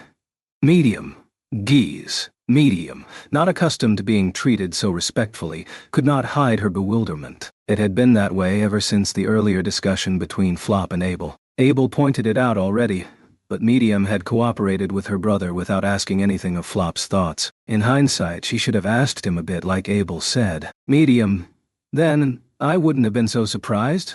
"Flop, dear sister, worrying and fretting doesn't suit you." Medium, "And just whose fault do you think that is, big bro?" Placing her frustration into her sword, Medium put all of her strength into her legs as she grappled with the great shears that were being thrust at her. She stood firm and pushed back so as to not be overpowered. A blade was thrust from under her armpit, and Jamal, who had moved to the rear, pierced the enemy through the chest and killed it. After Jamal did so, while scraping his twin swords together in mid-air, "Jamal? Katya, don't get impatient. I'm not letting anything get near you. Katya, just stop it. I don't care anymore. There's nothing good even if I keep on living anyways. Jamal, don't be so stupid. If you die, Todd won't be able to rest in peace. Katya, HKM, my brother's stupid." "Are you going to say it?" "You wouldn't say that, would you?" "Die! Die, brother." Katya, sitting in her wheelchair, began to weep when a name that Medium did not recognize was mentioned. Medium began to feel very sorry for Katya. If it was not for this current situation, she would have liked to confide in her as a fellow younger sister who was being pushed around by her brother. But there was no luxury for that anymore, because Empress Consort. Now that is something I cannot just ignore, don't you think, Medium, HK?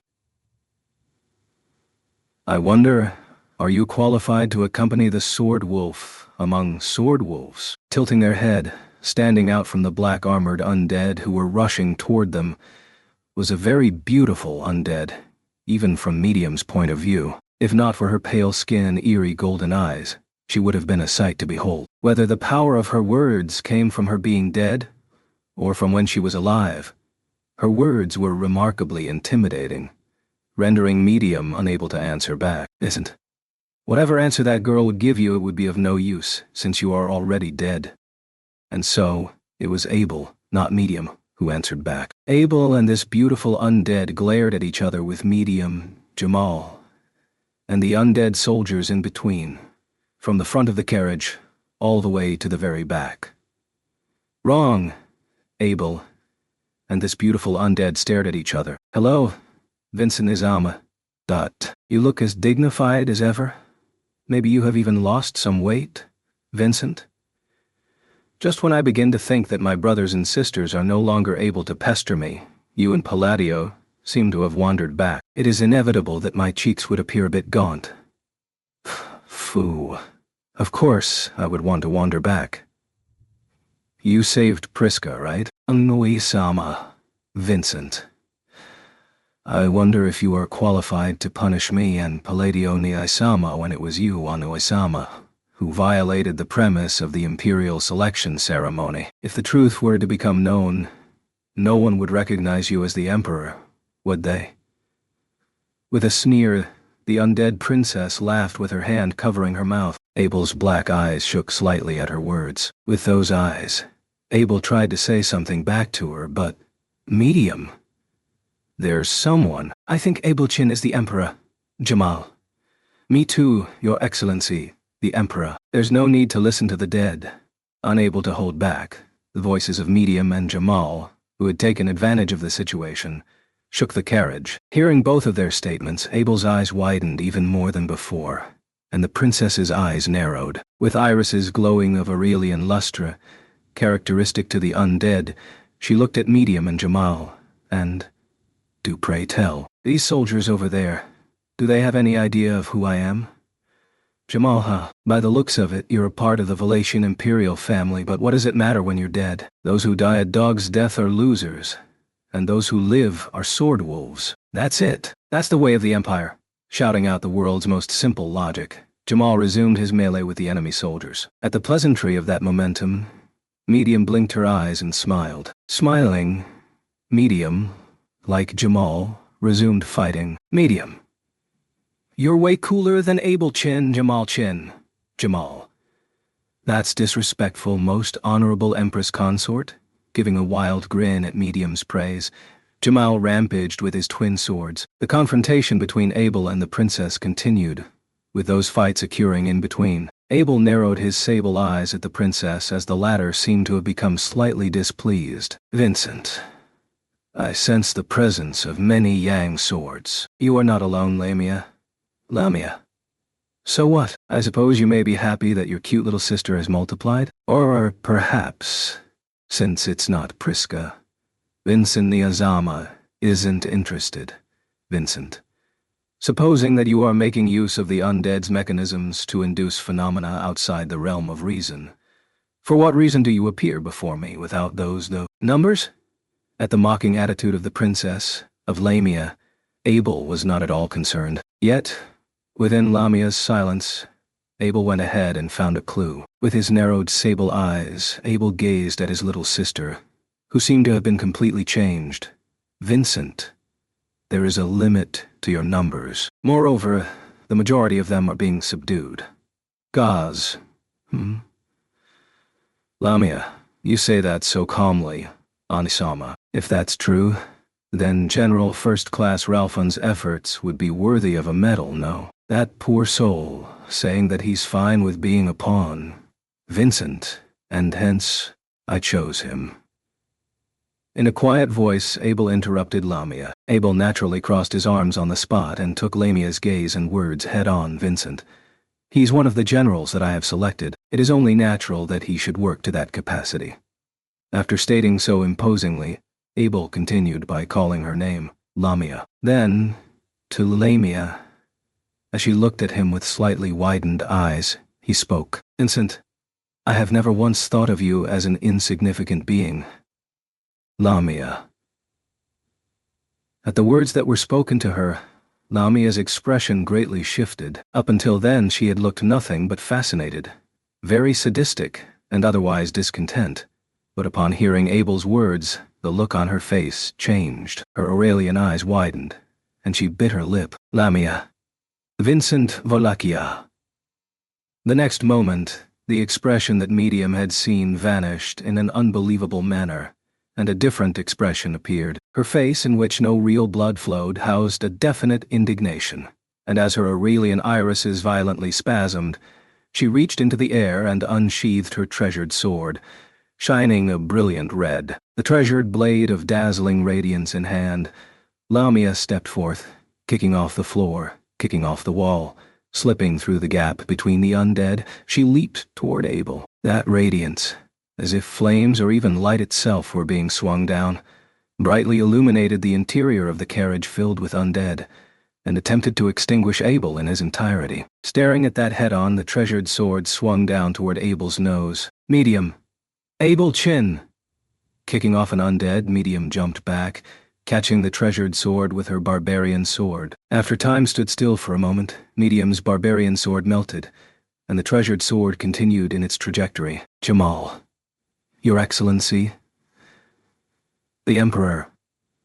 A moment later, Jamal's twin swords went to repel the treasured sword, just as Medium had tried. These two were engulfed by the treasured sword's radiance, and their blades vanished in an instant. Surmounting the obstacles presented by Medium and Jamal, Lamia's sword strike was about to reach Abel. At that rate, Abel's entire body was going to be engulfed by the red light, and Medium screamed. It was at that moment. Vincent. Just what had happened, no one knew. Neither was it that behind Abel's imposing stance, Flop and Katya had both pulled on Abel's jacket and made him fall on his rear on the spot. Nor was it Medium, who felt a tremendous pain in her chest at the thought of Abel's death. Nor was it Jamal, whose face wore a look of despair at the thought that it was already too late. It was just that right there, as if struck by the wind, Lamia's body collapsed. Lamia, to think you would yet live. You are quite tenacious, Burstets. Say, who won the Imperial selection ceremony? Vincent Nizama? Or was it Priska? Those were the first words she had presented to him upon their reunion. The reunion with his master, whose physical appearance had undergone a radical change. Even after 9 years, when he would close his eyes, he could recall her appearance from back when she had been alive. Almost as if it were yesterday. As humans age, events of the distant past tend to become clearer than what has happened the day before. That was why he only needed a single look to understand the abnormality pertaining to his master. Her fractured, pallid skin, and her golden eyes that no longer desired the light, were those of the dead who had consigned their life to oblivion. He had also understood from the initial question she had given him. The clock inside her had stopped ticking. That was right. That was how it should have been. The living and the dead must be kept far apart from each other. Therefore, Burstets, pruning, CC. He barked out the order, raising his voice to the point that he thought it might tear apart his parched throat. Graced by the divine protection of wind evasion, neither the strong winds that were supposed to batter him nor the violent tremors of the dragon carriage were present, allowing his voice to soar and resound throughout the area. The moment they heard the command, the undead, equipped with great shears in their hands, stopped moving. The pruning corps suddenly halted their movements, and he did not know what to think about that fact. Should he lament it, or should he feel proud? Entrusting their hearts to the poison princess, they were a symbol of fear with cold blood running through their veins. It was Burstets who had reshaped them into such. They had met his expectations in accordance with his goals, and, even after death, their bodies had reacted to the command of Burstets von Dalphon. Burstets. Time has stopped for the undead. If so for them, that battle during the Imperial selection ceremony would have just occurred the day before. What is ingrained in their bodies can never lose its color. They had demonstrated the ideal way to follow their master even in death. Lamia? And then? You are only able to subdue my animals for a moment, are you not? Burstets. Yes. However, with this, now you are here. Turning around towards the voice behind him, Burstets greeted her in person, alone. With its roof and walls in ruin, the dragon carriage was a mere shadow of its former sublimity. Despite that, on one of the platforms of the carriage that was laden with the Empire's hope, Burstets and Lamia faced off against one another, confirming that he was visible in the reflection of Lamia's golden eyes. Burstets blew out a breath. Burstets. I have been expecting you, Your Excellency Lamia. Lamia, yes, it seems that way. But I wonder, why are you here alone? Lamia gave a slight tilt of her head, spreading her arms as her eyes scanned over the empty dragon carriage. Aside from Burstets, neither Serena nor those of the kingdom were present. He had remained here alone because he had a secret plan to immobilize Lamia as well as the pruning corps. As a matter of fact, he had been successful in doing so for the pruning corps, even if it would last for only but a moment. Burstets was certain his commands would never take effect ever again, but he knew that his fellow passengers in the dragon carriage were able to utilize the opening he had created with the few seconds of time he bought. With that, Burstets had kept his promise to those who had gone ahead of him. Burstets. I am no longer at an age where I would make declarations I cannot keep, Lamia. There is no need to put yourself down like that. 9 years have passed since then, but you really have not changed a bit. You are the same, as when I had died, Berstets. Perhaps it is as you say, Your Excellency. Berstets responded to Lamia's teasing words in a low, gravelly voice. Lamia knitted her brows as she heard that. In front of her, Berstets balled his bony hand into a fist, clenching his teeth that had miraculously not suffered a single loss. He had not changed, even after 9 years. What Lamia had said was correct. Berstets. Since that moment, my time has also come to a standstill, Your Excellency Lamia, Berstets murmured, then took a step forward. Full of determination, he took a large step. Once his outstretched foot met the floor, he took another. Forcing his elderly body to move, Berstets continued stepping forward, one step at a time. Lamia. Exasperatedly, Lamia narrowed her golden eyes. The flow of time moved along slowly, feeling sluggish and stagnant. Not only did it feel as such, but it was slow in reality as well. Compared to Julius and Garfield, who had been fighting to protect Berstets and the others until a little while ago, it was terribly feeble to the point that making a comparison would be presumptuous. He was a sheep painted black in a pack of wolves. He had become a sly old goat, making his horns seem larger than they were. He desperately flaunted that he had his own role amongst the wolf pack. Lamia. Yang's sword. As Lamia reached out towards the sky, the hilt of the esteemed crimson sword materialized in her hand. Her slender fingers squeezed themselves tightly around it, drawing out the treasured sword, the symbol of Valachia. The fiery red, scintillating flame trapped within the blade seared into his eyes. He was glad he always kept his eyes narrowed. Thanks to it, his eyeballs would still have been protected, even if his eyelids had been scorched. Carrying those trivial, useless thoughts with him, Berstets lifted up his fist. Curled around one of his fingers was a ring. It was proof that he was the Prime Minister of the Valachian Empire. It was a meteor, imbued with mana of the element of fire. Leah. I have already seen that.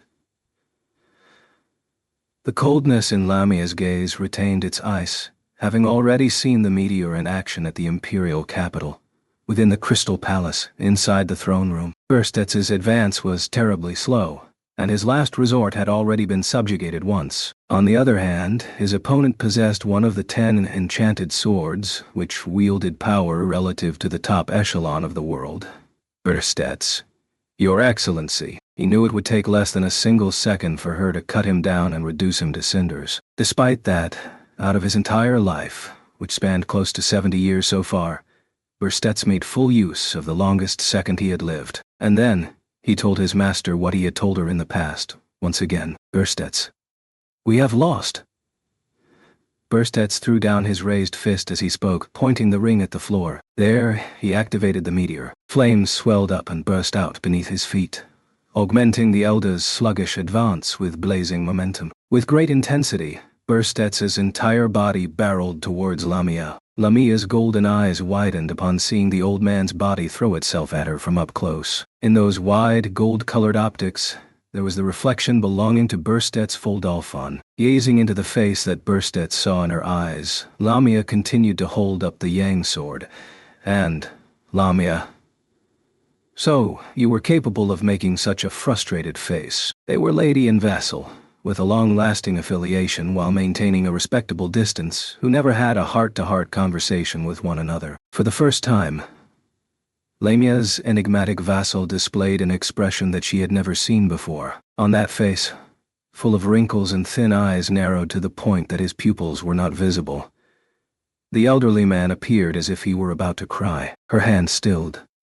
Berstets and Lamia's bodies met each other head-on. Unable to mitigate the force of the explosion, the two hurtled into the wall of the carriage in a tangle of limbs. They were slated towards the wall that had been torn down by the pruning core's break-in, and they were thrown out.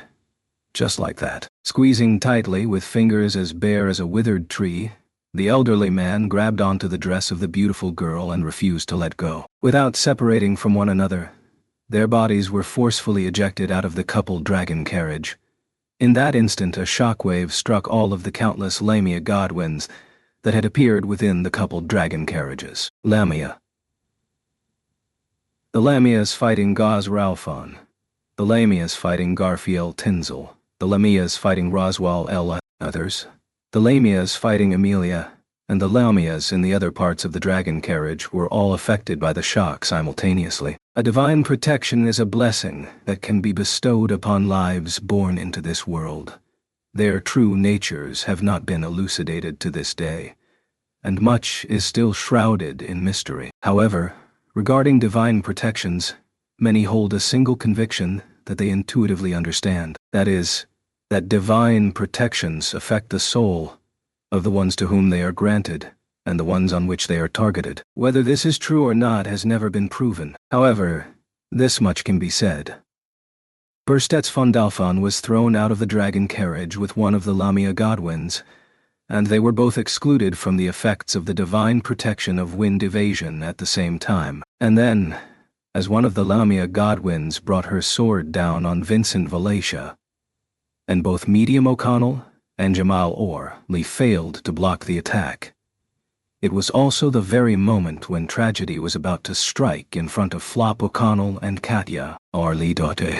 Lamia, HK, as if having been struck by a gust of wind, the body of Lamia, who had raised up her yang sword, was pushed back. At that moment, neither Lamia nor Medium and the others understood what had happened. However, the truth was that Vincent, who had been pulled down, extended his leg and kicked Lamia backward. Then, behind Lamia, who had been punted away, the door connecting to the adjacent car was breached. Lamia, a rainbow brilliance danced, and the pruning core standing before the door were cut down. Slipping past the light of that rainbow, 3 small silhouettes scrambled into the car. One of them held up their hand, and a faint glow surrounded the 3 silhouettes, speeding them up as they rushed in. The one in the middle, who was holding hands with the previous silhouette, shouted out, "Boy!" Lamia Godwin, with a raised voice. Such was the shout of the black-haired boy who was holding hands with 2 girls on either side. The girl in the dress had produced the glow. The young black-haired boy had called out that name. And the last one who had leapt in, with the hand opposite to the one that was linked with the boy, she reached out. "Girl? Yeah!" Retracting her hand after touching the back that she had leapt towards, she stripped off the name of the Poison Princess. Chapter 28. Siblings of the Empire. A premonition had emerged within him. When the stargazer Ubilk had named her the light that would save the Empire, he had racked his brains in earnestness and plunged into thinking. Just how could she possibly become the nemesis to the resurrected dead? Just what about her was unlike other humans? Being a kind girl, being earnest, being able to endure for someone, all of that was wonderful, but those conditions applied to others as well. It was not that, but a specialty she alone was endowed with, and no others were. Subaru, the authority of gluttony. Even if she wished to part with her past of having been a sin archbishop, that cross shan't ever let her loose. Subaru had pledged to her that he shan't let her loose from bearing that cross. She had pledged to Subaru that she would not escape bearing that cross. Thus, therein lied hope. Subaru, I have the authority of sloth and greed, the abominable witch cult, the abhorrent sin archbishops, Petalgius Roman e Conti and Regulus Corneus. The authorities they wielded were now, through many series of events, within the deepest depths of Subaru's. Why had this happened? Repulsed as though they had passed the baton on to him, Subaru did not confront it with gravitas as befit. But that was no longer possible for him. For her, for Subaru who chose her, he must confront it. And so, Subaru, if you are going to choose a life as Spica, not Louis Arnib, then you should be able to change even the way the authority is used, just as I have. There were 2 sides to every coin. All tools depended on the way they were used. No, not just tools. Whether a person became good or was lacquered with evil, it was oneself who drew the final line. There existed circumstances where something of such sort eluded capability, but she had been bestowed the opportunity to do such. Les Batancaitos of gourmet, Roy Alphard of bizarre eating, Louis Arnib of satiation, wielding the power they were endowed with, ones who became sinners, never to be forgiven by the world, possessing the same power as them, an Atanar who walked the path of indemnifying the world. Subaru, star eating. The inextricably intertwined siblings who etched an antecedent of evil. The Atanar would eat anew their antecedent, The deeds of the sinners who inherited the names of stars, the newborn girl who eclipsed stars, Spica of star-eating, Spica, EEA, calling the names of those resurrected in vessels concocted of earth, whose memories were sealed within bugs.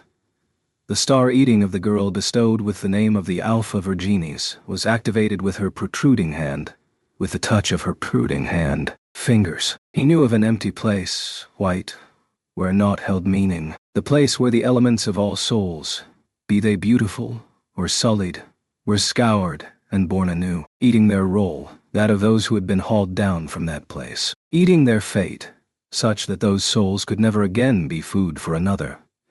Eating the deeds of the sin archbishops affixed with the names of stars, star-eating came to materialize. Spica, Ueea. That instant, the Lamias were all engulfed by the wind, halting their movements. Gaz Ralphon, as he bore searing wounds all over his body, did not miss this fleeting opportunity. Gaz, got you. In the midst of battle, he was exposed to the threat of the encroaching Yang sword from every direction.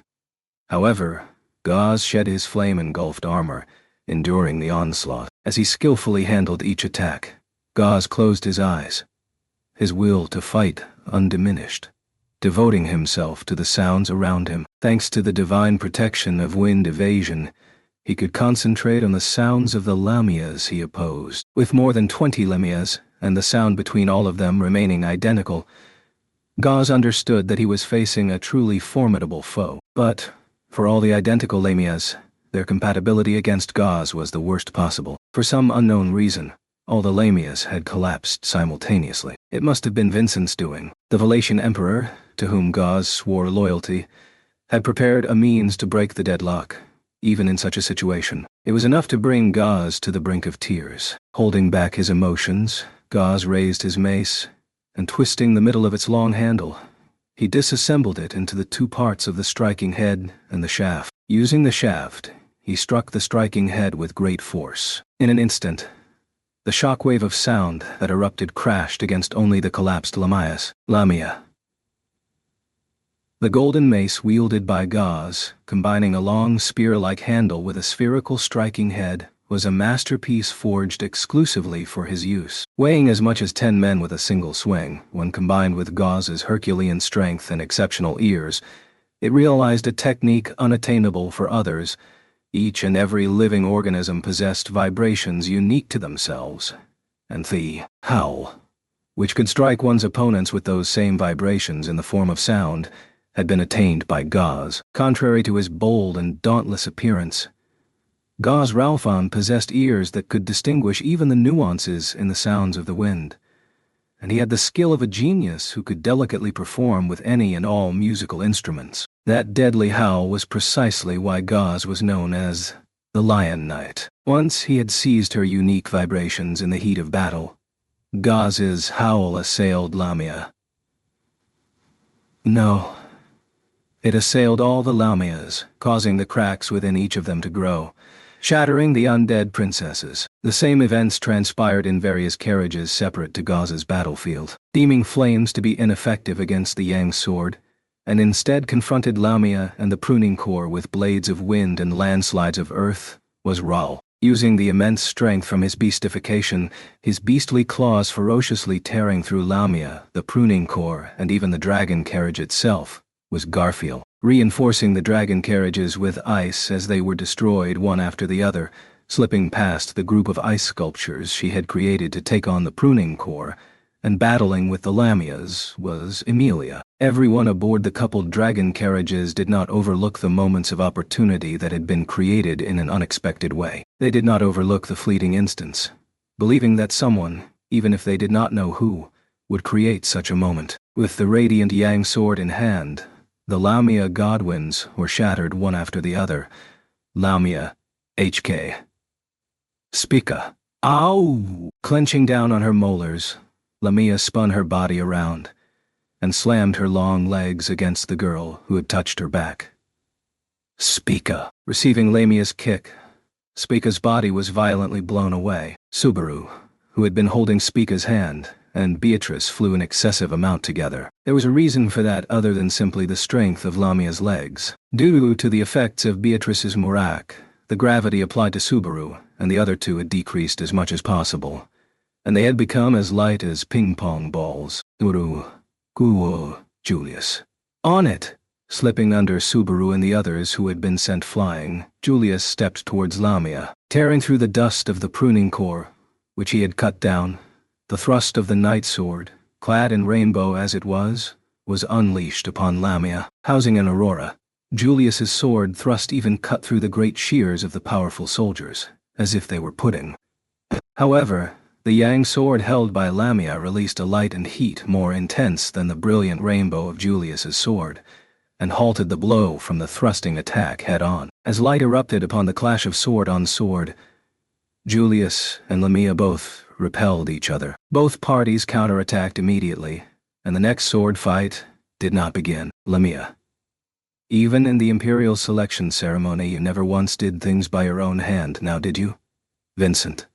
Yes, that is correct.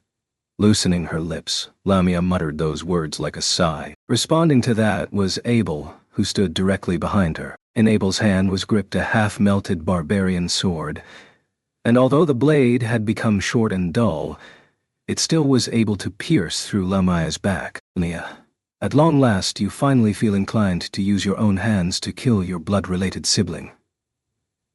An undead's weak point was neither their heart nor their cranium. Operating within the vessels of Earth were the core bugs discovered by Beatrice and Roswell. As long as that remained intact, the activity of an undead would not come to a halt. However, the yang sword, its red blade pointed to the floor, was dropped with a swaying motion. Before the tip of the falling yang sword could pierce the floor, it vanished as if it was swallowed by the air, and the reason why Lamia had let it fall was because the tips of her fingers had crumbled, and thus she was no longer able to hold a sword. Lamia, twisting her body, with the barbarian sword still skewered through her body, Lamia shook free from Abel's hand. Taking tottering steps, her dying body was such that it seemed like anybody could take a weapon and cause her to fully crumble to pieces with just a single strike. In fact, Jamal swung his melted twin swords around, displaying his intent to slash at her, but Abel held him back by reaching his arm out. Then,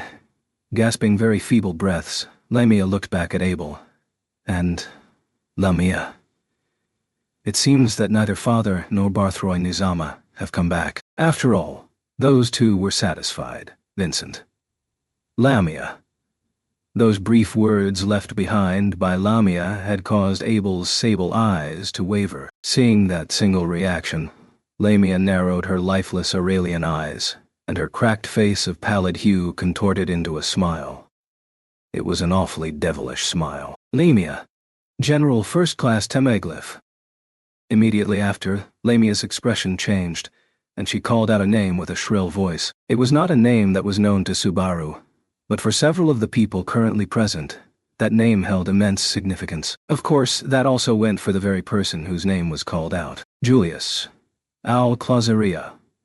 With an instantaneous reaction, it was Julius who briskly painted an aurora of rainbow. Springing the tip of his readied sword up, Julius borrowed the power of his spirits and created a barrier of intense light. Thanks to Julius's quick judgment, the lives of everyone in the carriage had been saved. But at the same time, since the aurora, laid out in order to protect them, had hindered their mobilization, they were slow on the next move. Responding to Lamia's call, a bullet of light had come from the side of the coupled dragon carriages and perforated the wagon. The bullet-like object had blown away the wall of the dragon carriage, and the aurora had prevented it from shooting out the people inside. However, a light orb that had not been stopped was able to tear off the roof, and it fully exposed the inside of the carriage. Slicing through the air and approaching the exposed wagon was one from the flock of undead flying dragons that had been deploying the pruning core one after the other.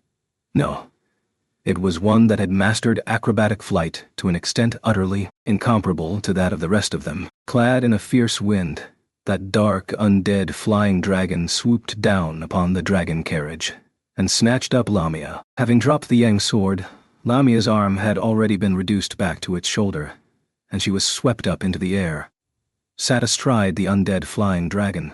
The undread who had performed that act was Julius, Balaroy, dono, instant. Balaroy, flop. Balaroy. At that unexpected figure, several voices of astonishment were raised, but one among them was most potent with shock, and at the same time, it was the most heartbroken. Medium, Balabro. Her blue eyes opened wide. Medium's mutter was met with no response from the undead she had called out to. Only, pulling the reins of the undead flying dragon he was mounted on, he immediately ascended with Lamia snatched in his arms. As the undead rode the undead flying dragon, it faced its head toward the rear of the dragon carriage, and flew in that opposite direction. As much as the coupled dragon carriages ran, as much as the undead flying dragon flew, the distance between the two of them increased. Medium, Balabro, Malbrew. Losing control of herself and stretching out her arms, Medium tried to chase the silhouette that had immediately faded out of sight. From behind, Flop jumped at his little sister and put a stop to her rash actions. The pruning core still remained in the coupled dragon carriages. Pruning core. Oh, rah! Those who covered their faces with black helmets raised a deep roar and fiercely raised their great shears overhead. It was just as if their collective will was to try and fulfill their master's escape. In the past, when their master was killed in the imperial selection ceremony, that was something they had been unable to accomplish due to being defeated by the blue lightning.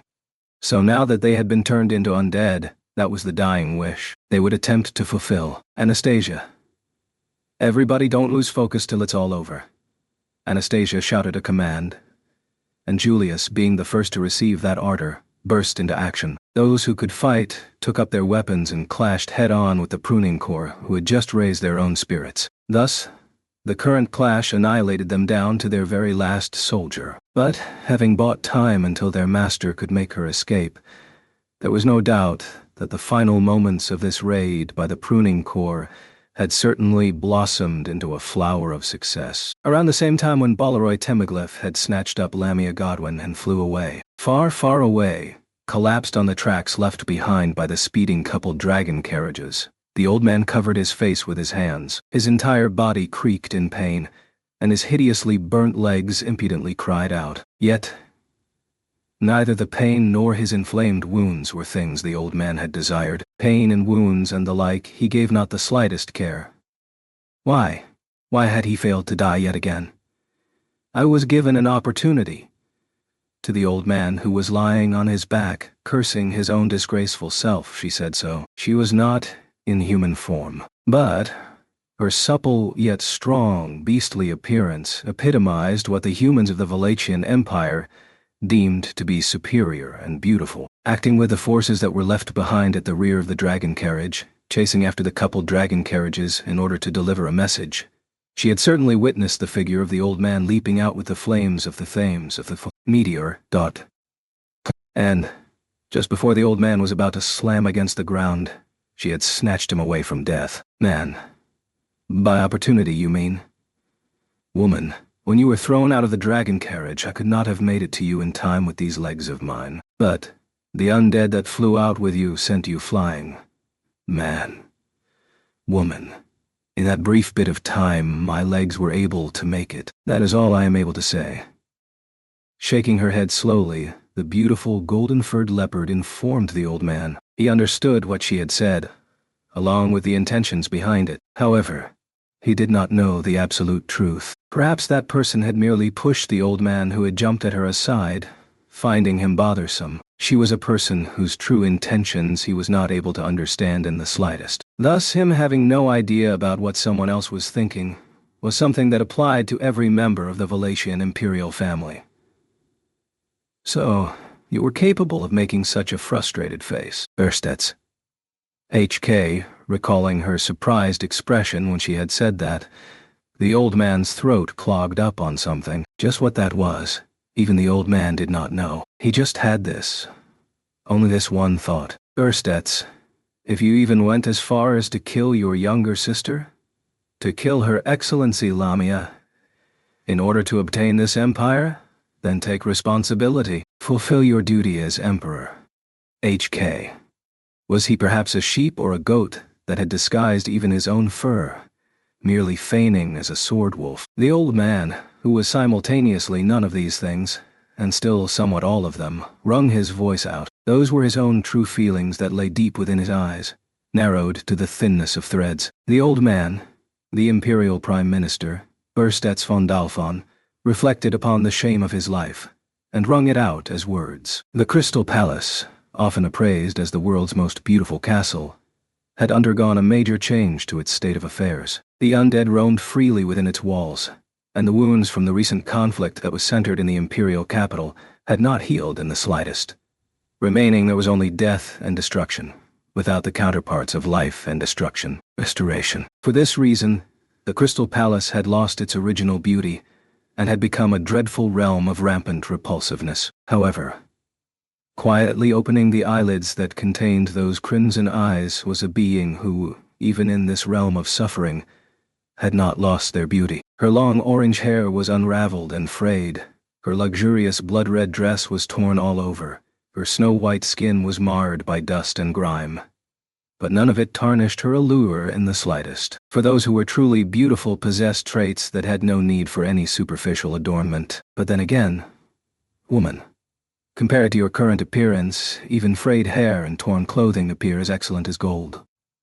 That is something that you would say, Priska. At the sickly sweet tone of voice that called her by her old name, Priscilla Bariel narrowed her eyes. Her arms were raised overhead, restrained by special chains, and her appearance was that of a prisoner of war being forced to stand. Despite this, there was not the slightest hint of vulnerability in Priscilla's eyes or demeanor. After all, no matter where she was restrained and made to stand, there was not a single reason for her to yield. Priscilla, who had been locked in the dungeon of the Crystal Palace in the imperial capital of Lupugana, was skeptical of the one who had expressly come to visit her, the now undead Lamia Godwin. She appeared to be of the same age as when she had died 9 years ago, and while she possessed the skin and eyes that were characteristic of the undead, her alluring presence that had earned her the name of the Poison Princess was very much intact. With her dress in tatters and half her body destroyed, she was now but a mere shadow of her former self. Since she was an undead, she should have been able to restore the parts that had crumbled. Even if that was not the case, she could easily just transfer herself to a new earthen vessel. Having observed the undead and made those inferences, Priscilla then understood. She grasped why Lamia, who despised unsightliness and disgracefulness to the extreme, had appeared before her in such a sorry state. Priscilla, what? Are you going to die yet again, Lamia? Lamia, my, that is quite the way to speak to your elder sister. But, indeed, after all, my connection to the empty box has been severed. No, it is more like the connection has been eaten. Priscilla, Lamia, yes. Listen to this, Priska. Vincent Nizama did this to me with his own hands. This is something he has never done for you, whom he holds so dear, right? Lamia placed her hand.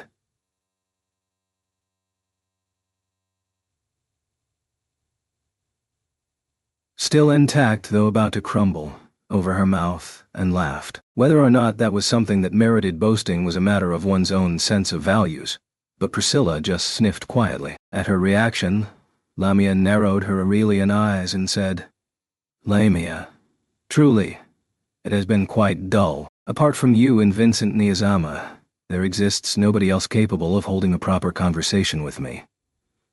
Priscilla, albeit between you and myself, the number of proper conversations had could be counted on one's fingers. Lamia, it is not a matter of quantity. Foolish little sister.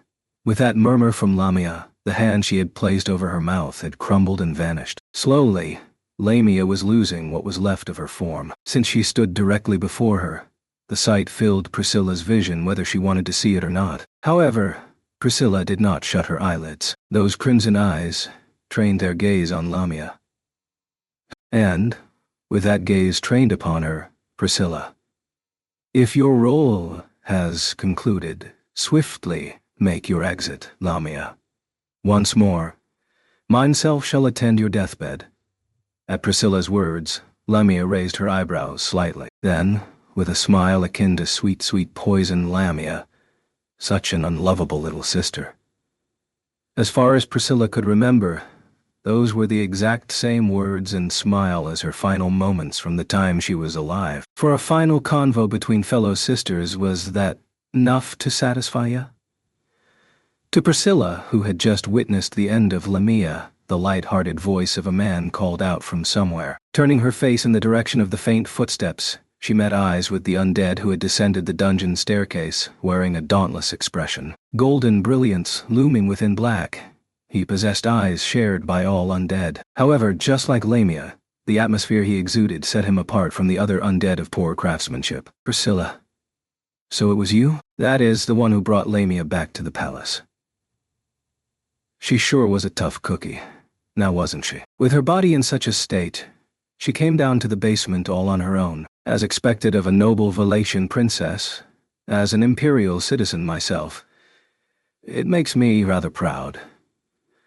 Priscilla, for a rebel who turned his fangs on the emperor, those words are plenty shameless. I ain't got any ground to stand on if you say that to me, but if it's in the sense of being a rogue to the empire, there ain't much of a difference between myself and milady. With such a manner of speaking, the standing figure stepped forth out of the darkness, the person's form clearly entering her vision. Priscilla confirmed the guess she had made based on voice alone. The name of this undead was Balaroy Temeglyph, a former member of the Empire's 9 divine generals, and in the past he was an acquaintance of Priscilla's during the times when she had still been in the Empire. That was when Priscilla had been the wife of an imperial mid-class count, her first husband. Nonetheless, this was not a case of the living and the dead renewing an old friendship from bygone days. Priscilla, what business have you? 'Tis impossible to think your foolish question earlier was the whole purpose, Balaroy. Of course, ascertaining the last moments of Her Excellency Lamia was part of my job. But I've also brought a meal for milady. While saying that, Balaroy raised a silver platter that he had been hiding behind his back. With a similar silver lid resting on top, it adhered to the formalities one would see in a restaurant. But as Priscilla narrowed her crimson eyes, Priscilla, needless. Balaroy, well now, that goes without saying. After all, we're all dead, right? Since we ain't got the need for food, it's unthinkable that we'd have food for living people like milady. If I didn't bring anything, a rare beauty would have been ruined. The color of his skin bereft of life, Balaroy smiled as he lifted the lid off the meal. Then, a warm steam and aroma diffused, and Priscilla closed one eye at the dish before her. For something made by an undead, it appeared to be rather respectable cooking. Balaroy. Unfortunately, I couldn't sample it since my sense of taste is gone. But I've got experience with cooking, so I don't think it'll taste bad. Oh, please forgive me for giving you the cuisine of commoners. Priscilla. As Priscilla remained silent, Balaroy took the fork that was on the platter and used it to stab the food. Then he brought it towards her mouth. Priscilla's arms were bound to the ceiling. She knew she had no choice but to do that. But, Priscilla, I shall lop off your head with my own hands. Calmly announcing that Priscilla ingested the food presented to her. It was not bad, but it was cheap. Even when using ingredients from inside the palace, if the skills and conceptions of the chef were cheap, the finished product could not be designated as high quality. At Priscilla's silent pressure, Balaroy gave a wry smile with the face of an undead. Within that smile, Priscilla caught a glimpse of something other than what was being directed towards herself. Balaroy. Nah, this just reminded me about how there was a time in the past when I fed a young lass like this, since she was locked up as a punishment for causing mischief. Sensing a change in atmosphere, Balaroy divulged the true meaning behind his wry smile. While sensing displeasure in his answer, Priscilla voiced a wipe to have him wipe her mouth. And then, Priscilla, for what reason are you lot destroying the Empire? In resurrection, what is it you desire, Balaroy? It ain't my place to give an answer for the former, but the latter is quite simple. Upon receiving that question, his wry smile from just before and his light-hearted tone both disappearing, Balaroy responded. In response to the change in atmosphere surrounding Balaroy, Priscilla became alert once again. Inside of him, no, it had been in Lamia too, was that definite indignation. Without betraying Priscilla's impression, Balaroy, the desires of the dead have been fixed since the dawn of time. It's to clear up any remaining grudges or pent-up resentment. Indeed, revealing the heartfelt desires of the undead, Bolaroy Temiglyph spilled those words in a voice of lifeless laughter. Man, did I get killed? Fucking hell. Kicking off the wet road with a splash, he turned the corner ahead of him with vigor. That instant, his hips slammed against the wooden crate directly in front of him, and he forcefully tumbled over as he screamed an "Ugsha." Inside the helmet as it crashed against the wet stone pavement, pain flashed through his forehead, and he saw a spark in his vision. But, as a halo of birds spun above his head, this was not a situation in which he could afford to collapse. Placing his right hand on the ground, he had no choice but to hurry and get back up. If he did not do so, the man would come. Garbed in black, the one who wished to observe him, the one known as Viva the Dissector, would come. If I don't, he'll make my organs spill out again. Viva, I have already come. Got it. Man. HK. Feeling a chill in his lungs, he drew the blue dragon sword from the back of his waist in the blink of an eye. Lacking any technique or form, he swung it around in order to hit his opponent through brute force sweeps, no matter where he may be. However, though it ought to have landed a hit no matter where the opponent was, the blue dragon sword missed. Instead, a scorching pain passed through his armpit, and the blue dragon sword slipped right out of his hand. Man. HK. Viva. Resistance is futile, got it? Even in the best of circumstances, the conditions you meet differ from those of the others. Got it? If you shed blood in futility, unable to conform to the Emperor's desires, you will be of no value. Got it?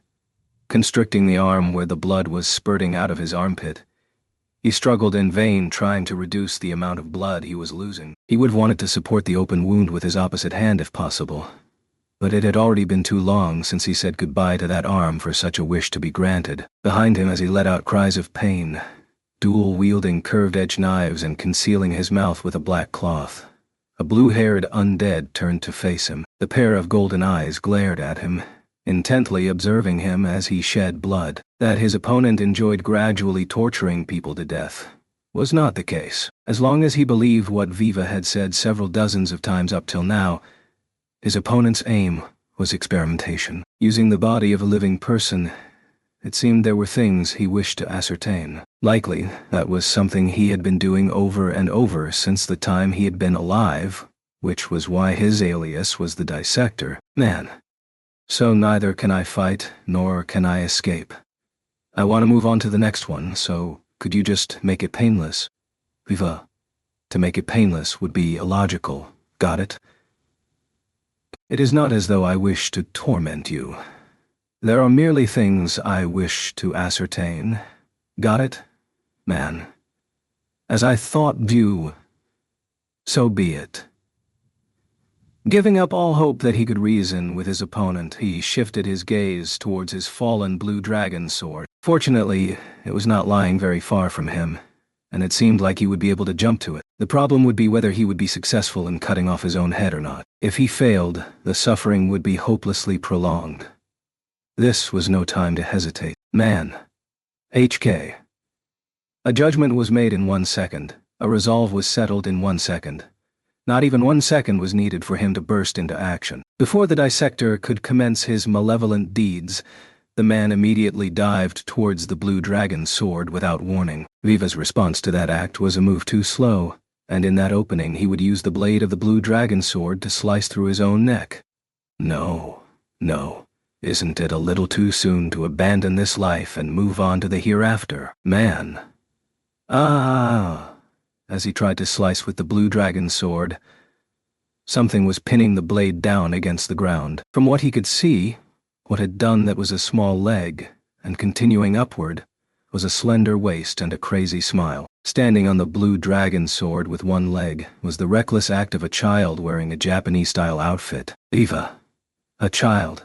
This is yet another undesired condition, got it? Upon the entry of that child, Viva spun the two knives in his hands, and, without a shred of hesitation, attempted to drive the same attack that had gouged the man's armpit into the vitals of the child. It was the most horrible routine of rendering the arms and legs useless, then proceeding to perform an inspection on the internal organs. Seeing those blades close in on him, the child raised an eyebrow and, "Child, ho!" To completely ignore the sudden pretensions of an intruder, I must say, bravo. Although, Viva. HK.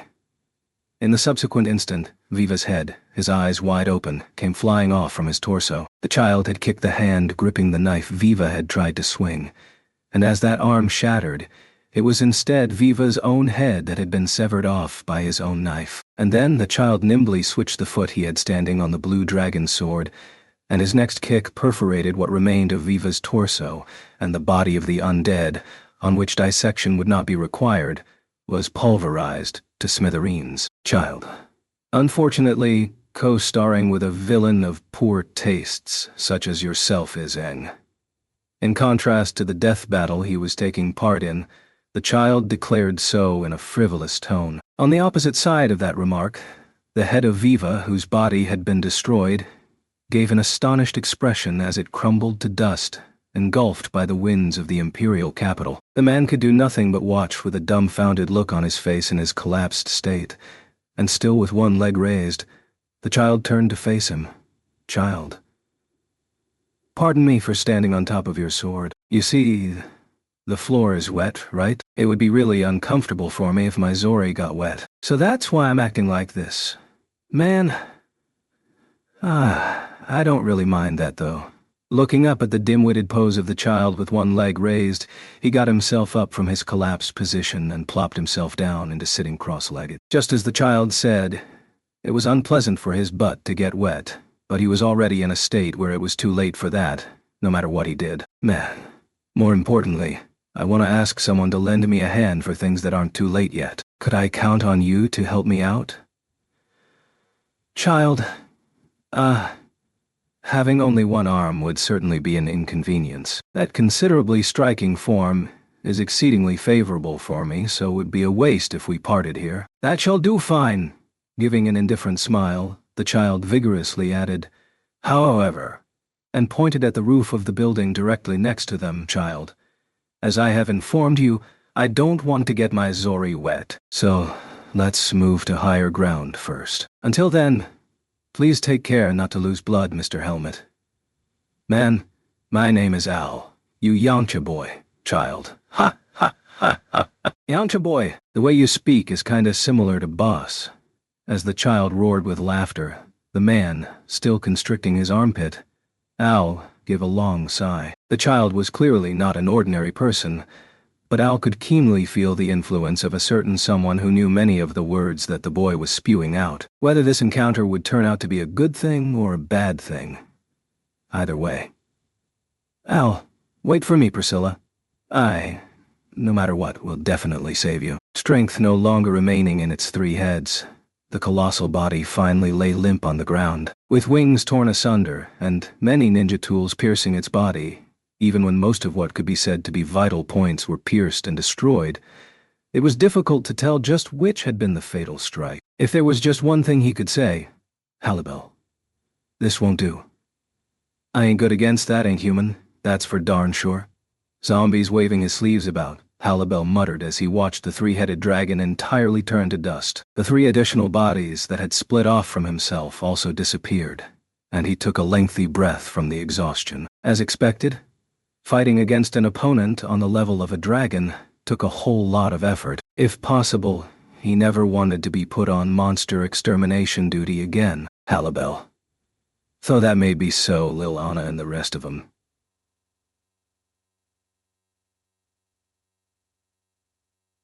Said something like the same girl could keep becoming a zombie. If that was true, it was also quite possible that the three-headed he had just defeated would reappear. Next time, Halibel would probably win again, but he was unsure if they would be in an environment where people nearby would not get dragged into the fight. Moreover, he would feel uneasy as a hired guard if his hands were busy during that occasion. Julius was also quite competent by Anastasia's side, but Halibel. Seems like he ain't up to my level. Cracking the joints in his neck, he set fire to the Kaiseru, which he had not smoked during the battle, and inhaled its fumes. From there, after ascertaining that the three-headed's body had fully disappeared, he turned around in search of the coupled dragon carriages, which had left him behind as they ran far, far away into the distance. And then, Halibel. Golly, after working so dang hard, I kinda want some candy. Oops, I'd die if I were to eat candy. While grumbling those words, He began to chase after the tracks left behind by the dragon carriages as they continued into the distance. End.